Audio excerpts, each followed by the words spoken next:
Chapter 1, Exile. To traverse is to be cast into the cursed lands. Field forced a radiant smile as he awaited the judgment of his father, Count Kurt. His original name was Qin Hao, hailing from the Huagua of Blue Star, having traversed into this world merely 3 days ago. The good news, he was a descendant of a noble. The bad news, he was decidedly unwelcome. Field, you have reached adulthood. Akin to a mature lion, it is time for you to carve your own path, declared a flamboyantly dressed middle-aged man.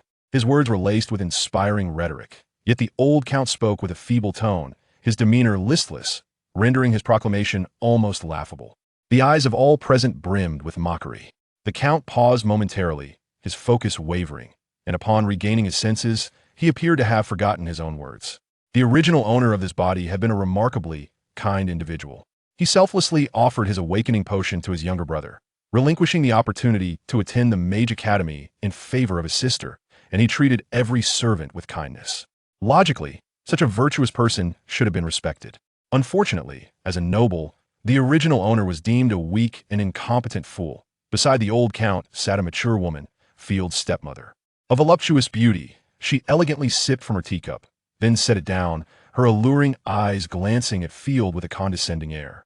The vast nightfall territory of the northern realms shall be your barony, ample for you to showcase your talents. Indeed, even in striving to please everyone, one cannot escape the fate of exile. Feeling slightly dizzy, Field reflected on how the original owner had succumbed to illness after being tormented by others, leaving him to inherit this mess. He bit his lip to steady his racing heart. Then, with a cold laugh, he mused on the foolishness of the original owner, who believed kindness would suffice for survival among the nobility. His stepmother's gaze flicked downwards, her eyes narrowing in disdain. Do you have an objection? Field suppressed the tumult of emotions within, retracting his smile as he replied in a neutral tone, As you wish, my father. His adoptive father had been drained by his stepmother, now obedient to her every whim. Foolish wretch. A relative's derisive laughter cut through the air, mingled with scathing insults. The northern realms housed both humans and orcs, steeped in bloodshed, violence, and savagery. A decade ago, the Holy Griffin Empire had utilized corrupt mist to slaughter 300,000 orc soldiers. It was likely now overrun with filthy goblins and trolls. Of course, the northern realms had deteriorated further since then. The 300,000 orc soldiers, along with all human and animal inhabitants, had transformed into corrupted beings, perpetually lurking within the deathly mists of veritable hell on earth. The royal family had organized 3 recovery campaigns, all ending in utter annihilation. The territories of the north existed merely in name, places where even dogs would not tread. Most of the time, no one dared to speak of it. It was a cursed land, even worse than that fleeing serfs or criminals would never choose to head towards nightfall territory. It's fine, I still have my map, Field reassured himself inwardly. With a thought, a translucent map emerged before him, featuring a slowly moving green. Prepare yourself, the count said wearily, his complexion pale. His stepmother supported him, her nearly transparent silk nightgown lending a semblance of vitality to the count's frail form. Field pressed his lips together. His siblings had both received prosperous fiefs, while this old man sought to dismiss him with a few insipid remarks. Field would not acquiesce. He immediately voiced his request. Father, I require your support. Establishing nightfall territory will not be an easy endeavor. His stepmother's soft flesh pressed against the count's arm as she narrowed her eyes seductively. Greed is not a virtue of the nobility, Field. You have already received ample benefits, the count stated without hesitation. Nearby family members cast scornful glances in his direction. Going out with black hair and dark eyes is a disgrace to the Ross family. Just a bastard. In the wake of the Eastern nomadic invasions and the downfall of ancient coastal kingdoms, black hair and dark eyes no longer signified ancient nobility. Field felt a surge of anger, his eyes flashing with indignation. The original owner's existence was a consequence of the count's own actions. Why should he suffer for it? His mother had been a maid in the castle, brought from a distant eastern land, sold as a rare slave by nomadic traders. The count, in a drunken stupor, had conceived the original owner. With a lowly birth, devoid of maternal family influence, and having inherited certain features from his mother, Field was subjected to further disdain and exclusion. 500 gold coins. Furthermore, you may bring a personal servant.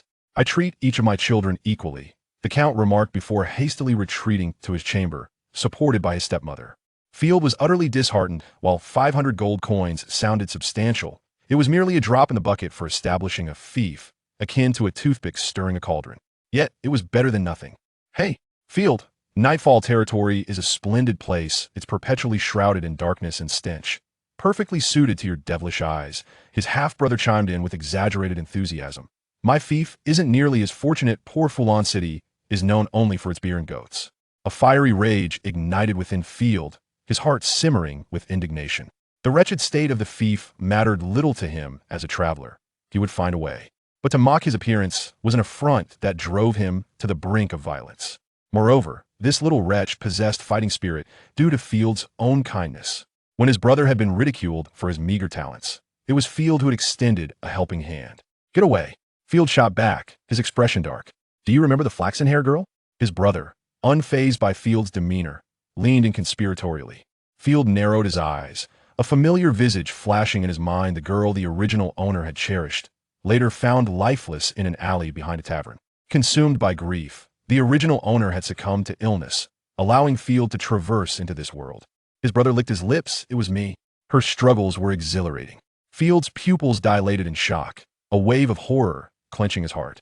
This brother, also just come of age, had committed such a monstrous act. Though the girl was a stranger to Field, the casual disregard for another's life filled him with unprecedented revulsion. Chapter 2. A violent confrontation. My brother, the chosen one with a distorted visage, my brother sneered, once you venture into that tainted land, there will be no return. If I do not relish your expression now, I shall regret it. Field's nails dug deep into his flesh, and with a clenched fist that emitted a cracking sound, he coldly inquired, I have not wronged you. Why target me? Because of the damned potion you bestowed upon me, his brother spat back. After consuming it, I remain incapable of transcending to the first-tier knight. Everyone calls me a useless fool behind my back, and it is all you're doing. You must have poisoned me. Field felt disgusted. That is simply due to your lack of talent. Huh. If you ever find love, I will ensure to capture her, allowing countless vagabonds to ravage her. Alas, it seems you will have no future, you bastard. His brother made a triumphant grimace. Curse you, scum. Field's fury reached its zenith. For the original owner of his body was a hopelessly good-natured individual. Indeed, doing good deeds only served to create enemies. It was a brutal reality, akin to building bridges only to be met with corpses. This breed of shameless scoundrels deserved to be taught a lesson with fists. You're courting death.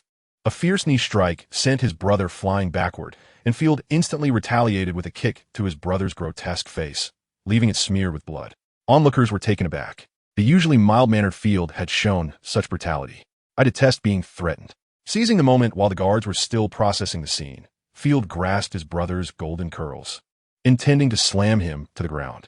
Suddenly, he felt a constriction around his neck and was lifted high into the air.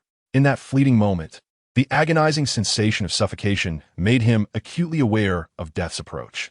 What are you doing to my lord?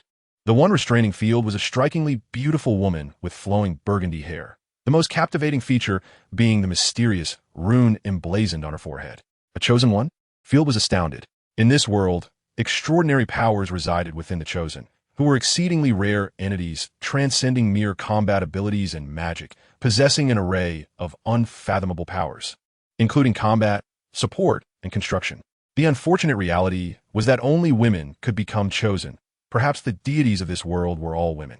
Just as Field felt himself drifting into unconsciousness, he experienced a dizzying sensation followed by a sharp pain in his back. He had been thrown against the wall. Huh, you really lack the courage to kill. I will kill you. His brother coughed loudly, drawing his dagger. Field wiped the blood from the corner of his mouth. He knew he was no match for the chosen. He resolved not to linger any longer, enduring the excruciating pain as he swiftly turned to leave. To his dismay, even before taking office, his brother had already secured the protection of a chosen, which rendered Field's situation even more perilous. With no luxury of idly awaiting fate, and having offended his brother, Field understood he must take action. Otherwise, he might be captured by his brother and subjected to any form of torment. Once I develop further, I shall return to ruin you all, Field muttered, his gaze lowered, anger unmasked within his eyes. Under 9 years of compulsory education, there were no weaklings. So, what was this annoying green spot buzzing like a fly? Field pondered the map before him, visible only to himself, which had appeared on the day of his arrival. Perhaps related to the Lord's innate talents. Where there is shadow, there must be light. The counterpart to the chosen is the Lord. By signing a contract with the chosen, Mutual feedback and growth could occur. Lords possess unique talents, often connected to the chosen they are bound to in their territories. However, there are rare innate talents that exist without a territory or a contract with the chosen, yet still possess innate abilities. The original owner had none, but the transmigrated field possessed this rare talent. Of course, one could not rule out the possibility of visual impairments. Everything would become clear once examined. And it was not far off, just in Golden Eagle City. After hastily packing his belongings, the butler had already received the gold coins and awaited Field, his face a mask of despair. Upon learning of Field's destination to the cursed land, the butler felt a desire to hang himself. Yet knowing that self-destruction would not lead to paradise, he reluctantly steeled himself to face death. Lest apart, Field, burdened with thoughts, had no inclination to comfort his butler. As he opened the manor door, a troop of cavalry clad in mismatched armor came into view, from which emerged a man draped in a red cloak, wielding a long lance. Esteemed Baron Field, I am Captain Connor of the cavalry, here to serve as your escort. I trust we shall have a pleasant journey. Then I shall rely on you, Connor. Field replied politely, though alarm bells rang in his mind. Despite being termed an escort, the ruffian expressions on the faces of the cavalry did little to instill a sense of security. Field suspected he might be robbed and killed upon departure. Naturally, the likelihood was slim, as registered knights typically refrain from committing murder against nobles, an act that would ruin their futures. Field shrugged. Perhaps they are here to supervise me. To ensure, I march to the gallows. First, we will visit Golden Eagle City to explore the Nightshade territory, which requires abundant supplies. Field intended to discern the nature of that green spot. Golden Eagle City, the second largest city within the Ross family territory, boasted unparalleled commercial power and had been bequeathed to Field's second sister. With annual tax revenues reportedly amounting to 600,000 gold coins, a stark contrast to Field's meager 500, making it all the more glaring. Traveling by carriage, Field spent the entire morning arriving at this vast city spanning 40 square kilometers. Unlike the modern world, the soldiers guarding the city gate leaned lazily against the walls, exchanging crude jokes or hurling insults at the lower-class individuals seeking entry, demanding exorbitant fees. It was only when they spotted the cavalry clearing a path ahead that an officer abruptly sprang from his seat. Clear those wretched people's belongings. A noble is passing through. Use your eyes, you fools. The lethargic soldiers immediately straightened up, cursing and shoving the commoners and merchants aside to ensure a clear passageway. Then, with obsequious expressions, bowed to Field. Although Field was not favored, he was still a noble, and ordinary folk dared not offend him. Slowing his horse's pace, Field approached the direction of the green spot. The officer at the city gate sighed in relief. As long as there were no troubles, it would be a splendid day. He continued to collect taxes while indulging in a couple of swigs of olive liquor, reclining in his chair to bask in the sun. Guided by the green spot, Field made his way to the northern part of the city, where the slave market awaited. Oh, the wretched, nauseating stench of pig fodder mixed with excrement. Captain Connor grimaced, fanning the air before him, though it was of little use. The foul odor permeated his nostrils. Chapter 3. Slavery. Locating the green spot, Field was tormented by the stench of the slave market, his nose twisting in discomfort. Those avaricious merchants were akin to vampires, unwilling to spend a single copper to bathe their slaves. 5 or 6 slaves were crammed into a small cage, resolving all their needs within its confines. Eating, drinking, defecating, and sleeping. There was no privacy, no dignity, and due to their upbringing, they lacked even the right to end their own suffering. In the cages outside, many female slaves bore no more than tattered rags, exposing their soft flesh for passers-by to gawk at, a marketing tactic that proved quite effective, drawing in toothless old bachelors daily to gawk and delight. Sir, are you interested in purchasing a slave? Essential for any farm, all are diligent workers. Rare elven slaves. Just 1,000 gold coins. Our new store is open. Sir, come take a look. Dressed in an elegant black cloak and carrying a fine steel longsword, Field's handsome visage marked him as a man of wealth. The slave trader's eyes sparkled with greed. They adored dealing with nobles, for nobles possessed substantial purchasing power, unlike the impoverished who merely browsed without buying. Furthermore, the consumption of slaves by nobles was astonishing, often returning as loyal customers within days.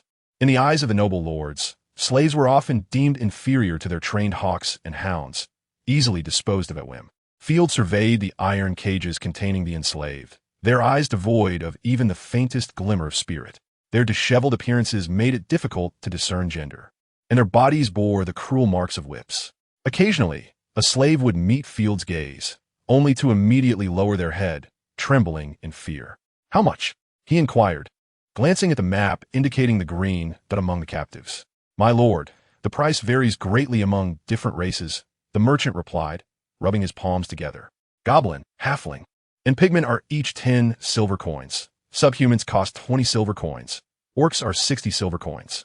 If you seek a plaything, the price knows no bounds." The merchant grinned wickedly, gesturing towards the large cage housing the most eye-catching slave, an elf priced at 1,000 coins. She was stunningly beautiful, clad in revealing silks that accentuated her alabaster skin, yet her eyes were vacant, akin to those of a fool. This elf had been ruined by goblins, having borne at least 26 offspring, but she remains a coveted item. "I intend to send her to the auction house. A mere 1,000 gold coins will not suffice then. Would you care to consider?" "I have no interest in her," Field replied. "What is the price for human slaves?" "Humans are intelligent and more obedient. Male slaves cost 40 silver coins, while females are 25. However, they are primarily for labor. If you seek some amusement, I still recommend the elves. Even if not for pleasure, they can be consumed or used to create magical artifacts, which are excellent options." A chill ran down Field's spine. In this world, the nobility were not the elegant figures portrayed in dramas, but rather feudal tyrants steeped in cruelty. The notion that elven flesh could nourish one's vitality made them instant delicacies, despite their resemblance to humans. As he engaged in idle conversation, Field pinpointed the location of the green dot. His gaze shifted to a corner cage, where a green dot appeared like a beacon above it. It was a subhuman, specifically a white wolf subhuman, with crimson eyes and wolf-like ears and tail. Currently, she lay motionless in the cold, damp cage, clad in rough burlap, casting furtive glances at the merchant's key hanging from his waist. A rare breed from the plains. Our slave-catching team exerted considerable effort to breach their stronghold. Those wretched savages possess a fierce fighting spirit, the merchant recounted with pride. If you wish to play with the wolf subhuman, it is advisable to bring along servants for assistance. Otherwise, they might just bite off. Well, you understand. Beast-eared girl? Field was exhilarated. As a seasoned fan of the Blue Planet, he found himself utterly defenseless against the allure of a red-eyed, beast-eared girl. Cautiously, he extended his hand, aiming to stroke her head. "Woof! Best be cautious," cautioned his steward, Cal, frowning. The beast-eared girl emitted a low growl of warning, her scarlet eyes shimmering with danger. Knight Captain Connor had already readied his sword. "My lord, it would be wise to refrain from touching her. I would prefer to avoid any complications before we reach the Nightshade territory. There's no need for such tension. She's rather adorable," Field remarked. Though he was a man who heeded advice, he withdrew his hand, sensing both defiance and despair in the beast-eared girl's gaze. She was both charming and pitiable. He straightened his attire and asked, "How much?" "Only 3 gold coins." The merchant, recognizing Field's desire, shut his eyes and raised his price. 1 gold coin equaled 100 silver coins, and 1 silver coin equaled 100 copper coins. Field's expression hardened, his eyes narrowing. "You just stated that subhumans are 20 silver coins. Do you intend to mock a noble?" "Oh, but she is special, is she not? So beautiful. She was captured not long ago, guaranteed to be a virgin, and has not been tainted by the filthy eyes of commoners. She is also destined for the auction house. Such exquisite beauty, alas, is a subhuman, an impure creature. Otherwise, I would not part with her for less than 300 gold coins. 50 silver coins. Do not test my patience." Field crossed his arms and, with a tone of persuasion, lured, "I am about to take up my dominion. The items I intend to purchase, including slaves, will not be limited to her alone. Whether this transaction is singular or numerous, I believe you understand the implications." The merchant's greed was piqued by Field's words. After a moment of internal struggle, he realized that befriending a powerful noble with a territory was certainly advantageous. Reluctantly, he conceded, "That depends on how many you intend to purchase." Cal eyed Field with confusion. In the past, he would have never haggled, only sympathized with the merchant's plight. After careful consideration, Field acquired 100 human slaves and 100 subhuman slaves, including 120 men. Along with the beast-eared girl he coveted, his expenditure totaled 53 gold coins. "My lord, here is the sole contract for the slaves, all verified by the divine." "A contract?" Field took the parchment, densely inscribed with names.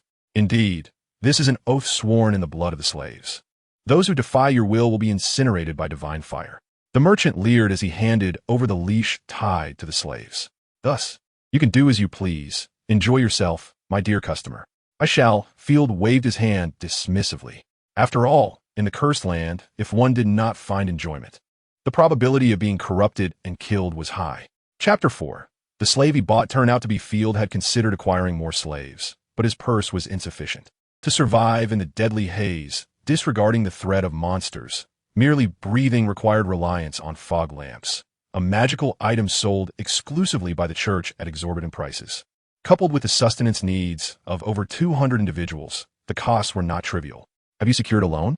Field approached Cal, who was emerging from the Merchant Association, eager to inquire. However, upon seeing Cal's expression, which resembled that of a rat deceased for 3 days, he immediately understood. Apologies, my lord. Even the most avaricious merchants, upon hearing your name, would not extend credit to us. Cal shrugged, for the northern province was synonymous with hell, and even the Royal Expeditionary Forces had met their demise there. No merchant would willingly throw away their fortune. That cannot be. I only received my appointment today. How could merchants be so well informed? Field had initially planned to obtain a loan, reasoning that if he perished in the north, he would owe nothing. If he survived, repayment would be trivial. Cal rolled his eyes, lacking the patience to serve a noble about to meet his end. Had he not stumbled upon the affair between the Countess's sister and the stableman, he might have become a promising steward in Golden Eagle City or even a tutor to the Countess' grandson, rather than facing death in the cursed land. Your second sister, having learned of your territory in advance, warned the city's merchants that anything you purchase will be 10 times the price. The steward answered wearily, adding, Moreover, the merchants understood your sister's meaning and will not offer any conveniences. Field wiped the cold sweat from his brow. Thankfully, he had not revealed his full name when buying slaves, or else the cost would not have been merely 50 gold coins. Curse her, he muttered, his frustration mounting. How could they not recognize his humanity? The most vexing part was that the original owner had lived so long without even a single copper coin in savings. 1/3 had been donated to the family treasury, and 2/3 to the border fortifications for weapons to combat the corrupted beings. Truly the poorest of nobles. If he could not secure a loan, it would be a significant loss for those short-sighted merchants. Field nonchalantly dismissed the matter and resolved to purchase some materials for production. He spent 180 gold coins acquiring the necessary pack horses, farming tools, food, and books for development, including 17 aging and weak camels. In the medieval era, horses were vital production resources, strictly controlled by lords, while food was packed as fully as possible. In terms of quantity, it would only suffice for modern individuals for half a month. However, slaves do not deserve such treatment. A single black loaf of bread suffices for sustenance, and even 2 loaves mixed with bark and sawdust could coax a slave into kneeling and calling you father. Thus, food could last for about 35 days, more than ample. As for magical artifacts, they could be procured in the border towns, where those disheartened officers will sell them at a discount. It is reminiscent of ancient feudal armies, who would readily sell off the soldiers' weapons and armor, then still manage to collect empty pay. Originally, Field had intended to recruit some talents or mercenaries of the tavern. But alas, upon hearing of the journey to the Nightfall territory, they unhesitatingly declined. That cursed place is no different from sending us to our deaths. I advise you to flee to other countries. Even the most tenacious cockroach would have to cover its rear to survive there. The mercenary's advice echoed in his mind as Field rubbed his brow, casting a glance at the bee-steered girl curled up in the hay-filled cart.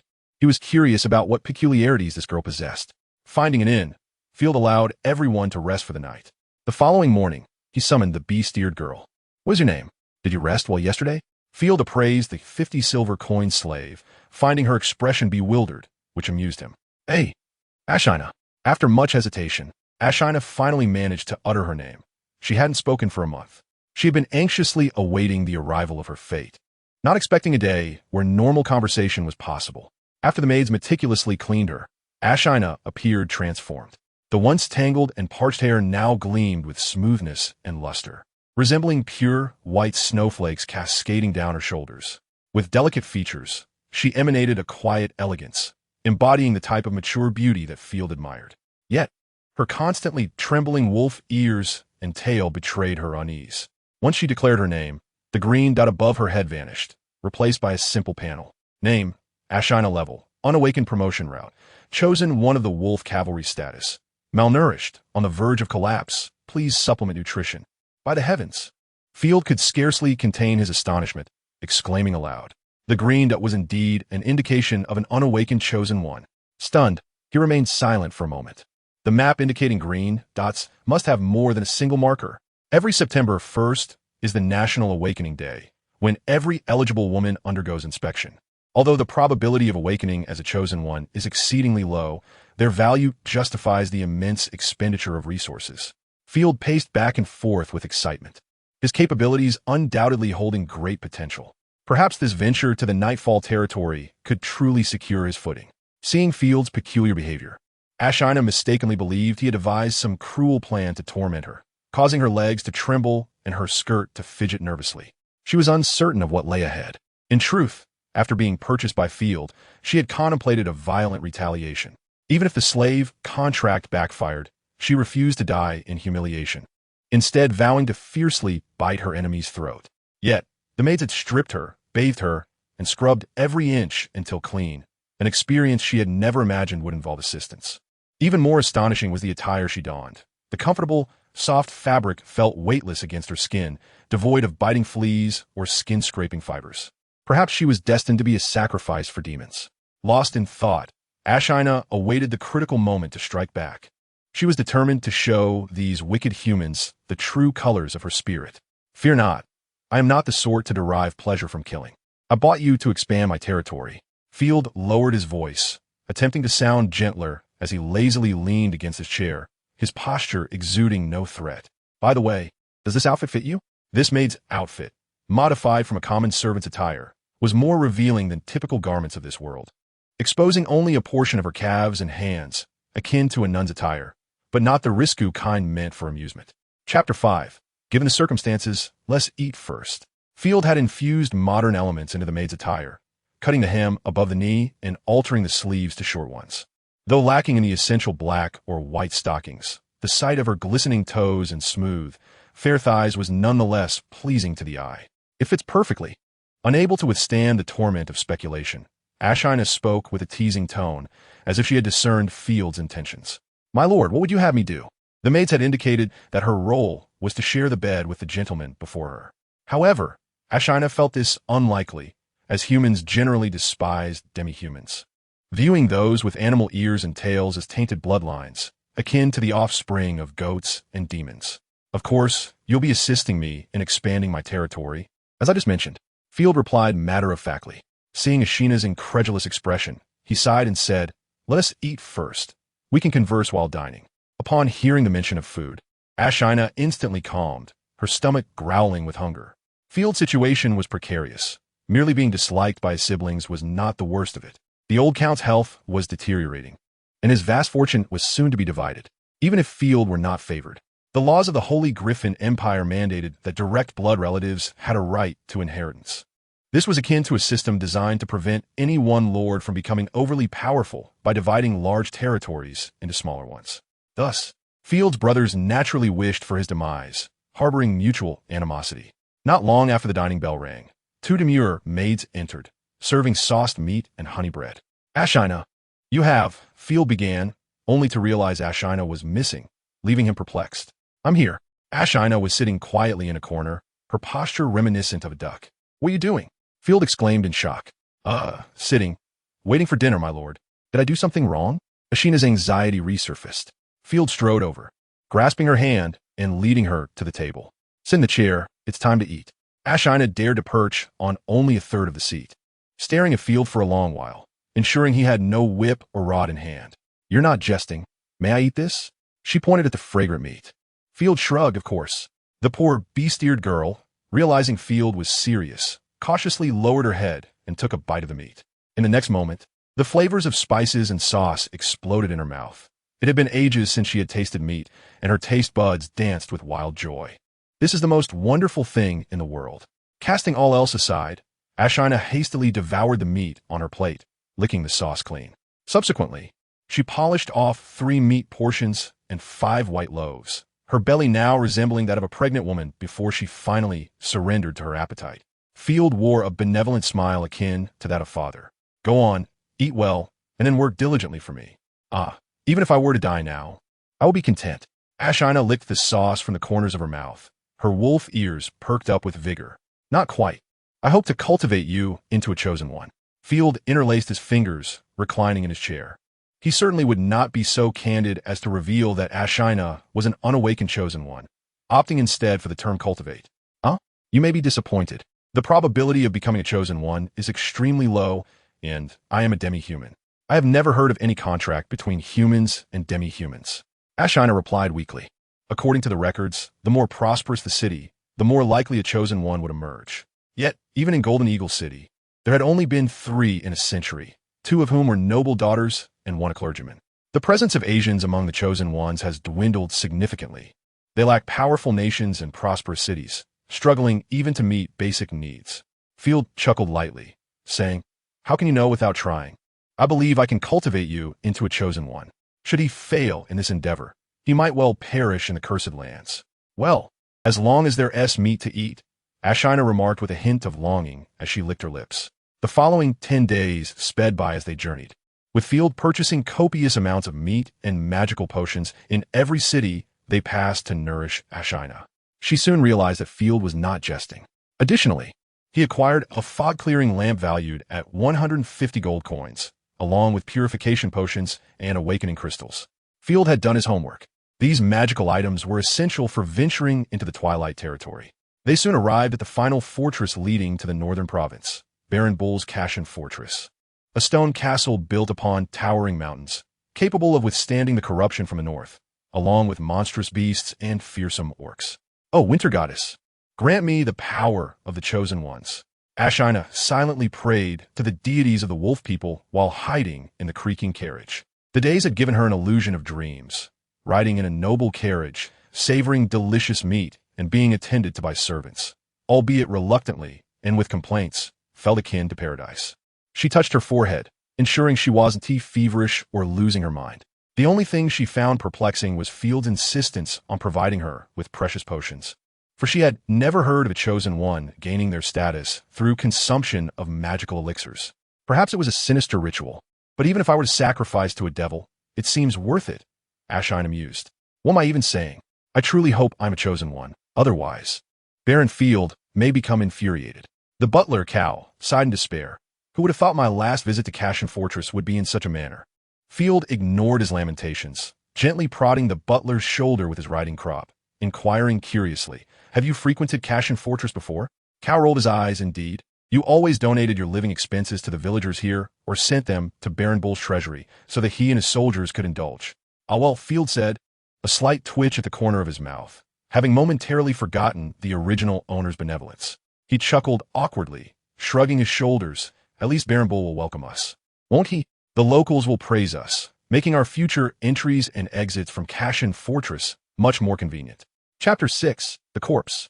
The local residents were overly enthusiastic since the original owner had established good relations. Field might benefit from them in the future. "Huh, Baron Bull and his son are quite renowned.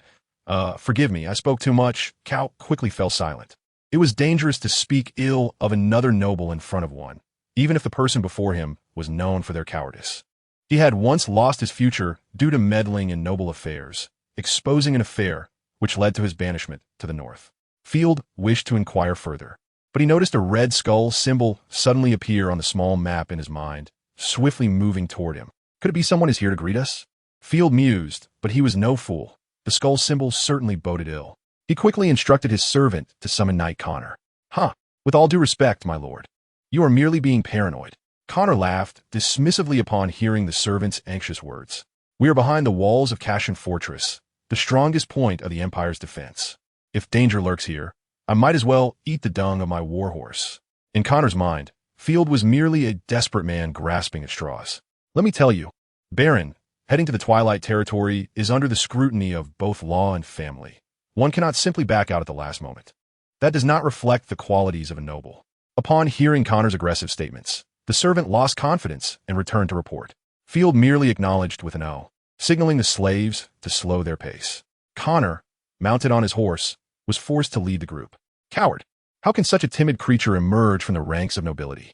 Connor sneered quietly. However, His expression soon soured drastically as they encountered the overly enthusiastic locals. A cacophony of shouts erupted. "Are they here?" Field chuckled lightly, realizing that someone's dinner might consist of horse dung tonight. Amidst the cries, he maneuvered past the obstructing slaves, spotting pairs of ashen eyes belonging to zombie-like creatures clad in peasant garb, charging ferociously toward him, with a handful of normal humans fleeing ahead of them.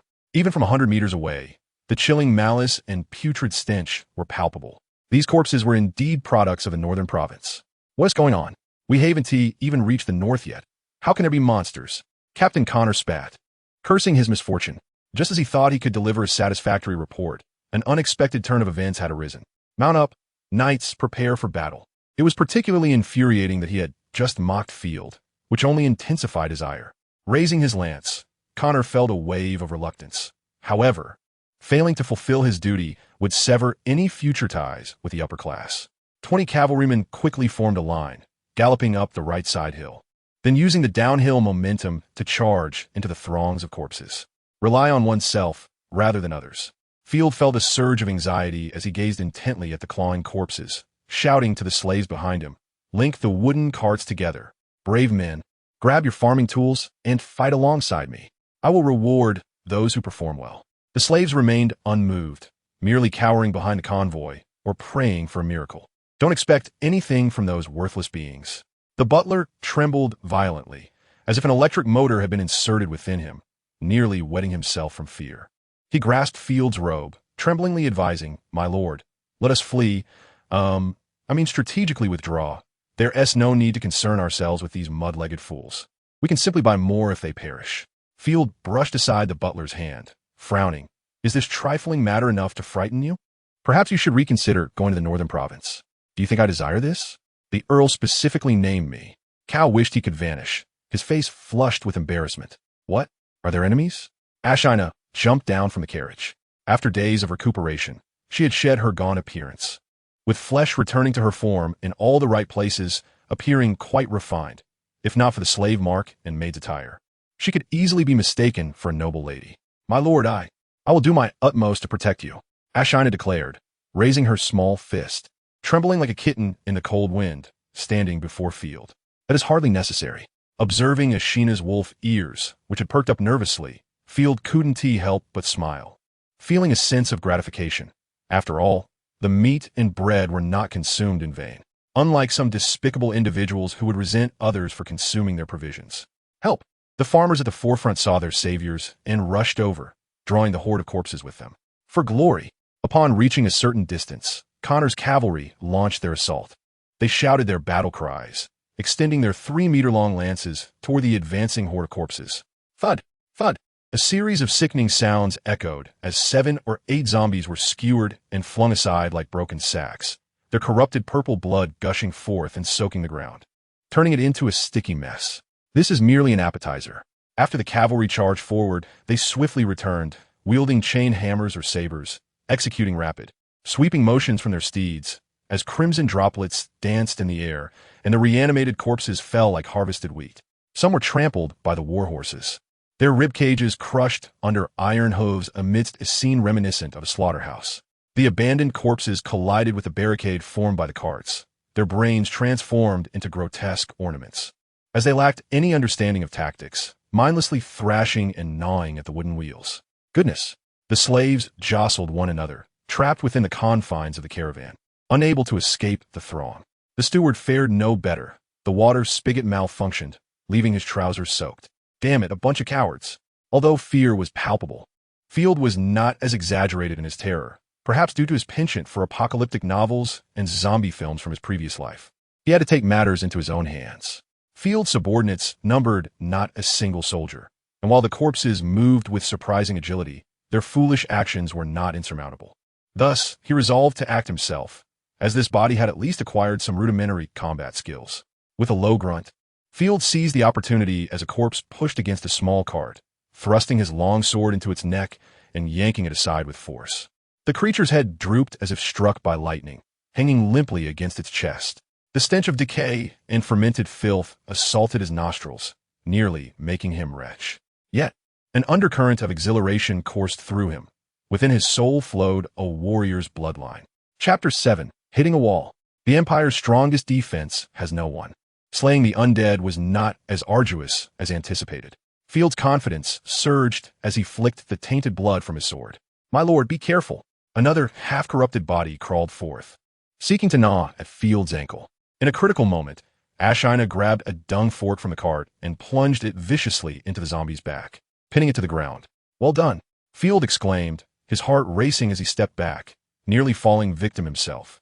Although the poison of the dead could be cured by the clergy, the cost was exorbitant. Without 100 gold coins, recovery was a distant dream. Struggling to regain his composure, Field sighed deeply, ruffling Ashina's hair in gratitude. "As a token of my appreciation for saving my life, I shall reward you with a gold coin." Ashina beamed with delight, her eyes sparkling with joy. She had never seen such wealth. "Really? What was my duty?" The corpses were not like the terrifying zombies depicted in horror films, merely stabbing them with weapons inflicted damage. More undead surged forward, clawing and gnashing at the barricade formed by the wooden carts. However, the slaves at the rear, witnessing the undead's feeble strength and their inability to attack through the barricade, were emboldened by the sight of their lord and the frail girl fighting back. Many men grasped farming tools, launching a counterattack against the zombies beyond the carts. Field also joined the fray, raising his sword to continue the slaughter. As blood splattered, numerous corpses fell beneath the onslaught of farming implements and Field's longsword. Simultaneously, a piercing scream echoed as one of Connor's cavalrymen was seized by a zombie disguised as a village woman, pulling at his cloak until he tumbled backward, his head striking the ground with a sickening crack, rendering him motionless. Connor erupted in rage, cursing, "Damn it, useless." What infuriated him further was Field's calm demeanor as he directed the slaves. "Sever the heads of each corpse and stack them together for pyre." Field had diligently studied the knowledge of corruption. The bodies of these once human beings posed a significant environmental threat. Left unchecked, they would quickly become a source of new pollution. Field furrowed his brow, glancing at the distant haze that blotted out the skyline, realizing that encountering so many zombies before reaching Nightfall Keep was an ominous sign. Despite his family's disdain for him, sending him into a pile of corpses was excessively cruel. "Thank you for your assistance, my lord."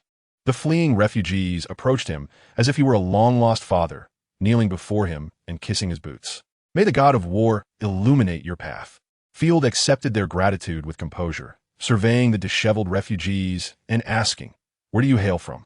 How could there be so many undead? Shouldn't the towering walls of the fortress have kept them at bay? Is the death fog? The gray mist from the north has seeped through the fortress walls, enveloping our village of Oak. Most of the villagers were corrupted in their sleep during the night. Only we managed to escape." The villagers trembled in fear, recalling horrifying memories that left them shaking uncontrollably. The gray mist, known as the death fog, was said to be the source of corruption. When inhaled by flora and fauna, it would swiftly kill the host and transform them into abominations. Only those with the abilities of a lord or chosen ones could remain immune. Alternatively, one could purchase the church's redemption lanterns to dispel the fog, albeit at a steep price. Field had spent 50 gold coins to acquire two, only due to his noble status. Field listened attentively to their plight, furrowing his brow. "Where's your lord?" "As far as I know, every border fortress is manned by a chosen one, preventing the fog from infiltrating. The Baron and the chosen one went to investigate the cult's whereabouts. Only the Baron's son remains within the castle. Let's go and meet the lord here." Once everyone was organized, Field mounted his horse. To reach Nightfall Keep, he required passage from the local baron. Upon arriving at Castle Kazan, Field was awestruck by the imposing fortress. The towering stone walls and bastions formed a formidable defense system alongside the mountains, with catapults, ballistae, and boiling oil cauldrons positioned along the battlements. Such armaments would render any assault, even by 100,000 troops, futile. Everywhere, the banners of griffins fluttered, proclaiming the might of the ancient empire. Yet, the most pressing question remained. Where were the people? Field was taken aback. The entire outer wall was devoid of life, a barren expanse. Connor, equally startled, turned pale. Could it be that the orcs have launched a surprise attack? If the orcs breach Castle Kazan, the entire province will fall in an instant. That seems unlikely. Otherwise, it wouldn't be so quiet. Fortunately, as they advanced, Field spotted torches igniting within the inner keep. "Do not approach." "Who are you?" A voice called from the walls. In the torchlight, figures were discernible, indicating a strong garrison within the castle. Why had they suddenly abandoned the outer military stronghold? Field pondered. I am Baron Field of the Ross family, en route to Nightfall Keep for my appointment. Please open the gates of Castle Kazan and allow us passage. The officer who shouted appeared troubled. After a moment's hesitation, he summoned a young man, the son of the Bull Baron. No, my father has not returned. No one shall pass through the castle gates. Leave this place, or we shall shoot arrows. Hearing the resolute response from the walls, Field's lips twitched. He suspected the young man had been frightened into submission by the zombies. He called out, "It is I, Field. I have previously donated to this place. Do you not remember? I am not your enemy. We're a few stinking coins. The entire empire sends money to the border. Who do you think you are to warrant my remembrance? You filthy outsider, coming to disgrace yourself in bull territory." Field sighed in frustration. Indeed, there were few noble souls. Field's teeth were nearly clenched to the point of breaking. The last act of kindness from the original owner ended in vain. Had it not been for the absence of soldiers, he would have eagerly laid siege to the city. Nevertheless, he bore with it and said, "These villagers were saved by me along the way." Before Field could finish, he was met with a barrage of insults. "Damn it, are you dissatisfied with the provisions in my castle? Who told you to rescue those foolish creatures? Mind your own business. If you dare bring them any closer, I will shoot at once." Chapter 8. Fine, fine. I shall cease to be a human. Field was taken aback. What sort of person is this? Damn. Field felt quite displeased. The steward, Cal, recoiled, having hesitated to voice his thoughts earlier. The Bull Baron and his son were no good men. Wait, you are the Baron of the Nightfall territory. Splendid. Finally, there is someone to serve as a buffer for my fortress. I hope you survive a few more days. However, when you are chased by the undead, do not come to me. I shall not open the door for you. The man on the wall, recalling the advisor's reminder, thought of Field, but regrettably considered him merely a strategic buffer for Kasong Fortress. The steward could no longer contain himself and leaned in to whisper, "The Bull Baron's only son, Richard Bull, is known for his cowardice. We should avoid engaging with him." Quite right. There's no need to argue with fools. Field's veins throbbed as he slowly retreated. So everyone plays this way, does they? I shall not be courteous any longer. You may open the gates to the Nightfall territory yourselves. It is quite safe. Richard retreated into the castle after speaking. Now get out of my sight, you filthy outsiders. The advisor wiped the cold sweat from his brow and said to Richard, "Young master, is it wise to deceive them in such a manner?" Silence. After withdrawing a certain distance, Field instructed everyone to wait. Now I understand why the undead have appeared here. Field's lips twitched as he adjusted the sword at his waist. Fortunately, the orcs were also obstructed by the gray mist, and with the peace treaty binding them. Otherwise, the Empire's most esteemed defense would become a laughingstock. "Respected lord, we shall not disturb you." The villagers gathered, awkwardly shoving one another.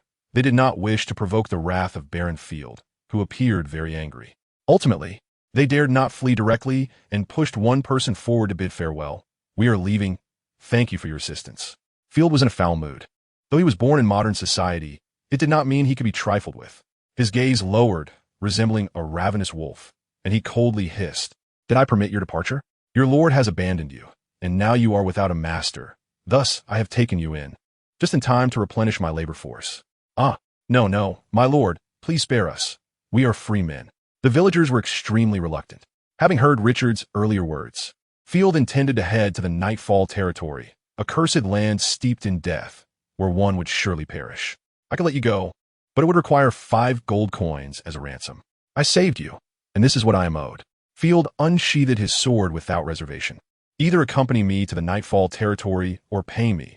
Otherwise, I shall chop you into pieces to feed the dogs. Do you understand?" Indeed, he is undoubtedly a noble.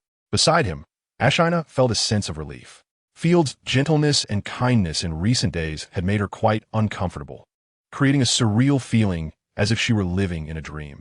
Now, witnessing Field exhibiting the cunning and unscrupulous nature of a noble, she felt much more at ease. Like Ashina, the villagers were all tickled.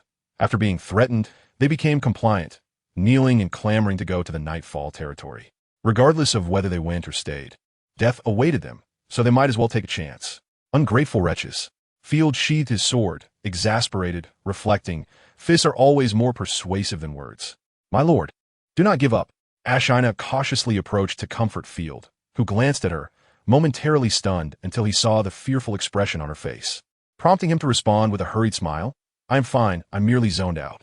Continuing onward, as Field neared the fortress gates, He was startled by the vast number of skull symbols displayed on the minimap. Is this what Richard meant by the gates being safe? That damn fool. He took the money without delivering service and sought to use the undead against me. Had I rashly entered the fortress gates, I would likely have been caught off guard by the undead lurking within. Field was displeased, but a thought struck him as he rubbed his chin. Since the Bull Baron's foolish son fortifies the inner city, abandoning the external stronghold, does this not imply I could reap a considerable profit? After all, no one would witness it. With this notion, Field acted upon it. He was no saint. What decorum and honor? There was no need to treat these wretches with kindness. It was time to seize their wealth, provisions, and women. Field flicked his cloak. Cow, do you remember those who dared to wield weapons to fight the undead? Gather them all. If there are fewer than 30, recruit the strongest among them. Though Cow was timid, he was efficient in his tasks. Soon, 30 slaves of various races were assembled. Prior to this, some troublesome individuals had caused hindrances. Field cast a glance at the distant, grim-faced Connor. Brave Sir Connor, although this is not my territory, as a noble with martial virtue, I shall assist the farmers here in slaying the undead. Will you join me? Field fabricated a preposterous excuse. Are you out of your mind? Connor was taken aback. He had lost a subordinate in his quest to slay the undead, still agitated over the matter of compensation. Hearing the foolish Baron express a desire to assist others in quelling the corruption left him incredulous. No, I have delivered you to the border of the Nightfall territory. It is merely a gate's distance now. I must return to report to the Count. Connor resolutely refused. As he spoke, he could not help but chuckle, bursting into laughter. I apologize, but I believe leading this rabble to attack the undead is akin to bringing pigs along. At least it would leave the undead overstuffed. Field feigned disappointment. Well, I had thought you might come share in the glory. Do not forget the Empire's laws and family doctrines. Arrive on time. Connor issued a warning before galloping away with his cavalry, leaving Field unable to remind him that he had yet to eat. Are we truly going to provoke the undead? Steward Cow inquired, trembling. Field had no expectations for the steward to slay enemies and dismissed him with a wave of his hand. You stay here to watch over the slaves. Do not let them escape. If anyone attempts to flee, incinerate them with the slave contract. His voice was loud, striking fear into the hearts of the slaves. Cow, however, felt as if a great burden had been lifted, forcing the slaves to equip themselves with scythes, manure forks, and axes. Field departed with Ashina. After 10 minutes, Field veered into an uninhabited grove, confirming that no one was around through the small map granted by his lordly abilities. He retrieved a beautiful crystal ball from the right side pouch of his warhorse. Ashina's display had already changed. Her earlier moment of distraction was to ensure she was not hallucinating. Chapter 9 Winter. The goddess's blessing, she had transitioned from malnutrition to a sub-healthy state. But her dormant status had shifted to a state poised for awakening, meaning that with the use of an awakening crystal, Field could immediately obtain a chosen one. My lord, is something the matter? Ashina nervously fidgeted with her small hands. After 10 days of consuming meat, her attitude toward Field had improved significantly. Before her capture, she had lived a miserable existence, foraging for wild grass daily. Now, encountering such an enigmatic noble, she found herself feasting daily. Perhaps this is the nature of wolves. Surprises abound. What is this? The awakening crystal, a treasure that cost me 60 gold coins. Field winced. He had only 500 gold coins in total. Every year on the Day of Awakening, the Empire used this item to seek out chosen ones. One awakening crystal can test nearly 1,000 people. Ah, do you truly believe I'm a chosen one? A stunned Ashina exclaimed. Let's not jest anymore. Closing her eyes, she focused her heart, recalling the divine guidance she had received. You need not worry. Field, weaving an elaborate tale, placed the crystal ball before Ashina. Although she did not consider herself a chosen one, she did not wish to disappoint Field. Over the past few days, she had come to view him as a rather unique nobleman, at least kind to her. The moment her hands grazed the crystal ball, a myriad of blue starbursts erupted, coalescing into the ethereal figure of an elegant, frigid goddess, the winter goddess, ruler of ice and snow. The demi-human slaves present immediately recognized her. This was their faith. Goodness. Ashina was truly the chosen one of the winter goddess. With a thud, the slaves knelt in unison, trembling with excitement, yearning to offer their hearts. Field, witnessing such a spectacle for the first time, was drenched in sweat, overwhelmed by the authenticity of this miracle. The blue starbursts formed peculiar runes, and instinctively, Ashina reached out to touch them. The light gradually receded, ultimately inscribing itself upon the back of her hand. Simultaneously, Ashina's physique transformed. Her legs became taller and more perfectly proportioned, her skin fairer than snow, and her demeanor radiated an icy allure. Her crimson eyes glinted with a chilling aura. Her features sharper than before, her beauty enhanced by 30%, commanding, disdainful, and captivating, exuding an innate charm. I truly have become the chosen one. My lord, how have you done this? Ashina's mouth fell agape in disbelief, filled with reverence for Field. It is worth noting that the emergence of a chosen one is entirely unpredictable. Even the daughter of the Empress of the Holy Griffin Empire remains an ordinary person. The other slaves were equally incredulous. How could they all be mere slaves? Yet after a few days of guidance from their lord, one of them became the chosen one. They had assumed Field was merely indulging in his plaything, not realizing he had genuinely produced a chosen one. The chosen one embodies the will of the divine. The slaves speculated that Field must be favored by the gods. Instantly, their admiration for him deepened. Merely a trifle, Field waved his hand dismissively, feigning modesty before striding confidently before the crowd. Now, who still fears our expedition into the north or opposes my plans for expansion? The assembly exchanged glances, none daring to challenge him. Trust me, as long as you fulfill your duties and complete my tasks, I shall not only restore your freedom, but also ensure you live a life free from want. Field proclaimed with conviction. Allow me to sign a contract with you. Ashina volunteered, recalling that Field had previously mentioned making her a chosen one to facilitate the expansion of the Nightshade territory. Naturally, it was fate. Field played the part of prophet. The process of forming the contract was simple. Ashina channeled the power from the rune mark, linking with Field, thereby activating the contract. Once the chosen one contract was established, Field produced the slave contract.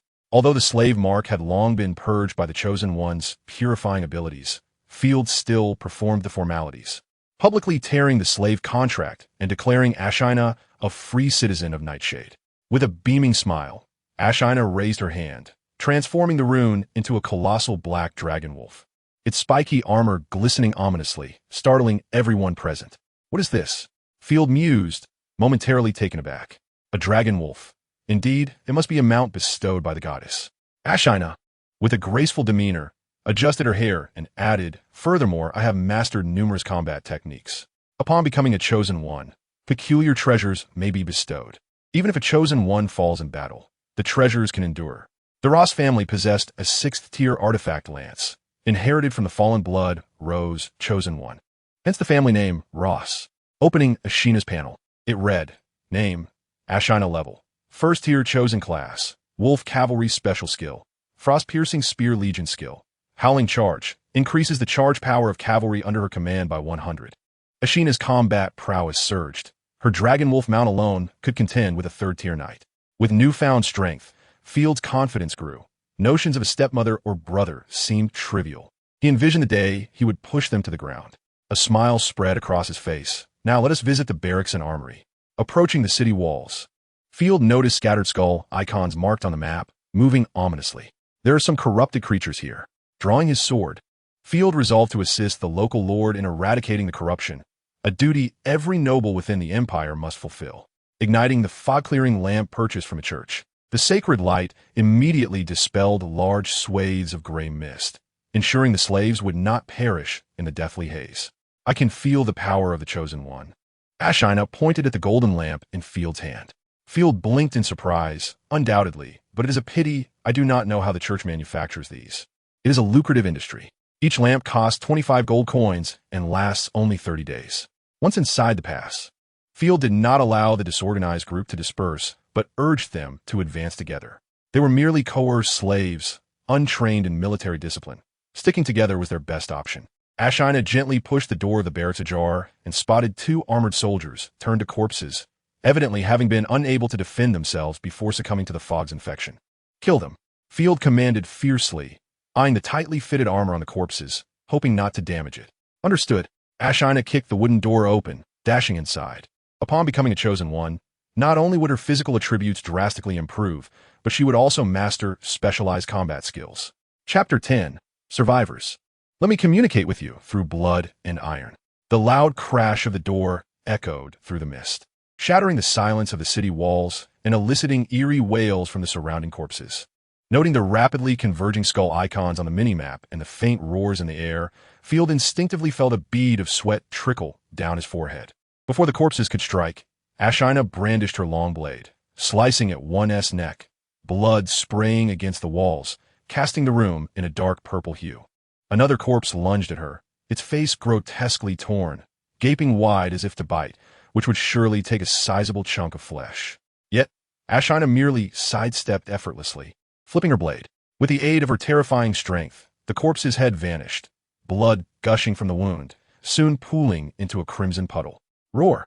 Hearing the commotion, a horde of corrupted soldiers surged from the passage, their ghastly white eyes rolling, pressing forward in a chaotic rush.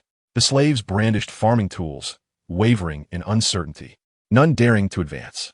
The monsters alone were fearsome enough, clad in heavy armor. What on earth is the extent of this infection? Field cursed under his breath. Fire! Ashina summoned her dragon wolf, its massive form nearly blocking the entire passage. Dots of magical energy gathered swiftly, resembling a flowing river of stars, as the dragon wolf unleashed a torrent of azure flames. The corpses within the passage were immediately engulfed, their twisted silhouettes barely visible amid the flames. Such terrifying power. The slaves, initially conflicted between fleeing or fighting, were stunned by the sudden eruption of battle. Some witnessed the engulfed figures, while others could only stare at the ashes left behind. Was this the power of a chosen one? Regrettably, the spoils had been reduced to ashes. Field felt emboldened. It was time to be audacious. Everyone, make as much noise as possible to draw the nearby corpses for extermination. Hearing Field's orders, the slaves complied, creating a ruckus to assist Ashina and her dragon wolf in vanquishing the approaching horde. Soon, Field swiftly eradicated the monsters lurking near the barracks, which deepened his understanding of the chosen ones. Now, it was time to search for valuable items. With a greedy smile, he set his sights on the weapons and gold. Just as he sent the slaves to scour the area, one rushed back, excitement radiating from him. "My lord, we have discovered survivors." Field, however, did not share in the enthusiasm. Instead, he surveyed the surroundings with a complex gaze. "Asina, retract your wolf. It is not the moment to reveal our strength." Having not had adequate time to develop his powers, exposing his connection to the chosen ones would be akin to courting death.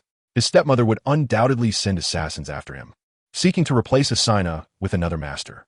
Revealing his abilities to the slaves was of little consequence, for they had been under his watchful eye, and with a mere thought, he could send them to their demise. Field pondered. Perhaps the survivors knew the location of essential supplies. The survivors were hiding in a hidden fortress within the city walls, their entrance barely holding against the purifying mist thanks to the purification potion splashed upon the gates. Upon hearing the voices of the living, they dared to open the door. "Thank the Valkyrie. I thought we would be trapped here for a week, forced to survive on each other's waste." The bearded officer cracked a distasteful joke while straightening his attire, flashing a smile at Field. "Ah, I presume you are the newly knighted lord. I shall certainly report your deeds to Baron Bull." Too kind, it was merely a trivial effort. Field tilted his head, attempting to glimpse what lay within the fortress, but was met with a blockade from two soldiers. All 10 of the bearded officer's men were stationed inside the fortress. "Where are your attendants?" the officer inquired, glancing at Field's slave soldiers, dismissing them with disdain. Field shrugged. "I'm not a knight. I am Baron Field." "Oh, Baron Field, the one without a single guard? They mentioned your name when you sent someone to make donations." The officer's expression grew increasingly peculiar, shifting several times before signaling to his men with an ambiguous smile. "My lord, I have long heard of your kind heart. I wonder if you could assist us with a favor." This tone was unsettling. The original owner was indeed benevolent, and Field raised an eyebrow, feigning ignorance. "Do tell." "We have indulged in drink, neglecting to light the fog-clearing lanterns, allowing the mist to invade the barracks, thus losing control of the situation. This is quite a troublesome predicament. Baron Bull is notoriously brutal. We will surely be executed. Is this something I can listen to for free?" So Field revealed a mischievous expression. "You wish to pledge your allegiance to me?" Laughter erupted among the soldiers, tightening their grips on their weapons. "We plan to flee. However, we require all of a noble's wealth, and furthermore, killing you will ensure no one knows we exist. And this is how you treat your benefactor?" Field was infuriated, for his initial plan was to enlist the survivors and locate supplies, should they refuse to cooperate. He had no qualms about eliminating them, but being provoked in such a manner was infuriating. The bearded officer shrugged. If we had a fog-clearing lantern, we would have long since escaped. Were you to us? Field chuckled softly. What is so funny? The officer raised his saber, puzzled by Field's calm demeanor. In truth, I intended to plunder this place, and now, should I eliminate you, there will be no witnesses. Asina, take action. The soldiers beside the bearded officer sprang into action, brandishing their daggers. In a flash, a ghostly blue figure swept past, yanking the soldier's arm as effortlessly as pulling a grasshopper's leg. Clang! The air froze until the dagger fell to the ground, and the soldier collapsed, clutching his gushing, severed arm, wailing in horror. My arm! My arm! The colossal blue wolf blocked the entire passage, its armored body resembling a tank, instilling fear. A monster! The soldiers were paralyzed by the sudden appearance of the beast. What is this? Did they not say Barrenfield was a complete failure, without any foundation? The bearded officer was dumbfounded, wishing to capture and flay those who spread such rumors. Asina, cripple them all. Field licked his lips. The original owner was indeed a good person, but that bore no relevance to him. Slaves, I offer you a chance to prove your mettle. 1 silver coin for each kill. Chapter 11. Deceit. As the noble's passkey, this world is replete with bloodshed and treachery. Being overly kind can lead to a swift demise, especially for a noble. Field had lost all patience and kindness to engage with the scoundrels of this world. Let iron and blood speak for themselves. Treachery is indeed the noble's passkey. It is evident that humans attacking their kind is far simpler than dealing with the undead. At least the living do not appear monstrous. A human slave let out a scream, lunging at the soldier with the severed arm, driving his sickle deep into his neck, pulling fiercely until the head was torn off. The soldier's terrified expression frozen in place. Well done, it is yours. Field smirked, tossing a silver coin from his pocket to the slave. I permit slaves to possess their own wealth, and the more effort they exert, the more they shall earn. The eyes of the surrounding slaves glimmered with desire. A silver coin was no trifling matter, enough to buy 100 black loaves of bread, sustaining their lives for 100 days.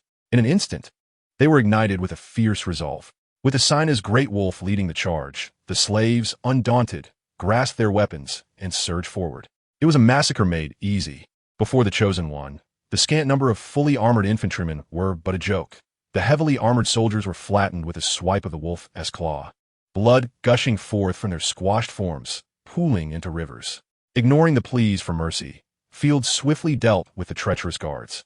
Tiptoeing to avoid the scattered limbs and severed arms, he cautiously entered the hidden fortress. Here lay the armory. Upon seeing the fortress's armory, Field could no longer conceal his astonishment. Before him stood piles of armor stacked like small mountains, exuding the fragrance of well-oiled maintenance, all neatly bundled. Nearby were shelves laden with standard long spears, steel blades, and iron shields, while bows and crossbows hung on the walls, barrels of arrows encompassing various functions. This place could easily equip 500 men to the teeth, achieving a 100 armor coverage rate. A mere baron could not afford such extensive armaments. These have been transported from various regions of the empire. Each year, the great lords were required to allocate a portion of their supplies in gold to support the construction at the borders, preventing incursions from corrupted monsters and orcs. The Cason Fortress, merely a forward outpost, contained such vast resources. The wealth of the larger fortresses behind it was beyond imagination. Have we struck gold? Asina exclaimed, taking down a knight's bow, enamored. This is merely a small fortune. Field was elated, waving his hand. What are you waiting for? Arm yourselves at once. Yes. Upon hearing they could don expensive armor, the throng immediately rushed to untie the ropes, donning sets of armor. For the first time, these slaves felt the weight of protection. It was heavy yet filled them with an overwhelming sense of security. The only drawback was that the slaves were too slender, wobbling comically in their newly acquired armor. Huh, take that, Richard. Field rubbed his hands together, summoning the first slave to take action. What is your name? My lord, I'm called Lynx. Lynx appeared quite nervous. In an era where knowledge was monopolized, the names of the lower classes were often arbitrary. Of course, they had little choice. Offending a noble could lead to dire consequences. I have a task for you. Let us practice it twice. Field beckoned Lynx forward, speaking mysteriously while gesturing animatedly. Since the weapons and equipment of Barenbull have already been appropriated, there is little concern about taking a step further. After the Lynx led 20 men away, Field began to contemplate the weapons before him. They must be taken entirely, otherwise he would feel an overwhelming discomfort. Field paced back and forth, Asina. Instruct Cal to bring everyone over and lower the equipment from the city walls. We shall retrieve them after passing through the pass. They have already become the gear of the Nightshade stronghold. But that was not enough. Merely possessing weapons and equipment could not satisfy Field. Venturing into Nightshade was a gamble, and he had to stake everything. The Casham fortress is supplied by nobles from across the nation, yet the villages under its jurisdiction must pay their taxes without exception. There are 6 large villages responsible for providing supplies to the fortress, and due to the fertile land, they continually supply the Baron's castle with cattle, sheep, wheat, and taxes each year. The rolling hills are dotted with a well-equipped troop of soldiers bearing the family banner of Baron Bull, traversing through withered vines and overgrown weeds, as well as crumbling walls. The village of Bullhorn is known for its 2 towering lookout towers, which stand at a modest height of 4 meters, including the roof. Yet they remain a source of pride for the villagers. These seemingly rudimentary towers, once manned by hunters, can rely on the outer wooden walls and militia to fend off bandit attacks. Just last night, they shot 3 undead corpses that reportedly wandered in from outside the walls. Heavens! Even monsters have appeared within the fortress, prompting the elders to recall terrifying tales of orcs.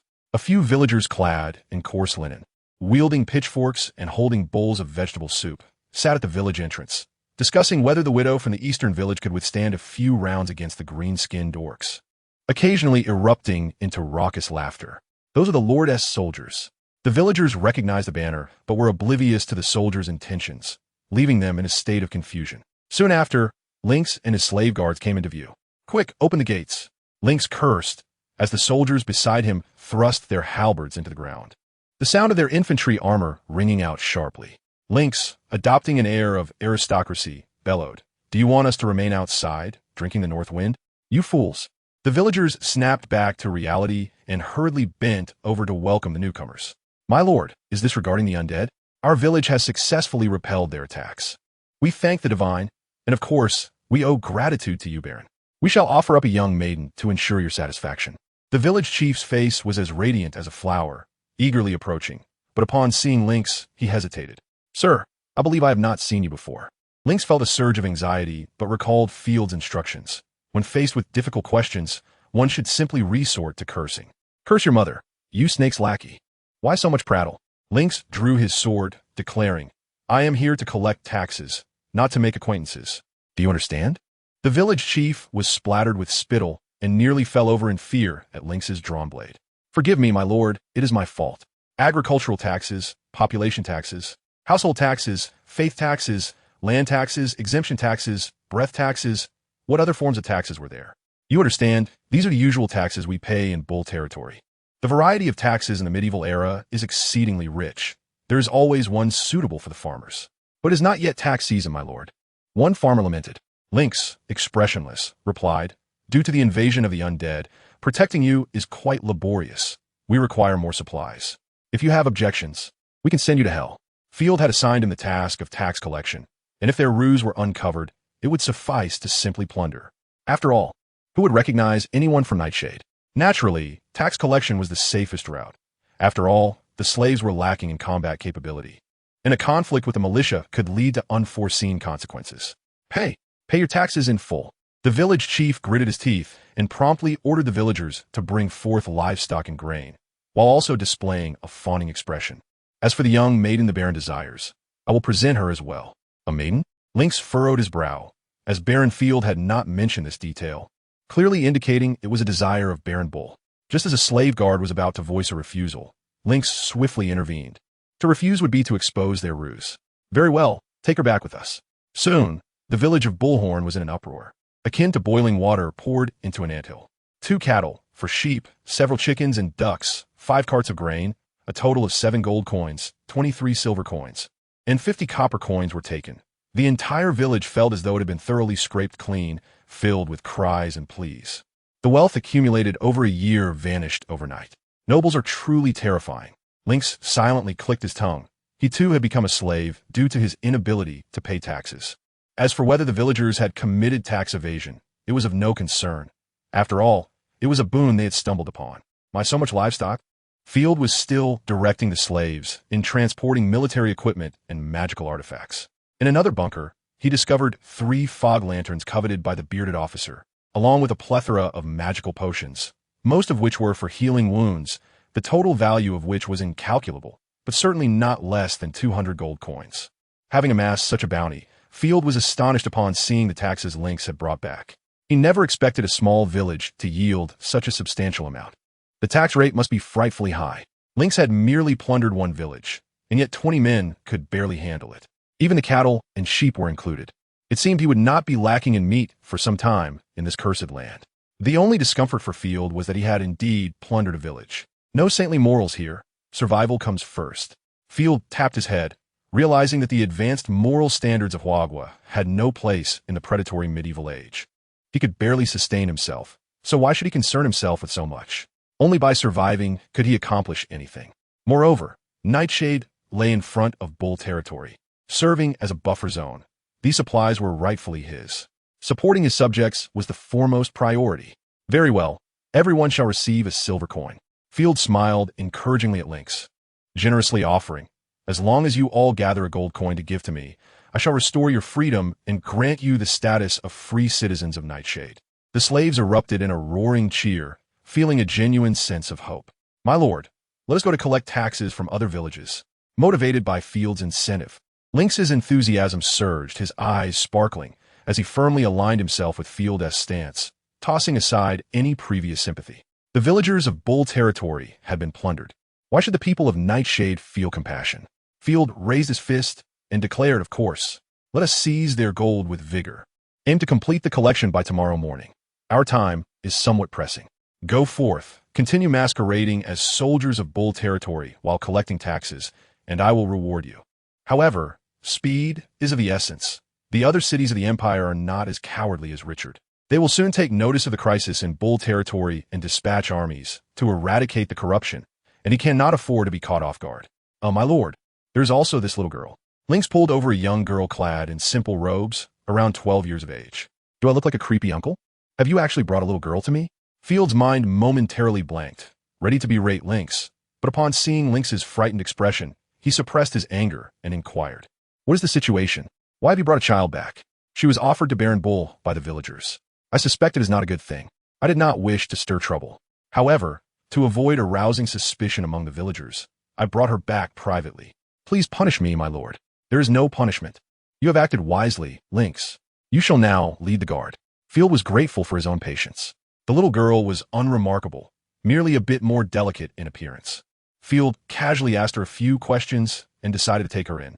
She had already learned of Field's secrets. There was no chance of returning her, and besides, it would not bode well for the girl if she were sent back. The next morning, gentle sunlight streamed in as Asina listened to the cacophony of chickens, ducks, and cattle outside, her eyelashes fluttering slightly as she lazily yawned. The fatigue from yesterday's battle dissipated, and Ashina found herself enveloped in a deep, sweet slumber. The cushion beneath her was soft, and a faint scent of flowering loquat wafted in the air, a luxury unattainable within the damp, cold confines of an iron cage. How fortunate she was that Lord Field chose her to be the chosen one. Indeed, he was a remarkable man. Her long legs brushed against each other, producing a tantalizing rustle. She longed to indulge in another hour of sleep. However, Ashina quickly rose, for Field had mentioned that they were to enter the mists that very morning. How did you rest last night? Field asked, as he observed the mature lady approach him with an eager bounce, almost causing him to falter. You needn't rush. I'm still mapping out our course of action. I rested well, my lord. Please do not mind me. Ashina replied, nodding in a manner that suggested understanding, and obediently stood aside in anticipation. The northern province was vast, including the Twilight Domain, which once boasted prosperous cities and villages now corrupted and filled with monsters. The heart of the Twilight Domain was a grand estate that had once thrived, belonging to a baroness named Sophia Starnight, her city visible from the estate. With her current strength, the notion of conjuring her own castle from thin air was utterly fantastical.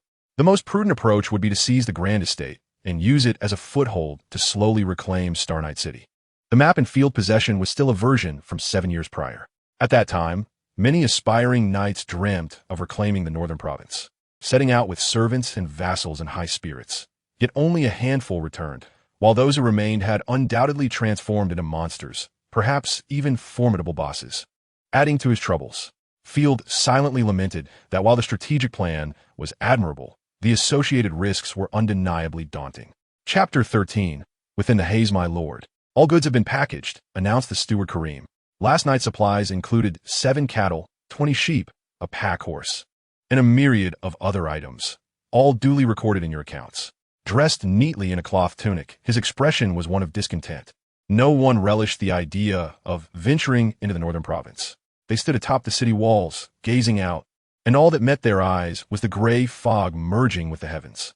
He had contemplated fleeing, but Field afforded him no opportunity.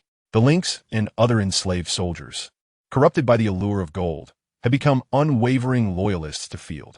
Kareem was certain that should he attempt to escape, he would be swiftly dispatched by those wretched sycophants, who would then receive a silver coin as a reward. These damned lapdogs, he cursed inwardly. For the sake of money, they have sold their souls, even their lives. Such was the nature of slaves. Grant them a glimmer of hope and a modicum of kindness, and they would willingly offer their lives. Forgive me, my lord. Kareem hesitated, stealing furtive glances at Ashina before inquiring. That slave? Pardon me, I mean Miss Ashina. Is she truly the chosen one, or are we being deceived? Might she demonstrate a miracle? Field had gathered everyone last night to announce the news of the chosen one to bolster morale. Do I need to prove anything to you? Perhaps you would like to venture forth, and I shall serve as your steward. I wonder, can you survive under the Empire's scrutiny? Field interrupted, suppressing Ashina's urge to summon a giant wolf with a scoff, his brow furrowed as he regarded the disloyal steward, who had been nothing but a harbinger of despair. Were it not for his literacy, Field would have relished the thought of demoting him to a mere stable hand. It was time to assert some authority. Kareem felt the weight of pressure upon him, beads of cold sweat trickling down his forehead as he stammered, too intimidated to speak. His master appeared transformed. Perhaps the burden of his family was too great? It was understandable. After all, no one wished to tread into a cursed land, and a pampered noble would certainly be even more reluctant. Without dissent, we shall depart. Field ignited the fog-dispelling lantern, a costly investment of 25 gold coins. Each minute of its burning a drain on his coffers. Gritting his teeth, Field stepped into the northern province, and the sounds of life vanished in an instant, replaced by an oppressive silence. Raising his gaze, he beheld the suffocating shroud of deathly fog surrounding him, eerie in its stillness, even the sun obscured from view. Prolonged exposure might induce a sensation akin to being submerged in the depths of the ocean. Even Field felt a flicker of anxiety, let alone the slaves. Were it not for the corrupting nature of the fog beyond the lantern's glow, and Field's announcement of the chosen one's arrival, it was likely they would have lost their sanity, charging headlong into the mist only to be transformed into monsters. The ground was littered with writhing, crimson-black tendrils, corrupted vegetation devoid of offensive capability, yet capable of ensnaring wheels. It resembled a scene from Silent Hill. Field forced himself to remain composed, walking at the front of the group, ensuring they could see him, guiding them onward and instilling courage. After all, the nobles who valued their lives were present. What reason did they have to flee? Strange cries echoed from the fog, the lantern illuminating 100 paces ahead, while the roars emanated from further afield, leaving the group feeling utterly vulnerable. Ruins lay strewn about, with corroded iron spears embedded in desiccated skulls, and Field even spotted faded griffin banners. Many exploratory legions had been sent by the Empire, yet they had all met their demise, becoming part of the local populace. Field swallowed hard. My lord, fall back behind me, Ashina warned, her crimson eyes scanning the right front, sensing an approaching monster. Soon, a decayed corpse with half a face stumbled into Field's line of sight. With a swift motion, Ashina drew her bow, releasing an arrow that streaked through the air like a silver comet. The corpse's head exploded like a watermelon, its body rolling twice before coming to a halt. Be cautious. More monsters are approaching. Field's mini-map displayed a plethora of skull icons. Realizing they had been discovered, he abandoned any pretense of silence. For a defensive circle with the cards. Archers, ready your shots. At Kazan's fort, Field had acquired 80 crossbows and 100 standard Empire bows, yet among the slaves, only 2 or 3 were skilled in archery. Fortunately, the crossbows were effective, and he had armed 20 archers. The cacophony of monstrous cries intensified, accompanied by the thundering footsteps of a dense horde of corpses converging into view. Field, aided by his map, was aware of the monsters' proximity, but their overwhelming numbers forced an engagement. Damn it, fire! Without needing further instruction, the slaves released their trembling bolts. The leading corpses slammed into an invisible wall, toppling 7 or 8 of them. Ashina sheathed her bow and summoned a giant wolf, charging into the fray. Though only a first-tier chosen one, her combat prowess surpassed that of mere mortals. Her longsword danced like a butterfly, and corpses fell before her blade, some decapitated, others crushed by the wolf's claws. As she plunged into the throng, she commanded the dragon blood wolf to unleash flames, creating a fiery tempest that reduced the surrounding corpses to ashes. Could be? She truly is the chosen one?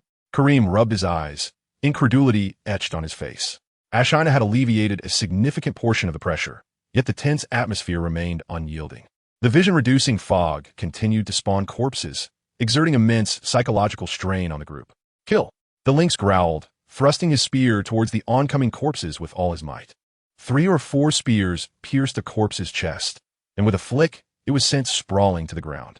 More corpses collided with the lynx's group of enslaved guards, their fists and claws raining down upon the soldiers' shields and armor, producing a cacophony akin to hammering metal. What is that flying towards us? Field noticed a swiftly moving skull icon on the map above him. Without hesitation, he dismounted, leaving his entire party perched precariously on high ground, a perilous position. Just as he steadied himself, a fierce gust of wind swept past him. But where overhead, Field instinctively crouched down, drawing his long sword to thrust upward. In a fleeting glance, he beheld a Batwoman, bald, devoid of eyebrows, and bearing an unsightly visage. Apart from her feminine form, her arms were bat wings, and her legs ended in sharp claws. Chapter 14. Amidst the Mist, Part 2. As her wings flapped, the grotesque masses of flesh upon her chest jiggled disturbingly, lacking any semblance of beauty. Indeed, they were revolting. With a sudden dive, she snatched up a female slave, the unfortunate subhuman struggling and screaming in vain, as no one could save her. Within moments, the Batwoman tore the slave asunder, blood splattering and eliciting gasps of horror, while she cackled mockingly. Shoot that monstrosity! Field's anger flared. Without further prompting from Field, the furious crossbowmen raised their weapons, unleashing a cacophony of bolts and arrows. The Batwoman, unprepared for humanity's ranged capabilities, was struck by 3 or 4 arrows, collapsing to the ground like a ragged cloth. How dare that abomination attack my subjects? Every one of them is a life I have purchased. Field fumed, seizing a polearm from the cart. Ignoring any semblance of noble decorum, he swung it violently, smashing the Batwoman's head into a pulp. In the chaos of slaying the Batwoman, a horde of decayed corpses surged forth unimpeded. Everyone clear out. Asina quickly summoned her power. The black scales on the neck of her wolf dragon began to sizzle, a horrifying energy coalescing that warped the very air around them. With a thunderous roar, a ghostly blue flame erupted from the wolf's maw, a torrent of heat sweeping across the area before Field, engulfing the distorted figures in its fiery embrace. Field even felt the surrounding gray mist dissipating significantly. How scorching! The members of the guard, clad in armor and positioned nearby, were seared as if they were on a hot griddle, grimacing in agony. The putrid blood of the corpses was dried, caking onto their armor. Asina stuck out her tongue. My apologies. The continuous flames annihilated vast swathes of the decaying horde, leaving the remainder far less daunting. 3 slaves had perished, along with 1 slave guard, which was still tolerable. They took a half-hour respite, while the women retrieved the arrows. Field accepted a water flask from the steward, gulping down several mouthfuls. The icy water jolted his throat, bringing him back to reality. Thanks to you, Asina, he said, ruffling her hair, causing her to blush fiercely, her wolf tail wagging like a propeller, as if ready to take flight. Asina shook her head, feigning modesty. It is what I ought to do, though her expression betrayed her desire for praise. It was no wonder the northern province was dubbed the Cursed Land. Had the original owner been present, or rather, without Asina's assistance, Field doubted he could have endured for long. A shiver of fear ran through him, but he quickly dispelled the negative thoughts upon noticing a new icon approaching his direction, a cluster of red exclamation marks. Could it be another monster? No, their formation was too orderly, exactly 19 of them. Field furrowed his brow, contemplating before summoning Asina. You go ahead and prepare an ambush in the mist, ready to adapt. Captain Connor and his companions advanced through the fog. This mist-dispelling lamp seems on the verge of extinguishing. Damn it. Why is that foolish Baron's lamp so large while ours is but a small one? The second miss is too stingy. She wants the donkey to work, but won't offer a carrot. Shut up, you foolish donkey. Watch your loud mouth. You'll attract the corpses. Someone beside him scolded nervously. I feel something moving behind us, an alert cavalryman remarked, gripping his lance, visibly unsettled. We should have taken the opportunity to eliminate Baron Field before entering the northern province. Not now. Connor sighed. Do you think I wouldn't want to? But to brazenly kill a noble would land us all on the gallows. This was why they had said farewell to Field earlier and circled back to establish an alibi. Soon, Connor's cavalry found Field's trail. The fresh blood and corpses on the ground provided an unmistakable guide. The tracks of over 200 men were impossible to conceal. Brothers, prioritize killing Field. Then we'll charge the slaves and seize their mist-dispelling lamps. The gray mist will soon claim everyone. Connor's plan was flawless. Having arranged the formation for a lance charge, they started to trot their mounts forward. I can already envision Field's terrified pleas for mercy. Connor chuckled with a wicked grin. However, when he finally laid eyes on Field, his smile froze. A full squad of 30 heavily armored guards stood firm, shields raised and spears poised in a defensive formation. The blood and entrails of the undead starkly visible on their armor, indicating they were not to be trifled with.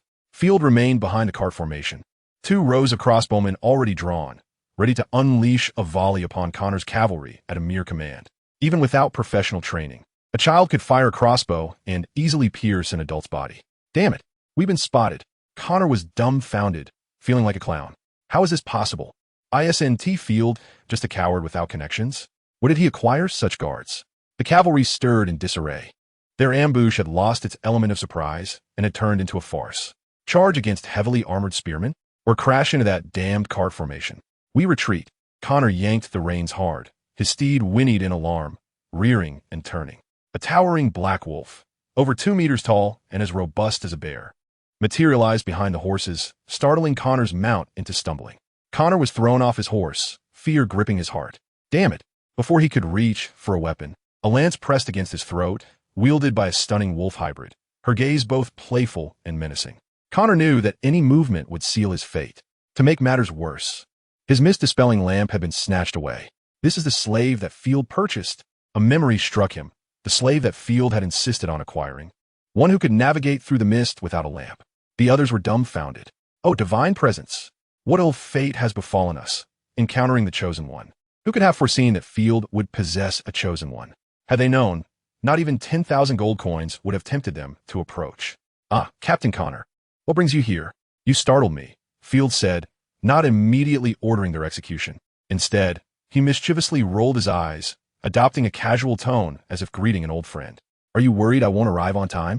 Rest assured, expanding our family's territories is a noble's duty. Ah, Connor was at a loss for words. Caught between life and death. Chapter 15. Amidst the Mist, Part 3. Field wore a congenial smile. Then you must be here to escort us, correct? Just as the chivalric code dictates, in praise of the goddess of war. Connor was elated, realizing Field was unaware of his true intentions. He quickly seized the opportunity. Ah, yes indeed, that is splendid. Come down and share a mug of ale. We are about to depart. You will have ample opportunity to demonstrate your knightly spirit along the way. Field raised a hand, signaling Asina to step back, then casually invited the cavalry to drink. The soldiers hesitated, feeling guilty yet hopeful.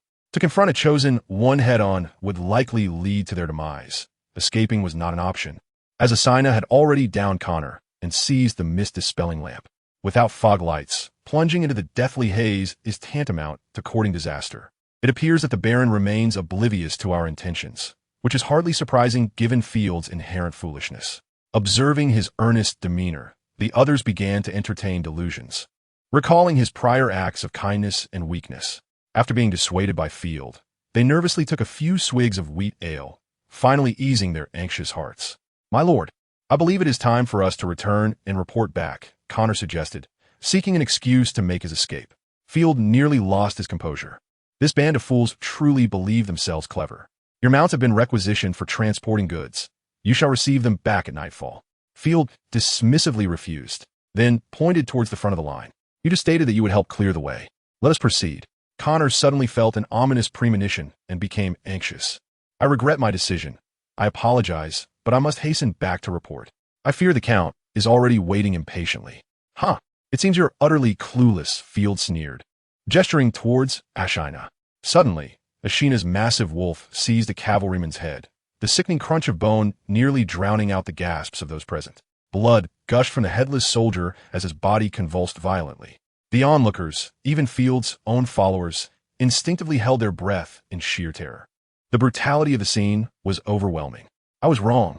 Baron Field. Connor capitulated, throwing himself to the ground. It was your sister, Liz, who commanded me to do this. Shall I repeat myself, Captain Connor? Field replied with a smile. You may clear the path ahead or face death now. A chill coursed through Connor's bones. All notions of gentle benevolence were utterly false. Previously, he had heard other nobles jest that Field was as meek as a lamb. How absurd! He cursed those deceivers bitterly. Under the threat of the guards' long spears, the 18 cavalrymen without mounts quickly formed a small square, leading the way at the front of the line. Field's map indicated a mass of corpses rapidly approaching. Taking a deep breath, Field gritted his teeth and commanded, "Let us set forth." Nightfall Keep lies to the southeast of the northern province. With the aid of his map, Field circumvented the majority of the monsters and, after 3 arduous days, finally arrived at the Grand State. The corpses at Nightfall Keep seemed endless, as evidenced by Connor's trembling hands. The blade of his weapon chipped and his demeanor numbed. He resembled a marionette. The relentless fighting had driven him to the brink of collapse. Only he remained among the cavalry tasked with clearing the way, proving that being a captain had its merits, though he too bore several wounds inflicted by the undead. A portion of him already corrupted and death looming close. Let's grant him a swift end. As Field's words fell, Ashina released her bowstring, and an arrow struck Connor down. Immediately, slaves advanced to scavenge his belongings. We have reached the Starry Night estate. What a feat! Field sighed in relief upon seeing the entrance, prompting a chorus of cheers from the others. Thanks to Ashina and the map, Field could confidently assert that without the enemy locations marked on the map, they would have never managed to navigate their way in. The unending tide of corpses along the way would have surely overwhelmed them. It was evident that no living soul had set foot here in a long time. Ashina stepped forward to tear away the thorny vines blocking the estate's grand entrance, the rusted door collapsing with a loud crash. Ashina, agile as a cat, jumped aside and awkwardly remarked, "It seems the door is in need of repairs." The tall, imposing iron gates, with their intricate stonework and sculptures, along with the expansive ornamental gardens, though now corrupted by the gray mist and shrouded in an eerie atmosphere, still hinted at a former grandeur. 2 slave guards moved the fallen iron door aside, and Field glimpsed remnants of humanity, corpses, and other unknown creatures amid the decaying flora. The Starry Night estate sprawled over 30 hectares, approximately the size of 40 football fields, comprising a pool, gardens, farmhouses, woodlands, barns, wine cellars, stables, villas, and the central main building. It was a testament to extravagance, for Baron Sophia was a figure of considerable power, not merely a title of nobility. The accumulation of years of family wealth ensured a substantial fixed asset. This was merely a baron's domain. It was said that Her Majesty, the Empress of the Griffin Empire, owned an immense estate covering 500 hectares. One could easily envision scenarios from a Mary Sue novel where the protagonist awakens on a bed the size of a football field, a reality likely to befall the Empress herself. With such expanse, the quantity of monsters was inevitable. With 10 years of corruption, barns and stables no longer held any value. Field took out the estate map and compared it to his own, realizing that even the gardens, once a site of beauty, had lost their worth. Should we clear the main building directly or occupy one of the villas? The estate featured 3 smaller villas aside from the main building, intended for the lord's relatives or guests. Ashina appeared particularly excited as this was her first encounter with such splendid structures. The slaves were even more animated, whispering among themselves, their faces alight with enthusiasm. For those of lower status, having worked in a noble's villa, even as a mere cleaner, would be a story to boast about for a lifetime, a proud tale to share with their sons on their deathbeds. Field gazed at the distant main building for a moment. The shattered windows cast eerie shadows. Suddenly, he felt an unsettling sensation of being watched, as if a heavy weight pressed down on his chest, causing his breath to quicken. There might be something terrifying within the main building. It would be wise to refrain from provoking it for now. Field quickly averted his gaze, rubbing his temples, and glanced at the map, which was marked with numerous skull symbols. However, the most striking feature was a large red dot located in the basement of the main building. The skulls represented corrupted monsters. But what did the red dots signify? It likely indicated another creature. Chapter 16. The Grand Winery, the first stronghold, my lord. Why do you appear so troubled? Ashina approached with her bow, a smile playing upon her lips. It was strange how he seemed more distressed now, after they had overcome the most challenging phase of their journey. Waving his hand, Field sought to dispel any anxiety that might dampen the already fragile spirits of his companions. He donned a teasing expression, playfully pinching Ashina's wolf ears. "It is not trouble. I am merely deliberating whether to personally reward my diligent and deserving benefactor with a massage." Hey.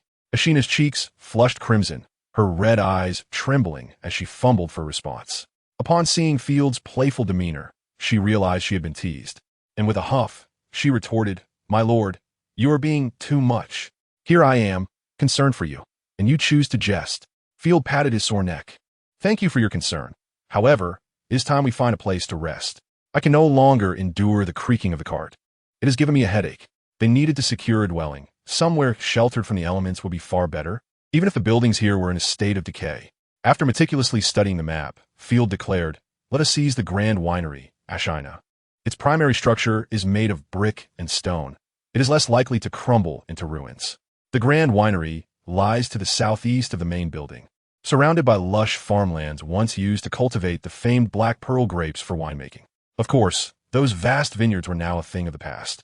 The fields were instead filled with writhing black tendrils and corpses. Among the remnants of the farmland, one could still faintly see grapevines and trellises that had once produced the empire's most celebrated black pearl wine. Women had diligently cleared the fields, leaving no trace of filth. Though the writhing tentacles and flesh appeared terrifying, they posed no real threat. Field kicked aside a mass of decaying flesh with several eyes, once adorable creatures before the onset of the gray mist. "Very well, my lord," the slaves murmured, hesitating. "Within 2 days, I shall compensate you with 10 copper coins for your labor. This land will eventually become our source of sustenance." Field unleashed his decisive command, permitting the slaves to possess money. The slaves' eyes sparkled with newfound hope, and with nimble hands and feet, they swiftly employed their tools to eradicate the corrupted creatures, instantly increasing their productivity tenfold. The steward, Perry, observed the slave's demeanor and rolled his eyes, muttering that only the master could be so benevolent and generous. Should these filthy peasants refuse to work, it would be far simpler to execute them outright. At that moment, the freedman lured by Field approached. "My lord, you are indulging in fanciful thoughts. The land has been poisoned. Even if we eliminate all the monsters, it remains unfit for cultivation." The villagers expressed their doubts, one stamping his foot vehemently, causing the soft earth to yield beneath him, forming a footprint that pooled with noxious purple water. "Behold, it resembles a toxic swamp. Oh, this wretched stench is more unbearable than a widow's unwashed garments for 3 years." The slaves cast puzzled glances at one another, sensing that Field's kindness had emboldened certain individuals to overstep their bounds. Field's gaze lowered, his tone devoid of emotional fluctuation. "This is my command, not a matter for your discussion." The villagers, still loyal to the bull baron, struggled to comprehend. "But what you propose is utterly futile." Field furrowed his brow, his expression darkening. The sentinels, including Lynx, swiftly drew their blades, the sharp sound of metal ringing out. Although it was Connor and his companions who constituted the main force, the slave soldiers had been tempered and now exuded a glimmer of martial resolve. The villagers, momentarily blinded by the flash of steel, realized with horror that they were questioning their new lord. Instantly, they were drenched in sweat, collapsing to the ground in terror. The atmosphere turned icy for half a minute. Field then waved his hand, not out of a desire to display authority, but rather out of necessity. Without a firm foundation in this lawless land, he could not maintain control over these individuals and should relinquish his title of lord, perhaps even seek an end to his life. "You too shall assist in the cleansing. The eastern lands are entirely yours. Furthermore, for those who deem me a fool with fanciful notions, go and receive 5 lashes." Field's minor punishments served as a stern reminder. Both clearing and cultivation would require their involvement. The villagers, now drenched in sweat, felt as if a great weight had been lifted upon hearing Field's words. Yes. They began to eradicate the corruption, startling the corrupted creatures into a cacophony of shrill cries. Truly, it was a scene reminiscent of the Cthulhu mythos. Field inhaled sharply, a wave of nausea washing over him. Prolonged exposure to this cursed land could drive one mad. He resolved to ignite the flame of civilization, beginning with the winery. 2 farmers, wielding torches, opened the doors of the winery, and a foul, decaying odor assailed them. Field nearly regurgitated his previous night's dinner, covering his mouth and turning his face away. Be cautious. There are numerous footsteps on the second floor. Asher, unfazed by the stench, had endured far worse during her time as a slave. We must seize this grand chamber. And as there may be flammable materials within, we cannot use fire. Asher nodded obediently. Leave it to me. Clutching a shield to her chest, Field drew his longsword, ready the pikes, prepared to meet the onslaught. Though they had not undergone systematic training, the soldiers had gleaned some tactics from recent skirmishes. Forming a small square formation with remarkable speed, Field took a deep breath and struck his sword against his shield. Hey, fellow villagers, our community brings warmth. The response was a resounding growl, filled with the wails of tormented spirits. Suddenly, the thunderous sound of footsteps erupted as grotesque monsters, twisted and unrecognizable, charged forth from the inky darkness, the clash of flesh and metal resonating violently. Asher and her wolf held the line against the oncoming horde, her spear effortlessly dispatching the corrupted corpses, while the giant wolf, akin to a tank, remained unscathed despite being enveloped in decay. Had Field permitted the dragon-blooded wolf to unleash its flames, the battle would have been swiftly concluded. By the gods! One soldier in the front line pierced the corrupted creature, staggering momentarily. Before he could regain his balance, he was overwhelmed by the advancing horde, crashing to the ground in a state of disarray. With a low growl, Field stepped forward, his sword cleaving down upon the head of a corrupted beast. This was no fantastical tale. The creature was merely a monster clad in human flesh, devoid of armor. The sharp blade carved through sinew and bone, severing the head cleanly from the body. Thank you, my lord. The soldier gazed up, terror-stricken, his trousers damp with fear. He had narrowly escaped a gruesome fate. The profound respect and gratitude he felt towards a nobleman were evident in his expression, which betrayed a newfound reverence. Chapter 17. I mouse, truly am doomed. Thank you, my lord, the soldier mumbled dazedly. Field extended a hand to lift him, delivering an encouraging punch to his shoulder. It is no easy task to cultivate a suitable soldier. I await the day you shed your status as a slave and transform into true warriors, perhaps even knights. The soldier's blood surged with excitement. He had previously dismissed Field's promises as mere fantasies or noble frivolities. Yet now, he felt the palpable difference between Field and other aristocrats. For Lord Field, we charge forward. The surrounding crowd, inspired by this fervor, wildly brandished their pikes in the fight against the corrupted. Soon, the creatures drawn by the noise were eradicated, and Field hastily counted. Over 70 corrupted beings lay vanquished. He inhaled sharply, but the stench of decay filled his lungs, prompting him to shut his mouth. Pondering, does the winery truly require this many individuals? When the Empire decided to unleash the mists of death, why was there no warning for the northern territories to evacuate? Forget it. It is of no concern to me.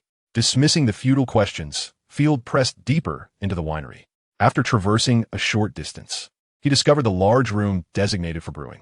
He had hoped to find ingredients such as rock candy or wheat.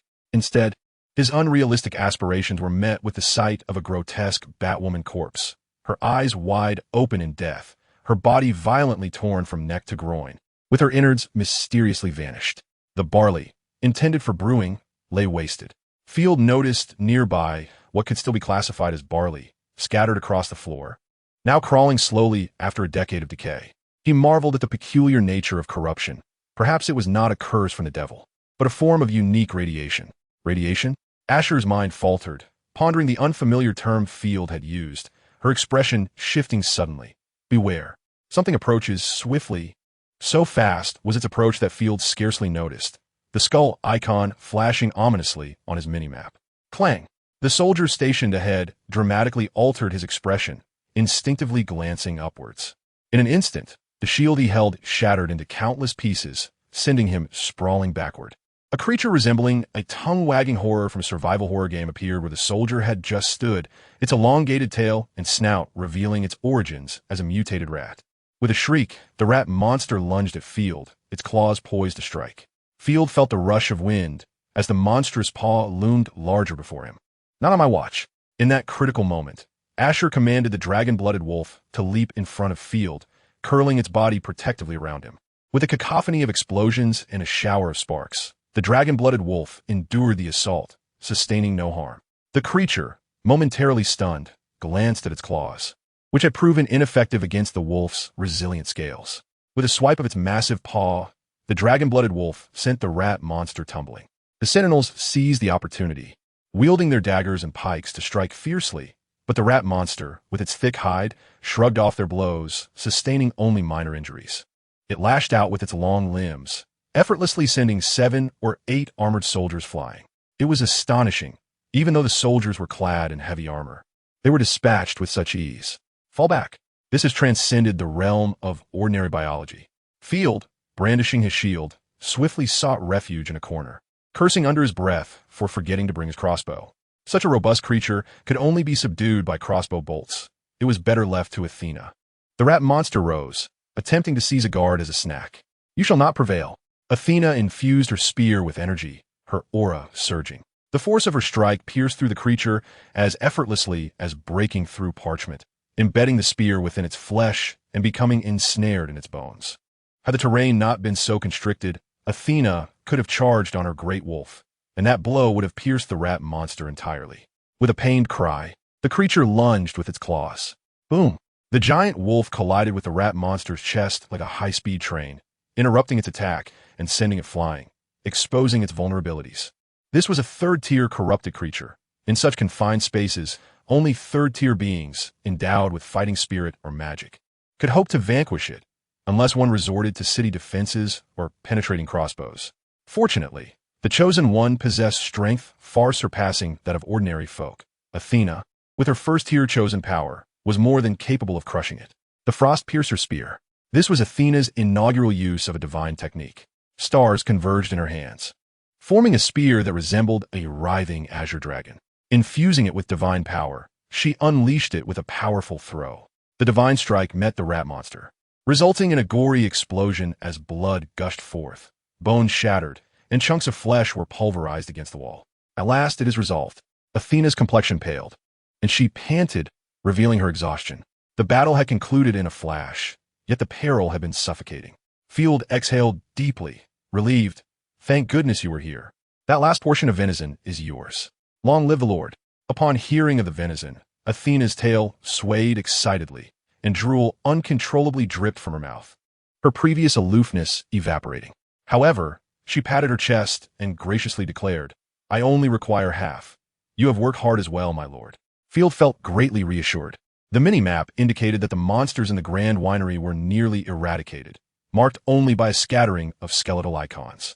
To be cautious, Field first escorted the injured out and attended to their wounds before leading the recuperated team to meticulously scour the winery. By 9 that evening, the cleanup was in its final stages. The entire winery was in shambles, with debris strewn about, and the wind whistled through the cracks, stirring up great dust. The sole silver lining was that the overall structure of the winery remained intact. The first and second floors had been thoroughly searched without yielding anything of value, merely some dark, broken timber suitable for constructing shelters or kindling. Below lies the wine cellar, my lord, a guard announced as he approached, disregarding the thick dust on the cellar door. With a heave, he pulled the heavy door open, revealing a dim staircase. Field swallowed nervously, rubbing his hands, mumbling incessantly, May the Bodhisattva bless me. May God protect me. Please let me find something useful. Within the dark cellar, an abundance of oak sherry barrels lay stacked, some damaged by the collapse, with traces of dried water and evidence of mice. Chapter 18, A Rare Vintage. Upon witnessing the disarray of the wine cellar, Field felt a wave of despair. Fortunately, hope was not entirely lost. After searching a few locations, he discovered an unopened barrel. Tapping it gently, it produced a deep, resonant sound, quickening his heartbeat and igniting a spark of joy within him. Yet, wary of disappointment, he feigned calmness. Open this barrel. May it be filled with exquisite wine rather than tentacles. Gray mist only corrupts flora and fauna. Inanimate objects do not transform into monsters, provided that the wine is properly sealed. The guard strained to pry open the barrel, and with a pop, a rich aroma of wine wafted through the air. In a winery filled with rot and monsters, the scent of top-tier wine was an astonishing experience, akin to discovering shrimp in a restroom. This is it, the long-lost Black Pearl wine, now a rarity in the Empire. Field was ecstatic, pumping his fist in the air, instructing the guard beside him, "Some of my steward cow." to enumerate the drinkable barrels here. Seeing Field lost in his exuberance, Athena cautiously advised, "My lord, even fine wine should be consumed in moderation. Many lords have met their demise through excessive drinking, lingering in taverns and revelries. Fear not, Athena, I have no intention of indulging in this wine." Field preferred iced tea or cola over wine. These vintages, lost for a decade, were akin to liquid gold. Once transported to the imperial capital, or even to any nearby city, they would undoubtedly yield a fortune in gold coins. As for their exact worth, that depended on the quantity available. Yet Field was certain that the nobility would vie fiercely for such esteemed wines. Athena pondered, her slender finger resting on her lips. If black pearl wine is so precious, perhaps we could consider brewing our own, now that the Starry Night winery is in our possession. You are correct, but that would only be contemplated under conditions of safety. Entrusting the wine cellar to Cal, Field finally found the time to survey his domain. Centered around the winery, the land he occupied resembled the size of an elementary school playground. As long as the gray mist did not shroud the area, the populace could freely traverse it, rendering it a true territory. What lay within the land was presently inconsequential, as it was rife with corrupted flora and fauna that needed to be eradicated before any considerations could be made. Now, the real challenge had just begun. Field circled the outermost path, observing that the corrupted creatures in the fields had diminished significantly thanks to the efforts of the villagers, revealing a semblance of civilization. The villagers had herded the deformed, corrupted beings together. While these monsters possessed no combat capabilities, their very presence was a blight. The broken timber cleared from the winery was perfectly suited for repurposing, tossed into the heap of monsters and ignited. The wretched cries echoed like a cat in spring, accompanied by the crackling of flames, as thick clouds of smoke billowed from the remnants of the creatures. By the heavens, the Valkyrie above, these devilish minions have finally been purged, the maid exclaimed dramatically, patting her chest, while the working slaves looked on with envy. The privilege of entering the castle, feasting on the nobles' leftovers, and enjoying lavish breaks was enough to ignite jealousy among the slaves. "Scissors, I need you to do something." After surveying his territory, Field intended to address his servants before issuing new decrees. "My lord, you say?" The maid Scissors' smile faltered, as if startled, and her once boisterous demeanor fell silent. Despite Field's previous display of cowardice and folly, he remained a figure of admiration among the common folk. Over the past few days, Field had been preoccupied with matters of expansion, neglecting many considerations. He now recognized the vast chasm of class disparity existing in this world. He recalled an amusing incident involving his late father. A rival noble had plotted to ambush the family-esque caravan, yet a farmer fortuitously discovered their ambush site. The farmer rushed to the castle to inform the earl, who then devised a counter-strategy that led to the enemy's defeat. Ordinarily, the farmer would have been rewarded with gold. However, upon the earl's triumphant return, the farmer was executed publicly. The justification? The farmer's lowly shoes, stained with filth and mud, had left disgraceful marks on the earl's carpet. In the eyes of the nobility, the common folk were mere refuse, and slaves were deemed even lower. Field was no saint. He would not upend his own existence, nor would he fully integrate into the ranks of the feudal nobility. He simply wished for his subjects to live well. Field mused, of course, they must be obedient subjects. "Scissors, summon all those who serve me. I have some words to impart." "Yes, my lord," Scissors replied, promptly lifting her apron and hurrying off.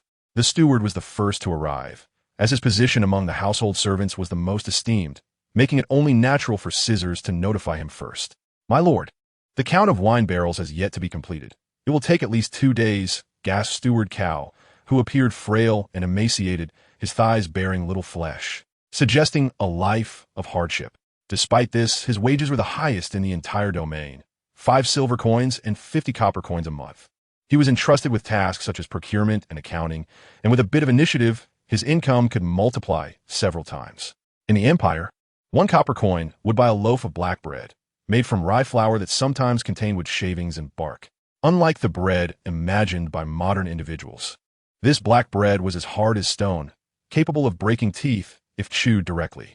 The proper way to consume it was to soak it in hot soup until it softened, then eat it with coarse salt, which was laden with impurities. The flavor bore no hint of wheat's aroma or sweetness, only a bitter saltiness. Yet even such wretched sustenance rendered many incapable of earning enough for 2 loaves in a day's labor, ultimately relegating them to the status of slaves. Both maids and male servants, as well as the cook, earned a daily wage of 15 copper coins, totaling 4 silver coins and 50 copper coins per month. Before long, Field found himself surrounded by his servants, 2 maids, 1 male servant, and a cook. In modern society, possessing 2 or 3 servants might seem impressive. However, in the medieval context, Field could only be considered a destitute noble. His sister, the woman who had attempted to crush him with cavalry, employed 20 male servants alone for tasks such as chopping vegetables, butchering meat, leading horses, and even trimming nails. Field's discerning gaze swept over each individual, who promptly averted their eyes to avoid making direct contact with their lord, a sign of disrespect. Chapter 19. The Dawn of the Territory and Planning for the Future. I do not yet know the name of my male servant, Field inquired of the steward. My lord, his name is Jar. He is 16 years old, and his parents are farmers. The cook is called Dish, while the maids are named Scissors and Sparrow. In this world, only those who possess knowledge or extraordinary abilities are bestowed with pleasing names. For instance, Field's full name is Field Ross, with Ross meaning rose, yet referring to him simply as Ross Fields Moore Apartment. Sir, do you have any instructions? Jar stammered, trembling at the mention of his name, fearing he might be dismissed for having slacked off for 10 minutes while mopping the floor the previous day. The makeshift bedding you prepared for the cart was quite soft. Were it not for your efforts, I might have been jostled to pieces on this journey, Field said lightly, snapping his fingers. Cow, reward Jar with a silver coin. Hisses of envy erupted from the others. 1 silver coin equated to over 6 days' wages. Jar was momentarily stunned. Then his face lit up with sheer joy as he fell to the ground, kissing Field's boots. Oh, divine one. Thank you for your generosity. Good luck, lad, Field replied. Scissors pouted, clearly dissatisfied, muttering to herself that making a bed was no grand accomplishment, as she could also warm the bed. Jar silently vowed never to slack off again, not even for a minute. Once a month, there would be a selection process where anyone could earn a silver coin as a reward for exemplary performance. The cook would prepare delicious dishes, the maids would clean the rooms, and such efforts would not go unnoticed by Field. The others exchanged quickened breaths, their eyes meeting, igniting a palpable sense of competition amongst them. A slight smile curled at the corners of Field's mouth. Henceforth, their productivity would be kindled by the lure of silver coins. Most importantly, situations such as reporting on one another would arise, which Field deemed necessary. Unity among his subordinates was not always advantageous, as it could lead to collusion against their lord. All right, you may return to your duties, Field smiled at them, gesturing for their dismissal. They quickly departed, yet the steward hesitated, taking a few steps back before returning. My lord, though it may be inappropriate to say, as your steward, I feel compelled to offer some advice. Cal, since entering the Nightfall territory, had ceased his former complaints and begun to work earnestly. Field raised an eyebrow, inviting him to speak freely. It concerns the matter of the races.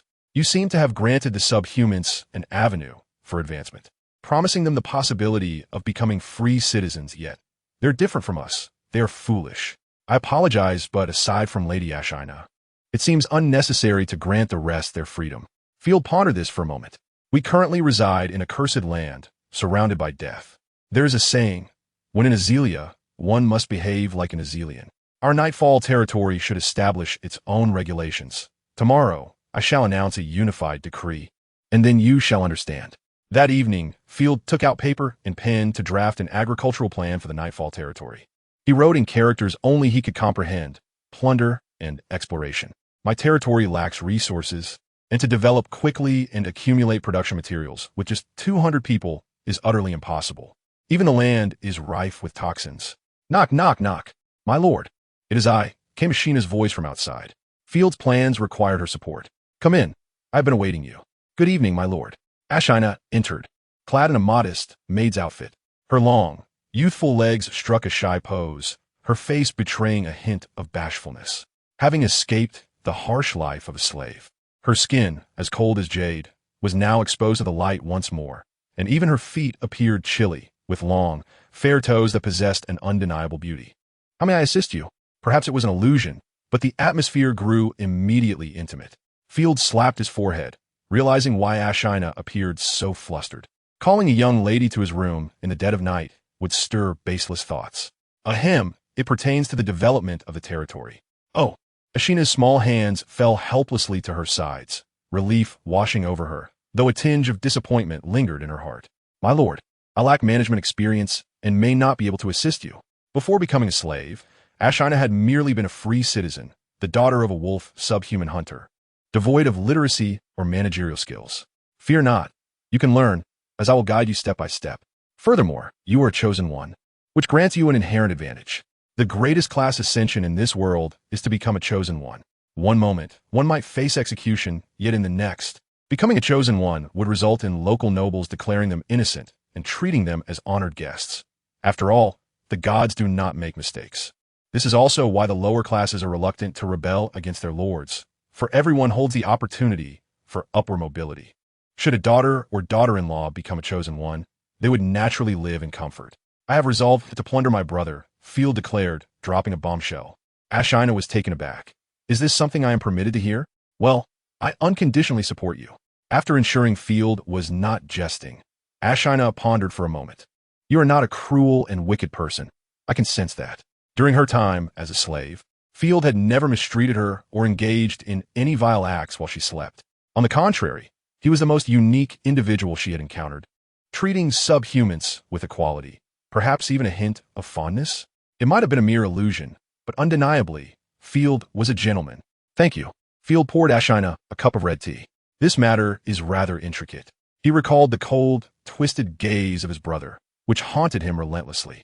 His brother had threatened to eliminate those he held dear, and Field was not the pliable soft target that the original owner had been. A fierce counterattack was imperative, and preparations must commence immediately. I will gradually explain the reasons to you. I require your assistance in training a cavalry unit, one specifically designed for plunder. Dear Sister Field, he provided assistance with 20 war horses, which are now perfectly timely. After agreeing on a plan, Field convened a gathering of all the vassals the following day, requiring even the slaves to attend. Each participant was inevitably drawn to the wooden chest beside Field, overflowing with silver and copper coins. Rather than delivering a lengthy discourse, Field presented a list. Members of the guard, as per the names I reported, approached to claim their rewards. 1 silver coin for slaying a corpse. I keep my promises. Chapter 20. New regulations. Expansion of the army. Subsequently, Field personally distributed the rewards to the guard members, and the slaves were overwhelmed with emotion. How could they not be? The most successful slave, Iron Hammer, earned 17 silver coins, wealth that many would never accumulate in a lifetime. Even Field's maid felt a pang of envy. The others looked greedily at the coins in their hands, lamenting their missed opportunity to join the guard when it was first established. How unfortunate not to have been selected. Once timid individuals were now stomping their feet in frustration. Listen, vassals, I hereby announce the development plan for Nightfall territory, which concerns your future, Field proclaimed. With the allure of money, the slaves perked up, more attentive than during a pastor's prayer. First, to free yourself from slavery, you need only earn 1 gold coin. Don't be quick to despair. I assure you, such a thing would be impossible under other lords, but here in Nightfall territory, it is simple. Look at the valiant Iron Hammer. In one day, he earned 17 silver coins. Hearing Field's praise, Iron Hammer stood tall with pride, even lifting his toes off the ground. It was the first time in his life he had received commendation rather than being called a foolish donkey or simpleton. It was hard to believe that it was the Lord's praise. Oh, goddess, I must be dreaming. Today is surely my lucky day. Iron Hammer reveled in the envious and admiring gazes of the others. Field smiled and continued. As before, a silver coin will be awarded for each corpse slain. Additionally, I will issue a series of non-combat tasks, such as farming, building walls, or repairs, each of which will also earn you rewards. Slaves lack motivation, and Field urgently needed free men, who not only would burden him with their basic needs, but could also be taxed and motivated to learn skills. A heated discussion erupted among the crowd, prompting Field to announce the second point. Second, as for racial issues, I wish not to interfere, provided you do not violate the fundamental laws. Though I am not a subhuman, my dear chosen one is, thus, cast aside your prejudices. Look around at the shrouded death, and do not condemn all for inexplicable reasons. Field paused. Personally, I have a fondness for subhumans. As long as they are diligent and straightforward and do not cause me trouble, they shall be my good vassals. Through recent interactions, Field had come to realize that subhumans were not like certain races that were lazy and destructive, and thus he was more than willing to embrace them. Moreover, the beast-eared girls were truly adorable. Ashina's eyes turned red as she felt a sense of respect and equality. Third, when praying in the future, include Ashina's name. This point troubled Field for some time, as he aimed to construct a more scientifically grounded territory. However, the texts indicated that the power of the chosen ones derives from faith and the prosperity of the city. Currently, Ashina was a first-tier chosen one. To advance to the second tier, she required a substantial amount of belief power. Field remained skeptical, as if faith were the sole means of enhancing power. The Pope's realm, with followers spread across the continent, would be the mightiest. Yet, this was not the case. The current Holy Griffin Empire had surpassed the Pope's realm in terms of high-end combat strength, let alone other powerful nations on the continent. Unfortunately, without a control group or the luxury of trial and error, he decided to proceed according to the experiences of those who came before him. Thereafter, Field once more summoned the slave soldiers, with no wages but meals provided, their only source of income being from slaying enemies. Unlike the previous instance where no one was willing, a throng of applicants surged forward. Field did not accept them all indiscriminately. Pointing to the edge of the territory, those wishing to join the army must run 5 laps around my territory. I will select the best based on performance. Furthermore, I am quite democratic. You may opt out at any time. This lighthearted comment caused 6 individuals to withdraw immediately. These were the lazy ones who were satisfied with merely a black loaf of bread each day. Such individuals could not even comply with basic obedience, clearly only seeking to sponge off others. Field shook his head. He did not need such soldiers. The remaining individuals gritted their teeth and began to run. The newly enlisted slaves were of significantly lower quality than the first batch, most being frail and emaciated, resembling skeletons. It was not until noon that the final one completed the laps. Observing the last figure stumbling towards him, Field felt not anger, but delight. Physical fitness could be improved, but tenacity was a rare trait. After excluding 2 who attempted to cut corners, Field acquired 23 soldiers. He withdrew all the wolf subhumans from the original 30-member guard, blending them with the new recruits to form a 20-member raiding cavalry, while the others constituted a 33-member escort. Should a noble or knight visit, they would be astonished by Field's actions. Training commoners into an army was already madness, let alone slaves. Foolish and ignorant, cowardly and timid. They lacked even the qualifications to be cannon fodder, barely suitable to fill the enemy's trenches. Yet Field took his endeavors seriously, even providing armor and equipment. The steward, witnessing the recruitment of these skeletal soldiers, was left agape, as if he could swallow an ostrich egg. He was taken aback by the Lord's actions and confronted Field candidly. My lord, the previous 30-member guard was already absurd. Why have you expanded the ranks and given valuable war horses to these lowly slaves? They will surely turn and devour those precious steeds. Calm down, cow. Look at the performance of the Lynx and Iron Hammer. They have done remarkably well. We have reached this point and established a foothold thanks to them. This is merely desperation. When faced with real challenges, they will surely scatter, Cow asserted vehemently, pointing to the heavens. A true soldier is born into a military family, possessing various military skills and weaponry knowledge, along with noble character. Field rubbed his forehead, realizing Cow had likely been brainwashed by bards and novelists. What we to use then? We are surrounded by monsters. Of course, we hire mercenaries and adventurers, Cow answered matter-of-factly. Mercenaries? Those unreliable fellows? Field worried that they would betray them at the first opportunity. History has shown countless times that only soldiers born from the people could form a capable army. Thank you for your suggestion, but I wish to give them a chance. Field rolled his eyes and stated authoritatively, Cow, provide the soldiers with extra rations. 1 additional egg each. This afternoon, I shall take them out to cleanse the monsters. They will prove their worth. With manpower scarce in the territory, Field dared not take everyone away, lest the base be obliterated. Chapter 21. Rum Village. More monsters at 1 o'clock in the afternoon. Field led the slave guards into the mists. In truth, it was challenging to grasp a sense of time within the haze, as everything remained shrouded in gray. Only at night did it transform into an impenetrable darkness. Ashina rode a giant wolf at the forefront, clearing the path. The eyes of the Chosen One seemed to have been enhanced, allowing for clearer observation of the world. Following her was Field and his newly formed slave guard, progressing slowly through the thicket of thorns and bloodied tendrils. According to the map, they would soon arrive at Rum Village, once a provider of abundant vegetables for the city. Unfortunately, all that was visible now was decay. Ashina positioned her hand above her eyes, straining to gaze into the distance. Beware to our right front. 7 decaying corpses are approaching. I suspect they are the villagers of Rum Village. a perfect opportunity for the newcomers to hone their skills. Noticing Ashina's relaxed demeanor, Field understood that the incoming corpses were mere trifles, ideal for the new recruits to witness their first taste of battle. Several new soldiers, upon hearing this, instinctively swallowed hard, their instincts urging them to flee. Yet, with their lords standing behind them, they dared not make a move. Thoughts of the delectable eggs danced in the minds of the guards, as many slaves had lived long without ever tasting such a luxury. At lunchtime, when eggs were served, many had barely chewed before hurriedly swallowing them, with some even choking in the process. Nonetheless, they all felt a profound joy to savor this delight. The slaves willingly embraced the risks of death. Suddenly, from the gray mist emerged a figure reminiscent of an ancient corpse, devoid of clothing, her gaunt and repulsive bosom sagging to her abdomen, her body slick with slime. The seasoned slave soldiers brandished their long pikes, thrusting from various angles to secure the corpse in place. Come now, pierce her skull or stab her chest a few more times. Steady hands, keep your movements controlled. The lynx generously shared his expertise, dragging a trembling recruit towards the corpse. The newcomer, despite lifting his pike multiple times, hesitated to strike, even wetting himself in fear at the shrieking undead. It's a demon. A demon, one of the new soldiers stuttered.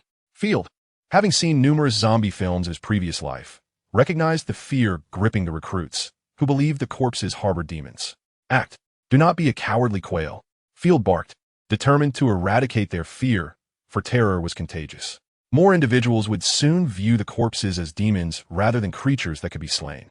Even if they are demons, I, along with the Chosen One, stand here. What is there to fear?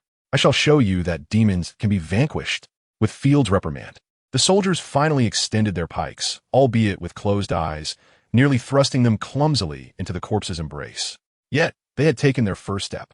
After completing the task, the new soldier's legs buckled, and he collapsed to the ground.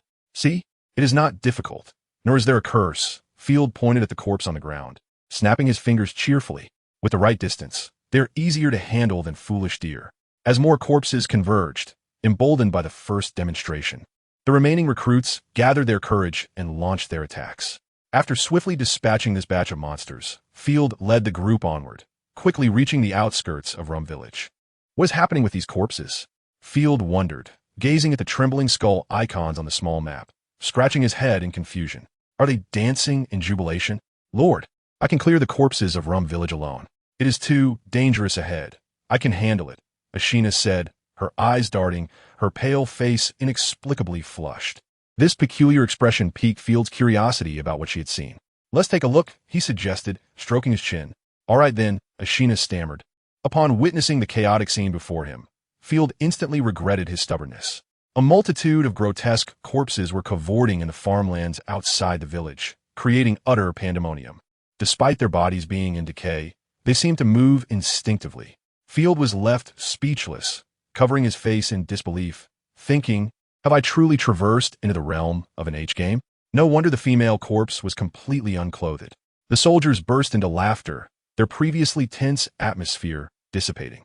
Suddenly, Ashina could no longer contain herself and commanded the dragon-bred wolves to unleash a cleansing fire.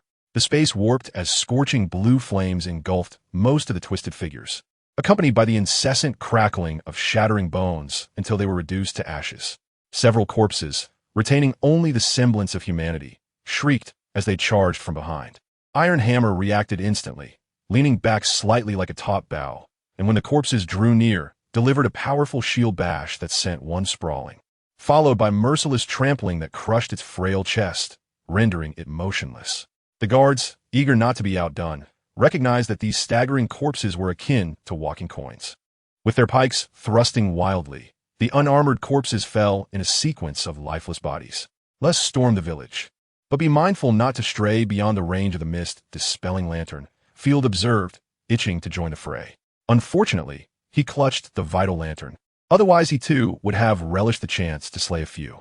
The corpses fell one by one into pools of blood. The soldiers advanced steadily, and Field could distinctly hear their footsteps synchronizing, merging into a rhythmic thrum, a natural drumbeat. Mastering the rhythm, everyone felt the collective strength. Initially hesitant, the new recruits were soon swept up in the fervor, joining the slaughter. Before long, over half of Rum Village's corpses had been slain, leaving a stench of decay in their wake. Field arrived at the village's center, where a dilapidated well now lay collapsed. He placed the mist-dispelling lantern there and had barely issued the order to rest when he noticed a sudden surge of red skull icons on the small map. Beware, there are still monsters here. No, many of them. Without hesitation, Field prepared to call for a retreat, but the enemy moved with alarming speed, even faster than a galloping horse. My lord, we must flee. I see the sentry guard rushed over, but was interrupted by Field. Leaving Rum Village now would put us directly in their path. We must find a place to hold our ground. Wait, do not stray too far from me. Ashina grasped Field's arm, lowering her voice. I am confident we can break through. Field understood her intent and nodded. I will, but until the very end, I am unwilling to flee. Let's abandon the cart here and ready the crossbow bolts.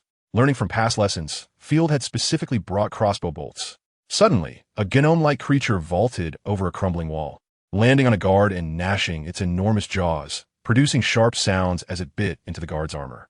Startled, the soldier flailed desperately, unable to dislodge the creature. Fortunately, Ashina reacted swiftly, drawing her sword and cleaving the creature in two. Is this a corrupted monkey? Long limbs and a tail, it was undoubtedly a monkey. As if receiving some signal, the entirety of Rum Village erupted into chaos, with gnome-like creatures jumping about wildly, a black mass surging like a turbulent tide. Field forced himself to remain calm, sweeping his gaze across the small map, calculating that a single misstep could lead to disaster. Run. Head southeast. There's a large courtyard there. 1, 2, 10. More and more gnome corpses leaped over the ruins of Rum Village, entering Field's line of sight. Loose arrows, he commanded, and the soldiers had been eagerly awaiting this moment, unleashing their crossbow bolts. The bounding monkey creatures burst into sprays of blood, as if colliding with an invisible wall, their bodies littering the ground. Clear the path. Ashina waved her hand, and the dragon-bred wolves surged forward, spewing forth deadly flames as they advanced swiftly. Ashina herself took charge, as 5 monkey creatures lunged simultaneously. When they aligned in a straight line, she darted forth, her elongated cavalry sword slicing through the air, and in a flash, 5 creatures were severed in half, spilling their blood as they fell. Out of the corner of her eye, Ashina caught sight of a monstrous creature rapidly crawling on the ground, attempting to spring up for a surprise attack. She lifted her pristine and delicate leg, bringing it down forcefully on the creature's head. With a resounding crack, the creature's skull burst open, its eyeballs rolling away. Seizing the moment Ashina had created, Field and his men swiftly charged into the courtyard. Nearby, the guards had already moved stones and decayed furniture to block the entrance. It was unsafe here. They needed to retreat further, relying on the houses for defense. Field glanced at the small map again. The tide of red markers extended endlessly. The only solace was that the creatures were not targeting him, but rather running in another direction, merely brushing against Rum Village. They barricaded the main entrance, taking turns to rest, reassured that the creatures were merely passing through and would soon leave. Field rallied his team, emphasizing their strength with the dragon-breed wolves, Ashina, and the army, making it clear that blocking the entrance would not be difficult. Before long, the corrupted monkeys launched a frenzied assault. Unfortunately, Field's formation stood like an unyielding dam, allowing the guards at the entrance to hold firm. The fully armored guards, equipped with heavy shields, were impervious to the monkeys' attempts to breach their defenses. Ashina's giant wolf resembled a fire-breathing tank, its heavy armor unyielding even when ensnared by the corrupted creatures. The only drawback was that Ashina was forced to dismount, becoming an infantryman. Field was panting, his heart racing. The infamous reputation of the cursed land was not unfounded. His survival thus far had relied significantly on luck. He needed to erect towering walls quickly, rubbing his temples. He was relieved that the creatures were not headed toward the Grand Winery. The groups supported each other, holding out for half an hour until the tide of monsters gradually receded. Phew, I am exhausted. Ashina drew her long knife, shaking off the blood, acknowledging that even as a chosen one, her strength was finite. This was her first encounter with the largest horde since arriving in the Twilight Domain. Thankfully, the last corrupted monkey was slain, leaving the surrounding creatures cleared away. You've worked hard, Field observed Ashina, drenched in sweat, feeling a pang of sympathy. Ashina not only had to hold the line, but also output damage, while occasionally alleviating the defensive burden on others. Thanks to her presence, no guards had fallen. It could be said that everyone else was merely hindering Ashina, yet training the guards was essential. Ashina playfully winked. Humph, no meal is without its cost. Thank you. Lady Ashina. The guards shyly expressed their gratitude, their eyes now devoid of hostility and wariness, replaced instead with pure reverence. The humans of this world were unlike the peculiar individuals on Earth. They harbored a deep-seated aversion to subhumans, perceiving them as abominations, hybrids of beast and man, unclean beings. After a half-hour's rest, they resumed their tasks. Field poked at the corpse of a creature with his longsword, curious about their structure and motives for migration. Rum Village had endured a decade of corruption. Most of the houses had collapsed, the windows shattered. What was once a village had become a massive dump, and Field held little hope. Once the rest period was over, they formed groups of 5 to search for spoils, taking anything useful. The Twilight Domain lacked everything. Pots, pans, and even scraps of wood would be invaluable. Setting a fog-dispelling lantern in the center of the village, Field gazed at Rum Village, pondering whether it could serve as a stronghold. After a brief exploration of the village, Ashina returned with a report. My lord, I just noticed a peculiar plant in a farmyard, glowing with a green light. I sensed magical power. Oh, let's investigate, Field exclaimed, rising eagerly. The notion of magic being particularly alluring.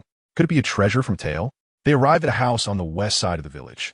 Though the main structure had collapsed, the outer walls were built of stone rather than crude fencing, preserving them well. Field immediately spotted a small patch of green plants, shimmering with a starry glow, as if embodying the essence of life. He approached, intrigued. It resembled freshly sprouted greens. Field reached out, poking it with his finger, and an odd scent wafted into his nostrils. Achoo! He sneezed forcefully. Ashina, seeing Field choke, chuckled lightly. My lord, do not touch strange things carelessly. Wait, are you all right? Noticing Field's dazed expression and glazed eyes, Ashina was startled and rushed to check on him. The veins on Field's forehead throbbed violently, beads of sweat forming on his skin, and he felt an immediate reaction within his body. He caught a whiff of Ashina's delightful scent. Unable to control himself, Field instinctively grasped Ashina's wrist. Chapter 23. The Devil's Plan, huh? Ashina had yet to react. Field lunged at her, burying his face in her neck, inhaling the unique fragrance that only a chosen one could possess. Then, Field pressed his lips against her. Her waist was soft and slender, fitting perfectly within his grasp. My lord, please don't. Ashina felt the warm breath against her neck, her heart racing as she glanced around in panic. Despite her protests, she did not push him away with force. She even needed to suppress the overwhelming divine power within her, lest it lash out and harm her lord. Feeling Field's breath, a shiver ran down Ashina's spine, her legs growing weak. In the next moment, Field's hand ventured toward a sensitive area. How had things escalated to this? Ashina was both amused and exasperated, struggling against the pleasurable sensations coursing through her, all while managing her divine power to prevent an outburst. Trying to focus on both tasks only heightened her sensitivity. This cannot be. Ashina bit her tongue, regaining a semblance of clarity as she swiftly retreated. Though it feels oddly comforting, this thought is entirely inappropriate. After all, excessive content was not something anyone enjoyed. That plant was problematic. Indeed, amidst the gray mist, it could only harbor demonic elements. Ashina deeply regretted not incinerating that suspicious item earlier. My lord, where are you? The guards, having realized Field was missing from the village center, were frantically searching for him. Oh my! Ashina's previously composed face now displayed panic. In her flustered state, she broke free from her control, summoning her divine power to touch Field's forehead. The pure divine energy immediately dispelled the magical plant's effects. Ugh, I feel dizzy. Field clutched his head, gradually regaining consciousness, the beastly desires within him quelled by reason.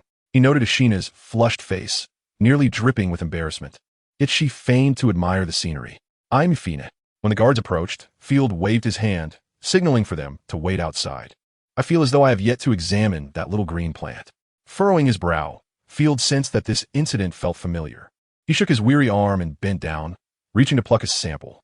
So, this is a magical plant? No, Ashina exclaimed, nearly dumbfounded. If this were to happen again, she might not be able to control herself. She would even have to change her dress after returning home. How could she allow Field to torment her once more? You've already examined it. This plant is extremely dangerous. Ashina sighed, leaning in to whisper everything that had just transpired in Field's ear. What a perverse plant. Field was astonished, but then sighed. What a pity. I have no recollection of it. What do you mean, what a pity? You nearly scared me to death. If this plant devours souls, what will become of the territory? Ashina angrily waved her finger. Even if you desire me, it should not be through this. Cough, cough. Realizing she had misspoken, Ashina quickly fell silent. Yes, let us burn it. As long as we burn it, we can thwart the devil's plans.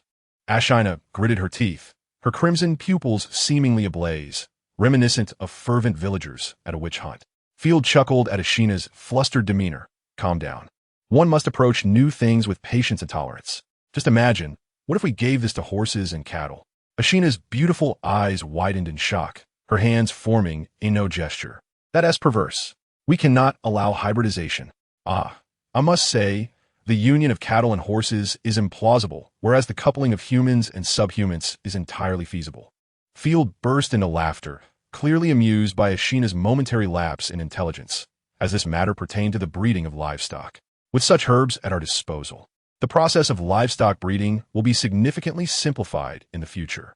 Once the numbers of cattle and sheep rise, we shall have an abundance of meat. Field snapped his fingers with delight. The magical resistance of the chosen ones is remarkably robust. Royal scholars have conducted experiments revealing that ordinary chosen ones can withstand 35 to 70 of magical damage, while those specializing in defensive magic can achieve complete immunity, and even reflect spells. Field handed over a jar, instructing Ashina to collect 3 samples along with the soil. The financial gains, however, were rather dismal. The guard searched the entire rum village, uncovering a total of 21 silver coins and 87 copper coins. The village was impoverished, and we were not the first visitors. Field picked up an old silver coin, gently brushing off the dirt to reveal its beautiful engravings.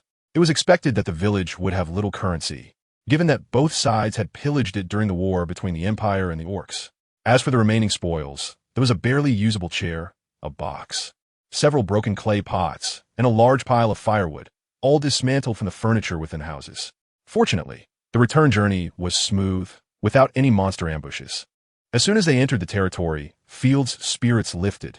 The farmlands were devoid of writhing tentacles and flesh, refreshing as if he had bathed after a long, arduous day, washing away all grime. Only the toxic soil remained, alongside the ashes from the incinerated, corrupted beings. My lord, we have eradicated all corruption within the territory and reduced it to ashes, said the slave, bowing in a servile manner. Field, perched atop his horse, surveyed the surroundings and nodded. Excellent work. Each of you shall receive a reward. The slaves beamed with joy. The next task was to renovate my grand winery, clearing away the remnants of corruption, replacing the decayed wood, and repairing the collapsed structures and holes. Field had long since devised a plan. For residing in a place that was drafty and reeked of monstrous urine was a torment to the body, even if his dwelling was considered the finest in the Nightfall territory. But my lord, I am not skilled in carpentry. Field paused, momentarily forgetting this detail, and called out, Is there anyone here skilled in carpentry, masonry, or blacksmithing? The scene fell silent, and the steward Cow bluntly stated, My lord, those with such skills are free citizens. Slaves are no use. Then let us recruit some. Field replied, I intend to visit the city beyond the mist. What is the nearest city? Ah, yes, Maple City in the High Castle province. Surely they have what we need. The steward looked regretful. Each city has its own guild of craftsmen, directly governed by the lord. They cannot be hired merely with gold. Moreover, I doubt any craftsman would be willing to come in Nightfall territory. I shall make the trip myself. Field shrugged. He had grown accustomed to Cow's objections without seeking solutions. Chapter 24. Awakening the Lord's Talent. Perfect. I can bring some wine to sell. I shall label them as rare treasures, though they already are, and with their strange backstories, they will surely sell well. Much like the treasure of dragon, Ashina mused, somewhat understanding. Field snapped his fingers precisely. Ashina, even a single boot found in a dragon's lair is a boot guarded by a dragon. Furthermore, we are not lying. Those exquisite wines are indeed guarded by powerful, corrupted beings, though the corrupted beings have no interest in the wine. Ashina giggled behind her hands. The carpentry work can wait. First, we must clear out all the refuse from the grand winery, removing the decayed equipment and stones from the collapsed areas, and then clean the premises. I estimate this will take 3 days. Once completed, I will reward each of you with 20 copper coins. My lord, you are truly generous. Field's generosity was a consensus among all in the territory. Outside Nightfall territory, even free citizens might not earn 20 copper coins in a month. To Field, the coins he dispensed would soon return to his own purse, rendering them insignificant. He even hoped the slaves would swiftly become free citizens. for only free citizens could marry and have children. Likewise, free citizens bore many important responsibilities, such as paying taxes. As he pondered, Field felt an intangible force coursing through him.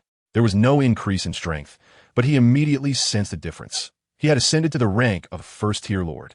In truth, entering into a contract with the chosen one opened the possibility of becoming a lord. Field already possessed the talent of a lord, and this was a natural progression. In this world, there existed not only extraordinary knights, mages, or chosen ones. Lords could also possess levels, albeit with less lethality. Lords could perceive the general condition of their territories. Name, field occupation, lord territory. Starry Night Winery and surrounding farmlands contracted chosen one. Ashina population, 217 development level. 1, nothing, happiness level. 32, despondency and oppression. Environmental value. 89, corrupted and uninhabitable. Probability of chosen one appearance. 1 in 100 billion lord talent. Minimap. Detects surrounding beings. Exclusive talent. Interface. Visualizes biological attributes. Exclusive talent. Prosperous domain. Dispels the death fog within the territory. Accelerates the dissolution of corruption. Additional talent from chosen one. Beast taming. Easier to cultivate war beasts within the territory. Provided by Ashina. Promotion. Advancing 50 wolf cavalry to first tier. Provided by Ashina. Field's eyes sparkled with delight, the corners of his mouth rising uncontrollably as he burst into laughter. "My lord, what brings you such joy?" Ashina inquired, scratching her head in curiosity. "Oh, nothing. I simply recalled something amusing." Field ordered the extinguishing of the fog, dispelling lamps of the territory, startling the crowd, who feared he had lost his mind. "All right, I shan't frighten you any further," Field said, raising his hands in a gesture of peace. "I have acquired the Lord's talent. I can ensure the territory remains uncorrupted without the fog dispelling lamps." The crowd was skeptical, but dared not contradict him until Field extinguished the lamps, and the fog did not penetrate at all. Only then did they relax, followed by a wave of elation as nearly everyone plunged into jubilant celebration. After all, the fog-dispelling lamps could only last about a month. Unless the Lord could afford to purchase replacement from the church, they would be doomed at any moment. However, with the Lord's ability to dispel the fog, they had truly secured their stake in Nightfall territory. "Tonight, we feast. Each person shall receive meat soup and 2 loaves of bread," Field proclaimed in an elevated tone. Saving a fog-dispelling lamp translates to 25 gold coins, a tremendous profit of 250,000 black loaves of bread. "Long live the Lord." The crowd erupted in cheers. The maid, Scissors, with her booming voice, exclaimed, "This is splendid news. No wonder I dreamt last night of my grandmother smiling at me. My lord, you are truly a natural-born noble, with lordly blood coursing through your veins." Field was flattered and turned to Cow, saying, "Prepare an additional serving of honey cake for my maid, male servant, and chef." "My goodness, my lord, our honey cakes are scarce." Cow, ever the provocateur, exclaimed, "The maid can simply eat the leftovers from you and Lady Ashina. That is already the finest food in the territory. No need for extra helpings." The maid, Scissors, nearly ground her teeth in frustration, longing to leap forward and scratch Cow's face. The usually quiet maid, Sparrow, was equally indignant. "All right, since it is a rare moment of happiness, Scissors, why are you still standing there? Go to the storeroom and distribute the cakes." Field was never stingy with such trifles. "Long live the Lord." 2 sweet-toothed maids cheered exuberantly, their joy akin to that of 2 little sparrows as they dashed towards the storeroom. Cow, however, sighed, silently calculating the supplies of the territory. To the southeast of the northern province lies the Morning Breeze province, where Field's inexpensive father resides, while to the southwest is the High Fortress province, and further north lies the homeland of the Orcs. Field resolved to venture to the High Fortress province, a land boasting 5 earldoms, predominantly mountainous in nature. Seated at a wooden table, he frowned slightly at the creaking window, striving to maintain his inner calm. He cautiously opened a tome titled Mists and Death, a book valued at 10 silver coins, authored by the renowned imperial scholar and explorer Lucas, on the first day of September in the year 147 of the twin calendar. Today should have been a day of national celebration for the Day of Awakening. Yet for the future of the empire, I, Lucas, have resolutely entered the forsaken and cursed land of the northern province. Fortunately, I am not alone in this endeavor, accompanied by 2 royal champions and the fallen noble Darren with his chosen daughter. Field leisurely picked up a slice of apple from the plate before him, savoring its sweetness as he chewed. The delightful juice invigorated his senses, prompting him to continue reading. With the company of 3 extraordinary beauties, this journey promised to be filled with amusement. Although the royal champions are terrifying fifth-tier beings, it does not hinder my enjoyment. In my youth, I visited the 3 outer baronies of the northern province, Cloud Vale, Night Vale, and Morning Vale, each a haven of fine wine and beautiful maidens. However, they are now tainted by corruption, with frequent assaults from grotesque batwomen, likely once courtesans, as evidenced by the tattoos and jewelry adorning their bodies. My Gar, Steelfork, bravely attempted to gauge the depth of the batwomen's menace. What a valiant and intrepid fellow. May the goddess bless him. Chapter 25, The Blood Incident. Attackers of the Night Field erupted in laughter, spitting out half-chewed apple as he found it absurd that someone dared to confront the hideous female monstrosities. Much like modern preferences, it seems that as long as the creature is female, there will always be admirers. Wiping away the tears of mirth from the corners of his eyes, curiosity began to stir within him. Does corruption truly create a reproductive barrier between individuals? Poor Steelfork ultimately perished from the rot that consumed him, his once proud manhood reduced to a grotesque mass, leaving him in excruciating pain at the end. Corruption is, after all, a curse from the devil. Steelfork may never ascend to heaven. Aside from the chosen ones, I suspect no creature can withstand such a curse. Field closed the book, the abundance of descriptive language momentarily dissuading him from further reading. Lucas could be classified merely as an adventurer or explorer. As a scholar, he lacked rigor. Not all beings are incapable of resisting corruption. At least plants can. Field recalled the green flora collected from Rum Village, which bore no resemblance to flesh or tentacles. A scream pierced the night air, causing Field to jolt and nearly topple the teacup he had raised his lips, spilling the steaming liquid onto himself, leaving him damp and uncomfortable in the Night Vale territory, where drying clothes would be an arduous task. Glancing at the small map, he noted the absence of a skull icon. It appeared yet another fool had lost control of his lower impulses. Rubbing his temples, Field acknowledged that the slaves were all mixed together. Violence and coercion were inevitable occurrences.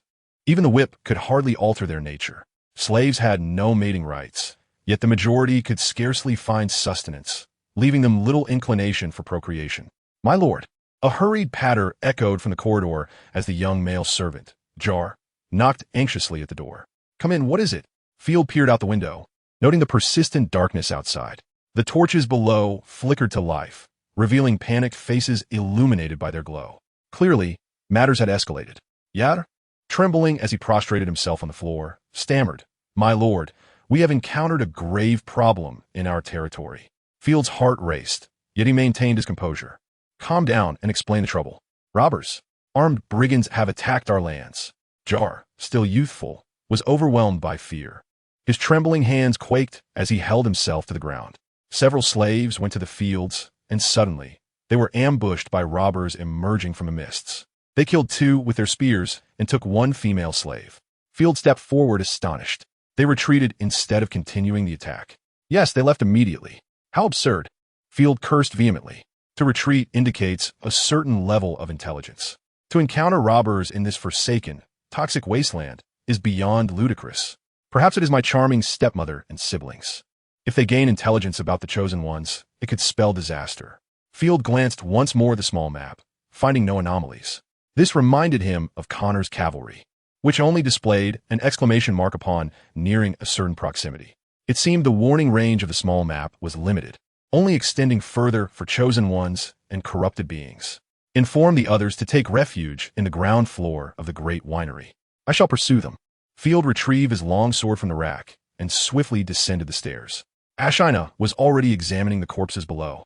Upon seeing Field, she immediately apologized. I disrupted your rest. My lord, it was my oversight that allowed the enemy to infiltrate our territory. It is not your fault. The territory lacks even proper walls. It is not unexpected for enemies to breach our defenses. Ashina had fought valiantly throughout the day and, due to fatigue, failed to notice the intruders. This was entirely reasonable. Field crouched down, pulling aside the tattered, foul-smelling burlap clothing from a corpse, tilting his head in confusion. The wound on the abdomen is angled upward. Were those robbers dwarves? Indeed, it is quite peculiar. Ashina mused, stroking her smooth chin rhythmically, her pale thighs trembling slightly as she maintained focus. Perhaps they are not human, but rather those insufferable dwarves. Field's initial concern lessened. The situation might not be dire, at least not fatal. Ashina, can your wolf scent the enemy's trail? Using a dragon-blooded giant wolf as a mere hound sounded rather absurd. Ashina slapped her forehead. Why did I not think of that? Bring me along. I must see what sort of beast dares to attack my territory. Field gritted his teeth. Unlike the original owner, he had no intentions of showing mercy. He wanted to decimate them utterly. Ashina, well acquainted with Field's temperament, smiled, of course. I shall be your sword. The giant wolf sniffed at the corpse a few times, its azure vertical eyes then fixating on the northeast direction of Night Vale. The enemy fled that way. Fortunately, they did not head south. The assailants were likely not human. With a clatter, a dozen disheveled slave guards rushed out, many still struggling to don their armor. Appearing quite dazed, Field forced a smile, wanting to scold them but restraining himself. One could not expect the soldiers of this era to be as disciplined as the armies of Huagua. Undoubtedly, the guards had slept soundly, so much so that Field was nearly ready to depart while they remained lost in slumber. Guard the territory. Do not allow the enemy to launch a counterattack. Field did not intend to take them along. Speed was paramount in the pursuit. By the time the troops assembled, the enemy might have already vanished without a trace. However, it was high time to prioritize discipline training. A slothful army possesses no combat effectiveness, even failing to secure their own territory. Ashina pulled Field onto the giant wolf. With the aid of Field's small map, the likelihood of falling into an ambush would be greatly diminished. The moment he mounted the giant wolf, he felt a remarkable sense of comfort, more stable than riding a horse. Riding is not a daunting task. The broad back of a horse provides ample stability. Once one becomes accustomed to maintaining their balance, they may marvel at how riding is even simpler than cycling. After all, a bicycle lacks intelligence, and many equestrian experts can even doze off while mounted. Ashina's dragon breed wolf is even more stable. Its rugged scales retract and fold seamlessly, akin to a modern marvel of craftsmanship. And so they set forth. Guiding the colossal wolf, the pair swiftly plunged into the gray mist. The surroundings blurred at an astonishing pace. The fierce wind howled in their ears, and the speed of their wolf riding was nothing short of breathtaking, almost reminiscent of a subway. In merely 4 minutes, Ashina located their adversaries amidst the dense, decaying woods. Chapter 26, The Gray Mist Goblins I See Them. Ashina's crimson pupils sparkled with magical brilliance within the fog. The enemy was regrouping in a clearing, toying with the corpse of a female slave. I envy your ability to pierce through the mist. All I perceive is darkness.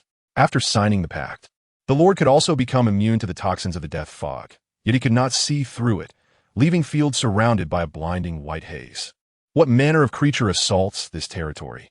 A gaggle of dwarfs? But they're not that stout. Can we defeat them? If not, we should coordinate with the guard for an assault. No problem.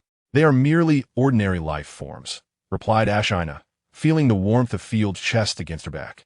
Involuntarily emitting a soothing purr from her throat, though her tone remained nonchalant. We shall simply trample over them. They remain blissfully unaware of our presence. Field cautiously drew his longsword, attempting to make no sound, then whispered, "Let us obliterate them." The chilling howl of the wolf erupted, shattering the stillness of the gray mist. In response to the wolf's cry, a cacophony of frantic screams ensued. A multitude of red exclamation marks suddenly appeared on Field's minimap. Indeed, only non-corrupted beings would register as threats, prompting such alerts. Whoosh, whoosh, whoosh. A flurry of spears pierced the mist, hurtling toward the duo. The giant wolf deftly evaded, transforming into a blurred figure that effortlessly slipped past. If the enemy could see them, then hiding within the mist would be futile. Field ignited a fog-dispersing lantern, and clarity returned. The surroundings were filled with writhing tendrils and vines, the ground littered with various decaying corpses, but most striking of all were the goblins. Specifically, a horde of goblins with prominent noses and sharp teeth. Unlike ordinary goblins, these creatures possessed the milky, lifeless eyes of the deceased and skin the color of earth. The captured female slave, having traversed the fog, had succumbed to its lethal grasp, now stripped and tormented.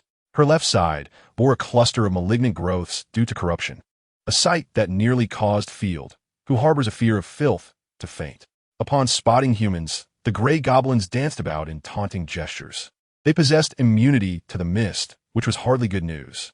Recognizing the goblin's form, Field understood that these gray goblins had survived the deadly fog selection process. Any that could escape should be spared, while the rest must be slain. Ashina revealed her murderous intent. Understood. With a swift motion, the giant wolf leapt into the fray above the goblins, and Ashina, incensed by the sight of the slain slave, propelled her lance forward with renewed fervor. The unfortunate goblin was struck in the chest, blood gushing forth as it was sent flying by the wolf's force, collapsing like a tattered rag far away, bones shattered. The goblins surged forth in overwhelming numbers, exceeding 30, clad in ill-fitting armor like a wave of earthy tones. Armed with rusted spears, they attacked from all directions, some reckless enough to attempt to pull the riders from their mounts. Such folly. The anticipated moment of defeat is merely a narrative device crafted for the amusement of imperial storytellers, as the goblins, at least the ordinary ones, stood no chance against the terrifying might of the Chosen One.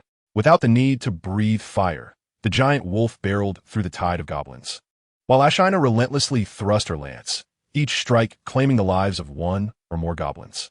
Blood spread, seeping into the soil of the north, forming small pools of crimson in the lowlands, intermingled with the haunting cries and wails of the dying, all set against the uniquely Cthulhu-esque landscape of the northern provinces. Reminiscent of hell itself, the goblins, suffering immense casualties, began their panicked retreat, yet exposing their vulnerable necks to the agile wolf cavalry was an act of sheer stupidity. Ashina did not immediately slaughter them all. In truth, she could incinerate these rodent-like beings with a mere breath of fire from her dragon-breed wolf. Drawing her long knife, she leisurely pursued the fleeing goblins. Field seized the opportunity to swing his sword, cleaving through the fleeing goblins, reducing them to mere flesh and bone. Soon, only one goblin remained in flight, with Ashina in pursuit. Creatures gripped by terror often lack the capacity for rational thought. They instinctively seek the safest refuge. Upon entering a thicket, Field discerned from his mini-map that this area once hosted a pebble-strewn path, frequented by countless travelers and merchants a decade prior. A route both safe and efficient. Yet after years of corruption, no trace of their passage remained. Instead, a series of skeletons lining the roadside signaled to Field that he was on the right path. The camp within the dense forest was rife with corrupt thorns. Writhing like serpents, it had become the perfect lair for this band of goblins. Known as the Blackwood Tribe, the goblin chieftain took great pride in their name. Descendants of the noble orc expeditionary forces who sought to conquer the human stronghold, the Holy Griffin Empire. Had they not faced defeat, the vile humans, seemingly in league with demonic forces, would not have unleashed the death fog, decimating all life in the north. Otherwise, he would already be in a warm and comfortable human city, playing games with the princess. Fortunately, the resilient goblins had adapted to the corruption, evolving into gray goblins, and still harbored hopes of breaching the accursed walls of humanity to capture humans for reproduction, as the goblin chieftain fantasized. Abrupt footsteps interrupted his reverie as a yellowish goblin stumbled into the fold. "Boss, we have discovered a human camp," the goblin exclaimed in their native tongue. The chieftain's face lit up with joy. "By the beast goddess Grace, where are they?" I wanted before he could finish. The goblin chieftain's grin faltered as a towering 2-meter wolf emerged into view. "What the hell? You brought the enemy here?" The camp housed over 100 goblins, their strength inferior to the previous 30. Field surveyed the area, his mind racing with questions. What do they consume? Corrupted plants. But now was not the time for ecological inquiries. With a wave of his hand, Field seethed. "Burn them to ashes. How dare they attack my subjects?" This was no ordinary goblin. It warranted a forceful response. Chapter 27. Eradicating the goblin threat. The scales at the giant wolf's throat erupted with steam, and soon, a torrent of heat surged forth, distorting the air around it. The blistering temperature engulfed the goblin camp, instantly dehydrating the surrounding corrupted flora. The goblins fared even worse, engulfed by flames, writhing in agony as the rest of their kin scattered in panic. Field recalled his childhood memories of pouring hot water over ants. The fire surged through the camp, igniting goblins one by one, their anguished cries filling the air. Many were struck directly, reduced to charred remnants, while others, desperate and resigned, awaited their fate, retaliating with spears and stones. Aya, the goblin chief, accompanied by 7 or 8 loyal followers brandishing spears, charged towards Field. In an instant, the foremost goblin fell to the ground without a sound, its entrails and mangled organs spilling from a gaping wound in its abdomen, while the arrow that felled it embedded itself into a massive boulder behind. As the goblins rushed forward, They scarcely had time to contemplate retreat before being struck down by a barrage of silvery arrows. Soon, the goblins encamped were all slain, the earth scorched and cracked, littered with ashen remains. These goblins donned armor that clearly was not of their own making. Field suspected there was something worthwhile to discover nearby. Maintaining his focus, he lamented the absence of resource markers on his minimap. He picked up a rusted piece of iron, which appeared to be of royal origin, though its current state rendered it worthless. The intricate and ornate patterns hinted at its noble craftsmanship, now reduced to a mere helmet for a goblin. Flicking it with his fingers, he sent rust cascading to the ground. What was I expecting?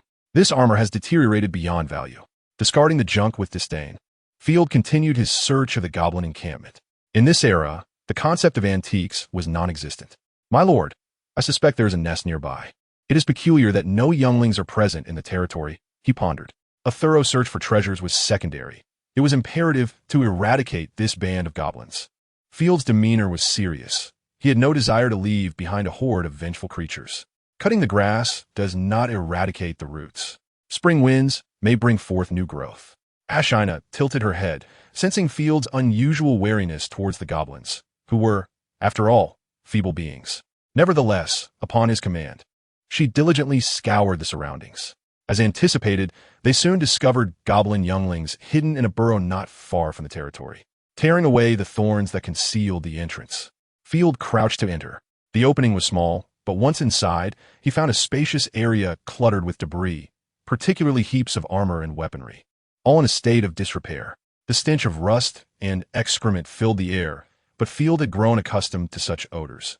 After all, corruption reeked no better. A multitude of goblins, each roughly the size of a weasel, huddled together on the ground, easily over 100. Had they gone unnoticed, they could have regained their strength within a month. Captive nearby were two grotesque doe, which, unsurprisingly, were the goblins' mothers. With no females among them, the goblins had to resort to breeding with other creatures, and they proliferated at an alarming rate. Are they a species immune to the miasma of death? Field's eyes sparkled with curiosity as he approached the does, only to be met with disappointment upon seeing the mouths and eyes on their backs. Corrupted beings, albeit of a non-aggressive variety. Ashina stifled a laugh, remarking, "Such peculiar goblins are indeed rare. Immunity to the death miasma is not common." This was true. Otherwise, the Empire would have long reclaimed the vast northern provinces. Something was amiss. Had these goblins begun to reproduce with corrupted creatures? Field gasped at the thought. If they were to capture a significant number of female corrupted beings, it would pose a tremendous threat to the Nightfall territory. This was a pressing concern. He had to remain vigilant regarding the goblins henceforth. Ashina drew her longsword, noting that the large wolf dragon could not squeeze inside, and they would have to handle this themselves. Let's act quickly. Field picked up a rusted mace from the ground and, like a gopher, smashed all the little goblins into oblivion before delivering a final blow to the two corrupted does, sending them straight to hell. After surveying the spoils within the burrow, Field found an assortment of broken armor, too burdensome and utterly useless to transport, except for a locked ironwood chest that caught his eye. "Do you see a key?" he asked, searching the vicinity. With a mischievous wink, Ashina replied, "Of course, my lord." With a deft motion, she pulled the iron lock from the chest, along with the corrupted moss clinging to it. "Well, you're impressive." Field inhaled deeply, cautiously opening the chest, praying it wasn't a trap or a monster. Fortunately, his tired imagination did not materialize. The first items he beheld were two tattered banners, one depicting a faded griffin, while the other, an unfamiliar emblem featuring an eye and a hexagram, resembled a noble family crest, much like the Rose family's banner, which was an abstract rose formed by lines and symbols. Field found it unappealing. Beneath the flag stood several sealed, slender wooden tubes. Carefully prying open the lid with a knife, Field discerned a rolled parchment within. Ashina's eyes gleamed with excitement. Her wolf ears perked up. "I sensed something intriguing. Could be a long-buried royal secret or treasure hidden by a noble." Field, too, was curious. The old griffin banner and royal armor indicated that this was equipment left behind by the royal army. The parchment likely contained fascinating information. Gently extracting the scroll, he noted the flame motif on it, which struck him as oddly familiar. Ashina glanced at it briefly, then squinted in disappointment. "I can feel magic flowing. I suspect this isn't a treasure map." Indeed, upon unrolling it, he discovered it was filled with incomprehensible symbols. This is a magical scroll. No wonder it seemed so familiar. My sister had brought home a similar scroll from the Mage Academy to boast about. With impatience, Field aimed at the corpse of the corrupted doe and unfurled the scroll. Chapter 28. The magic scroll. A great surge of flames erupted from the scroll, igniting the two bodies. The flames crackled as they consumed the remains of the corrupted deer. Yet, that was all. The used scroll had lost its magical sheen, rendered utterly useless. There were no spectacular effects, nor the apocalyptic flames of the dragon wolf. Field felt as though he had witnessed a lackluster fire performance, even less thrilling than a gas tank explosion.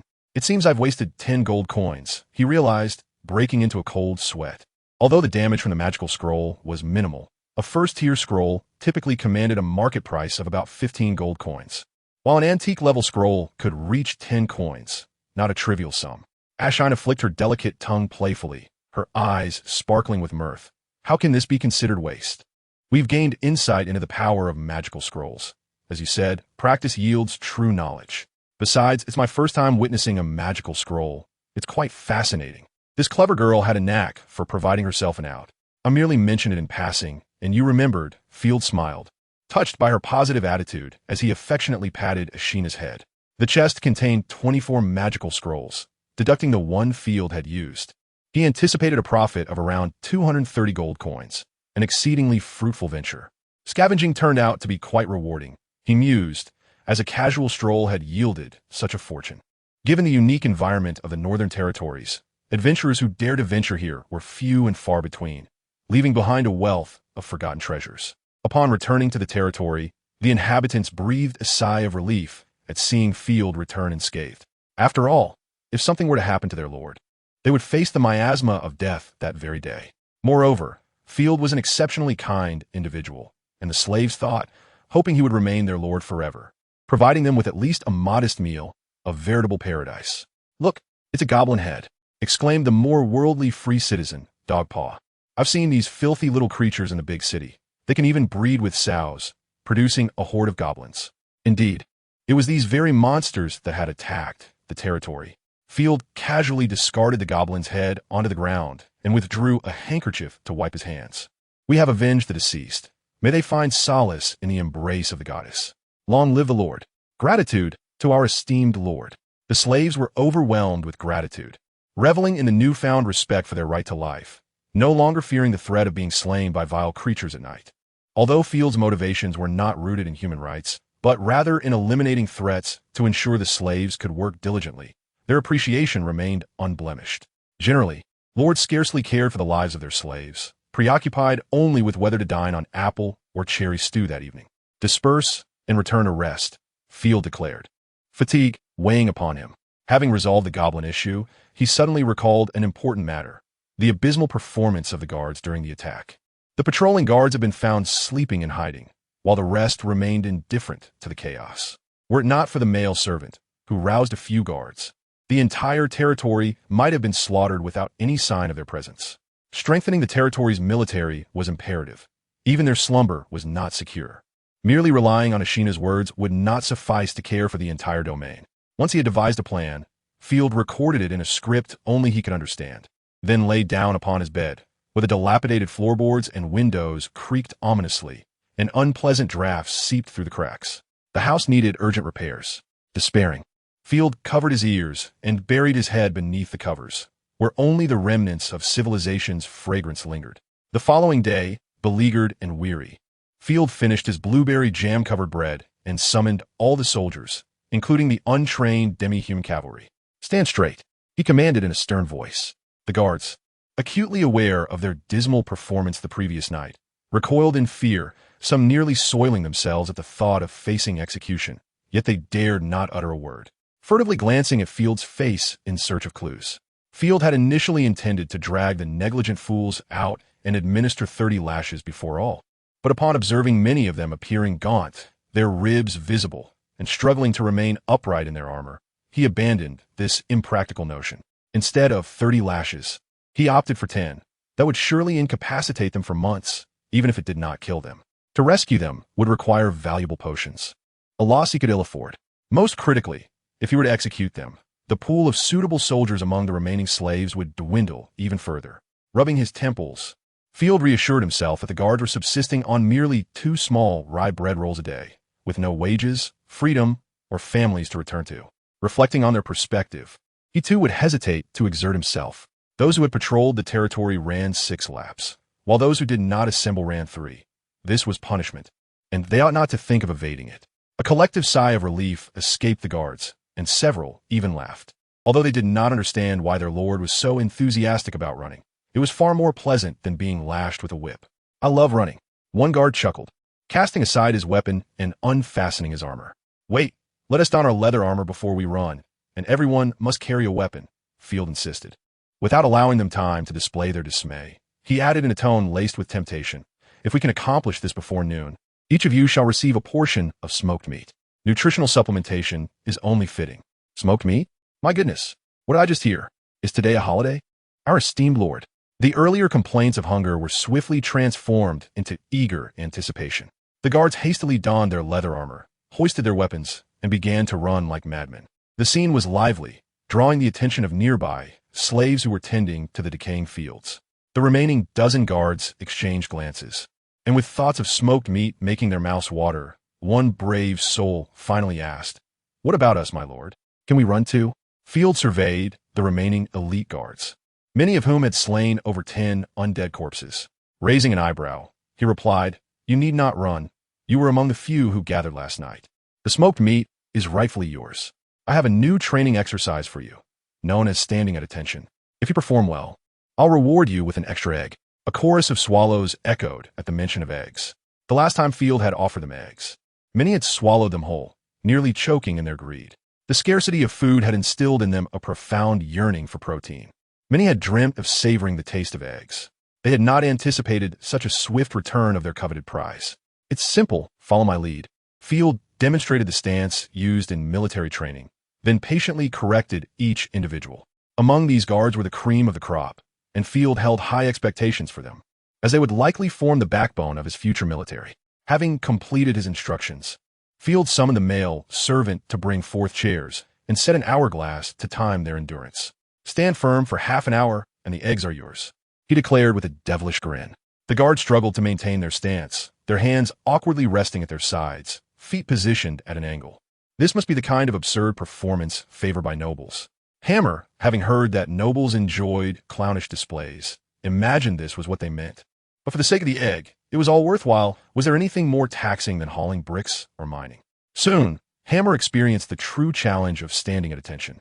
The farmlands of the Nightshade territory had not yet fully recovered from the cleansing potions and Field's lordly abilities, rendering the ground soft and unstable, as if freshly rained upon.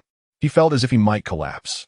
To the onlookers, it was not the land that was at fault, but rather the trembling figures of those standing, their legs quaking like limp noodles. A heavy weariness enveloped the guards, and they realized that standing still was no simple task. The aching and tingling sensations were akin to the agony of laboring under heavy loads all day. Cold sweat trickled down Hammer's brow as he silently encouraged himself. For the egg, several guards chanted this mantra in their minds, determined to endure despite their swaying bodies. Field couldn't suppress a smile as he glanced at the hourglass. Indeed, the motivation of material rewards proved potent. After leisurely sipping a cup of red tea, he finally announced a break, and the guards collapsed in relief, sprawling like limp figures. "My lord, a brilliant strategy. This is precisely how they should be treated." The steward, Cal, after assessing the wine cellar, approached with a freshly inked report. Upon seeing Field tormenting the guards, he assumed Field had grasped the essence of nobility, to regard people as less than human. Cal felt an overwhelming sense of reassurance. "Oh, you understand the power of discipline?" Field was taken aback, straightening his posture. The significance behind the stance was not something a medieval mind could easily comprehend. He was surprised to discover that his steward possessed such progressive insight. Cal, scratching his nose in confusion, replied, "Discipline? I meant that with slaves, one should vary the methods of torment. Only then will they submit." "Oh, then that is settled." Field, disappointed, reclined lazily in his chair, wearing a mischievous smile. "This is not torment, it's training. They are performing admirably, and I have decided to reward them with eggs at noon." "Eggs? For the slaves?" Cal was struck dumb, frozen in place, his mouth agape in disbelief. "My lord, this is the second time you have made such an absurd decision. Slaves should receive lashes, not eggs. Inserting the glittering gold coins into the treasure trove of the old and unsightly, which might elicit a faint compliment from Cow for its creativity. However, the treatment of the slaves, akin to feeding them mere eggs, truly tugged at his heartstrings. Cow would swear that Field's actions were an absolute anomaly and a sensational spectacle within the entire empire. Even the most notorious scions of the imperial capital would never indulge in such extravagantly creative wastefulness. Observing the butler tugging at his collar in frustration, Field found amusement in the situation and consoled him. This is a cursed land, and thus we cannot adhere to the conventions of ordinary regions. The rules here shall be entirely novel, and I am confident you will acclimatize. He then inquired about the progress of the wine inventory. I have come precisely for that purpose. As the matter turned serious, the butler presented the results to Field, reporting with excitement. According to the standard sherry cask inventory, we have 3 barrels of barley wine, 7 barrels of mead, 7 barrels of olive wine, and 24 barrels of black pearl wine. Moreover, we discovered a precious bottle of sparkling wine, namely champagne, but only one. The first 3 are commoners' drinks. The true treasure lies in the wine. This is far better than I anticipated. Splendid. Field rose, pacing back and forth, his exhilarated heart preventing him from sitting still. He laughed heartily. The paramount task now is to liquidate all of them. Only when they're transformed into gleaming gold coins will I feel at ease. Should a monster infiltrate and wreak havoc, those coins would be utterly wasted. Cow, allocate a portion of the slaves to load 10 days' worth of rations for 40 people. Also, oversee the feed for the horses and ensure nothing is overlooked. I must personally journey to Maple City to visit the local nobility and secure a market for our wine. Isn't that a bit too perilous? The mist of death is no trifling matter. We may not be as fortunate as last time. Encountering a horde of corpses could lead to unforeseen disasters. My lord, should we not allow the chosen one to lead the expedition instead? Cow expressed his doubts, cautiously glancing around to ensure Ashina was absent before exhaling in relief. He had no fondness for that terrifying subhuman. Besides, they had only just arrived at Nightshade territory. Everyone still needed your leadership. Field sighed in resignation, acknowledging that his absence would indeed be perilous. If Ashina were to fall, he would be unable to safeguard the Grand Winery. Without a map, Ashina would undoubtedly collide with an immense wave of corpses, and not merely 1 or 2 batches. Field was acutely aware of the dangers posed by the northern provinces. They were akin to frolicking in an ocean of decay, where a moment's carelessness could lead to doom. This is an order. Execute it diligently. He gestured dismissively, unwilling to elaborate. Though Cow was one of the only 2 literate individuals within the territory, it did not imply he possessed political acumen. Sending the chosen one to negotiate would only broadcast to the entire empire that Field, a disregarded, unsupported, and isolated baron, possessed a valuable chosen one. Regardless of the circumstances, Field could not afford to lose Ashina nor expose her to outsiders. What were they up to? Field noticed 2 female slaves engaged in hushed conversation as they moved towards the outskirts of the territory. Perhaps it was a trivial secret among women, or mere gossip. Or perhaps a conspiracy. The likelihood of a conspiracy was slim. Without a fog-dispersing lamp, one could only escape if they directly awakened as a chosen one. Likely, they were merely seeking a moment of leisure. Field was well acquainted with such indulgences. Chapter 30. Enacting New Laws. Journey to High Fortress Province. The 2 women belonged to different races, yet it was evident that subhumans and humans could indeed forge friendships. Field nodded with satisfaction, contemplating whether he could use them as exemplary figures for promotion, discreetly following them. Yet in the next moment, Field regretted his impulsive decision. The 2 women squatted together, their legs forming an M shape, revealing their soiled, muddy posteriors as they unabashedly relieved themselves. Field's eyes widened in disbelief, exclaiming, "By the heavens! My eyes! They were brazenly defecating in the street. Was there no law to govern this? Is that strange?" Cow scratched his nose, not even furrowing his brow. He had long grown accustomed to such sights. The lower classes were simply that filthy. The butler was unfazed. In the sacred Griffin Empire and across the continent, such occurrences were rampant. Streets, roads, and even corridors were littered with excrement, flies buzzing about, and rats scuttling through the filth. Even the maids serving Field would sneakily relieve themselves in the corners of the house, deterred by the darkness and fear outside. Cow speculated. Perhaps the Lord simply enjoyed voyeurism, too embarrassed to admit it in his presence. Moreover, before arriving at Nightshade territory, Field had acquired a plaything, although that plaything had become a chosen one. Cal firmly believed it was merely luck. After all, what noble was not eccentric? Amidst the flurry of dealing with territorial matters, Field had momentarily forgotten this reality. He pressed his temples, attempting to lower his blood pressure, suddenly recalling that the Middle Ages were marked by unsanitary conditions, even leading to widespread outbreaks of the Black Death. Having relied on his steed for travel, the towering horses had obscured his awareness of the filth littering his territory. Wiping the sweat from his brow, Field, as a modern individual, resolved that he would not permit the chaotic conditions of the Middle Ages to manifest within his lands. Such unsanitary conditions would foster viruses and precipitate diseases akin to the Black Death. The butler was perplexed. Excrement and, what is a virus? Cal, I am about to enact a crucial law. From now on, no one is permitted to relieve themselves in public places, and all waste must be properly disposed of in a designated pit. Field waved his finger, then clasped his hands behind his back. You shall ensure that everyone remembers this decree.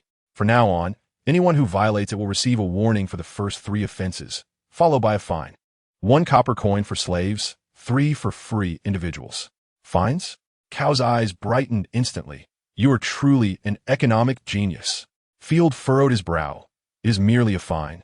What does that have to do with economics? Many lords had already instituted taxes on breathing and blinking, but a tax on excretion, nay, a fine for excretion, was a novel concept. Truly a genius idea. If implemented, it could yield substantial daily revenue. The butler was elated, previously troubled by Field's wasteful use of eggs. He found solace in witnessing Field's ability to impose taxes and his talent for extravagance, quickly alleviating his concerns. It seemed that Nightshade Territory's finances would remain stable for a long time. This is the essence of nobility. He respectfully bowed. You are the epitome of a nobleman. Field waved his hand dismissively. Go and execute it. Subsequently, Field resumed the training of the guards. It was not until noon, when Ashina returned to the territory, that he released the wailing and pleading guards to their meals, calling upon Ashina, who had just arrived. How did the trip to the granary fare?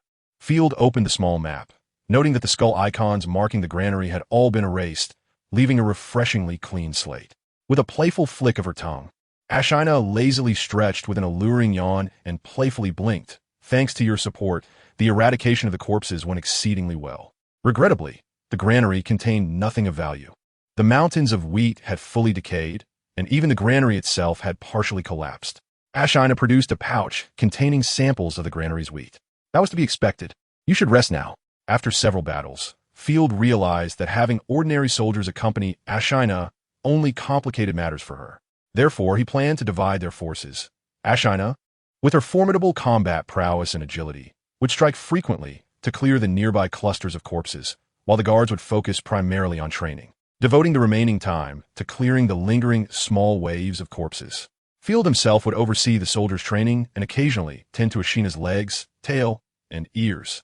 Each individual had a clear role, and everyone was destined for a bright future. Thus, Field spent a week in the Twilight Territory, which extended 5,000 square meters into the eastern woods, an area not much larger than a football field, yet deemed a commendable achievement. Expanding the realm of control proved to be a daunting task.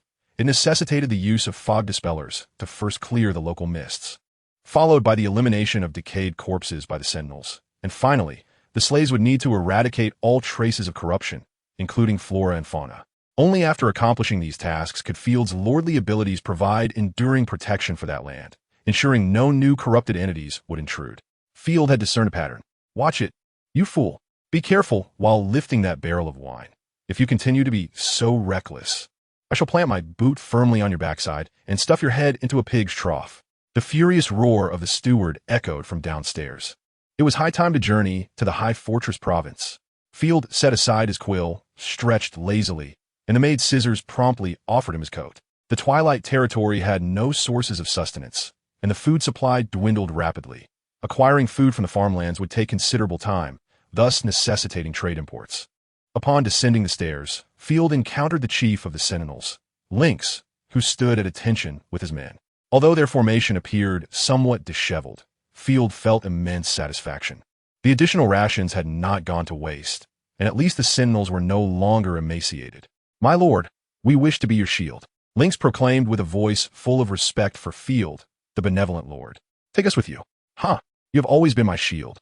But I now require your protection for the territory, Field replied, patting his shoulder. This time, he brought only 3 guards, including a hammer. But he intended to take Ashina and her raiding cavalry along. With a divine chosen one and 20 cavalrymen, it constituted a formidable escort. After meticulously briefing them on defensive matters, Field turned to leave. True nobility lies in those who possess valor and compassion, Lynx mused, reflecting on how ordinary lords would seldom risk venturing into the deathly mists. Chapter 31. The Perverse Lord and the Steward's Fantasies Indeed. I take pride in being able to safeguard my lord and his possessions, a sentinel nodded in agreement. Yet, Steward Cow was beset with worry, silently praying. Male servant Jar was quick to reassure him. Do not fret. Lady Ashina is formidable, and the winter goddess will surely protect our lord. Cow rolled his eyes in exasperation. You know nothing. I'm concerned about what awaits our lord in Maple Leaf City. That place also has a divine chosen one. Huh, but we are not going to war. It's merely trade. Surely, there will be no conflict? Jar's voice shrank as he was intimidated by Cow's words. Yet he believed in their lord's charisma. Field's recent conduct had already garnered the servant's utmost respect. Thus, you are merely a male servant, Jar. There is much for you to learn. The steward wore a smug smile as he boasted. The official faith of Maple Leaf City is that of the god of love and ecstasy. Their chosen one, the stunning dancer, has risen from the brothels, captivating countless nobles who willingly offer their wealth and bodily fluids. Such a thing exists? Jar stammered, his face flushing at the thought. Otherwise, how do you think Maple Leaf City, a remote border town, could be so affluent, possessing numerous potion recipes and an irreplaceable commercial status? Do you think it's solely due to the capabilities of Baron Maple? I tell you, the last time our lord visited, he saw a female slave using the restroom. How depraved. If the local lord allows the dancer to cast her divine powers upon Lord Field, with his self-control, surely. Cow trailed off. In Cow's eyes, Field was merely hunting for beauty, perhaps to engage in some scandalous revelry. Jar fell silent, praying fervently for their esteemed lord not to succumb to malevolence. Wait, have I spoken too much? Cow suddenly felt a chill. If their lord or Ashina learned of his words, he might find himself demoted from steward to stable hand. No, it could be worse. Seeing Jar's innocent expression, Cow broke into a sweat, fearing that Jar might spill the beans. In truth, Field was reluctant to venture further into Maple Leaf territory for trade, but the foolish son of the Bull Baron likely still kept the fortress gates shut. And given that he had raided the Bull territory, Field did not wish to gamble. The Baron of Maple Leaf was exceedingly wealthy, having profited immensely from the magical plants in his territory, and Field believed that the Black Pearl wine would fetch an excellent price. My lord, must you truly go in person? Ashina sighed, polishing her gleaming sword as she observed Field preparing. This is a task that could be entrusted to me. The journey is perilous, and I would safeguard your possessions with my life to ensure no mishaps occur. That is precisely what I worry about. I do not need you risking your life for gold, as gold cannot procure a divine chosen one. Field affectionately patted Ashina on the head, causing her to blush a rosy hue.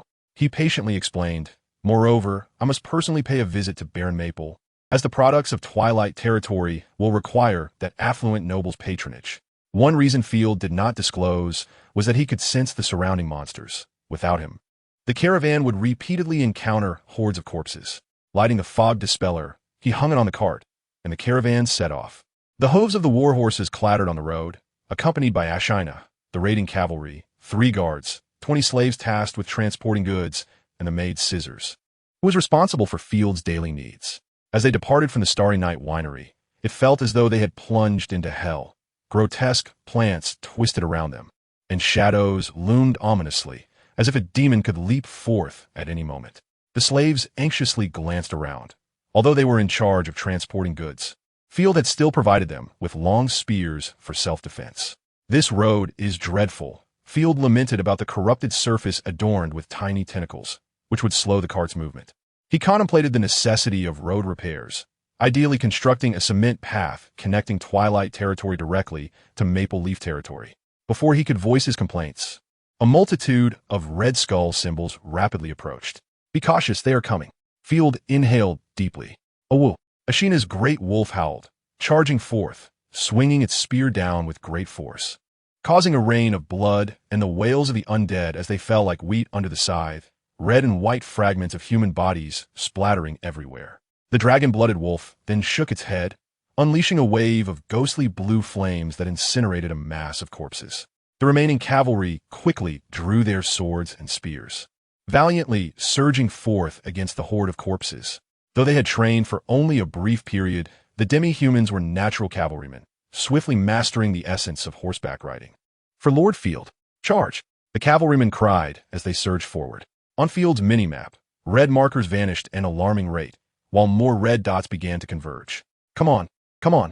Field felt invigorated, drawing his sword with a resounding clang.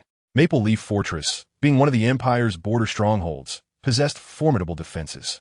Not only did it feature crossbows and catapults, but it was also equipped with numerous mage towers, with floating magical crystals visible from afar. As the group crossed through the grand gates of Baron Maple's fortress, the oppressive gray fog dissipated, revealing a radiant world. My heavens, those knights emerged from the mist. Local soldiers gestured at the cavalry draped in black cloaks, their steeds similarly shrouded, creating a terrifying sight. This was rare. They must be adventurers or members of the Empire's investigative corps. Look at them. They are all stained with the tainted blood of corrupted creatures. Close the door promptly. Do not allow the creatures lurking in the mist to follow you inside. The officer cleared his throat and welcomed everyone to Maple Leaf territory, wishing them a delightful shopping experience. Thank you. Field was taken aback by how smoothly he entered. He had prepared a pouch of gold coins as a toll, which ultimately went unused. He let out a sigh of relief, having anticipated potential difficulties. The cargo from Duma comprised 10 barrels of black pearl wine, along with a box of ancient and worn magic scrolls, which Field feared would soon become useless if not utilized promptly. If trade routes could be established, there would be no need for him to undertake this journey personally.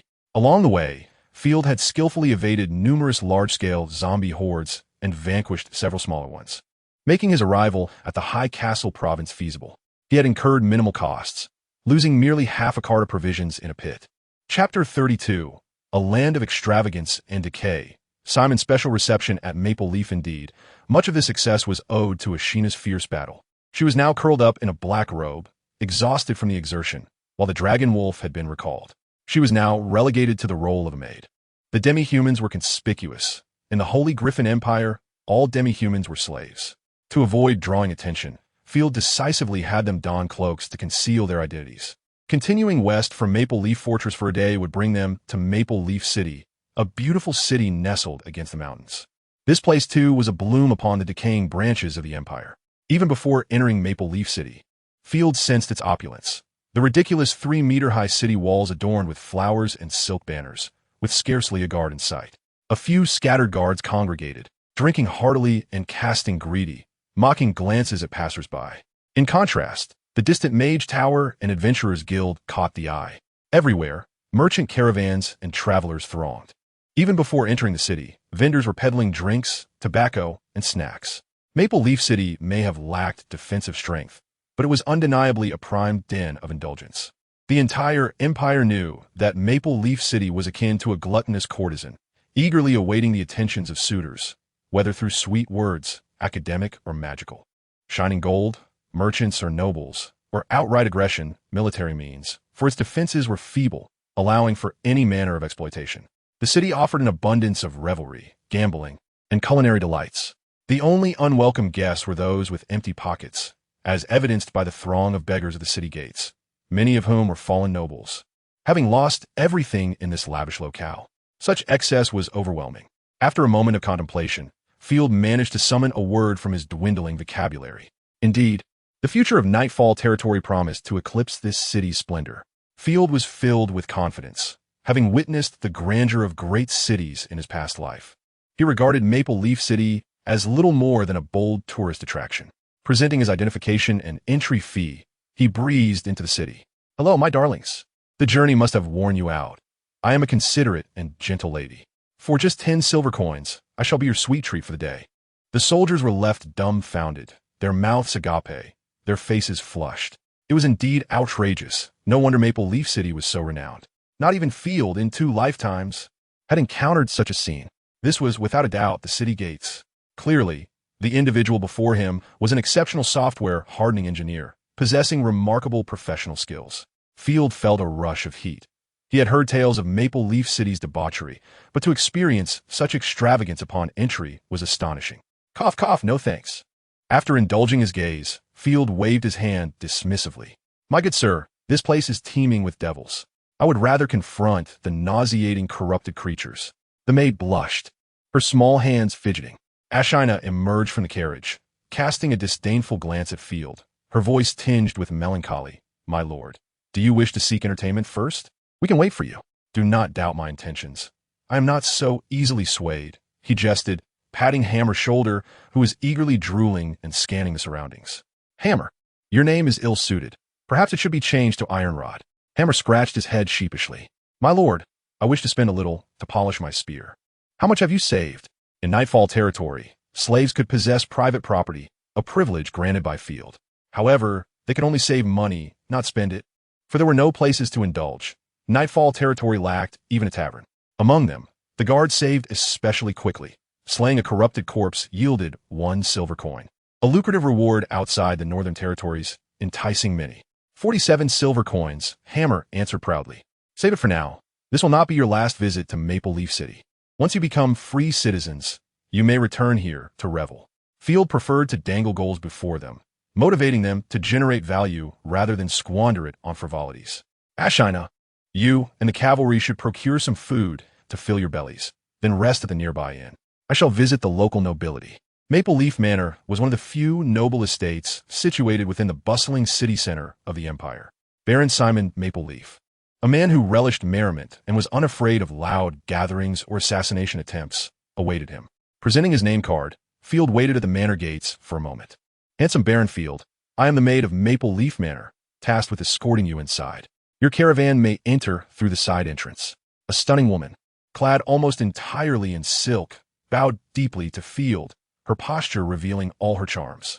Only those of noble blood could enter through the main gate, so please understand. Field rubbed his temples, inhaling deeply to calm himself. Baron Simon was unabashed in displaying his preferences. Please lead the way. Upon entering the manor, the maid swayed her hips, guiding Field through a labyrinth of opulent architecture. As they entered, Field was nearly choked by the thick vapor and smoke, momentarily mistaking this place for the northern province. Almost reaching for his fog-clearing lamp. Eek, don't touch that. Come chase me. If you catch me, I shall reward you. 7 or 8 women giggled. Frolicking in a hot spring pool, Field cast a glance, his blood pressure surging. It was not from wicked thoughts, but rather the fear of encountering Baron Maple Leaf's wife. As he turned to leave, a heavy yet somewhat comical voice called out, Ah, Baron Field, you need not be shy. These are your attendants. Feel free to indulge. Goodness, this fellow is quite something. Yet Field remained unfazed. Should he indulge with the maidens and father a child, Baron Simon would undoubtedly send assassins after him. For according to imperial law, the inheritance would belong to the child in the maid's womb. Nightfall territory and Field's possessions would thus fall under the joint dominion of Maple Leaf territory. The maid guiding him chuckled mischievously, squatting down to unfasten Field's garments. After awkwardly breaking free, Field straightened his robe, adjusting his collar, and replied sternly, Thank you for your kindness, Baron Simon. But I have come to pay you a visit and discuss a business matter. Field was well aware of the renowned beauty of the exquisite dancers, and he had no desire to be captivated and ultimately drained of all worth, left to wander the streets. Even though the maidens continued to flaunt themselves, Field, having grown accustomed to the allure of divine beings, found no interest in ordinary charms. Chapter 33. The Sale of Wine. Field's fairy tale Your father was a valiant noble, the crimson rose-chosen of the Ross family, who has left a legendary tale in the empire. Simon exchanged pleasantries, though the two had no real connection. And the old earl's first chosen had perished long ago in a war against the elves. Simon declared loudly, I greatly admire his bravery and hope to meet him one day. Simon was a short, portly man with an exceedingly fair complexion, his face adorned with a constellation of freckles and blemishes. He reclined in the embrace of 2 unclad maidens, nonchalantly sucking the cherries from their hands after speaking. Savoring them leisurely before, with a casual flick, he spat the pits onto the maiden's snow-white skin, saliva accompanying the act. The maidens showed no sign of displeasure. Rather, they giggled incessantly. It was truly decadent, but Field was not surprised. Many nobles were like this. After all, having been indulged since childhood, their threshold for pleasure was exceedingly high, necessitating ever greater stimulation to attain joy. As long as he did not provoke him, Field remained indifferent. At Simon's gestural invitation, Field took a seat, courteously remarking, "You're the most adept noble in managing a territory that I have ever encountered. The prosperity of Maple Leaf City is unparalleled." "Haha, I appreciate your honesty," Simon replied. The two engaged in pleasantries, embodying the spirit of nobility for a considerable time. "To be frank, Field, you have inherited the valor and wisdom of your lineage. Few can venture into the cursed lands and emerge unscathed." With effort, Simon sat up, waving dismissively for the maidens to depart, signaling the end of their idle chatter. He stood, asserting, "Let us proceed to the reception room for a discussion. If you disdain these common courtesans, so be it. Perhaps you would prefer elves or mermaids. Heh, though regrettably, I currently have none," as the last batch was transformed into dishes and purchased by other nobles. Field felt a wave of nausea, but maintained a stoic expression. "You have mermaids as well?" "Of course. Next time, I shall invite you to an intriguing underground banquet, guaranteed to satisfy all your peculiar tastes," Simon quipped, raising an eyebrow with a mischievous grin. "Haha, I have something to look forward to. You truly are the Baron of Maple Leaf." Field chuckled heartily, though he had little interest in underground banquets. As a seller, he knew the importance of flattery. Subsequently, Field, with a tone of relief, remarked, "It is thanks to my soldiers and the goddess's protection that I could emerge from the Twilight territory. I am quite astonished to be alive. It seems fortune is momentarily on my side." Simon clapped his hands in admiration. "I relish dealing with fortunate individuals." Upon entering the lavishly decorated reception room, Field's goods had already been inspected and delivered to the estate, with a sherry barrel visible just outside the door. "What are these?" "A hammer. Let us show Baron Simon the monster." Instead of hastily selling his wares, Field instructed a guard to bring forth a skull, the skull of a mutated rat from the Grand Winery, its head the size of a young man's torso, adorned with horns and sharp teeth, resembling a demon of the region, wearing a sinister grin. This was the first extraordinary creature I encountered in the Twilight territory, a corrupted giant rat demon. Its fur burned with purple demonic flames, and its claws effortlessly tore through thick scales. A single breath from it could unleash the wails of vengeful spirits. My vanguard, upon merely facing it, lost 7 men to its infernal flames. Damn it, those were knights meticulously trained by the Ross family, now reduced to charred remains. Simon inhaled sharply, stroking his chin. The Maple Leaf Fortress has not faced an attack from rat demons. They truly seem perilous. Nobles seldom valued facts, but rather placed importance on reputation and prestige. Field raised the skull, revealing a lingering fear. Fabricating a fairy tale, this monster entered and exited my ranks 7 times, vanquishing all under its claws with no means of countering it.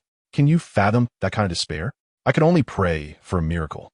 Simon nodded, like the despair of consuming all the honey without a stockpile. In the face of death, it was the goddess who responded.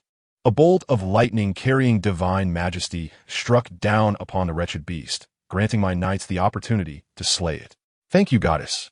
Simon listened wide-eyed, tracing the symbol of the love goddess over his chest, trembling with residual fear. The northern province is synonymous with hell. The church and the royal family have repeatedly attempted to subdue it in vain. To survive from there is, in itself, a miracle.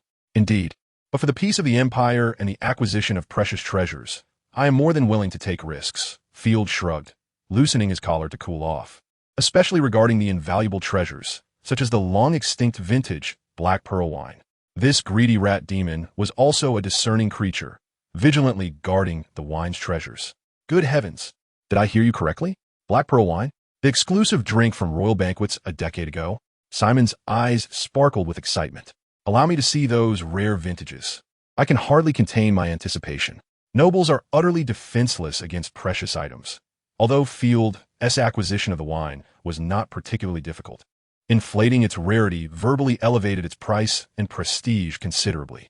As he pried open the barrel lid, the rich aroma of the wine filled the room, and Simon eagerly tasted it, subsequently revealing an expression of rapture. "This is the flavor. You know, my father has a bottle stored away, and he only allowed me a sip last year on my birthday. The velvety smooth texture. I bet my father would be consumed with envy." Field chuckled. "Naturally, a noble beauty deserves the company of noble lords, and exquisite wine requires noble souls to savor it. Even in contemporary commerce, one tends to prefer products with a story, such as the simplest of pitches. Family, I bring you a treat. Originally priced at $900 million, I coerced the owner for a discount. Now it's merely 9 coins. Who wouldn't he rush to buy? Field felt he had found a kindred spirit, openly admitting, I have purchased these precious wines. He summoned a servant and whispered a few instructions. One moment, Baron Field. I must discuss pricing with my advisor. This is no trivial matter. Please, take your time. After a brief negotiation, Simon offered a price of 500 gold coins per barrel, precisely the amount Field required to initiate his venture into the Twilight territory. A standard sherry barrel holds approximately 500 liters, equating to 11.34 pints per liter, with noble wine typically priced at 25 copper coins per pint. Thus, the wholesale price for common wine comes to about 26 gold coins and 41 silver coins for an entire barrel. Chapter 34. The sinful treasure of Maple Leaf City. Should it go to auction, the exclusive Black Pearl wine could fetch 20 times its value, generally fluctuating around 550 gold coins. However, the auction house would take a 10 cut in addition to a portion of the product tax owed to the nobility. Thus, through an auction, he would ultimately receive a maximum of 400 gold coins. Field, opting for a bundled sale and selling directly to nobles, would not incur any taxes. The price of 500 gold coins was already exceedingly generous. Friend, may I purchase that rat demon skull? For 20 gold coins. I wish to display this valiant trophy in my collection room. Of course. Field feigned a pained expression, suppressing a laugh. The tale he spun had evidently moved Simon.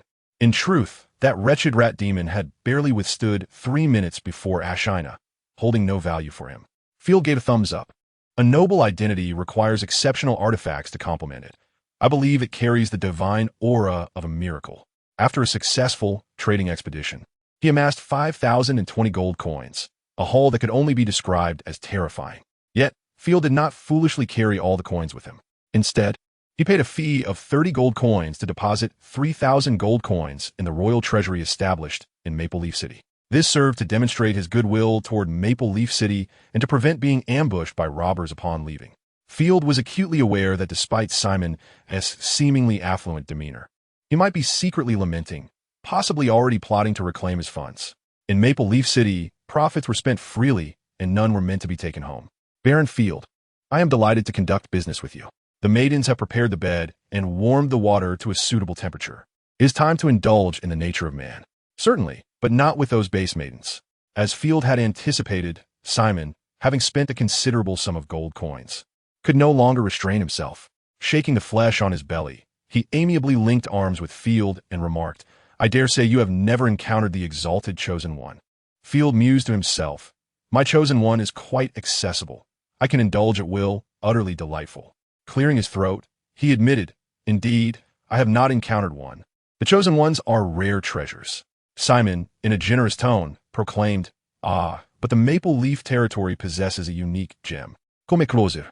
I invite you to behold a treasure unlike any you have seen. The rare treasure of the Daughter-S Kingdom is none other than its queen. Field couldn't help but think, surely, the so-called treasure of Maple Leaf City isn't that dancer who could be pinned by stable hands. His lips twitched as he realized that the 5,000 gold coins he had spent had ignited Simon's urgency to reclaim his wealth. Perhaps another time. Field awkwardly wiped the cold sweat from his brow and diverted the conversation. Baron Simon, might I inquire if there are any dire wolves for sale in Maple Leaf City? I require a substantial number. As Simon dragged Field upstairs, he replied, dire wolves? Those rare creatures have only been spotted in the nomadic Khanate. They are rather elusive. Field, possessing far superior physical condition than the ailing noble before him, broke free from Simon's grasp with ease. He took a few steps back, coughing to alleviate the awkwardness. The northern province is rife with corrupted flora, writhing tentacles, and chunks of flesh. Horses easily find their hooves ensnared. I need mounts more suited to complex terrains. Moreover, dire wolves would serve as a splendid symbol of my valor. Realizing he could not retain Field, Simon resigned himself to jiggling his belly. I shall have a merchant caravan keep an eye out for dire wolves. No one would refuse gold. Even the pups could be procured, and I assure you, I can offer a satisfactory price. Field thought, once Simon truly acquires them, who else would purchase in bulk but me? Bargaining will ensue. Field's lordly skill allowed him to appoint 50 first-tier wolf cavalrymen in one breath, but it was contingent upon possessing dire wolves. They would be formidable allies. Additionally, the genetics of the dragon breed wolves must be preserved. Such wealth is unparalleled. Much like the royal griffins, which trace their lineage to the sacred griffins of the founding emperor. The treasures left behind by the chosen ones extend beyond artifacts, encompassing creatures, techniques, or magical energies, all ripe for utilization. I must return to the northern province to expand. It feels as though treasures and glory beckon me. With a brief farewell, Field turned to leave. Shortly after his departure, Simon displayed a pained expression, moaning as he made his way toward the guest room. Oh, my beloved gold, so small, so pitiful, so tempting. Alas, it has all fled from me. Could there be a more wretched fate? Perhaps only when my long loaf broke. Upon reaching the guest room, Simon casually opened the door, revealing a figure that exuded an alluring charm, draped in sheer garments, legs crossed in a captivating pose, who had been waiting for quite some time. I expected a handsome baron from the Nightshade territory, she said coldly. Despite her provocative attire, her gaze was chillingly calm. And your thing is hardly a long loaf. Perhaps it is better likened to a mere maggot. Defeated, Simon lamented, Baron Field has no taste for women. He prefers adventure and hoarding the gold that rightfully belongs to me. Though he was insulted, Simon did not retaliate but instead expressed regret. Had I known, I would not have allowed those base maidens to enchant him. He must think I have no quality offerings. I should have simply let you take the lead. Who knew we would strike a deal worth 5,000 gold coins? How infuriating that there are still treasures hidden in the northern province. A place filled with corpses and tentacles? Perhaps I should send someone to assassinate him. Ah, your stinginess has resurfaced. Only long-term business yields substantial profits. Others are saving money to express sincerity. Now is not the time for murder, especially not in Maple Leaf City. Simon, resembling a 200-pound child, replied, Fine, you are right. Your ambition frightens him. What a delightful young man he is. How I desire him. The woman seductively licked her lips, reclining on the soft cushions, securing her right hand with shackles. With a cunning glint in her eye, she added, Or perhaps he has unique tastes. Nobles often possess peculiar preferences. Some favor handsome men. Others prefer children. And there are even those who enjoy observing slaughter. Thus, Simon, have your servant inform him that on the 15th of 3 months hence, Maple Leaf City will host an underground masked ball, and he must attend. I assure you it will cater to all his whims. I have mentioned it before, Simon shrugged. Then let us formally send an invitation. The ball in Maple Leaf City welcomes any who hold value. Well, I doubt he will last that long. Luck does not always favor him, and the corrupted monsters of the northern province are no trifling matter. Many chosen ones have perished within. Chapter 35. Seeking talent, the woman languidly swayed her delicate arms. That would be ideal. Did he not deposit a portion of gold with us? The deceased are not protected under royal law. When the time comes, there will be no witnesses to contradict us, and we can devour it at will. However, I am rather reluctant to see this clever, considerate young man perish. At the very least, I wish to savor him first. With that, the woman shackled her feet, revealing a strange flush on her face. Administer the frenzy serum to the orcs in the basement and bring them forth. I have bound myself to ensure that their rampaging divine powers do not crush them. Simon wiped the cold sweat from his brow, expressing concern. Take care not to exhaust them all to death. These robust creatures are now quite rare, ever since the northern province was devastated by the gray mist. The price of orc slaves has skyrocketed. Do you have any idea how much I spent on orcs? This is the cost of your waiting. Merely a small price, Simon. Field exited the Maple Leaf Manor, the sunlight soothing his frayed nerves. Phew, the monetary issue is resolved. Now it is time to procure supplies, focusing on food and livestock. Due to the Nightshade territory's unique environment, even after the pollutants were eradicated, the soil remained deficient, yielding minimal agricultural output. Field planned to establish a ranch, primarily raising chickens, ducks, pigs, and cattle, whose manure would effectively enrich the soil. Notably, prices vary across the empire. 1 copper coin may purchase a loaf of bread in Golden Eagle City, but in the impoverished western mountain regions, it might only afford the aroma of bread, with shopkeepers allowing you to savor the scent. Maple Leaf City, being a hub of service industries, showed little interest in warfare, possessing a scant number of slaves, primarily women and children. The price of able-bodied laborers had surged to thrice that of women. Additionally, food and fodder comprised the bulk of purchases. The Nightshade territory produced nothing, relying solely on Field to sustain the entire domain. At present, it was not Field exploiting the inhabitants, but rather the inhabitants exploiting him. Only Field possessed the insight of a modern individual. No other noble would engage in such a losing venture. Before making purchases, he needed to recruit some managerial and administrative talents. Rubbing his temples, Field lamented that there were only 2 literate individuals in the entire territory. with Cow's management skills being rather mediocre. Furthermore, skilled craftsmen were in short supply.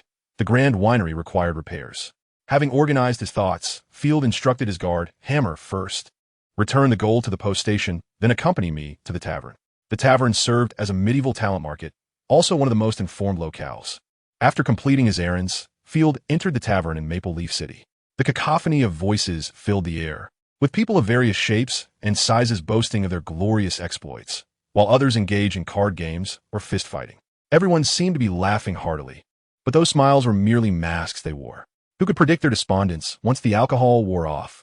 Field, clad in a noble black robe, with a gleaming steel sword at his waist and 3 guards behind him, entered the room, startling everyone into silence. They regarded him with strange expressions, mistakenly believing he had come to apprehend a fugitive. 3 mugs of barley beer, Field declared, producing silver coins as if performing a magic trick, leaving the remaining coins for the tavern keeper. Upon realizing that Field was not there to arrest anyone, the tavern erupted back into its previous raucousness. "My lord, we are grateful for your generosity," the innkeeper said respectfully, placing the wooden mug down with a beaming smile, swiftly collecting the silver coins. 3 mugs of barley beer cost merely 15 copper coins, and Field had given far more than necessary. "Do not rush. I wish to inquire about some information first. Tell me of the recent significant events in the Empire." Field generously awarded the beer to Iron Hammer and his companions, as he himself had no taste for the course. "Sour barley brew. Have you heard of the theft of armaments in Bull's domain? Count Nibelungen has already begun his investigation. Alas, the unfortunate Bull Baron will face severe punishment. However, I am curious, who could stealthily relocate over 2,000 sets of armor?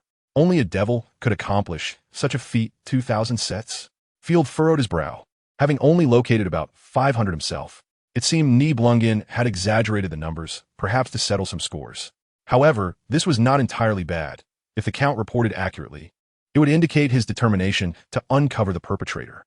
Yet, the inflated numbers suggested that the Count sought to profit himself, likely resulting in the indiscriminate execution of some bandits to clear his debts. The noble schemes, after all, revolve solely around their own interests. "Very well. Is there anything else?" "Another significant matter. The Imperial royal family has lost a 5th-tier artifact, a loathsome trophy from the heretics known as the Eye of Longing, said to have the power to manipulate hearts and turn ordinary individuals into their puppets. The heretics have become increasingly rampant, coinciding with their large-scale western incursions. The gateway and bastion of the affluent Inner Sea, the capital of the Purple Gold Empire, has been besieged for a month, and all other cities within the empire have fallen. Is there anything else?" Field expressed disinterest in this news, deeming it of no value to him as he resided in Nightshade Domain, unaffected by the thefts. "In any case, it was not I who stole it, and I lack the capacity to covet a 5th-tier artifact." The innkeeper wiped the mug in his hand. "That is all. If you're dissatisfied, I can offer you another mug of barley beer. I seek individuals to assist me. Do you have any connections?" Field declared, disinterested in further libations. The innkeeper, understanding immediately, whispered, "There's a pockmarked man, a true outlaw. For merely 20 silver coins, he could even assassinate his own parents. Alternatively, there's the Rabid Dogs mercenary group, a band of absolute lunatics who take pride in devouring their enemies' hearts. Their price is exorbitant, and they won Tiak for less than 30 gold coins. But there are rumors of them murdering their employers, so you must tread carefully.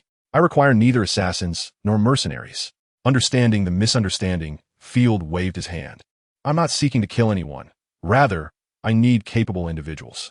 He continued, "Specifically, I seek those with practical skills such as management, architecture, herbalism, or craftsmanship." "Ah, how peculiar. Why not seek the offspring of other nobles?" The innkeeper replied, "Nobles typically appoint knights or retainers for management tasks. Do not underestimate retainers. They are a privileged channel through which nobles secure their advantages. Retainers are often the younger sons of noble families, sent to learn martial skills and knowledge from other lords while assisting the nobles, thereby becoming familiar faces.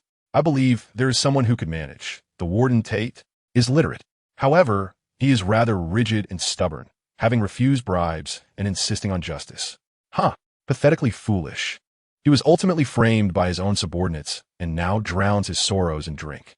"That sounds acceptable," Field nodded. "There is also a horseman named Doom, a scoundrel who sneaked into the Lord's backyard at midnight and defiled the stallion, escaping the gallows through clever arguments. A bold pervert. Perhaps you could employ him as a diplomatic advisor. Field nearly overturned the table. The horseman. Nightshade domain lacks laborers, and regarding diplomacy, one cannot negotiate with rotting corpses. I would not want him sneaking into the stables and defiling my beloved warhorse. Let's discuss Tate, Field said, wiping the cold sweat from his brow. After gathering the necessary information, he approached Warden Tate without ceremony and sat down. I am Field, the Lord of Nightshade Domain, he said, fingers interlaced. Sincerity evident in his voice. I require someone skilled in management and literacy, particularly one who can oversee slaves and detect subtle shifts in their behavior. I wonder if your expertise qualifies you for such a role. Tate was a middle-aged man with a bushy beard, exuding a sense of fortitude. I can indeed read and write, having learned from an old monk in my youth. The issue lies in the fact that I only know how to manage prisoners. At least there is common ground. I will offer you a salary far exceeding the market rate, 3 times your previous pay. That requires a life to spend it. I have a wife and daughter, and a mother. The Northern Province is hardly a place for the living. It is an absolute death trap. Nightshade Domain is indeed perilous. That much is certain. But if you remain complacent, you may find yourself in even greater danger, Field remarked, spreading his hands. I have heard you are incorruptible during your tenure as warden. You must have offended many, and your colleagues do not hold you in high regard. I suspect the local gangs have long prepared for retribution, especially against your family. They dare. Tate's eyes reddened as he slammed the wooden mug down, beer spilling across the table. Your reaction confirms my suspicions, and I believe you are well aware of this yourself. Field understood he had struck a nerve. Come, let us venture to Nightshade Domain. While it may be a den of corruption, it is surely preferable to a hell of decay. Furthermore, let me clarify, the Northern Province is not an absolute death sentence. At least I'm still alive. You have persuaded me. Tate slumped down, concerned that the thugs might target his wife and daughter. I merely wish to escape. Perhaps a remote cursed land is my true home. Then, Field assessed Tate's knowledge. After about a quarter of an hour, Field chuckled heartily and placed a gold coin on the table. This is for your relocation. Meet me at the outpost outside the city by noon tomorrow. Tate nearly blinded himself with the gleam of the gold coin, astonished that the noble before him was willing to part with such wealth after a mere conversation. This is far too generous. Field, now wealthy, responded with resolute confidence. This is my sincerity. Do not disappoint me. Very well. Tate wasted no further words and departed hastily. My lord, a provocatively dressed woman leaned in. I hear you are in search of talent. Field cast a glance her way, only to find himself drawn into an abyss of temptation. Ahem, indeed. Do you have any recommendations? He replied instinctively. The woman pressed herself against Field, gesturing toward her bosom. Place a silver coin in my treasure chest, and I promise you'll find great value. Field, momentarily dazed, quickly rose to maintain his distance, extending a silver coin toward her.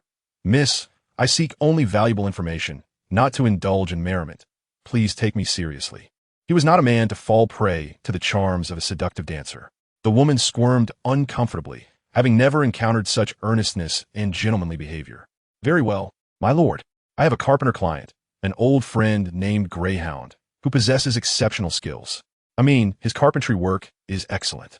He aspires to seek fortune elsewhere. Perhaps you could recruit him. Where? Field inquired eagerly, standing up. He has gone to the guild to seek employment. Much like the situation in Nightshade Domain. The streets of Maple Leaf City were rife with the stench of rotting refuse and excrement, creating a nauseating miasma. Field rubbed his nose, feeling discomfort since his arrival in this world. Greetings, I am in search of Greyhound. I have heard he is seeking employment, and I believe there is a place for him in my territory. Field approached the front desk of the Merchants Guild. Oh, you have arrived a bit late. He has already been recruited by the merchant and economic advisor, Kuchi, and is about to head to Fulon City to construct stables for Lord Adrian Ross. Adrian Ross, Field's brother, was also the perverse nobleman who had slain the heart of the original master. The front desk attendant, after answering with great deference, suddenly paused and pointed behind Field, exclaiming, My lord, Kuchi has arrived. Perhaps if you offer enough gold, you might acquire that carpenter. Field turned around and caught sight of Kuchi's terrified expression. Kuchi, a refined merchant clad in a long-sleeved linen shirt and leather boots, wore a woolen cloak that could sustain a common person for 2 or 3 months. Kuchi stammered, believing he was seeing a ghost, trembling as he grabbed his son beside him. By the Valkyries, can you see him? Damn it, didn't Field go to the Northern Province? Has he returned as a specter? His son, equally bewildered, rubbed his eyes, stretching his neck in disbelief. Do not act so dramatically. Field stepped forward with a raised eyebrow towards the merchant, who was over 50. I'm not dead, are you surprised? Kuchi was utterly confounded. In his mind, few who entered the northern province ever emerged alive, particularly without the protection of an army or a chosen one. Consequently, upon Field's entry into the northern province, the Ross family had tacitly accepted his death, even vacating a room for temporary guests and inviting friends and family to hold a morning banquet, celebrating late into the night. Damn it, I must inform Lord Adrian, Kuchi whispered, though maintaining a veneer of insincere politeness. Oh, thanks to the goddess's grace, I am most pleased to see you safe and sound, esteemed Baron Field. Though his words were sweet, the old merchant did not even perform the basic courtesies, his demeanor excessively dismissive. I am equally pleased to see you, my brother's economic advisor, Field replied with a smirk, showing no sign of reproach for Kuchi's rudeness. Kuchi patted his chest. You remain as gracious as ever. I wonder what business you have at the Merchants Guild. If I can assist in any way, it will be my duty. I imagine Lord Adrian would also be keen to help. He often speaks of you. Chapter 37. The Merchant's Mockery, Disregarding the Pleasantries. Field nodded and replied candidly. I require a carpenter. I have heard that Greyhound has been recruited by you. Since you are willing to assist, you may transfer Greyhound to me. Alternatively, I would be willing to purchase him, as my territory requires someone for carpentry work. Kuchi's mouth twitched. I was merely being polite. You actually took me seriously. That might be difficult. Fulon City urgently needs a carpenter to construct stables. Without them, the livestock industry of the territory could suffer significant losses.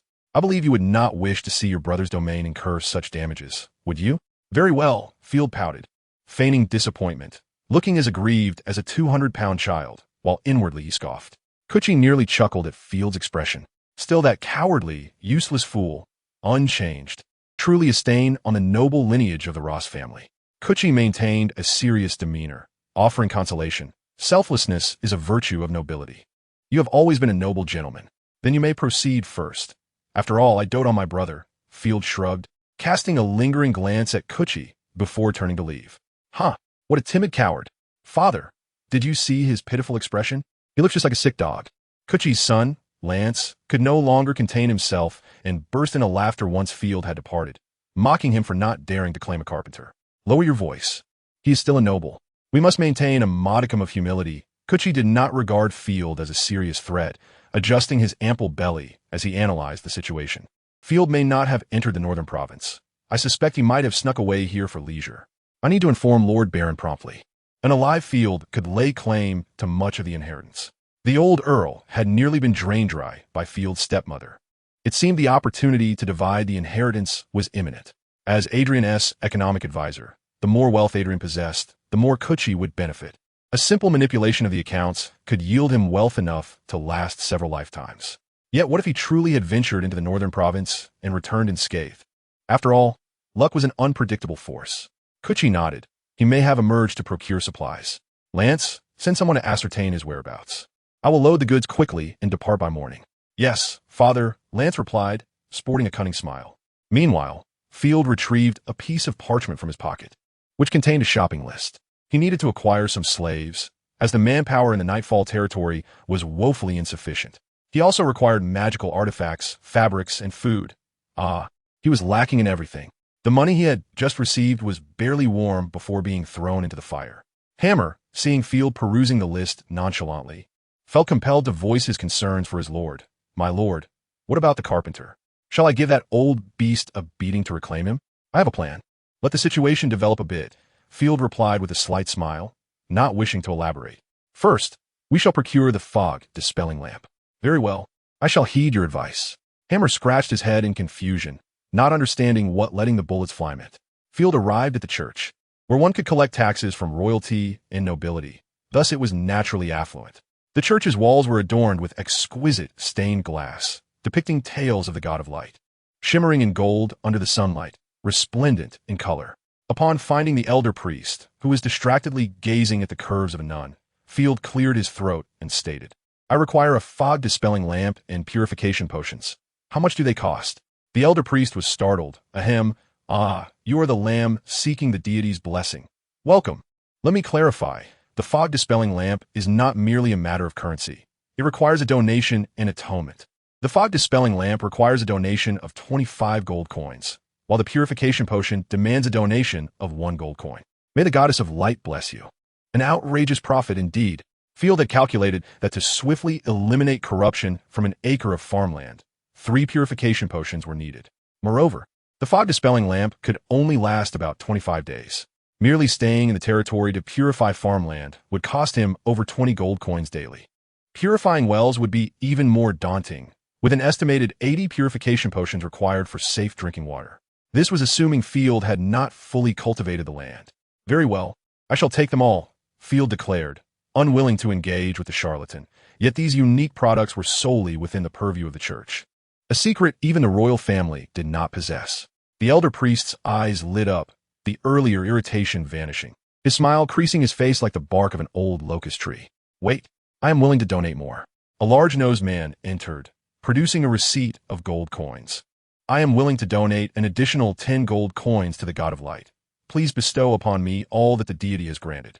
The priest hesitated, his face glowing brighter than a blooming chrysanthemum. Excellent, excellent. I can feel your piety increasing. 20 coins, Field replied expressionlessly. The large-nosed man grinned maliciously. 21 coins. 30. 31. Very well, it is yours. Field decisively conceded, furrowing his brow as his mind raced. This fellow cannot possibly be a plant from the church. Can he? What ill fortune to encounter such bad luck today. Regardless, Field was unwilling to be at a disadvantage. The price of 30 gold coins was already exorbitant. He could not guarantee he would be so fortunate next time to stumble upon black pearl wine. However, the items he sought were not something one could easily snatch away. Regardless of your affiliation with the church, if you dare to seize my belongings, you must be prepared to face the consequences. Observing the man with the prominent nose absconding with the goods, Field discreetly handed a small pouch of gold coins to a guard, whispering a few words before casually resuming his shopping. As he rounded the corner, he overheard the man's raucous laughter behind him. Did you see his expression? It was more amusing than that of a circus clown. Lance, the son of Cooch, emerged from the alley, eyes glinting with mischief. How delightful it is to mock a noble. What a splendid experience. I shall inscribe this event on my tombstone. My children will be proud of me. The man with the prominent nose, hands on hips, laughed triumphantly for a moment, but soon a flicker of apprehension crossed his face. But Lance, he is indeed a noble. Is it truly without consequence? Of course, there is nothing to fear with Baron Adrian's protection. After all, Field is known for his cowardice. When Baron Adrian played with the heart of his beloved, did he not emerge unscathed? How amusing. The two exchanged jests for a while. Lance, grinning, elbowed the bearded man playfully, saying, "Let us continue to tease him, though we must return the goods shortly. If my father discovers I have misappropriated such a sum, he would surely have my head." Chapter 38. The Sale of Scrolls. The merchant's second interruption. Field proceeded to the Mages Guild, intending to sell some magical scrolls, which had aged considerably, and he feared that if left unattended, they might be reduced to mere scraps of paper. These ancient magical runes, a product of 8 years past, were potent and efficient, but time had eroded much of their power. A wizard, attired akin to Gandalf, examined the scrolls meticulously, then set down his crystal and kindly proclaimed, "I shall take them all for a total of 100 gold coins." Only 100? With a substantial amount of money at his disposal, Field considered such a paltry sum beneath him. A single magical scroll costs 15 gold coins, and there are 23 here, so anything less than 200 coins is unacceptable. The wizard stroked his beard, saying, "Do not be hasty. These scrolls are far too old. The newer the magic, the better. As a form of energy, time only diminishes magical potency, and these runes are outdated. Present-day scrolls are far more efficient." How scientifically astute. I had presumed that magic, like in fantasy novels, grew stronger with age. In this world, however, magical advancements render the old obsolete, much like how no one wishes to use an abacus once computers have arrived. 150 is my final offer. Field's face turned pale. After inspecting the scrolls, the wizard concluded, "It is a deal. Then, consider it a gesture of friendship." "Is this a spellbook?" "It is far too expensive," Field remarked with curiosity, lifting a splendid tome titled Flame Garment from the shelf. "Priced at 320 gold coins. This is a rare quick-casting spell, albeit a one-time use." Tapping the book lightly with his staff, the wizard patiently explained, "If you let a drop of blood fall into this groove, you will automatically master this new magic. The runes within the book are merely magical patterns that require no comprehension. Field was astonished. Is it really that simple? Surely, magic is meant to unravel the mysteries of nature and communicate with its rules. Simplicity is paramount. Wizards are human too. No one enjoys sifting through an abundance of antiquated material. However, mastery requires magical energy, the wizard kindly reminded. Field possessed no magical power whatsoever in the entire Night Vale region. Only Ashina wielded extraordinary strength, drawing upon divine power. It appeared that purchasing the spellbook would be futile. Give me that feathered vision book. Field glanced at the figure approaching and concealed a smirk.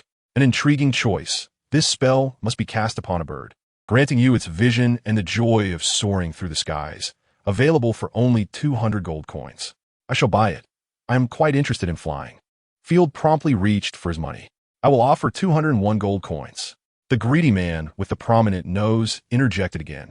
This time, the wizard disregarded him, merely casting a glance at the man with the prominent nose, stating coolly, "This gentleman was first." Field silently commended the wizard for his integrity. "I shall add 10 gold coins. I want this book." The man with the prominent nose grew anxious. The wizard, uninterested in the foolish man, turned to see Field blinking rapidly, signaling him. "Very well, but you must pay immediately." The wizard, perplexed yet quick-witted, complied with Field SQ. Field feigned urgency, exclaiming, "I refuse to believe you can afford it." The bearded man promptly produced a merchant guild certificate and slapped it onto the table, a deposit guarantee from Baron Adrian. "Then, I shall take Illuminating Aurora." Field wore a grim expression. "I shall add 1 more gold coin." The two played their parts harmoniously, and soon, the man with the prominent nose had deducted 1,300 gold coins from Adrian's deposit, leaving him drenched in sweat. At that moment, the guard who had been away returned. "Very well, you have one." Field chuckled softly, taking a few steps toward the exit, then turned and said, "Congratulations. Enjoy this newfound amusement." Just as Field stepped outside, the bearded man bellowed, "Refund it all. The spellbook is exorbitantly priced." Wiping the cold sweat from his brow, the man with the prominent nose realized he had nearly reached his 2,000 gold coin limit. If the Baron were to find out, he could scarcely fathom the repercussions. The wizard's expression darkened. "Are you jesting with me? I am the chief mage of Maple Leaf City. You have seized an order from a noble guest, only to demand a refund? I suspect someone wishes to be transformed into a sow by magic and served on a commoner's table. Then may I return it for the original price? I shall relinquish the markup, dear wizard." The man with the prominent nose quickly conceded, for the wizard was not one to be trifled with. The wizard huffed coldly. "Since you purchased it in Baron Adrian's name, he must personally authorize the refund." "Very well." The man with the prominent nose shrank back, clutching a thick stack of quick-casting spells alongside his guards as they staggered out. Upon exiting, he muttered, "That damned old curmudgeon. If Adrian finds out, I shall surely be flayed alive. I must consult with Lance." "You cur, how dare you toy with my wife? Brothers, let's strike him down." A frenzied roar erupted from the crowd, inciting a wave of terrified screams. The man with the prominent nose, loading the spellbooks onto a cart, perked up at the sound. It was delightful to know someone was worse off than himself. However, he soon witnessed a horrifying scene. "Kill that bastard." A dozen or so ragged, homeless individuals brandishing rusty knives pounced upon the bearded man, knocking him to the ground. One scarred individual, his face covered in pockmarks and his mouth filled with broken teeth, plunged a blade into the bearded man's neck. Amidst the cacophony, blood spurted forth like a fountain, splattering the surroundings. The bearded man longed to scream, but his trachea had been brutally severed, leaving him to emit only gasping, wheezing sounds. Regret consumed him. All he could think of was the endless remorse that flooded his mind. He now comprehended that Field, after purchasing the church's supplies, had immediately hired these mad assassins to eliminate him. A quintessentially malicious noble. He had once enjoyed a harmonious family life, yet it was Lance, that wretched fiend, who had incited him to provoke the nobility. This time he was truly doomed. Indeed, it was far too easy for a noble to extinguish a commoner's life. Even those ruffians would likely face minimal repercussions. A handful of gold coins could ensure their swift release. After all, the dead cannot provide gold, but the living can. "Lance, I curse you." With a final convulsion, the man with the prominent nose succumbed to his fate. The coachman, guards, and 2 helpers were similarly surrounded, falling victim to the frenzied mob, who soon left them sprawled in a pool of blood. Chapter 39. The United Nobles. The caravan of Fulon City, the women screamed in excitement, pushing forward to witness the commotion, while the timid fled in the opposite direction. The already cluttered and filthy streets erupted into chaos. Field raised an eyebrow and nodded towards Hammer. Hammer and his companions, emboldened by their armor, swaggered into the crowd, leading away the horses laden with goods from the burly man. Meanwhile, Lance's eyes widened, bloodshot and incredulous, as he observed the unfolding scene. Everything was meant to be within his control. How had it spiraled into such disarray? That foolish Baron. Cursed be he. The funds. Lance suddenly recognized Field's ulterior motive, a cold sweat running down his spine. It was not an insignificant amount he had embezzled, and now it was all snatched away by Field. When Baron Adrian found out, he would surely flay him alive. Lance muttered to himself, I was merely toying with him. No, not even that. It was simply a matter of fair business competition. How could he resort to such despicable tactics? Amidst the tumult, Lance spotted Field standing on the steps. Is this amusing to you? Field mouthed, then mimicked a knife across his throat. With a smirk, he turned and elegantly departed. Let us not purchase supplies for now. We must head outside the city. Also, keep an eye on Kuchi's movements. Stretching languidly, Field reveled in his good fortune. It was a splendid day, having netted nearly 2,000 gold coins. Indeed, once the shackles of worldly morality were cast aside, gold would flow like a tide. How dare you offend me? It was time to deliver a small shock in the realm of commerce. The imagined commercial skirmish, business elites relying on wisdom and strategy for exhilarating competition. The reality of commercial conflict, resolving issues through a mere handful of coins, directly from a physical standpoint. My lord, that was the one with the pockmarked face. You spent a total of 8 gold coins. I swear by the goddess, I executed your orders to the letter, without ever mentioning your name. A guard grinned as he handed over the remaining coins. Well done, Field said, rewarding him with 2 silver coins. The other guards looked on enviously. Merely passing a message could earn 2 silver coins, and they resolved to make more appearances before the Baron in the future. The following day, on the outskirts of Maple Leaf City, Kuchi's caravan advanced swiftly, laden with valuable goods. The sound of hooves clattered melodically against the cobblestone road, while the extraordinary knight, Gareth, sat astride a splendid black northern steed. So much elixir. Baron Adrian is indeed wealthy, Gareth thought, enviously eyeing the wagon. He fancied he could hear the tinkling of crystal vials clashing together. If only he could possess a crate of potions, he would easily ascend to a 3rd-tier knight. He had languished at the peak of the 2nd tier for 2 years, but due to the recent lack of wars, he had no opportunity to amass great wealth. Relegated to the dull role of a guard in the caravan. Suddenly, a voice erupted from within the wagon, cursing loudly. Gareth, startled, peered intently at the wagon. Relieved to see Kuchi remained inside, his heart settling. Kuchi, his face pale, shouted, Why did you provoke the Baron? Then why must we leave Maple Leaf City immediately? Lance retorted, his expression defiant. Because this is Baron Simon's territory. What more do you desire? To mock Baron Simon? Forgive me, father, but we should report to Baron Simon and capture Field. Lance seethed. He killed Big Nose. I witnessed it firsthand and can testify if necessary. Do not mention Big Nose. To the nobility, the death of a commoner bears no more weight than that of a rat. Furthermore, fool, do you comprehend the consequences of falsely accusing a noble? The entire continent would turn against us. Even if it were not a false accusation, the nobility would treat it as such. Kuchi gasped, clutching his head as a dull ache throbbed within. I never expected you to be so foolish. It seems your pampered life has rendered you blind to reality, daring to consider yourself among the nobility. Nobles excel at solidarity. Despite their petty squabbles, they unite against the lower classes. After vanquishing the lower ranks with their steeds and lances, they greedily engage in infighting over the spoils. This is dictated by class. Should Field be toppled by the lower classes, the authority of other nobles would be immediately undermined, leading to a cascade of similar downfalls. Unlike the loosely organized lower classes, the nobility truly assists one another in times of crisis. This is why, when Field had nothing, he had no slaves or servants to ridicule him. At most, a steward might grumble.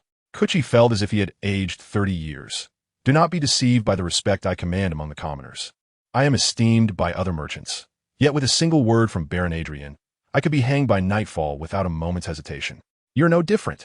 If you were to expose Field, Baron Simon would be the first to eliminate you, followed swiftly by Adrian and Field to discuss matters of profit. Lance felt a chill run down his spine, fear gripping him. What then shall we do? First, return to Falon City and inform the Baron that Field is still alive. Baron Adrian will handle him. As for the 2,000 gold coin deficit, I must deliberate whether to manipulate the accounts or claim that Field's men raided us. Raid? Field lacks the capability to raid us, and Gareth, the knight, would never aid us in fabricating evidence. Lance remained obstinate, insisting, Field is a treacherous scoundrel. Had you not sworn to the goddess, I would have continued to view Field as a coward. I never expected him to resort to murder. Even Kuchi found that reasoning absurd. It was common knowledge that Field lacked foundation. You have been foolish, overestimating your cleverness and taunting him. Suddenly, a rumbling sound echoed. What is that noise? Before they could peek out of the wagon, they heard Gareth proclaim, "There are brigands attempting to raid our caravan. They truly do not know their fate, unaware that I am here." Kuchi stepped out of the wagon, immediately spotting 20 armored cavalrymen clad in black cloaks, wielding lances, circling the right flank of the caravan. The wind howled, occasionally revealing glimmers of shining scales and armor beneath the cloaks, reminiscent of the wraiths from the Lord of the Rings. Evil, cold, and exuding an aura of slaughter. You call this a band of brigands? Kuchi instinctively thought to curse, but upon seeing Gareth's nonchalant expression, he relaxed. Phew, I was overreacting. With a second-tier knight present, there is no need for concern. To those of extraordinary power, ordinary cavalry truly resembled mere brigands. A single clash would spell their demise. Chapter 40. The raid of first-tier knight could easily challenge 5 ordinary heavy cavalry, while a second-tier knight could face 20 without issue, particularly since they had knightly attendants and caravan guards, not to mention workers equipped with crossbows, ready to withstand an onslaught. Kuchi steadied himself and commanded with authority, "Halt! Secure the goods and prepare for battle." The others in the caravan, lacking combat prowess, were thoroughly intimidated by the unfolding scene. Upon hearing Kuchi's orders, they scrambled to retrieve their weapons. The guards primarily wielded spears and swords. It has been far too long since I have tasted battle. My hands are itching for action. Gareth could hardly contain his eagerness for the glory of combat, spurring his steed forward, hoping the brigands would hold out a while longer. As they closed in on the enemy, a terrifying wolf howl pierced the air, causing Gareth's mount to tremble violently, its momentum faltering. Gareth instinctively reached out to soothe his steed, calming its nerves. What was this? Gareth sensed a chilling, formidable presence. In a matter of 3 breaths, a colossal wolf ascended the hill, surveying the gathered crowd with a kingly demeanor. Its body was cloaked in thick, glossy scales, its menacing form seemingly intent on devouring the unwary, and its fierce gaze struck dread into the hearts of the caravan's members. As Ashina enveloped herself in a black cloak while seated atop the giant wolf, the moment was ill-suited for revealing her identity. Yet, her mere presence plunged Gareth into a state of terror, for his fighting spirit trembled in response. The rank of the Divine Chosen was inconsequential. Even a mere first-tier warrior, if of the combat class, could effortlessly vanquish a third-tier knight. A Divine Chosen. What an abhorrent situation, despite every cell in his body urging him to flee. The pressure mounting like a deluge, Gareth's knightly honor forbade him from retreat. Furthermore, he had aspirations of escorting the merchant caravan for profit. One hasty escape would diminish his worth. He bellowed, "Kuchi, you fool! Get the caravan moving. I shall buy us time. For glory." With gritted teeth, Gareth spurred his horse, rallying his spirit for the sake of honor. The 5 attendants beside him, equally resolute, followed suit. A Divine Chosen, embroiled in an act of plunder? Gareth's voice, infused with potent fighting spirit, reverberated painfully in the ears of those nearby. Loyalty to Baron Adrian promised an abundance of riches, servants, and resources. Gareth hoped to induce shame in the Divine Chosen, for it was indeed a rare spectacle for one of such stature to engage in thievery. No matter where a Divine Chosen roamed within the empire, securing a position within a noble's castle was but a matter of utterance. Yet, Ashina displayed no interest in conversation. The dragon-bred wolf beneath her lowered its massive form, akin to a bowstring drawn taut. Recognizing the futility of negotiation, Gareth took the initiative, brandishing his spear as he lunged forward for a preemptive strike. With a sudden roar, the dragon-bred wolf unleashed a scorching column of flame, incinerating the earth around them into a cracked wasteland. Alarm bells rang within Gareth's mind as he gripped his lance, threads of white fighting spirit swirling from his palm, enveloping the weapon in a formidable aura. The spear radiated an intimidating presence. With a thunderous crash, Gareth swung the lance down upon the fire, scattering flames in all directions, though his face paled as he felt the tremors within his very being. Was this the might of a fighting spirit knight? It was indeed formidable. Ashina's wolf ears twitched. Her first encounter with a knight filled her with intrigue. Suddenly, her crimson pupils constricted as a sense of peril washed over her. Nonchalantly, she commanded the giant wolf to evade. Despite its seemingly cumbersome size, it vanished in the blink of an eye. In that fleeting moment, Gareth, enveloped in white fighting spirit, charged forth with the force of a speeding locomotive, clad in heavy armor upon his warhorse. The amassed power concentrated at the tip of his lance, crashing down upon Ashina's former position, creating a crater and sending debris flying. Infuriated, Gareth cursed under his breath. How could she have evaded him? The leaders of the pillaging cavalry, Silverclaw, instinctively glanced at Field, who observed from a distance. With a raised spear, he commanded, "Charge. Leave no rebels alive. Kill. Kill." These cavalrymen, though inadequately trained and lacking finesse, were emboldened by their victories over numerous undead hordes, fearing nothing in the face of foes. As nothing could be more terrifying than a grotesque corpse. With reckless abandon, they surged towards the caravan, 24 riders conjuring the momentum of 200, an unstoppable force. Kuchi, having served the Ross family in trade for years, had witnessed countless bandits and even the unscrupulous soldiers of noble scoundrels. But he had never before seen a divine chosen personally leading an elite armored force into the fray of plunder. Stunned by the cavalry's charge, he anxiously thought, could it be Baron Maple leading the assault? I've heard tales of his insatiable greed. This is utterly barbaric. Loose arrows. The hastily assembled young men scattered, firing their arrows. Unlike the flimsy light armor or the easily pierced heavy armor depicted in tales, the fully armored soldiers possessed a terrifying resilience against the projectiles. The sounds of clattering metal filled the air, yet the vast majority continued unimpeded, as if nothing had transpired. Only one unfortunate soul, struck in the leg by a crossbow bolt, fell from his horse. Before a second bolt could be loaded, the distance of 100 meters vanished in an instant, and the cavalry, fueled by their charge, crashed into the caravan. A young man armed with a crossbow was the first to fall, impaled through the shoulder by a lance, shattering his entire right arm, while the ensuing cavalry trampled over him, reducing him to a pulpy mass. Run for your lives. The young men finally realized the dire straits they were in, manipulated into becoming meat shields. Kuchi had intended to use them to absorb the cavalry's fiercest charge, but he soon regretted that decision. The collapse of morale was instantaneous. The young men disbanded, abandoning their weapons and fleeing in all directions. This flight only served to disrupt Kuchi's own guards, who lost the will to fight alongside their commander. The wolf men, born to be cavalry, seized the opportunity as their enemies scattered in disarray, drawing out their long blades to slash indiscriminately or thrust forward with their lances. Positioned above, they had the advantage, effortlessly inflicting harm. Those unfortunate enough to fall were trampled underfoot, their bodies reduced to a bloody pulp. Help! I want to go home. Kill them. Chapter 41. The Plunder, Part 2. Amidst the slaughter, the wails of anguish echoed, a primal release of life's instinct. After a brief encounter with Ashina, Gareth heard the cries of his fallen comrades behind him. Observing the nonchalant demeanor of the cloaked figure before him ignited a furious blaze within him. Gathering his strength, he unleashed a furious onslaught upon Ashina, with his attendants also launching attacks from various angles. How tedious! I shall send you back to the embrace of the goddess.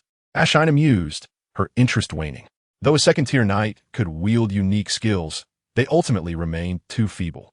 As the fierce winds whipped around her, she advanced rather than retreating, swiftly brandishing her spear with alarming precision. The barrage of strikes resembled a galaxy of stars. Typically, Ashina allowed the dragon-bred wolf to engage, as it excelled in area damage and swiftly cleared the undead. As a divine chosen, her personal combat prowess was unparalleled. Trouble. Gareth felt overwhelmed by the dazzling multitude of spear strikes that erupted before him, akin to a celestial display. By the time he comprehended the danger, blood erupted in bursts, suspended in the air like a crimson curtain, refusing to fall. How swift! This is the power of divinity.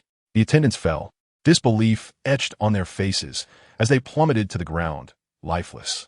Gareth, struck by a dozen spear thrusts, felt his spirit dim, his body turning cold as he descended from his horse. Before he could hit the ground, the dragon-bred wolf seized him, tearing through his armor with savage bites. Relishing in the flesh of a human imbued with fighting spirit, a greyhound, curled within an overturned cart, desperately covered himself with cabbages, muttering, "Dear goddess, this is too terrifying. Please do not let them find me. I'm willing to offer everything." With a final gasp, the last of the caravan's guards collapsed into a pool of blood, leaving few survivors. Only rough-clad laborers and a handful of maidens remained. "Cease." Field approached on horseback, commanding the berserk cavalry to halt. The cavalry, their appearances now unrecognizable, their once gleaming armor, stained with blood, exuded an aura of murderous intent, resembling demons. The soldiers who had witnessed bloodshed were entirely transformed compared to those who had not. After assessing the casualties, Field noted 3 injured among the raiders, 2 of whom had fallen from their horses due to poor riding skills and suffered severe injuries, requiring bed rest for the foreseeable future. No one had perished, for their fine armor rendered them nearly impervious to standard weaponry. It was no wonder that hoarding armor had once been a capital offense in antiquity. Field mused quietly, nodding to his comrades, one head for a silver coin. "You all performed admirably. The injured shall rest well. Do not worry about medicine or food. I shall provide." Having acquired a substantial supply of potions during the raid on Castle Kasha, he concluded, "Long live the Lord." The crowd was deeply moved. Next came a time to tally the spoils. "I am the economic advisor to Baron Fu Lan City. Don't kill me." Silence. Silverclaw shot a fierce glare at Kutch, grabbing him and his son like 2 lifeless dogs, dragging them before Field. Field, draped in a black cloak, understood that a noble's reputation outweighed everything. If he were caught looting, conducting business in the future would become exceedingly difficult. "We meet again," he said, revealing a dangerous smile and speaking in a calm tone. "It's you, Field." Upon seeing Field's face, the expressions of both men froze, their mouths opening and closing in shock, momentarily at a loss for words. "Let us discuss my brother, such as his military strength, defense deployments, and the chosen one." Kutch sensed the malice in Field's tone and recoiled in terror. "What do you intend to do? Didn't you say you would kill me and my beloved?" Field's fingers interlaced as he spoke terrifying words with a casual demeanor. "I am one who believes in an eye for an eye, a tooth for a tooth." "You scoundrel, he is your brother. You both share the blood of the Ross family," Kutch exclaimed. With a sharp slap, Silverclaw knocked out 3 of his teeth, admonishing him to show some respect. "How amusing. It's permissible for him to kill me, but not for me to retaliate. Before you oppose me, be prepared to face death." Field waved his hand dismissively. "It doesn't matter if you're defiant now. I possess ample means to extract the truth from you. I will speak. I will speak." L'Enchuted.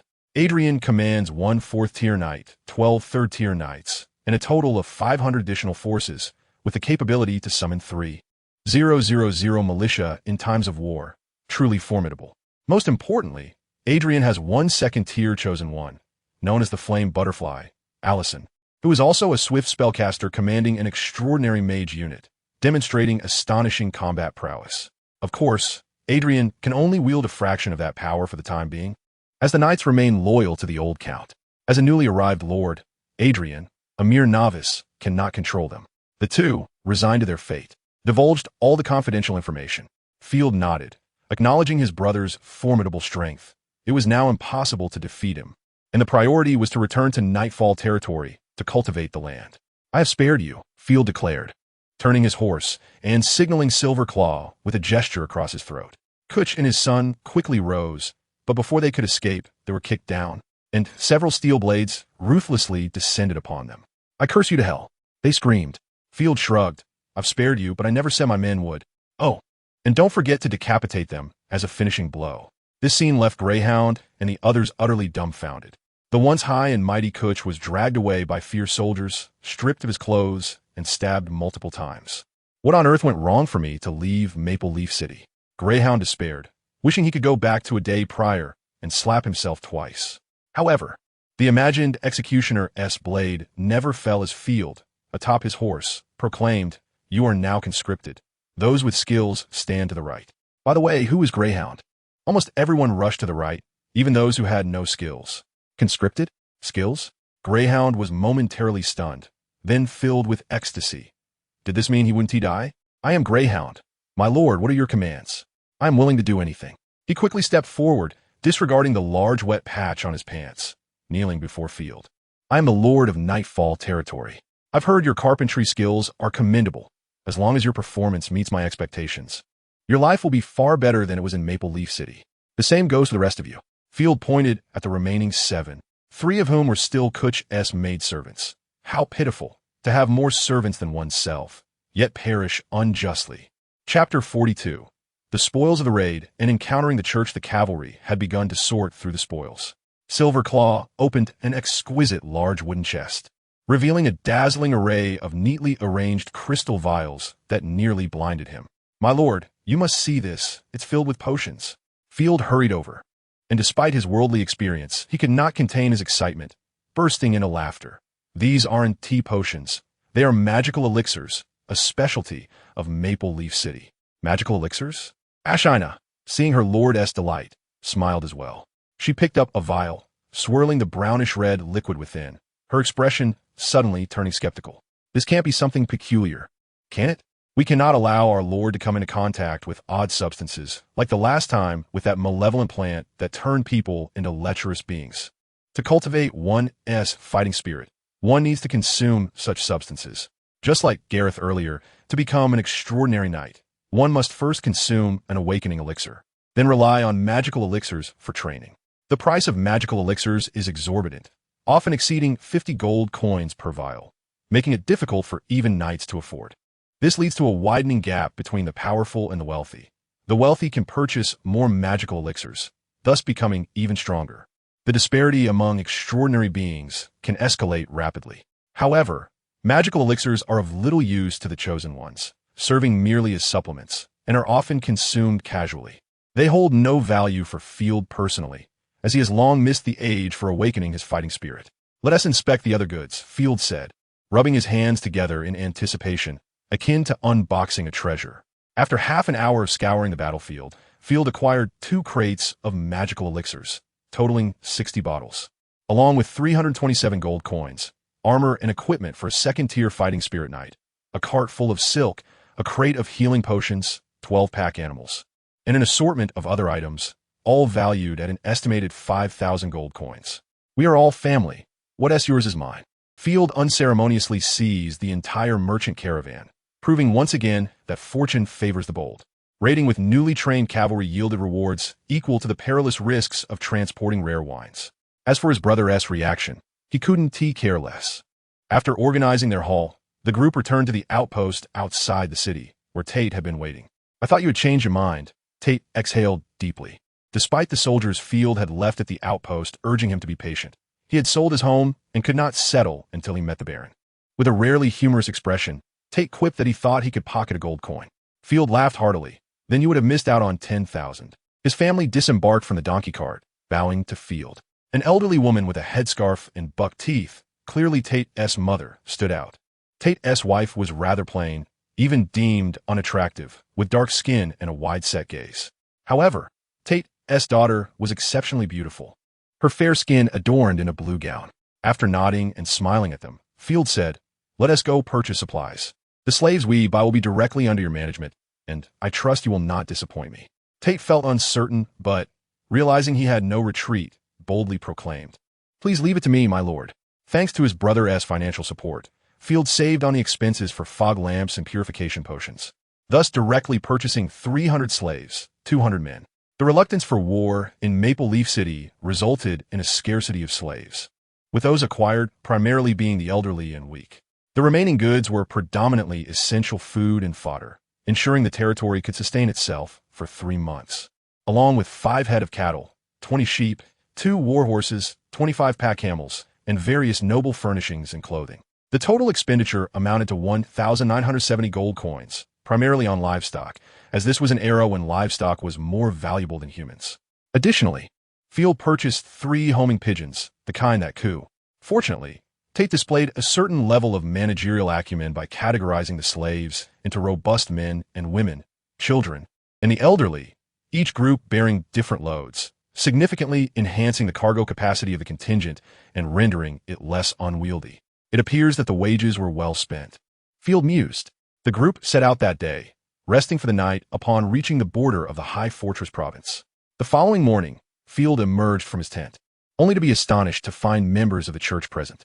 A cohort of 30 knights of the holy armor radiated an aura of martial fervor. Additionally, there were 20 nuns clad in austere, modest habits, starkly different from the modern, revealing garments. Field could see only their faces, not even their ears. The slaves knelt before them, while the nuns fervently preached. Unlike the religious practices familiar to the people of Huagua, which typically involved urging the virtuous and collecting donations, the church in this world not only collected taxes from kings, but also had the authority to excommunicate them, unleash divine retribution against heretics, and governed a prosperous nation composed of 3 provinces in the fertile southern Inland Sea region. In name, there were over 100 nations, including the Holy Griffin Empire, all officially venerating the goddess of holy light, also known as the mother of all gods. Yet, the true nature of divinity remained elusive, as no one had truly encountered a deity. The sole miracle was the chosen ones, while the rest could easily be fabricated. Regardless, Field could speak at length without a shred of psychological burden. Apologies, we do not wish to disturb your rest. The nun did not claim to have forgotten, but rather explained with great emotional intelligence. All right, I can accept that explanation, Field shrugged. Wait, are you Sir Field Ross?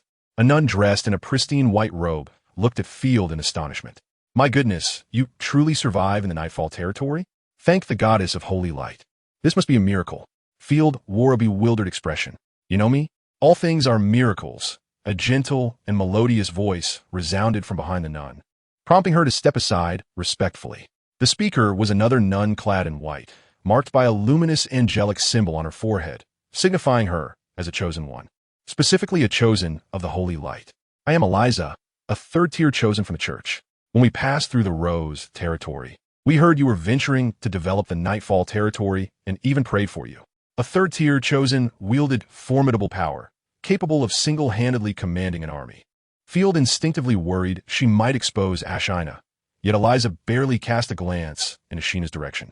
It seemed chosen ones had the ability to obscure one another. Chapter 43. Conversation with an nun. Field had previously noted that the mini-map would not display already contracted chosen ones, even if Ashina did not conceal her presence. Field could not find her symbol on the map.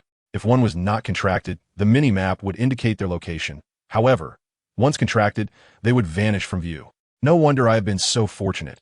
It turns out a beautiful nun has been praying for me. Field mused, eyes closed, as he engaged in idle chatter.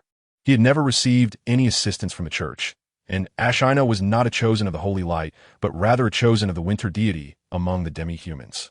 Field stepped forward with a dignified smile. You found my expedition team solely for the purpose of preaching? Not merely that, esteemed Baron Field. We hope to collaborate with you. Eliza replied, her hands clasped together, her ample arms swaying like a large, soft cotton ball, both alluring and sacred. Field squinted, captivated, and said, Please elaborate. Our mission has always been redemption and purification, Baron Field. You find yourself isolated in the Nightfall territory, constantly facing the threat of the dead, and your subjects are like lost lambs.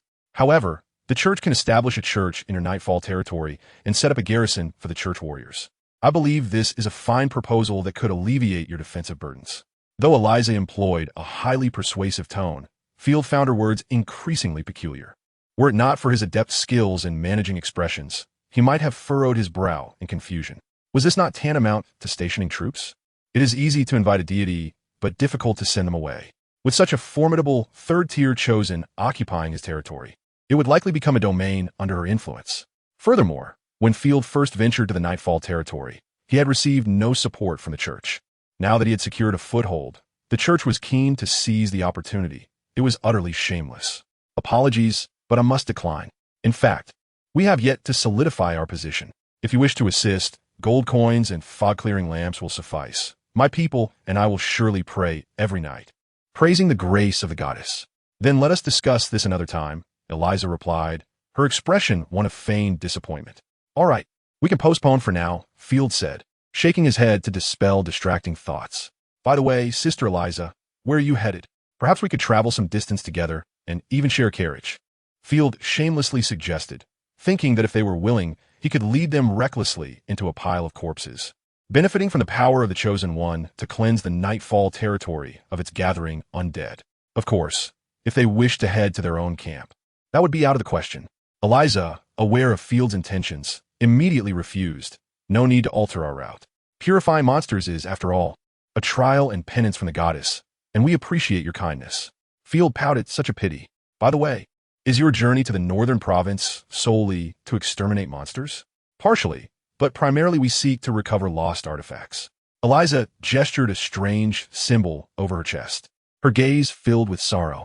To fend off the invasion of orcs and rescue the corrupted beings, the church has dispatched armies and chosen ones multiple times. Many of my sisters have perished in the northern province. As messengers of the divine, it is imperative that we reclaim their artifacts, lest they fall into corruption. When a chosen one dies, their soul and divine power remain within their weapon, forming an artifact, yet these artifacts would degrade over time, ultimately turning to dust. Our destination will not pass through the Nightfall territory, so we appreciate your goodwill. How many artifacts are there in the northern province? Are there any in the Nightfall territory? Field's eyes sparkled, noticing Eliza's displeased expression. He adopted a tone of compassionate concern. Oh, perhaps I could assist you in your search, and if we find any, we could exchange them for more fog-clearing lamps and purification potions. Thank you for your kindness, but we cannot meet either of your requests. Artifacts belong to the goddess of holy light, and fog-clearing lamps and purification potions are not mass-produced. They're crafted using the resources of the holy light chosen. Well, their production is exceedingly limited. Field remained undeterred. So, do you have the coordinates for the Imperial artifacts? Are there any in the Nightfall territory? I do not know. Baron Field, I still hope to establish a church in the Nightfall territory. Eliza sensed Field's persistence and, undeterred, gently grasped his arm, leaning in closer, her presence akin to a gentle breeze, enveloping him in the beauty of nature. There will come a day when my expedition team has firmly established itself and can barely sustain itself. At that time, I shall certainly inform you. Field shamelessly continued to savor the moment, while unflinchingly painting an enticing picture for Eliza. He feared that if he were too forceful in his refusal, she might retaliate, though the likelihood of that was negligible. The church's influence had waned in recent years, with empires striving to free themselves from its grasp. Should they turn against the nobility again, their demise would be imminent. After conversing for quite some time, they failed to reach any consensus. Select 50 strong slaves and equip them with long spears. We are entering the gray mist. After issuing the command in a loud voice, Field remounted his warhorse, bowing slightly to Eliza as he bid farewell. Until we meet again, charming sister. Farewell, Eliza replied. Eliza, leaning on her long legs, effortlessly mounted the warhorse, praying for the protection of the holy light. Returning to the Nightshade territory was no simple task. With a throng of approximately 350 slaves and captives, the likelihood of encountering a horde of corpses loomed ominously. As Field had anticipated, the moment they entered the northern province, the unwieldy transport convoy was immediately besieged by relentless attacks. Undead creatures shrieked as they emerged from the ruins, the decayed forest, and the earth, charging forth with grotesque ferocity. Oh goddess, what have I witnessed? Living devils. The expressions of Tate and the slaves mirrored one another's, panic-stricken as they glanced back, desperately seeking a way to retreat, only to be met with a gray haze that connected to the heavens. Tate sensed an unsettling realization. They were ensnared in a dire predicament. Previously, he had dismissed the tales of monsters and death in the north as mere abstractions, not truly comprehending until now, when he witnessed the horror firsthand. Yet Tate fell silent, not out of composure, but rather out of sheer terror. The Black Knights beside Field unsheathed their cavalry sabers in unison, and the sight was even more horrifying. The blades were not gleaming, but instead smeared with dried, reddish-brown blood and yellowish fat. No more than 2 days, Tate discerned, drawing from his years of overseeing death row inmates, that these weapons had recently claimed lives and were eager for more. Slaves, maintain order. Do not scatter. Tate dared not be the one to draw attention. He attempted to calm the slaves while anxiously casting glances at his family's cart. Chapter 44. Arrival at the camp. Do not panic. Kill the fleeing ones. The cavalry captain, Silverclaw, brandished his saber, bellowing in a frigid tone. To Tate's bewilderment, the cavalry had no intention of attacking the undead. Instead, they surrounded the slaves as if herding sheep, poised to slaughter at the slightest provocation. What merciless horsemen! But what are the corpses? A question arose in Tate's mind. Suddenly, a deep azure light flickered, and a massive black wolf leaped forth, moving without pause as it darted among the horde of zombies, effortlessly slashing with its claws, crushing or dismembering the undead. The onlookers stood agape, their fear momentarily forgotten. Was there a giant wolf in their midst? It had gone unnoticed until now. accompanied by a crackling blaze like arcs of electricity. A blue flame erupted from the wolf's mouth, swelling geometrically as the dragon-blooded wolf swept through the throng. The crackling of flames echoed in their ears like firecrackers, as the advancing horde of corpses was swiftly eradicated. What was happening? Tate felt overwhelmed by the sheer magnitude of information. It was my chosen deity, Ashina.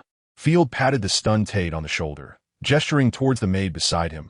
Ashina, before instructing Tate to organize the slaves and expedite their journey. But Tate found himself at a loss for words, utterly flustered. Field possessed a chosen maid? Even in the affluent Maple territory, there was only one chosen, a stunning dancer. What drew a chosen to pledge loyalty to Field? No wonder Baron Field dared to venture into the Nightshade territory. He had a chosen for protection. Just as the Lord often remarked, this was merely the beginning. The maid, Scissors, chuckled heartily, her eyes narrowing as she teased, "If I am not worried. What do you have to fear as a man?" Tate scratched his head in embarrassment, feeling humiliated by the maid's jest. "Quickly gather yourselves. The more efficiently we act, the less likely we are to be encircled by the horde." Field cast a glance at the small map, where numerous skull symbols stirred restlessly, causing a sense of foreboding to wash over him. The horde was becoming more active. Damn the corrupted creatures. They seemed endless. "Hurry, we must get the slaves moving." Field's tone grew urgent. Breaking through the horde was perilous, but remaining stationary was a death sentence. Tate gritted his teeth, casting aside his hesitations. "Yes, my lord." Countless corpses surged from the gray mist, only to be incinerated by the dragon-blooded wolf, followed by yet another wave of undead, akin to moths drawn to a flame. With no end in sight, Field's fears materialized. By the time they reached the Grand Estate, 39 had perished due to the onslaught of corpses and monsters. One warhorse had suffered a broken leg, 2 pack horses had been bitten to death, and 7 goats had been sacrificed to lure the horde, resulting in significant losses. Fortunately, their food supplies remained intact, and no cavalryman had perished. Tate's countenance darkened to a near coal-like hue.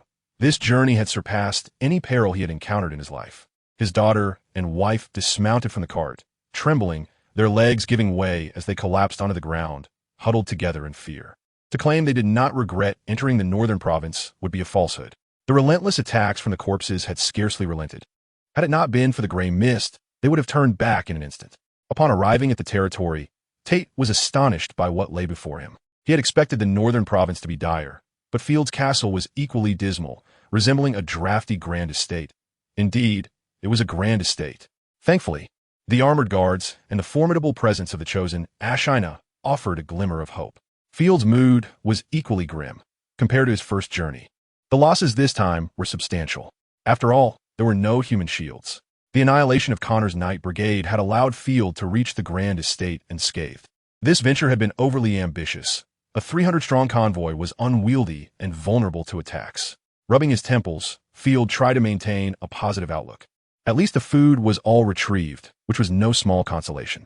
The good news was that during Field's prolonged absence, the territory had not suffered any assaults.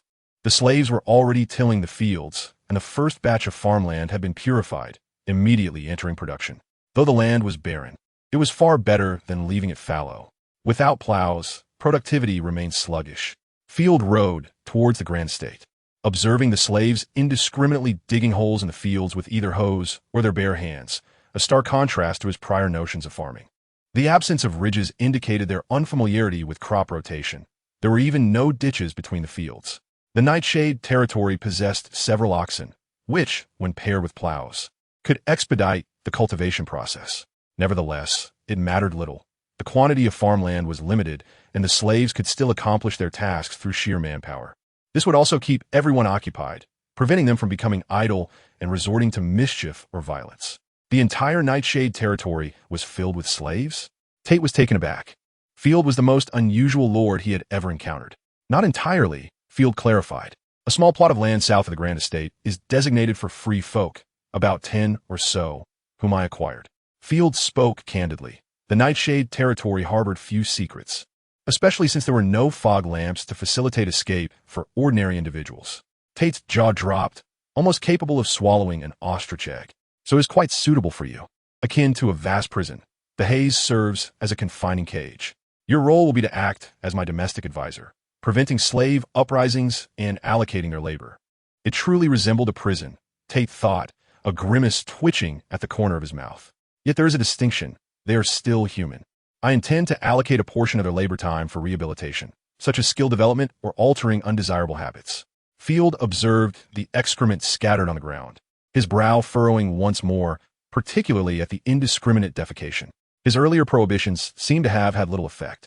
Thankfully, the weather was not warm. Otherwise, Field might have found it difficult to sleep. Tate had recovered from his previous fears, now surveying his surroundings. The slaves laboring in the fields, upon spotting Field atop his grand steed, immediately abandoned their tasks, rushing forth to kneel before him in reverence. Following them were the patrolling guards and the wandering cow, who excitedly approached the returning convoy. "Thank the heavens, my lord, you have finally returned," Cow exclaimed, tears of joy streaming down his face, nearly wishing to kiss the hooves of the horse. He had been deeply concerned that Field might have slipped away alone or met his demise on the journey, leaving him utterly doomed. Chapter 45. One must face reality indeed. It is primarily due to Ashina and the valiant warrior's unwavering protection. Field refrained from mentioning the matter of the small map, for it remained a personal secret of his. Ashina's eyes bore the weight of fatigue, her beautiful gaze unusually conveying a sense of languor. After nights spent battling the undead, even the chosen one felt exhaustion. However, her wolf ears perked up with a hint of pride, indicating her spirits were relatively high. Without the need for flattery, Ashina simply nodded to the crowd. Recently, she had developed an appreciation for Field's calm demeanor, rarely showing her lively side in front of others. It was only in private that she playfully teased Field. "We are willing to lay down our lives for you." Upon hearing Field's commendation, Hammer and the others immediately straightened their backs. For some inexplicable reason, their lord took particular delight in seeing them stand tall. Since he favored this, they were eager to comply. Hammer, with his right hand stained by dry blood, thumped his chest plate, proclaiming, "Thanks to the winter goddess for blessing our dear lord." While after going out, "You've all become rather sycophantic, a bunch of toadies," Cow scoffed, rolling his eyes, though a smile betrayed his amusement. The return of each soldier meant a little more safety for the territory, allowing him to sleep soundly without fear, even to venture out for a bathroom break. "My lord, I must speak frankly. Do not take such risks in the future. I pray nightly." Worried to the point of losing sleep, Cow shouted, "This time, I won't be leaving the territory for a while. While Maple Leaf City is splendid, it pales in comparison to my own humble domain. Moreover, the journey is arduous, and I am quite fatigued," Field replied, waving his hand. "First, arrange accommodations for my advisors and the free folk, then designate a plot for the slaves to reside, adjacent to the previous slave camp." Field found himself too drained to undertake further tasks. Days of frenzied combat and intense map observation had left him utterly exhausted. The cavalry will have a 3-day leave. Hammer, you too. Enjoy your 3 days off and rest well. Cow, organize the free folk to prepare meals for the slaves. 2 loaves of bread and a portion of vegetable soup for each. I do not wish for them to survive the tide of corpses only to perish from hunger. The 30 or so deceased slaves had mostly been slow of foot, many of them elderly, and Field felt a pang of regret. Such potential labor had been squandered. Upon returning to the Grand Winery, Field inhaled the fresh air. Despite a lingering mustiness, it was a welcome relief from the outside. The stone walls revealed their true colors, devoid of the dark, purple remnants of decay. The interior was slightly damp, yet it was clear that the maid, Sparrow, had diligently cleaned the Grand Winery. There were no longer any excretions littering the floor, which had previously been a common sight, likely due to a negligent servant unwilling to venture outside. Thankfully, with Field's increasing authority, such behavior had ceased, though perhaps he had simply cleaned it up himself. "I must catch that scoundrel next time," Field mused, curious about the identity of the culprit. If it were a maid, a firm reprimand would be in order. After enjoying dinner and a refreshing bath, Field reclined languidly in a cushioned armchair, every cell of his body basking in relaxation. The newly acquired furniture lent an air of nobility to his room. The chairs and bed were now of high quality, aristocratic design, alleviating his worries about squeaky seats. Field retrieved the spellbook flame mantle. Although he possessed no magical abilities, his curiosity about the arcane remained unabated. A series of knocks echoed at the door. Unperturbed by the interruption, Field returned the spellbook to the shelf and cleared his throat. "Come in. Apologies for the intrusion."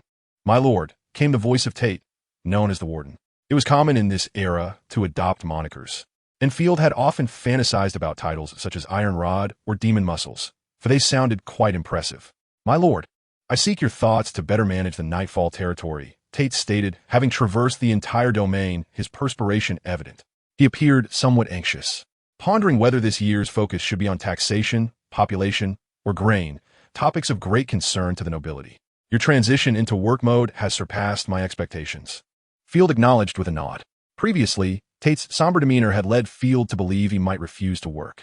Tate replied earnestly, "One must face reality. My family is now bound to the Nightfall territory, and I must exert every effort. I cannot bear the thought of my children falling prey to the undead." "Very well, but our subsequent focus will not be on taxation or grain, nor on population," Field remarked, sipping his red tea. "The dismal conditions of the Nightfall territory preclude any substantial output. Setting hard targets, even one of a daily income of 100 million gold coins, would be futile, merely empty rhetoric. I have no interest in such illusions. Our first priority must be to gradually reclaim the corrupted farmland and buildings, organizing labor to eradicate the traces of decay. As the Lord, I possess the domain's innate abilities. Once we cleanse the corruption, the miasma of death will be unable to permeate our borders." Field paused before continuing. "Secondly, we must educate the slaves, transforming them into obedient laborers with specialized skills. Ideally, they should all become free folk. I wish to enlighten them, and you should be proficient in this. However, I must caution you. Do not be deceived by the pitiful appearances of some slaves. A portion of them has committed numerous infractions in secrecy. We must swiftly sort this out to advance our efforts. Nobility resides within the person, not the profession. Similarly, the base nature lies within the individual, not their circumstances. There exists oppression even among slaves. How ironic." Tate appeared astonished. "You possess such precise and coherent guidance on management. It is truly remarkable." "Ah, it is but a fundamental skill." Field chuckled, amused by Tate's earnestness. "Not at all. At least, I have never encountered such insights before. Typically, lords focus on the year's taxation and grain, or on military matters, family, and noble daughters. You are the first to concern yourself with the affairs of the lower classes." "Oh."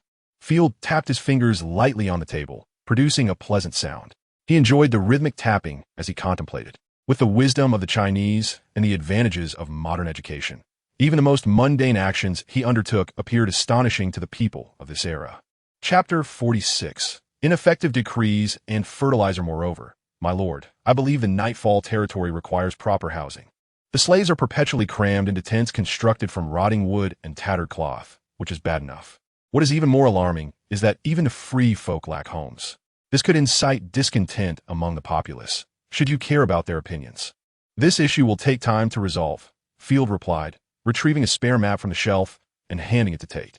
"Once I reclaim the eastern forests and quarry, the housing issue may find resolution. Additionally, I must plan for suitable land allocation. Here is the map. Feel free to share any thoughts you have." "Yes, my lord." Tate felt the weight of trust and support. Though the Nightfall territory was a far cry from Maple Leaf territory, resembling a mere slum, there seemed to be a glimmer of something new beginning to take root. The following morning, the maid presented pudding, white bread, and goat's milk. The territory lacked dairy cows, possessing only beef cattle. Fortunately, goat's milk was acceptable, albeit in limited quantities.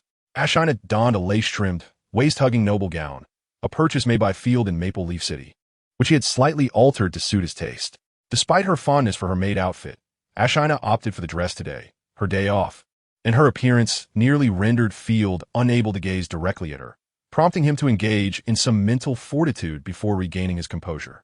With her long hair cascading freely, Ashina rested her chin on one hand, her captivating eyes half-lidded with a wild allure, leaving one to ponder her thoughts.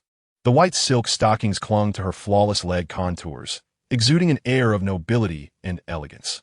Her crossed legs created an enticing mystery, and while stockings were a fashion of this era, they differed significantly from the modern sheer variety. These were thicker, offering only a subtle hint of skin tone, devoid of any sense of exposure. Unlike the rigid posture of a noblewoman, Ashina playfully swayed her feet, clad in stockings and slippers, a gesture deemed impolite by other aristocrats. However, Field welcomed Ashina's spirited nature as a wolf hybrid, imparting only select lessons on noble and modern etiquette rather than the entirety of feudal decorum. After all, this was Nightshade territory, where Field held sway. "What shall I do today?" Ashina languidly inquired, scooping a spoonful of pudding with a silver spoon and revealing a satisfied smile. After savoring the sweetness, she blinked her large eyes and suggested, "Shall we go treasure hunting? It would be delightful to find more treasures." Previous discoveries of wine and magical scrolls had significantly enriched Nightshade territory, and Ashina had become somewhat enamored with the idea of treasure hunting. "If we don't go today, perhaps you would accompany me to guide the common folk," she added. Field frowned as he finished his goat's milk, which was disappointingly salty and unpalatable. Ashina paused, repeating the peculiar term, "Guide the common folk?" "Ahem, yes, to oversee the work of farmers and laborers," he clarified. Without a second thought, Ashina agreed, "All right, let us go together." Upon departing from the Grand Winery, the disheveled slave camp came into view, though it was currently deserted. The slaves had been sent out to work early in the morning by Tate. They had no breakfast, having even forfeited mealtime. In truth, not even the freemen would indulge in breakfast, as it was deemed too extravagant. In the medieval era, the common folk typically had 2 meals a day. The midday meal was more formal, referred to as breaking the fast, requiring gratitude and prayers to the deities. Dinner was more casual, as Field had observed. What was termed dinner was essentially a late-night snack, since freemen usually ate very little in the evening. Breakfast, known as a small meal to break the fast, was generally reserved for the nobility, accompanied by strict etiquette, such as not bringing breakfast back to 1's room and washing hands with a basin and towel before each dish. Of course, none of this mattered to Field, who adhered to the dining customs of Wagwa. "I regret not riding," he muttered.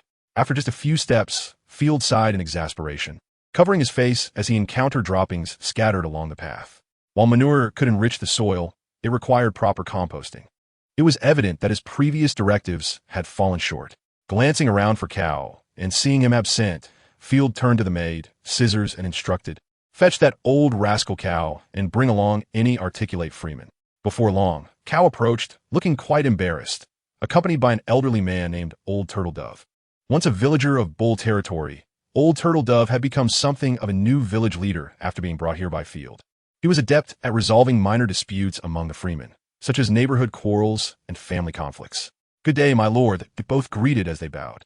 "Good day," Field replied with a smile before inquiring, "Is the issue of public defecation still unresolved? Please share your challenges." Cow, looking sheepish, replied, "There are too many of them, and each one is as foolish as a pig. The moment I utter a word of advice, they forget it entirely. Moreover, they disregard verbal admonitions and even claim it's their first offense. Indeed, even in modern times, some elders engaging in wrongdoing would ignore counsel, dismissing it as inconsequential. Granting them 3 chances was a recipe for disaster, as it multiplied to hundreds of opportunities. With pleasantries exhausted, it was time for decisive action. Field was tempted to confiscate their tools of mischief. From today onward, anyone found defecating in public shall be punished. Freemen will incur a fine of 1 copper coin, and if they cannot pay, they shall receive a lash. For slaves, the penalty shall be tripled, 3 copper coins or 3 lashes, with no warnings to be given. Field's expression darkened. Additionally, organize the children and women among the slaves to collect manure daily and pile it together. What a cleanliness-obsessed and troublesome noble. Old Turtle Dove thought to himself, "It's merely dung. I cannot fathom why so much effort is expended on it. Perhaps they hope to sculpt a statue?" Field turned to Old Turtle Dove and asked, "Do you practice fertilization and composting in your farming?" "Fertilization?" Old Turtle Dove replied, bewildered. "We water, weed, and catch pests. Of course, and most importantly, we pray to the goddess, hoping for a bountiful harvest." Field's lips twitched. No wonder people in this age were scarce, yet food was insufficient, leading to starvation. Even the most fertile lands would exhaust their nutrients with continuous planting. "You ought to fertilize," Field insisted, pointing to the fields. "Collect the manure, and after planting crops, use it for irrigation." "Oh, goddess of harvest, what have I just heard?" Old Turtle Dove exclaimed, nearly overcome with shock. Had it not been for the man before him being a baron, he would have raised his fists in protest. Chapter 47, From Fields to Kitchens. A comprehensive transformation only moments ago, Old Turtle Dove had thought about how clean barren Field was, but now he realized the purpose of collecting manure was to pour filth over food. How excessively noble, how extravagant. To cover the goddess of harvest gifts with such unclean refuse? This was sacrilege, liable to invoke terrible divine retribution, such as locust plagues and droughts. "My lord, surely you jest," Old Turtle Dove stammered, his face flushed as he rambled on about his farming expertise. "We are professionals at farming. I have tilled the land my entire life. How could I not understand?" Field would not engage in debate with the old stickler, but waved his hand dismissively. "Perhaps you are correct, but I intend for the land farmed by slaves to adhere to my specifications. That is an order, my lord. Only magical creations and the chosen ones can influence food yield." Faced with such a significant matter as food production, Cao dared not allow Field to act recklessly. "You must simply continue to pray. The goddess will respond to you." "Ah, the goddess again." Field massaged his temples. The existence of chosen ones and magic indeed constituted treasures in this world, yet they severely stunted production and technological advancement. The most common issue was a lack of diligence in labor, leading to a substantial decline in initiative. Whether crops failed or one stumbled while walking, it was all attributed to one's lack of piety, followed by donations to the church in anticipation of miracles. I understand that magic and the chosen ones can influence yield, but Nightshade territory cannot rely on such means. We must seek alternative paths. Ashina, being purely military-minded, offered no assistance in production. "This is my command. Compost, and then irrigate the fields. Additionally, when planting radishes and cabbages, employ the ridge method. For wheat, loosen the soil twice and strive to keep the land level. The ridge method offers advantages such as improved aeration, fertile soil, and loosened earth," Field explained, though he refrained from elaborating further, having grown accustomed to dealing with these old-fashioned individuals. "This is my decree. The fields cultivated by slaves must align entirely with my demands. Your own planting can be more haphazard. With only a handful of freemen capable of farming a few acres, they would serve as a benchmark." "As you wish." Old Turtle Dove grumbled, though the land belonged to the nobility, and Field had left room for them to cultivate land without fertilization. Field had spent part of his childhood in a rural setting before his crossing, thus possessing a basic understanding of agricultural knowledge. Naturally, even if that knowledge were not applicable to the present-day fields, it would amount to a minor loss, considering that Nightshade territory's land yielded little. Subsequently, Field personally guided a few slaves in digging out a reasonably presentable ridge before departing with satisfaction. Would Nightshade territory be filled with wheat and vegetables by next year? As Ashina turned her head back with keen interest, she mused about the possibilities. However, it was evident that the supply would not suffice for everyone, necessitating reliance on imports. How splendid it would be if meat could be cultivated. Wiping the drool from the corner of her mouth, Ashina's fascination with meat intensified. Indeed, it was the most delectable of foods. Field, as a carnivore, nodded in agreement, acknowledging that while meat was indeed exceptional, vegetables could also be made quite palatable. It was merely that his chef had not ventured to experiment, or perhaps that his meat dishes were rather mediocre. The current culinary methods were nothing short of abominable, featuring such atrocities as fish heads stewed in cream, cabbage boiled for an eternity to create a mush, and an unholy emlang of meat and fruit. There are even jellies concocted from fish gelatin, mutton fat, and animal organs, truly revolting.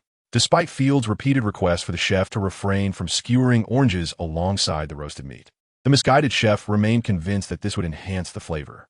Is that truly so? I find the current roasts to be quite delightful. Ashina tilted her head in curiosity. Moreover, can vegetables truly be made delicious? Of course.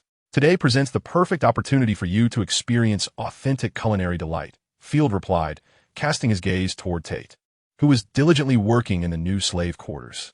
My advisor is already set to work, giving him a chance to prove himself. Let us proceed to the kitchen. Previously occupied with defending their territory and eradicating corruption, Field had not scrutinized the chef's methods. Today, however, he would personally inspect the kitchen to prevent any further culinary monstrosities from being produced. The kitchen, which had been inherited from the Grand Winery, was quite spacious. Yet, upon entering, Field was immediately struck by its starkness. Unlike a traditional Chinese kitchen, there was no stove. Instead, a campfire was constructed from a triangular support and a pot, requiring careful handling to avoid spills. The walls were adorned with copious amounts of smoked meats, while piles of various vegetables littered the floor. In one corner, a tree stump bore an axe for cleaving bones. Additionally, a grill was already skewered with meat and 2 apples, a testament to the chef's peculiar fondness for fruit, a skill he took pride in. Although he would marinate fruits and create fruit pies, which Field could reluctantly accept, the chef's round belly, a source of envy for all slaves and free folk alike, boasted, "Ho ho, my lord, today I shall prepare apple-roasted ribs, Brussels sprout soup, and orange almond braised ham, with a dash of chili for flavor." Upon hearing orange almond braised ham with chili, Field nearly lost his composure, his frustration mounting to the brink of a cerebral hemorrhage. The chef had previously prepared a similar dish, and after one taste, Field had required 5 cups of red tea to cleanse his palate. Without hesitation, he had given the entire plate to the servants, and to his astonishment, everyone praised its flavor. It seemed they had not experienced decent pork in ages. Treating scraps as if they were a royal banquet. Remove the orange almond braised ham. I wish to create a new dish called dry pot beef. Gather some beef tenderloin, onions, radishes, mushrooms, and chili, Field commanded. Was a dry pot? The chef hesitated, his face a mask of doubt. Field, understanding that no one liked to be questioned in their area of expertise, reiterated his instructions with a firmer tone. To avoid succumbing to more culinary horrors, he adopted a commanding demeanor. He longed to demonstrate the cooking process himself, but if a noble were to cook, the chef would surely be humiliated that evening. Do not simply add water to the pot, chef. This method is entirely novel. Trust my guidance. First, clean and chop the ingredients. Then pour some oil into the heated pot. This step is known as heating oil, and then, meanwhile, the maid Sparrow, under the protection of 5 guards, prepared to serve food to the slaves. The primary task of serving fell to 10 free folk, with Sparrow overseeing and ensuring her presence was noted. It was imperative for the slaves to recognize who was providing for them. The midday meal consisted of barley porridge and black bread, the latter batch from Maple Leaf City being of significantly better quality than that procured from Golden Eagle City. Chapter 48, Black Feathers and White Feathers. The chaotic diner's the midday fare comprised porridge and warmed black bread, the latest batch from Maple Leaf City being a vast improvement. Each loaf weighing 10 pounds and filled with ample bran, yet at least devoid of stones, sand, or wood chips. The bread was cut into fist-sized pieces for easier distribution. Upon catching the scent of the food, the slaves abandoned their tasks without hesitation, rushing toward the cart. The guards promptly raised their halberds to block the slaves, loudly admonishing them to refrain from advancing. I want to eat. Damn bricks, it's me. You scoundrel, after days of eggs. Have you forgotten us? Indeed, we share a bond within the same cage. Give me an extra loaf. Some slaves began to appeal to their camaraderie, while others resorted to curses, including a few who had previously shirked combat or training, resulting in their expulsion from the guard unit. They now regretted their decisions deeply, struggling to sleep through the night. Haunted by memories of former cellmates, now enjoying lavish meals, a fate more unbearable than death. Each awakening prompted a self-inflicted slap. I am truly cursed. After all, the guard unit dined daily on meat, a pinnacle of existence in the eyes of the slaves. Who could have imagined that the guards would not merely be cannon fodder, but that the Baron would genuinely provide food? No stealing. The Lord has decreed, queue up for your rations. The guards paid no heed to the former comrades' attempts at camaraderie, having transformed into staunch loyalists of Field since they began receiving extra provisions, such as smoked meat and eggs. More devoted than sycophants, they would unhesitatingly charge forth at Field's command, even against their own fathers if necessary. For a line, please arrange yourselves into 10 rows. Maid Sparrow called out in a delicate voice, but when ignored, she placed her hands on her hips, insisting, line up. Otherwise, there will be no food. What a beautiful woman. If I could have just one night, I would gladly sacrifice 50 years of life. Shut your mouth, you fool.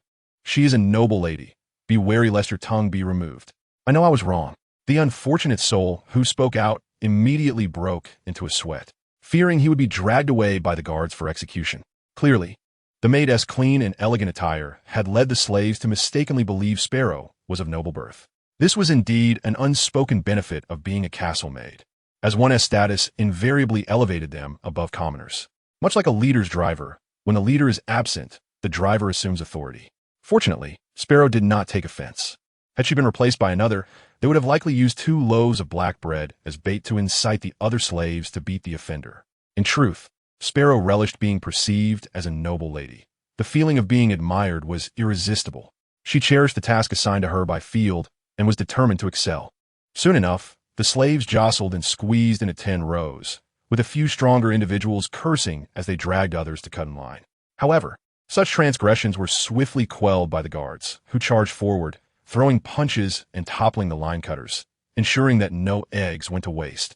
All became additional combatants. Those who cut in line to the back, Sparrow asserted, hands on her hips, striving to appear formidable. The slaves finally settled down, reminiscing about the recent display of violence. Haha, did you see that? Just one punch. My goodness, those guys are fierce. No wonder they can kill the undead. I heard that the Baron allocates meat to the guards daily. I want to join too. Then I can hit anyone I like. The slaves excitedly chattered, reveling in the release of pent-up frustrations through discussions of violence, which would serve as gossip for months to come. A chilling atmosphere enveloped the scene as the disheveled girl, Bayou, tightened the filthy cap upon her head. This malodorous burlap belonged to a benevolent elderly slave, who tragically met his demise en route to the Nightfall territory, captured and torn to shreds by a bat demon. Fortunately, the warm hat remained, a shared token between her and her twin sister, Heiyu, as they alternated wearing it, clinging to their scant possessions. Heiyu had already begun to weep softly. Be strong, just don't look at them. Soon we shall eat, Bayou whispered, her resolve firm despite their tender age of 11. She had learned to fortify herself sooner, wrapping her sister protectively in her arms to shield her from the throng of slaves, fearing they might be trampled underfoot. They were fortunate enough to be positioned near the front of the line. This food is granted by Lord Field. You must work hard for our master, a sparrow-like figure incessantly repeated, echoing the sentiment in her heart. Only the dear Baron would so generously share sustenance, she thought, pouting slightly at the perilous lengths he went to procure it. Work hard, Bayou silently mused, exhaling a deep sigh. They had once known a joyful existence, with parents who toiled diligently in all weather to cultivate the land. Her father, skilled with a slingshot, would sell his catch at the castle, occasionally returning with scraps discarded by the lord. Those remnants had been the sisters' happiest moments, delectable morsels often gracing their dreams. Their names, bestowed by the grace of birds, seemed a distant memory. Alas, their father had gathered branches from the forest to craft a better slingshot. The forest, however, was the private domain of the noble class, and collecting any of its resources, be it animals or even twigs, was a grievous offense. That very evening, he was hanged for the crime of trespassing upon noble property. Their mother, assaulted multiple times by the corrupt captain of the guard, succumbed to madness and leapt into the river. The sisters narrowly escaped his clutches. Yet in their desperate wanderings, they were unwittingly captured and sold into slavery, starving for 3 days before being handed over to a lord named Field. Bayou had contemplated death on numerous occasions. Perhaps it would be a release, for this world was utterly wretched, despair lingering in every corner. She surmised that the Nightfall territory bore no distinction from her homeland. 1 bowl of porridge, 2 pieces of dark bread. This meager ration constituted their dinner, with no additional food distributed that night. 2 pieces of bread represented a day's worth. Was it truly 2 pieces of bread? Reality shattered Bayou's memories and despair. Her eyes widened in disbelief as she gasped. Is this a jest? 2 pieces of bread and porridge for a day. By the gods, is this a cruel joke? On the journey to Nightfall, 2 pieces of bread were intended for sustenance, allowing for swift travel. Yet upon arrival, one would expect a ration of 1 loaf every 2 or 3 days at most. How could it be otherwise? Surely, the Lord must have overindulged and confused his orders. Chapter 49. Everyone may rest, if only briefly. Bayou trembled with excitement, certain they would be satiated. We have so much to eat. Her sister, now smiling through her tears, turned to Bayou with a dirty grin. It's almost our turn. Feeling her sister's small hand grip tightly, Bayou's resolve solidified. If she were to perish, her timid sister would surely fall prey to the vile and meet her end in some cold, dark corner. They must survive. No stealing. Do not reach out. Your filthy hands will ruin the porridge. The villager shouted, wielding a stick while ladling a scoop of thin porridge, dotted with meager grains that even a dog would scorn. So fragrant. So many grains. Heiyu exclaimed, her eyes wide with wonder, releasing her grip on Bayou's hand. This consistency of porridge was a luxury reserved for festive occasions. Then, the villager retrieved a piece of black bread, roughly the size of an adult's fist, and impatiently shoved it into Heiyu's hands. Still warm, Heiyu swallowed hard, eager to depart with her prize. Wait, the sparrow called, halting Heiyu. She pulled another loaf from the basket, placing it into Heiyu's arms with a sympathetic smile. You've taken 1 less. You'll be hungry tonight. The villager, displeased at having to offer more than 1 loaf, muttered under his breath, this useless little brat doesn't need 2 loaves. 1 would suffice for 3 days. If there were surplus food, they could pilfer some while the maid was distracted. The sparrow was aware of their intentions and crossed her arms, turning her head away. This is Lord Field's command. The master decreed that every slave receives 2 loaves and 1 portion of porridge. Very well, In the affluent bull territory, adult slave should receive 1 loaf every 2 days, while children are allotted one every 3 or 4 days. The villagers retorted sarcastically. But this is nightfall territory. Here, everything is anew. The sparrow, somewhat irked, reiterated Lord Field's words with emphasis. Everything is anew. The guards maintaining order raised their brows. The mention of bull territory always struck a nerve. Lord Field had endured humiliation there, and one guard cast a reproachful glance. The villagers, sweating profusely, shrank back. You are right. It was my error. Bayou felt a surge of vindication, yet refrained from openly cheering, instead casting a grateful glance toward the sparrow. To her surprise, the sparrow returned the smile. Had she truly seen that? Such an elegant and clean woman smiling at her? Bayou felt dizzy, leading her sister to a secluded corner where they silently devoured a piece of bread, licking the bowl clean of porridge to the point it gleamed. The little girl experienced an unusual sensation of fullness, her emaciated abdomen slightly rounding. "Oh, this is delicious." Her sister, drooling, opened her mouth to bite into a second piece of bread, startling Bayou, who quickly smacked her hand away. "No more eating. We must hide this," Bayou admonished sternly. Feeling the sting on her hand, Heiyu pouted, tears welling in her eyes. "Don't cry," Bayou soothed, rubbing her sister's head with a gentler tone. "Such good days are few. If we eat everything now, we might starve in an emergency. So, let us hide the bread and eat it when we are truly desperate." "All right," Heiyu replied, reluctantly handing the bread to her sister, pouting. "But you mustn't eat it secretly." Bayou chuckled softly. Her sister was rather clever. She pinched her nose affectionately, saying, "All right, I will call for you when it's time to eat." Not only the two sisters acted this way, most slaves would hide their bread as well, for it represented not merely sustenance, but the continuity of life. Who could predict the noble's orders for the next day? Even if the Lord were kind enough to provide food, the underlings might not comply, as evidenced by the villagers' behavior today. "Sister, what do you think the Lord is like?" Heiyu asked, hugging her knees. I imagine he is a portly man with a mouth full of rotten teeth, strutting about with arrogance," Bayou replied, drawing from her recollections, then glanced around warily. "Or perhaps a scruffy, drunken fellow who forgets to amend his decrees after a bender." Heiyu, still savoring the taste, replied, "Don't say that. The one who gives us bread is a good person." As the lunch hour concluded, the guard shouted, "Get back to work," ushering the slaves back to the fields. The sparrow, though weary, felt joy in laboring for her lord. Humming a tune as she returned to the kitchen of the grand winery, eager for her own meal. "What you all gathered around for?" she inquired, noticing several colleagues seated at a table, their expressions serious, and immediately approached. The maids loved to gossip. "Sparrow, this is the lunch bestowed upon us by our esteemed lord. A dish known as dry pot beef, quite extraordinary indeed. In the past, we would only receive such delicacies after the lord had finished, but this time, we have been directly allocated a portion. One of the reasons the servants hold Field in such high regard is his finicky palate.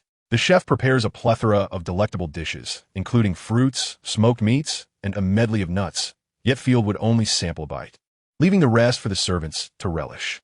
Of course, there are also steaks, goat's milk, and the most exquisite venison. Just a taste of any would bring them joy for an entire month. Conversely, the servants hold little affection for Ashina, as she never leaves any food behind. With a beaming smile, she consumes every morsel, a stark contrast to our beloved lord. Moreover, she remains slender. Alas, how can one look like that, resembling burnt excrement? Reminiscent of my aunt who was charred to a crisp by fire? Scissors spoke candidly and noted the absence of fruits and sauces, questioning the dish's appeal. Just as Field would recoil at a culinary abomination, the servants were soon sweating profusely, having never encountered such a dish.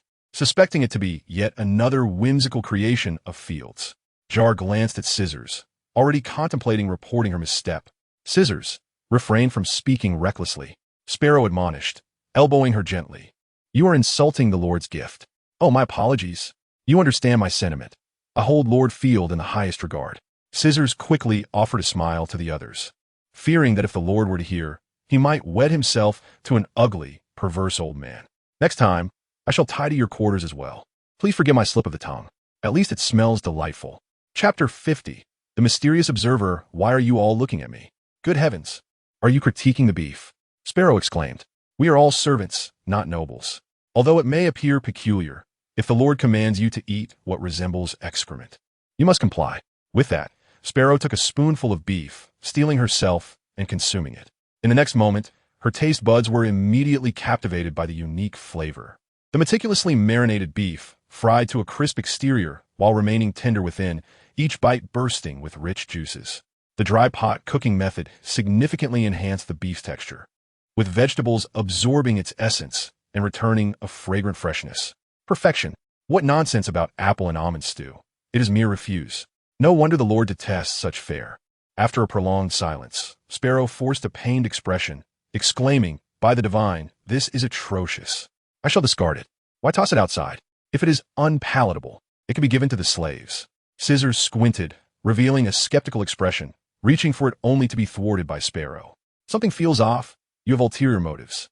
The others quickly realized and rushed to seize the dish, soon finishing a small pot of dry pot beef, even licking the plate clean. "Delicious." Scissors smacked her lips, still craving more. "Indeed, our Lord possesses exquisite taste. Of course, our master is of noble birth." The chef's plate faltered, murmuring, "How can this be? Why is it so delectable?" Field himself found it rather ordinary, at least not the flavor he desired.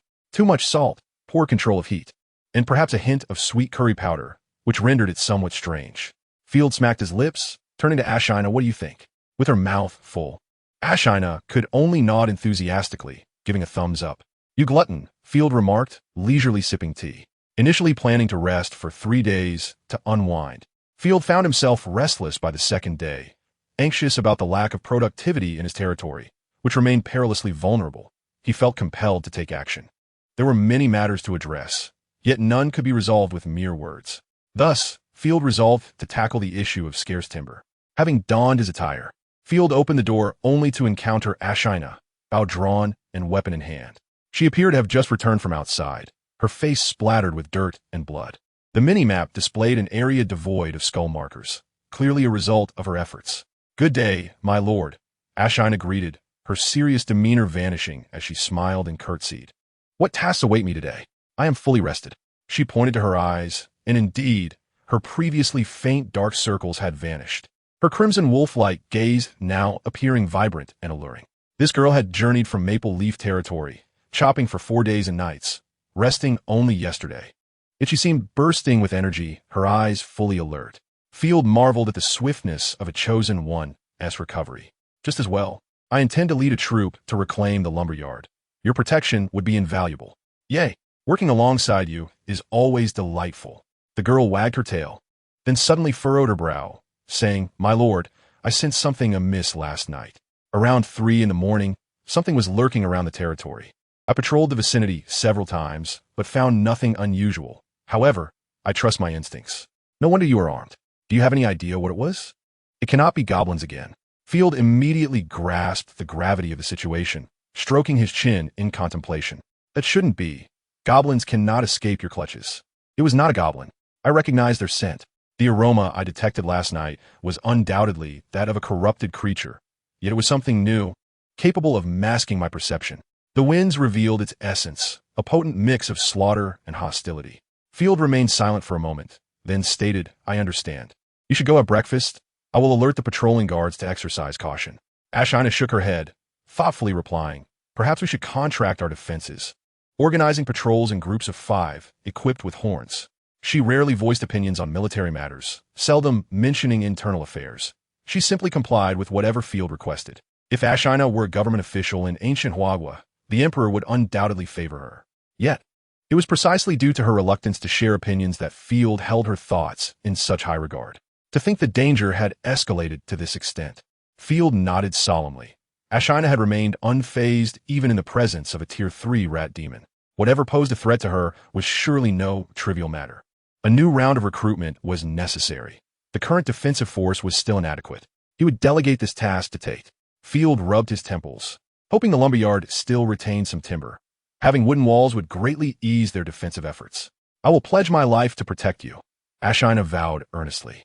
The lumberyard lay to the east of the Grand Vineyard, at the intersection of forest and lake. This lake was once a beautiful ribbon connecting the estate to Starry Night Lake, but now it was strewn with bones.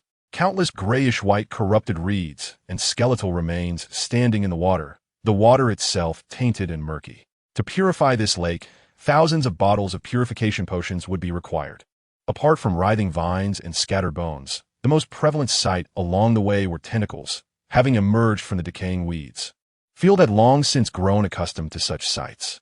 The first encounter with Cthulhu-esque horror had filled Field with dread and terror, but as he became more familiar with it, he found the little tentacles on the ground rather uninteresting, even somewhat endearing. These tentacles were not the sort that ensnared women to bear offspring. They possessed no offensive capability, merely hindering the movement of wheels and horses. One of Field's great pleasures was to jab at the nearby tentacles with his lance, watching as they curled up, akin to a sensitive plant.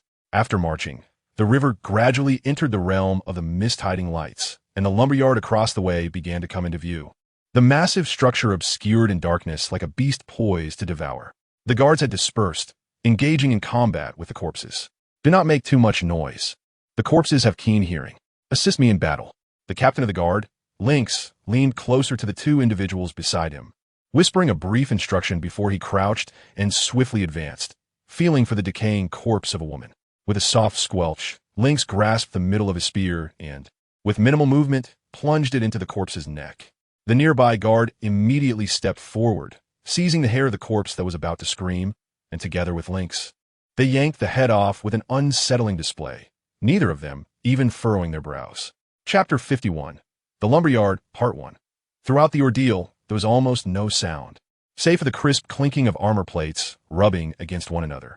However, another guard beside Lynx, distracted, accidentally stepped on a squirming mass of decaying flesh and instinctively gasped. Suddenly, 3 corpses burst forth from a mist, claws bared and ready to attack. The guard, realizing his mistake, attempted to shout a warning, but was immediately silenced by a fierce reprimand from Lynx. What are you shouting for? Don't overreact. With that, Lynx charged at the corpses. He had transformed from the timid, scrawny slave he once was, thanks to the intense battles he faced daily. Lynx surged forward, his spear thrusting deep, feeling the resistance of metal against flesh. The unarmored corpse was easily eviscerated, its body nearly folding in half. As the other 2 corpses closed in, Lynx deftly maneuvered, capturing one of their hands, while a spear found its way into the throat of another without pause. He then swung his small shield, bringing the final corpse crashing down. With a squelch, Lynx stepped atop the fallen corpse and struck it repeatedly with the edge of his shield until it was rendered to a pulp. Captain I. The guard who had caused the ruckus looked utterly embarrassed after witnessing Lynx dispatch the corpses with such efficiency. Be more careful. Continue clearing the path, Lynx replied, not holding the mistake against him. The other guards swiftly annihilated the remaining scattered corpses. Ahead, there was a large mass, presumably the stone bridge. Lynx searched along the riverbank and found the bridge, overgrown with aquatic plants, where several corpses were ensnared, their hollow eyes gazing vacantly at the sky. Did you hear something? One guard inquired. The group held their breath, and indeed, faint cries of no, help, drifted across the misty expanse. Are there survivors? Excitement surged through them. Finding living souls at night was no small feat. Let us hurry to their aid. Calm your curiosity. Lord Baron ordered us to locate the stone bridge. I will report this to him first. The guard were engaged in battle, while nearby, Field was also busy, practicing his riding skills. Go, Field urged, squeezing his horse's belly, and the steed galloped forward, the wind howling past his ears, filling him with a thrill akin to a roller coaster ride. Spotting a nearby corpse, he readied his lance and aimed at the grotesque figure. With a soft squelch, the lance quivered as it severed the corpse's neck, dark blood gushing forth. In combat, hesitation could not afford to slow one's pace. Lord Field, trust your instincts, Ashina advised, guiding her dire wolf alongside him, ready to either strike with ferocity or maneuver to find an opportunity. Field nodded thoughtfully. If I slow down, the impact will significantly diminish. Indeed, once cavalry becomes ensnared among infantry, they risk being dragged down and killed. Reporting. We have located the bridge. Lynx jogged over. Additionally, we heard cries for help. Cries for help? Are you sure? Field frowned, glancing at the map. The opposite bank was littered with skull icons. Ashina sniffed the air.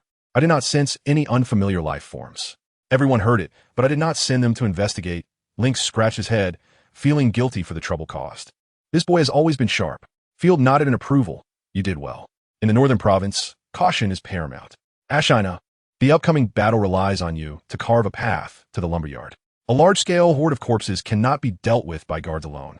It requires the intervention of a chosen one, Field commanded. Lynx, you will protect the slaves. Field had brought 10 slaves along for logistics and to collect spoils. Even the smallest of ants can yield meat. They had gathered 12 copper coins and 2 copper trinkets along the way.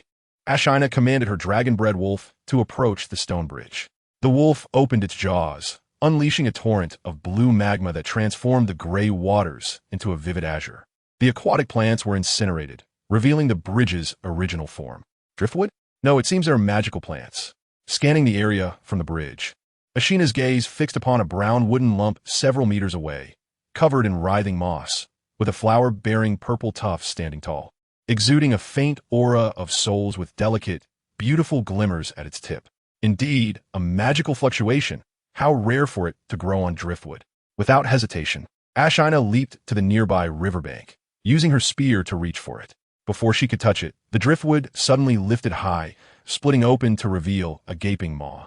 Cold light converging into a beam, sending a chill of danger surging through her. How cunning, hiding in the water to mask its scent. This was no mere driftwood, but a second-tier corrupted crocodile. The creature erupted from the water, its enormous form measuring 6 or 7 meters, emanating a nauseating odor as it opened its tooth-filled maw and lunged. The dragon-bred wolf merely glanced at the beast, lowering its limbs slightly before darting away, easily avoiding the crocodile's assault. With a resounding crash, the creature's massive head collided with the riverbank, sending a cloud of gray dust into the air. The corrupted crocodile felt no pain, swiftly twisting in an unnatural manner. Its powerful tail swung down with tremendous force, crashing where Ashina had just been. In an instant, a thunderous boom resounded, creating a deep dent in the riverbed, causing the lake to churn violently and startling numerous grotesque, corrupted fish. The crocodile's gray eyes scanned back and forth for a moment before gradually ceasing its movements. "Are you looking for me?" Ashina's skirt fluttered as she appeared behind the crocodile, swiftly thrusting her spear with unstoppable sharpness, piercing through the corrupted creature, a cloud of blood mist erupting into the air. Before the crocodile could retaliate, Ashina gracefully landed on its head, channeling the formidable power of winter as she delivered a crushing blow that shattered the creature's stone-like scales, sending brain matter and blood raining down into the lake and upon the shore. With a creak, the corrupted fish, possessing limbs or fins, advanced with eerie cries to lick up the blood. "Apologies, but you too fall within the realm of extermination." With that, the dragon-bred wolf leaped into the lake, dragging the crocodile's carcass ashore, then turned to unleash a torrent of flames, incinerating the smaller creatures within sight. What a pity for such a large crocodile. Had it been an ordinary magical beast, it could have been consumed. Ashina plucked the magical purple flower from the crocodile's remains, pouting in regret. But this hide may still be useful. Chapter 52, The Lumberyard, Part 2. What purpose does this magical plant serve? Field, having learned from previous lessons, refrained from touching it carelessly, instead craning his neck with curiosity. "Ashina, do you know?" Ashina quickly placed the magical plant into a jar. "Do not sniff or gaze carelessly. What if you get poisoned?" "You're being overly cautious," Field remarked awkwardly, recalling the last incident that had left a significant impression on the young girl. "I don't know its specific effects. It would be ideal if we had an apothecary. Let's take it back and nurture it." With that, Ashina placed the jar on a small cart. The slaves diligently approached to begin dissecting the crocodile's carcass. "Help!" A frantic female voice echoed through the haze, akin to the desperate wails of someone struggling in a raging fire, crying out in despair as they faced their impending doom. As Ashina's wolf ears twitched slightly, she turned her gaze toward the lumberyard, her nostrils flaring. "I too have heard cries for help emanating from the direction of the lumberyard. Yet there is no scent of the living. It is certain, here in the northern province, the likelihood of human presence is exceedingly slim. Everyone, remain vigilant." Field remained unfazed, instead unsheathing his sword with an expression of alertness. The prolonged cries for help, resounding with such vigor, suggested either a lack of danger or that the sounds were merely a monster's mimicry. "I will exercise caution." Ashina firmly gripped her spear and plunged into the gray mist, sprinting toward the lumberyard. After several seconds, a tide of corpses came into view, huddled together, occasionally twitching as they aimlessly pressed inward. The heavy walls of the lumberyard creaked under the strain, the sound drawing the attention of the corpses, who were acutely sensitive to noise. "Help!" The eerie cry for aid grew louder, abruptly resonating from within the lumberyard. The source of the voice must be inside. Lord Field was indeed correct. There could be no living souls amidst the mound of corpses. Ashina urged her giant wolf to leap to a higher vantage point, scanning the surroundings with a smile of surprise. There was still an abundance of timber. The territory's buildings had potential salvage. Surrounding the lumberyard, several clearings were piled high with logs, most of which were intact, while some were decayed or sprouting mushrooms and moss. However, compared to the trees that had transformed into monsters, this wood was undoubtedly a precious resource. The lumberyard of the Grand Estate not only supplied the manor, but also catered to Starry Night City, boasting a remarkable yield. With a river nearby, felled timber could be cast into the water to float downstream, making it easy to retrieve for use, thus conserving considerable manpower and resources while reducing transportation costs. Suddenly, a slender tail adorned with spikes darted out from Ashina's side, striking with lethal precision. A regular person, even a battle-hardened knight, might have succumbed to such a surprise attack. Yet Ashina remained ever vigilant. Her brows furrowed slightly as she nonchalantly tilted her head, allowing the tail to graze past her hair. With the enemy's strike missing, Ashina retaliated, thrusting her spear in the direction of the attack, piercing the assailant's throat. She then twisted the spear, and the rotating weapon expelled a torrent of blood. As the attacker, a first-tier corpse, stared wide-eyed, its neck nearly severed, collapsing to the ground without uttering a sound. As if nothing had transpired, Ashina murmured, "We cannot set fire here. If we burn all the timber, Lord Field would be furious. Yet, there are far too many corpses to count, without area damage techniques. It would take at least a day to eliminate them." A brilliant idea struck her. "Howl!" The dragon-bred wolf let out a frenzied roar. Roughly translated, it meant, "I will slay 10,000. With that cry, all the corpses in the lumberyard stirred to life, twisting grotesquely to look in her direction. "Charge!" Ashina commanded, patting the dragon-bred wolf's head.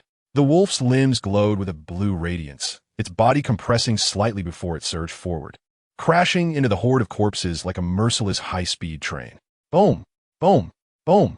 The entire line of corpses was obliterated in a mist of blood, and anything that came into contact with the wolf met a gruesome fate. Without pause, the dragon-bred wolf recharged and charged again. Ashina performed a dazzling flourish with her spear, making a playful face at the wave of corpses. The unyielding horde howled in pursuit, their disordered steps a frantic chase. Ashina led them away to another clearing, utilizing the wolf's terrifying agility to draw the horde further away before turning to incinerate them with dragonfire, reducing them to ashes, and patiently beckoning the next wave of corpses. By the time the slaves had skinned the alligator hides and claws, Ashina had concluded the battle. "My lord, the corpses in the lumberyard have been dealt with, and the yard remains intact. We are likely to reap rewards." Field, invigorated, punched the air. "Well done. Thank you for your efforts. Wait, I need a favor from you." As Field began to move, Ashina, slightly rosy-cheeked, pointed her head and puffed her cheeks, saying, "After such a long fight, my head is spinning. I need a pat on the head to feel better." The young girl had grown accustomed to Field's gestures of encouragement, as he always patted her head after defeating enemies, conditioning her to expect it. Field, unable to resist, promptly placed his hand on Ashina's head, ruffling her hair. "There, don't feel dizzy anymore." Ashina beamed with joy. After clearing the obstacles from the path, the group arrived at the lumberyard. Looking around, Field observed 3 buildings: a lumber processing factory, a wood storage warehouse, and the residence for the lumberjacks. "Help!" The eerie cry echoed once more from within the house, catching everyone off guard. Following the sound, they found the door ajar, revealing a view of the interior. Aside from collapsed furniture and some dismembered limbs, there was nothing animate within. The atmosphere was somber, with only a faint, cold breeze stirring. By the gods, surely a malevolent spirit is at work. The guards, hesitant, exchanged glances, lifting their halberds in apprehension. Their willingness to confront corpses did not exempt them from fear. The slaves nearly wet themselves. Had Field not been present, they would have fled in panic. In this era steeped in superstition, their fear of demons and ghosts was beyond modern comprehension. What could it be? Are those cries the result of a monster? Field frowned, examining the small map again, confirming the absence of any life forms. "My lord, this is quite strange. I am certain there are no living beings in the lumberyard. However, please exercise caution." Without hesitation, Ashina positioned herself protectively in front of Field, apprehensive of a strange entity emerging to attack the lord. There must be a basement. The sound seemed hollow and prolonged, as if emanating from below. Field scrutinized the small map for a while, combining it with his knowledge of physics to discern a clue. Your status is noble. Please do not approach just yet. Allow me to scout ahead. Black Wolf, protect the Baron. Ashina instructed the dragon-bred wolf to remain, drawing her long knife and adopting a defensive posture as she cautiously entered the house. Help! The plea echoed again from within, this time from the corner of the room. Ashina's ears perked up, and following the bizarre and grotesque sound, she approached the wall corner cautiously. Why is there a carpet here? Lumberjacks wouldn't tea by woolen carpets. Scanning the area, Ashina's eyes brightened as she noticed something unusual. She promptly lifted the dust-covered carpet to reveal a pull ring. After a moment of hesitation, she reached out. Indeed, a basement awaited. Let me see what lies beneath. With a creak, the hidden door opened, unleashing an overpowering stench of blood. Cough, how disgusting. Even for Chosen One, the odor was suffocating. Squinting her eyes, Ashina peered down, her pupils widening as she suddenly sprang back to safety, gathering her divine power upon her long knife, ready to cleave any emerging threat in two. The atmosphere grew tense. Field maintained his composure, and the guards readied their shields and spears. One breath, two breaths. Half a minute passed without any sign of an enemy. Ashina flicked her tail. I distinctly saw a woman in white. No need to rush. Time is on our side, Field reassured her. This is truly puzzling. This time, even Ashina was intrigued. Cautiously, she approached the entrance of the basement and observed for a moment, letting out a long sigh. My lord, there is no danger. The basement contains a magical device capable of preserving sound and images. The magical fluctuations must be too faint for me to sense. As soon as she finished speaking, several slaves collapsed to the ground, their bodies limp like puddles of mud. Field wiped the cold sweat from his brow and chuckled. That's good. I suspect it's a recording stone. I encountered such an item during my visit to the Mage Association in Maple Leaf City. However, hearing human cries for help in the death-laden North Province is truly terrifying. Lynx, ensure the slaves are protected outside while they gather the spoils. I shall descend to investigate. The basement was drafty as Field and Ashina carefully descended the precarious staircase. Good heavens! Field exclaimed, startled into a state of shock. Even he, accustomed to the sight of decaying corpses, found himself frozen in horror, drawing in a sharp breath. The room was filled with numerous fragments of human bodies, and 5 young girls with only their upper halves left were gruesomely nailed to the wall, their insides spilled out, dried intestines mingling with repulsive, decaying worms that dripped to the floor. Blood pooled from various directions in the center of the basement, forming a bizarre, magical circle. At the heart of the circle lay another girl, likely deceased for over 3 years, nearly fused with the ground. Yet, her nunness attire made it clear she belonged to the Church of Holy Light. The most compelling evidence, however, was the recording stone continuously playing. A girl clad in white robes was seen, her eyes filled with terror as she desperately screamed for help. Moments later, an indistinct figure severed her limbs and discarded a worm. Upon entering her body, the worm caused a violent explosion of blood mist, accompanied by writhing tentacles, eerie incantations, and the girl's agonized cries. After the playback concluded, it paused momentarily before starting again. The bizarre imagery combined with the hellish scene left Field utterly terrified. The two exchanged glances, momentarily at a loss for words. Ashina, however, seemed less affected, breaking the silence with astonishment. My lord, she is a chosen one. Are you suggesting that someone is hunting the chosen of the Holy Light? Field, regaining his composure, stroked his chin thoughtfully. Due to differences in status and perspective, he tended to consider matters from a political and diplomatic angle. It could very well be agents of the Empress. It was no secret that the Holy Griffin Empire sought to rid itself of the Papal State's influence. Of course, there was also the possibility of interference from the Kingdom of Franvia. Ashina appeared bewildered, her expression blank. What? The intricacies of human imperial diplomacy were far beyond her understanding as a white wolf beastkin. By the way, how did you know she was a chosen one? Field dismissed his futile musings, recognizing that imperial diplomacy had little to do with him, and chose not to dwell further. Ashina stepped forward and retrieved a dazzling silver brooch from the corpse, waving it before him. Because of this, look at it. No wonder I didn't sense any magical energy earlier. The recording stone is powered by divine energy. Field finally noticed the soft, mysterious light that had been illuminating the surroundings. Cool to the touch, he had assumed it was merely a feature of the basement. In fact, it emanated entirely from this small object. The moment the brooch was removed, the recording stone ceased its function, the tragic fate of the girl fading away, leaving only a gentle silver glow in the basement. Yet, Field was unbothered by the stone. He took the brooch from Ashina's hands, marveling at how it had remained untainted despite being in the basement with the corpses for so long. His eyes fixated on the mysterious brooch, a flicker of astonishment crossing his gaze as he whispered, "How does this resemble my family's artifact so closely?" The exquisite craftsmanship was beyond what even modern machinery could replicate, not to mention the profound power it contained. This was indeed a Tier 1 artifact. Otherwise, how could it possess divine energy? Ashina smacked her lips, crossing her arms defiantly. "Is that so surprising? While I may lack an artifact, I have divine gifts. You can touch my black wolf." There are many types of divine gifts, and each chosen one acquires one upon awakening, with weapons being the most common. Ahem, you can simply touch it. Field, overwhelmed with joy, also made an effort to consider Ashina's feelings, giving her a playful ruffle of the hair. Chapter 54. The Silver Iris Brooch. Ashina, thoroughly delighted, wagged her tail but still feigned annoyance. "Perverted lord, if you suddenly mess with me again, I'll bite you. I'm so scared."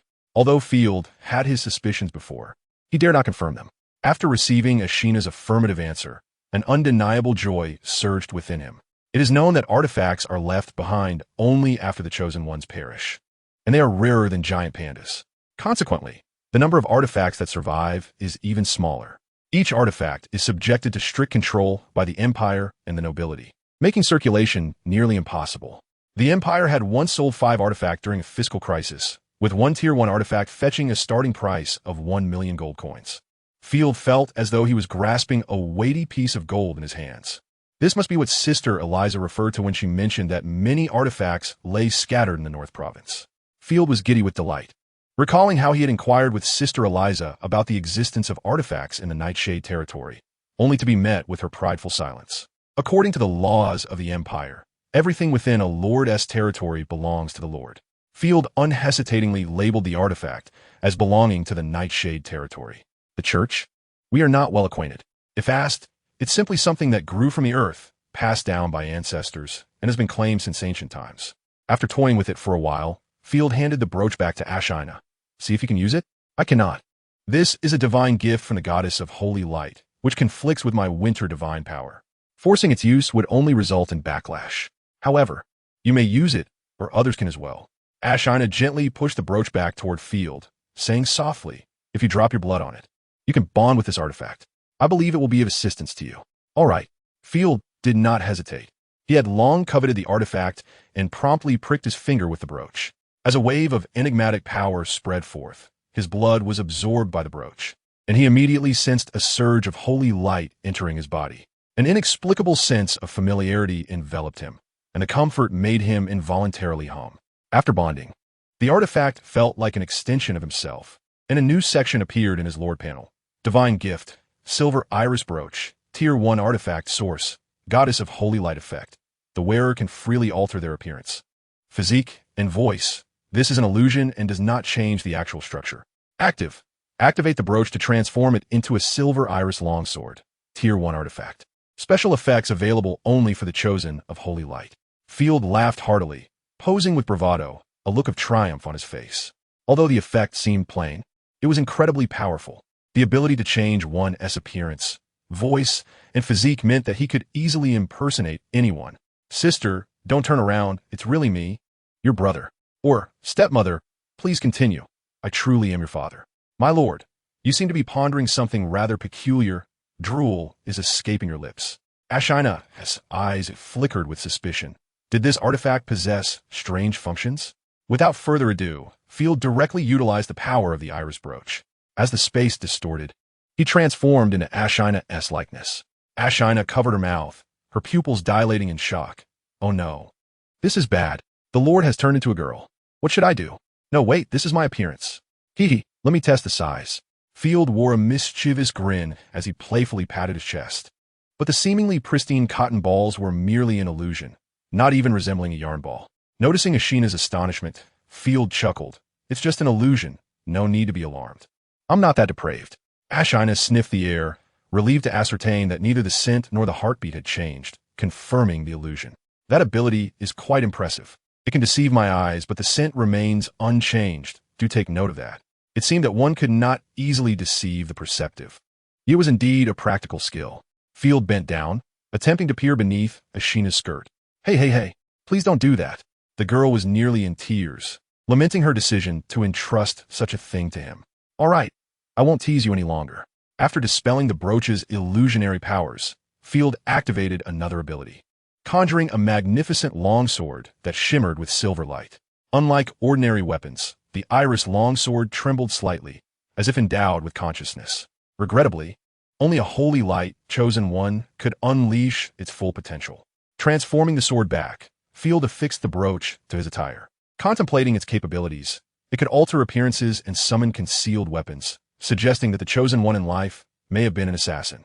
The idea of transforming into a familiar figure of an assassination target and striking when the enemy's guard is down, followed by various romantic tales, sounded reminiscent of a cinematic plot, quite thrilling.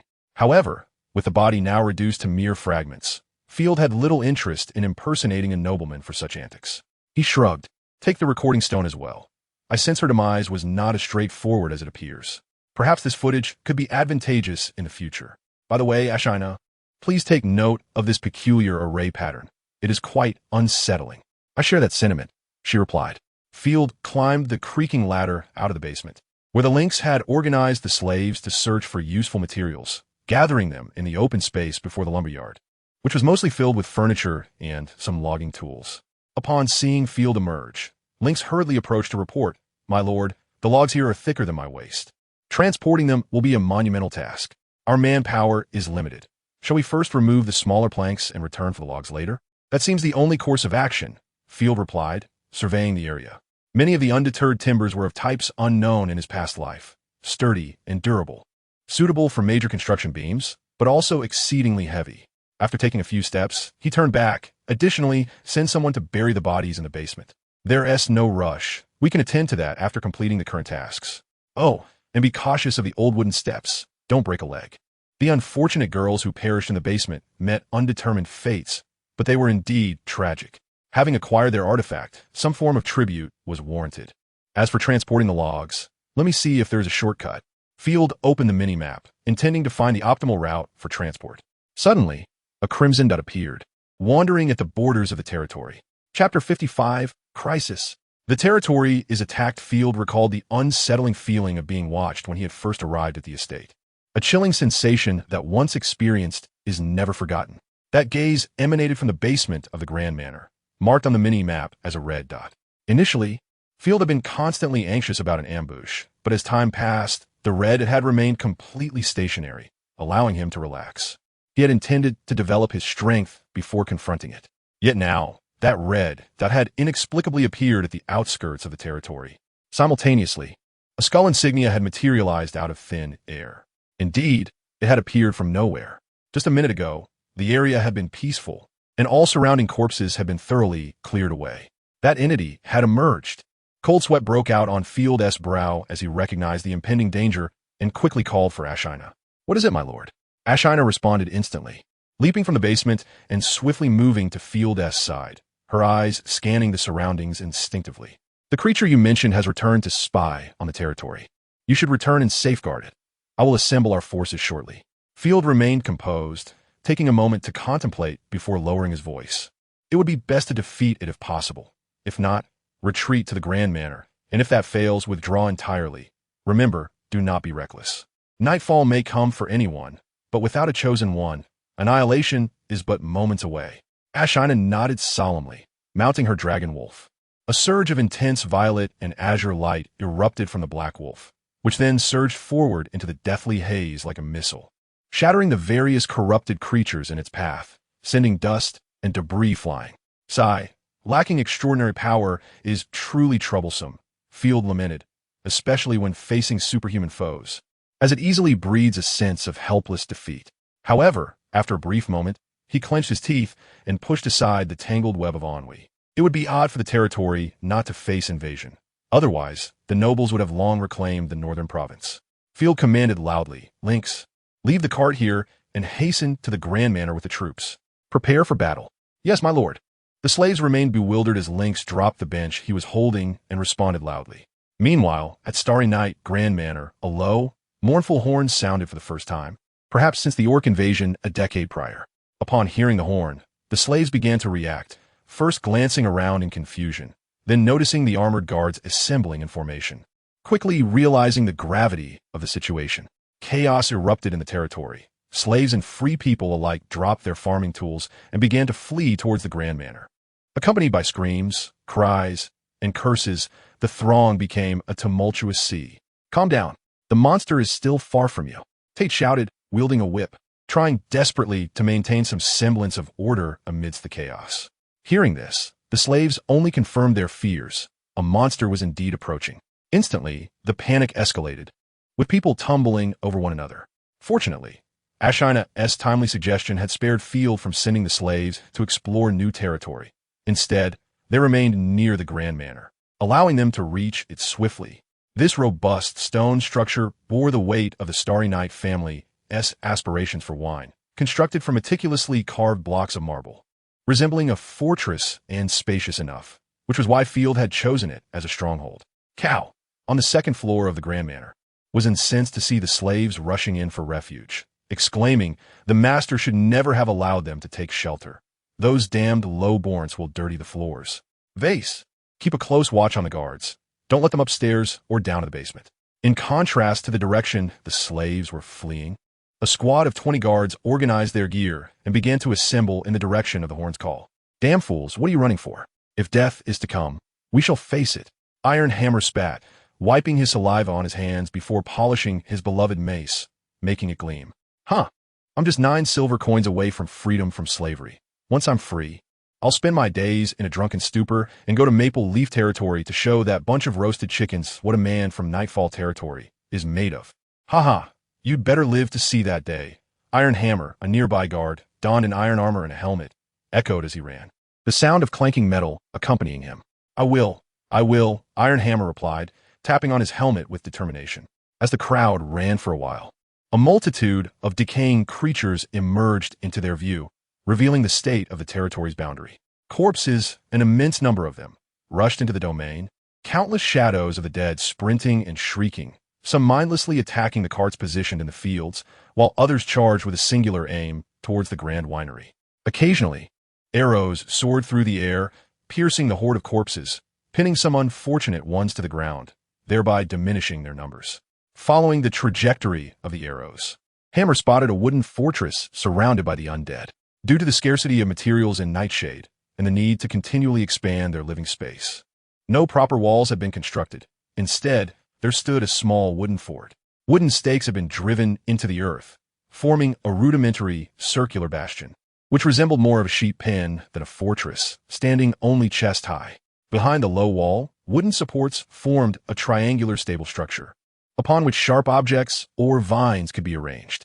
Behind the wooden wall, there was barely enough space for the soldiers to stand in 2 rows to launch their attacks.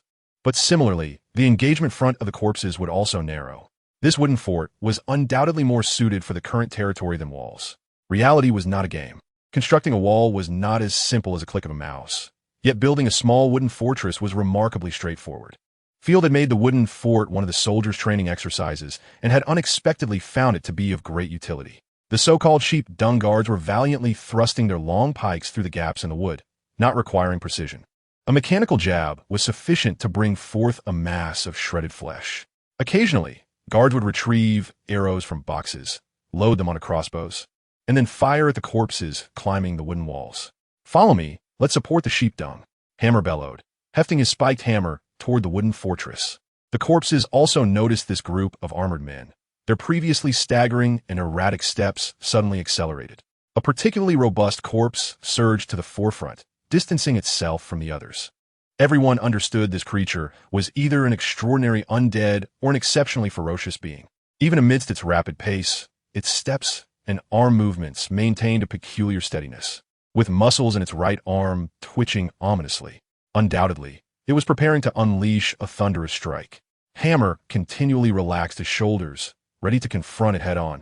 But a comrade pulled him back. "Stop relying on your brute strength. Let me handle it. Don't forget to treat me to barley ale later." The soldier straightened, drawing a longbow from behind and exerting all his might to pull it back, aiming at the corpse. With a buzzing sound, the arrow whistled through the air, covering 30 paces in an instant. The corpse's eyes gleamed with ferocity as it leapt forward, evading the shot. However, misfortune befell the undead behind, as the arrow pierced through and pinned one to the ground. Oh, damn it, this creature can dodge arrows. Give me another chance, and I will surely bring it down. Enough chatter. Those feeble beings are no match for you. Let us form ranks. Hammer roared for Lordfield. For Nightshade. The soldiers rallied, a small square formation quickly taking shape, their footsteps drumming upon the earth. Clad in iron helmets and armor, the guards tightly gripped their weapons, extending them forward with such force that the sound of their palms and metal clashed echoed. In the blink of an eye, the two sides collided. The clash of weapons against flesh resounded, and the seemingly unstoppable muscular undead was suddenly pierced by two long pikes from opposite directions, causing it to stagger. Its defenses wide open, and it was swiftly impaled by a pike, collapsing to the ground with a ghastly wail. What a scream! Hammer's eyes widened as he raised his spiked hammer high and brought it crashing down, flattening the corpse's skull, splattering cold blood everywhere. Even against monstrous foes, the advantages of armor and long weapons proved overwhelmingly dominant. Watch out! Before Hammer could revel in his victory, a foul wind swept towards him. Hearing his comrade's warning, he hastily raised his weapon to block, only to hear a sharp clang as his hammer was violently jarred, the immense impact striking his shoulder plate, causing his face to pale. Another bizarre-looking corpse leaped forth, swinging a fist enveloped in a gray luminescence. Watch out! It's an extraordinary undead. With a clang, Hammer's grip faltered as pain surged through his hand. The iron-spiked hammer had actually bent under the force. Had it not been for the armor absorbing some of the impact, his hand might have been shattered. Yet, Hammer was undeterred, gritting his teeth and pressing forward.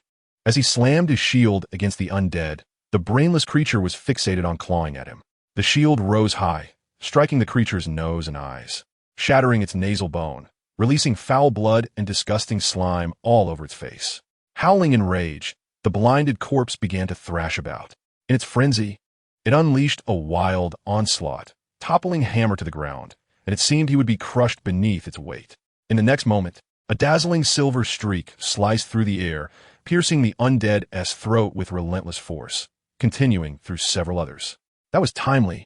As the dragon-blooded wolf halted, Ashina swiftly unleashed arrows in all directions, targeting the most threatening corpses. Those first-tier undead were utterly incapable of withstanding the arrows imbued with divine power. Even the rare second-tier undead, when struck, would be rendered helpless, no longer a threat. Scanning the battlefield, Ashina wondered where that elusive figure was. This time, you shall not escape. The soldiers felt an immediate lightness, the overwhelming despair of being surrounded dissipating, replaced by a fierce resurgence. Reinforcements have arrived. Let us send them to hell. The soldiers cursed as they charged at the undead. Even if they could not contend with the extraordinary undead, they would not falter against these lesser foes. Ashina, unable to locate the observer, thought, fine, let's first eliminate these lesser nuisances. Black Wolf, unleash. An invisible wave of energy spread, followed by a column of bluish flames that violently surged into the densely packed corpses, comparable to a weapon from the heavens, sweeping across the field. Instantly, the horde erupted in brilliant flames, many corpses sizzling and transforming into twisted silhouettes engulfed in fire, thrashing and screaming before collapsing into ashes. Suddenly, a colossal scorpion-like creature landed in the territory, rolling across the ground. Its 5-meter-long form was particularly terrifying. Ashina frowned, for she discerned through the haze that this gigantic scorpion had been thrown into the fray, rather than arriving on its own. Judging by its aura, it was indeed a bona fide third-tier monster. Though its presence was not as potent as the rat demon encountered at the Grand Winery, it was still formidable, tossed him like a mere plaything. Undoubtedly, it was that mysterious figure. Too afraid to reveal themselves, they were merely testing the defenses of the territory. A glint of cold light flashed in Ashina's eyes. Having merely spied last night, they were now launching corrupted creatures into the fray. What a cautious individual, surely possessing intelligence. With narrowed eyes, Ashina knocked an arrow, divine energy surging into her bow. The once ordinary arrow now emanated a faint aura of a divine artifact. You better not let me catch you. You shall regret it. In the next moment, Ashina distinctly saw a figure hiding in the woods, wielding iron chains, tossing a dozen or so corpses in a nightshade, as if treating it like a game. Now, with overwhelming divine power, the silver arrow flew true.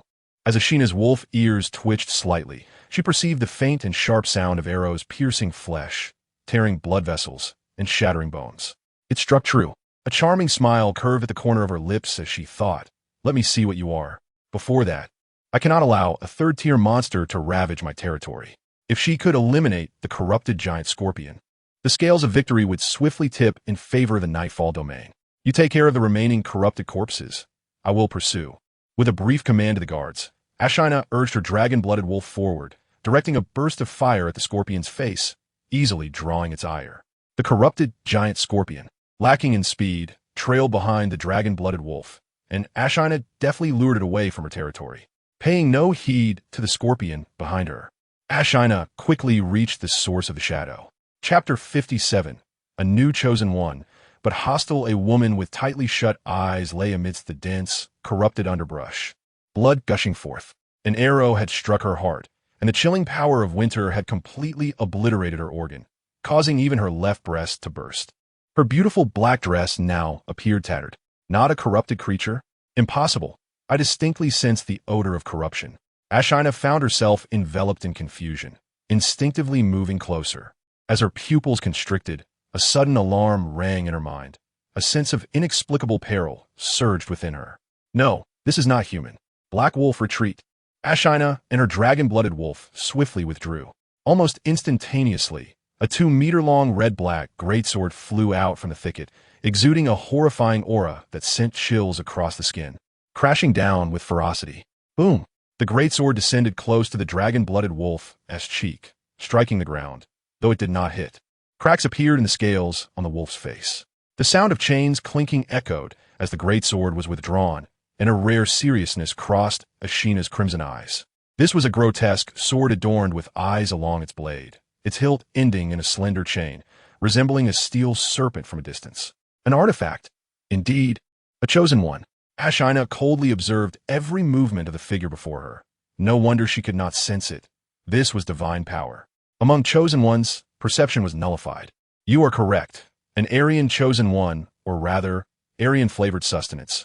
A voice that exuded an air of elegance yet retained a gentle demeanor, reminiscent of a neighborly matron, spoke. Countless strands of blood surged from the greatsword into the woman's chest. The flesh quivered, swiftly mending the wound. An exceptionally eerie aura gradually unfolded before Ashina, as if awakening. That arrow was quite impressive. I had intended to probe further, but it seems you discovered me. The woman casually extracted the arrow, smiling sweetly as she grasped the floating greatsword. Standing at 173 centimeters, her form was curvaceous and taut, with long legs that exuded an irresistible allure with each step, creating a breathtaking curve that left men breathless. Ashina caught sight of the bat wings sprouting from the woman's back, along with a slender demonic tail, and with a cool smile, she inquired, "Are you a demon?" "It is my first time encountering one in the flesh." "How intriguing. I am not a demon, merely Aryan-flavored sustenance. You may call me Rosal, a Starry Night, 24 years old. A first-tier chosen one." The surname Starry Night caught Ashina's attention, as she recalled that the former master of the Nightfall domain belonged to the Starry Night family. Such a familiar name. It seemed she had heard the Lord mention it before. "Well then, hurry up and fill my stomach. It is empty and quite uncomfortable," Rosal exclaimed, her eyes gleaming with a manic fervor as she unleashed her chains, propelling herself forward like a cannonball, an overwhelming murderous intent engulfing the surroundings. "Oomph. We are both first-tier chosen. Who fears whom?" Ashina mischievously winked, playfully retorting, "And if your stomach is empty, my lord can help you conceive a baby." Had Field heard this, he would certainly have been pleased, praising Ashina for her understanding, affirming that her affection was not in vain. Clang! Ashina was resolute, and the two figures darted past each other, spear and chains intertwining amidst a cacophony of shrill friction, unleashing intense waves of energy. The woman closed in, swinging the greatsword with intent to cleave. This greatsword resembled the two-handed swords wielded by the Empire's heavy infantry, capable of both defense and offense, with a weight that could inflict damage upon heavily armored foes. As an artifact, its lethality was unquestionable. When spear and greatsword clashed, a shower of sparks erupted, accompanied by piercing sounds. The dragon-blooded wolf lunged from below, unleashing a dragon flame that forced Rosal out of the fray. With a whoosh, the chains swept across, and Rosal advanced with the greatsword, determined to land a blow. What a loss. My strength is depleting rapidly. Ashina gritted her teeth as her divine power waned in the clash. The opponent wielded an artifact, whereas her spear merely possessed a divine enhancement. In a direct confrontation, she would be at a disadvantage. Moreover, the woman before her, though appearing delicate, possessed strength that surpassed the monster she had encountered by several magnitudes. Her divine gift was the agile, dragon-blooded wolf. There was no need to engage in a stalemate against her opponent's strength. As their figures brushed past each other, Ashina refrained from a head-on confrontation, instead tracing a peculiar arc with her spear, striking at an oblique angle through the greatsword's hilt and piercing into Rosal's shoulder. Blood spurting forth. Cunning little pup. Rosal chuckled softly, and blood surged from the greatsword to mend her shoulder's wound. Ashina, incensed, protested loudly. I'm not a pup. I am a wolf. No, wait, a white wolf Aryan. All the same, my stomach is so empty. I long to eat. Then you should get pregnant. You are a dog, aren't you? I am a wolf. Amidst their bickering and fighting, Rosal soon realized something was amiss. She discovered that she could gradually no longer touch Ashina, who only approached to engage in close combat when cornered, striking once before retreating. Once distanced, Ashina's dragon-blooded wolf would unleash flames or shoot arrows. A single arrow embedded itself in Rosal's snowy neck, and she fell to the ground without a sound. Blood slowly trickling from the wound. Black Wolf, let her simmer for 3 minutes. Ah, no, roast her for 30. Ashina raised an eyebrow, refusing to approach any closer. There was no way she could have perished so easily without using her divine techniques. The energy lingering in the air swiftly concentrated in the dragon-blooded wolf's mouth. The surrounding atmosphere seemingly depleted. The formidable dragon flame surged forth, and, as Ashina had anticipated, the feigning death Rosal sprang back to life. This time, it was too late to flee. She had to brace herself and raise the greatsword to defend against the dragon flames, while blood once again surged from the greatsword to heal Rosal's wounds. Boom, boom, boom. The dragon flame raged for a full 3 minutes, splitting the earth and reducing the soil to dust. The dragon-blooded wolf finally ceased its assault. 30 minutes was simply unattainable. It would exhaust it completely. Ashina's eyelids flickered. She heard heavy footsteps approaching from behind. The greatsword remained, so she was likely not dead. However, the corrupted giant scorpion had arrived, posing a true nuisance. As Ashina had predicted, the eyes on the hilt of the greatsword flickered with an eerie light, and countless strands of blood surged forth, reweaving into humanoid form. Yet, unlike before, this time Rosal appeared markedly smaller, transformed into a girl of similar age to Ashina, still clad in a black dress. Her face bore resemblance to the previous one, yet devoid of allure, replaced instead by an aura of purity. Chapter 58, Repelling Rosal. Battling the giant scorpion, Ashina widened her eyes, fixating on Rosal's chest, which now evoked a feeling entirely different from before. The once prominent swell had diminished to merely average proportions. Oh, it actually shrank. The bothersome sustenance had failed to dupe her. Rosalia's attempt at feigning death had failed, and she was scorched by flames for 3 minutes, leaving her quite irate. With her delicate hands gripping a large sword, her long, pale legs crossed defensively, she adopted a posture of readiness. Interestingly, her tone had taken on a youthful lilt. However, such foolish deception would hardly fool an ordinary person. With a charming smile, Ashina waved her hand but subtly reached into her quiver to grasp an arrow, speaking in a persuasive tone. Yet, I must ask you, why do you attack the Nightfall territory? Corrupted beings are a common enemy, are they not? As a noble, must I explain myself to a lowly, subhuman creature? The Nightfall territory is rightfully mine. You are the intruders here. Furthermore, it is not just you. All invaders, be they humans, orcs, or mindless goblins, including the so-called Lord you mentioned, deserve to end up in my belly. Why does she harbor such animosity towards her own territory? Ashina speculated that the person before her might be an assassin sent by the Ross family. That is intolerable, especially her disrespect toward her own lord. In an instant, Ashina's beautiful eyes were filled with a fierce, killing intent. She rarely felt anger, but the audacity of this woman to insist on killing her lord infuriated her. She recalled the crude remarks she had heard in Maple Leaf territory and did not hide her malice. If your belly is empty, the creatures of Nightfall territory can fill it for you. How has the treatment worsened? Just moments ago, it was about summoning the Lord, and now it has turned to beasts. You would do better to summon your lord, no. No, that won't he do either. With a sly smile, Ashina declared, You vulgar, filthy savage. Rosalia's vocabulary for insults was limited. After a moment of struggle, her fair face flushed with anger as she declared, I will slay you all. Then come and try, Ashina replied, releasing an arrow without hesitation, charging forward with her weapon drawn. In her youthful state, Rosalia moved with remarkable speed, merely tilting her head to evade the lethal arrow, gripping her sword tightly to launch a counterattack. Their figures clashed like high-speed trains, unleashing terrifying energy waves that distorted the very fabric of space, shattering the surrounding corruption. As Rosalia swiftly released her sword, she grasped a chain, greatly extending the reach of her sword attack. The air crackled with a sharp impact, resembling a streak of crimson light that swiftly pierced the hind leg of the dragon breed wolf. Boom! Several black scales exploded off, accompanied by a torrent of blood, as divine power ravaged its body. For the first time, the dragon breed wolf let out a pained whimper. It had withstood a full-force blow from the rat demon without so much as a grunt. Hit you. No longer can you scurry about like an annoying rat, Rosalia smirked. You best kneel and beg for my forgiveness now, or else you shall suffer greatly. That is not certain. Ashina's melodious voice rang out, Black Wolf charge. A surge of deep azure energy erupted from the giant wolf's limbs. As a divine gift and a rare living artifact, it was not easily incapacitated by mere sword thrust. With a violent tremor, the dragon breed wolf shot forth like a comet, trailing a blue tail of light. Colliding with the unsuspecting girl, like a magnificent cannonball, Rosalia was forcefully propelled into the forest behind her, scattering dust and debris as the corrupted plants along her path were flattened, creating a vacuum zone. In less than 3 seconds, a delicate hand supported herself with a large sword, her voice laced with a hint of grievance. You've hurt me. I must get serious now. Hearing her voice amidst the dust, Ashina was somewhat speechless, truly resilient. Ashina's tone carried a hint of fatigue as the dragon breed wolf's injured leg trembled slightly. Divine chosen ones are naturally resilient, and it seemed this one had maximized that trait. Boom!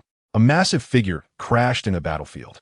The frenzied, corrupted giant scorpion emitted an eerie insectal sound, its gray eyes flashing with rage and pain, as its enormous pincers lunged toward Ashina like two unstoppable scissors. Oh, this is troublesome, Ashina thought, maneuvering the dragon breed wolf to retreat swiftly, unleashing a series of fireballs imbued with winter divine power. This peculiar flame not only effectively scorched corrupted beings, but also produced a potent slowing effect. The third-tier corrupted beings were considered a catastrophic existence. Wherever the pincers passed, be it twisted, corrupted plants, decaying corpses, or even solid rocks, they met with a singular fate, exploding into pieces. The terrifying might of those pincers was evident. I must distance myself from the giant scorpion before dealing with that woman. Ashina calmly analyzed the situation, but it did not unfold as she expected. Rosalia simply shouldered her sword and turned to leave. Wait, I shall settle the score after my meal. With that, she used her chains to drag away the two foolish corpses, flinging her sword to shred them into fragments, absorbing their pure life energy. What a magnificent artifact. It appears to derive its power from slaughter and then use that energy to heal. It seems her notion of dining is merely about killing. Ashina's eyes sparkled with realization. In a few swift movements, Rosalia vanished into the mist, her whereabouts nearly impossible to trace.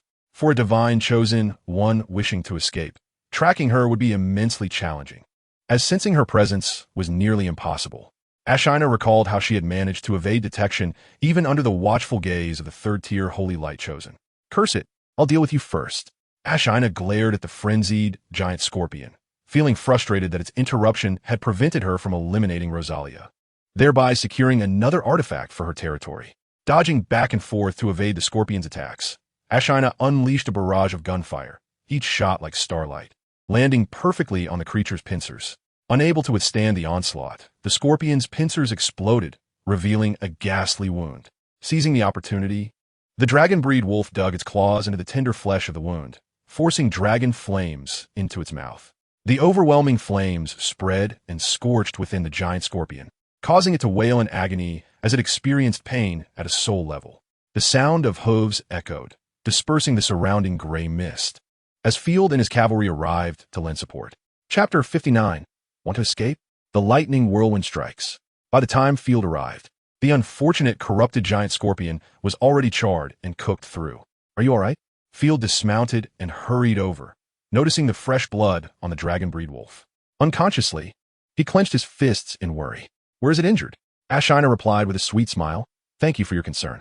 Thanks to you, I am perfectly fine. The blood is from the enemy, and, well, the black wolf has sustained some injury. The dragon breed wolf looked somewhat weary, having endured a long chase and injury. It lay on the ground, baring its teeth. The wolf is hurt. It seems the enemy is quite formidable. I have never seen it at a disadvantage. Field furrowed his brow. We must take it back to the territory. Our potions are plentiful, and we can treat it immediately. Field circled the dragon breed wolf, noting its rear leg had a wound the size of a bowl, with large areas of flesh decayed, even emitting gray smoke. His heart ached at the sight, and he gently patted the wolf's head, uncertain if it could feel his touch through its thick armor. As a divine gift and an exceedingly rare living artifact, it possessed a strong presence within the territory. Moreover, it required no feeding, able to consume nearly anything, and when hungry, it would simply devour some corpses, making it the hardest worker in the Nightfall territory. What is Wonkai? You mean the black wolf? Ashina questioned, a look of delight spreading across her face. There is no need for such trouble. Ordinary potions won't be effective. I'll recall it and nourish it with divine power for a day. That'll be good. Taking a deep breath, Field finally relaxed his furrowed brow and said, Now, tell me about the monster you encountered. However, before that, Ashina leaned closer to Field and, with a hint of grievance, remarked, It's not easy for me either. Why is it always about pulling the black wolf's head? Who was it that said, If you dare to pull me suddenly again, I shall bite you? Field couldn't help but chuckle as he reached out to ruffle her hair. Once their moment of levity had passed, Ashina turned serious and softly confessed, I'm sorry, but I lost track of that individual. Do not blame yourself. I know where it is, right in the basement of the main building. Anything that threatens our territory must be eliminated. Field glanced at the small map, noticing the red dot lingering in the main building. Who exactly attacked our territory? It was a chosen one, who calls herself Rosalia Starry Night. Field was taken aback. He immediately recalled the classic tagline from the last bus of the 13th route. What nonsense are you talking about? Tang Xiansheng has been dead for 10 years. Rosalia was the daughter of Baron Sophia Starry Night, who was reported dead during the outbreak of the Grey Mist a decade ago, presumably torn to pieces by monsters. A chill ran down Field's spine. How had this situation taken such a bizarre turn? Ashina scratched her head. Regardless, that's what the woman claims. Do not worry. Her strength is on par with mine. Besides, with a devil's tail, she is likely a monster in disguise. It must be a creature. Otherwise, she wouldn't have lingered in the Nightshade territory for so long. Field found it hard to believe that a sheltered young lady would hide in a building teeming with monsters. But is she truly a chosen one? Upon seeing Ashina nod solemnly, Field pondered, it seems monsters can also embody chosen ones. Damn it. The Church and the Empire have never mentioned this. There is no information about chosen ones among monsters in circulation. They must be concealing many secrets. Field stroked his chin thoughtfully. Let us assume Rosalia is a corrupted chosen one. It is uncertain whether she was corrupted before death or vice versa. She must have died first. Ashina interjected with certainty. Knowledge I have received tells me that chosen ones cannot be corrupted. Well, now that we have identified our enemy, we can proceed. Field's anger flared as he clenched his fists, exclaiming, Let us smash it to pieces. How dare it attack our territory? Whether a corrupted chosen one or a remnant noble. It must die. Previously, the significance of the red had been shrouded in mystery, but now that he had faced her, it seemed inconsequential. Moreover, he was in a much better position than when he first arrived. He had a well-formed guard squad and a stronghold. Right now, I'm in no condition to fight. I need a day to rest. Ashina said weakly. The Black Wolf also needs time to recover. Of course, I must prepare and mobilize the entire territory. There are too many corrupted monsters in the main building, and you will require the guard's assistance.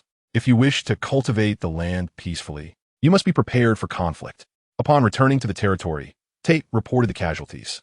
Due to Rosalia's peculiar method of summoning the undead, which involved throwing them wrapped in chains, the numbers were few and did not result in any significant fatalities. Only 3 guards sustained minor injuries. Ironically, 7 slaves, who had not been attacked, were severely injured, trampled in the chaos, and nearly crushed to death. Fortunately, the slaves were light, so being stepped on was not too painful. In total, there were 22 lightly injured individuals, and 1 male slave had been injured by another male slave during the commotion, an injury that could barely be considered light. Field fell into a brief contemplation, momentarily at a loss for words. Oh, what a bunch of damned fools. He surveyed the floor, now marked with countless footprints, knowing it would take at least 3 days to clean. Cal expressed his grievances dramatically. They should have all been dealt with. The Nightshade territory seemed to be becoming somewhat urbanized. My lord, it is my fault, Tate sincerely apologized. I have let you down. Please punish me. Given the current cultural level and discipline issues, it was clear that the vast majority of people were ignorant, especially the slaves. There was no need to hold Tate accountable, particularly as they were on the verge of engaging in large-scale warfare. Once the main building was dealt with, the punishment for the slaves would be a halving of their rations for 3 days, justified not by the dirtying of the floor, but by their insubordination. Furthermore, they would be held to a stricter standard of work from this day forward. Waving his hand, Field replied gently, I trust your family was not frightened? No. Tate appeared on the verge of tears, having expected a harsh punishment from his lord, but was instead met with warmth. He tried to speak several times, ultimately opting to express his resolve through a bow. With war on the horizon, Field would not choose to punish at a critical moment. Good. All agricultural work is to be halted. Organize the male slaves and strong female slaves to transport timber from the lumberyard, dig pits, and construct fortifications. I need to deploy forces against the main building. The remaining old and weak should handle the transport of supplies, care for the wounded, and burn the corpses.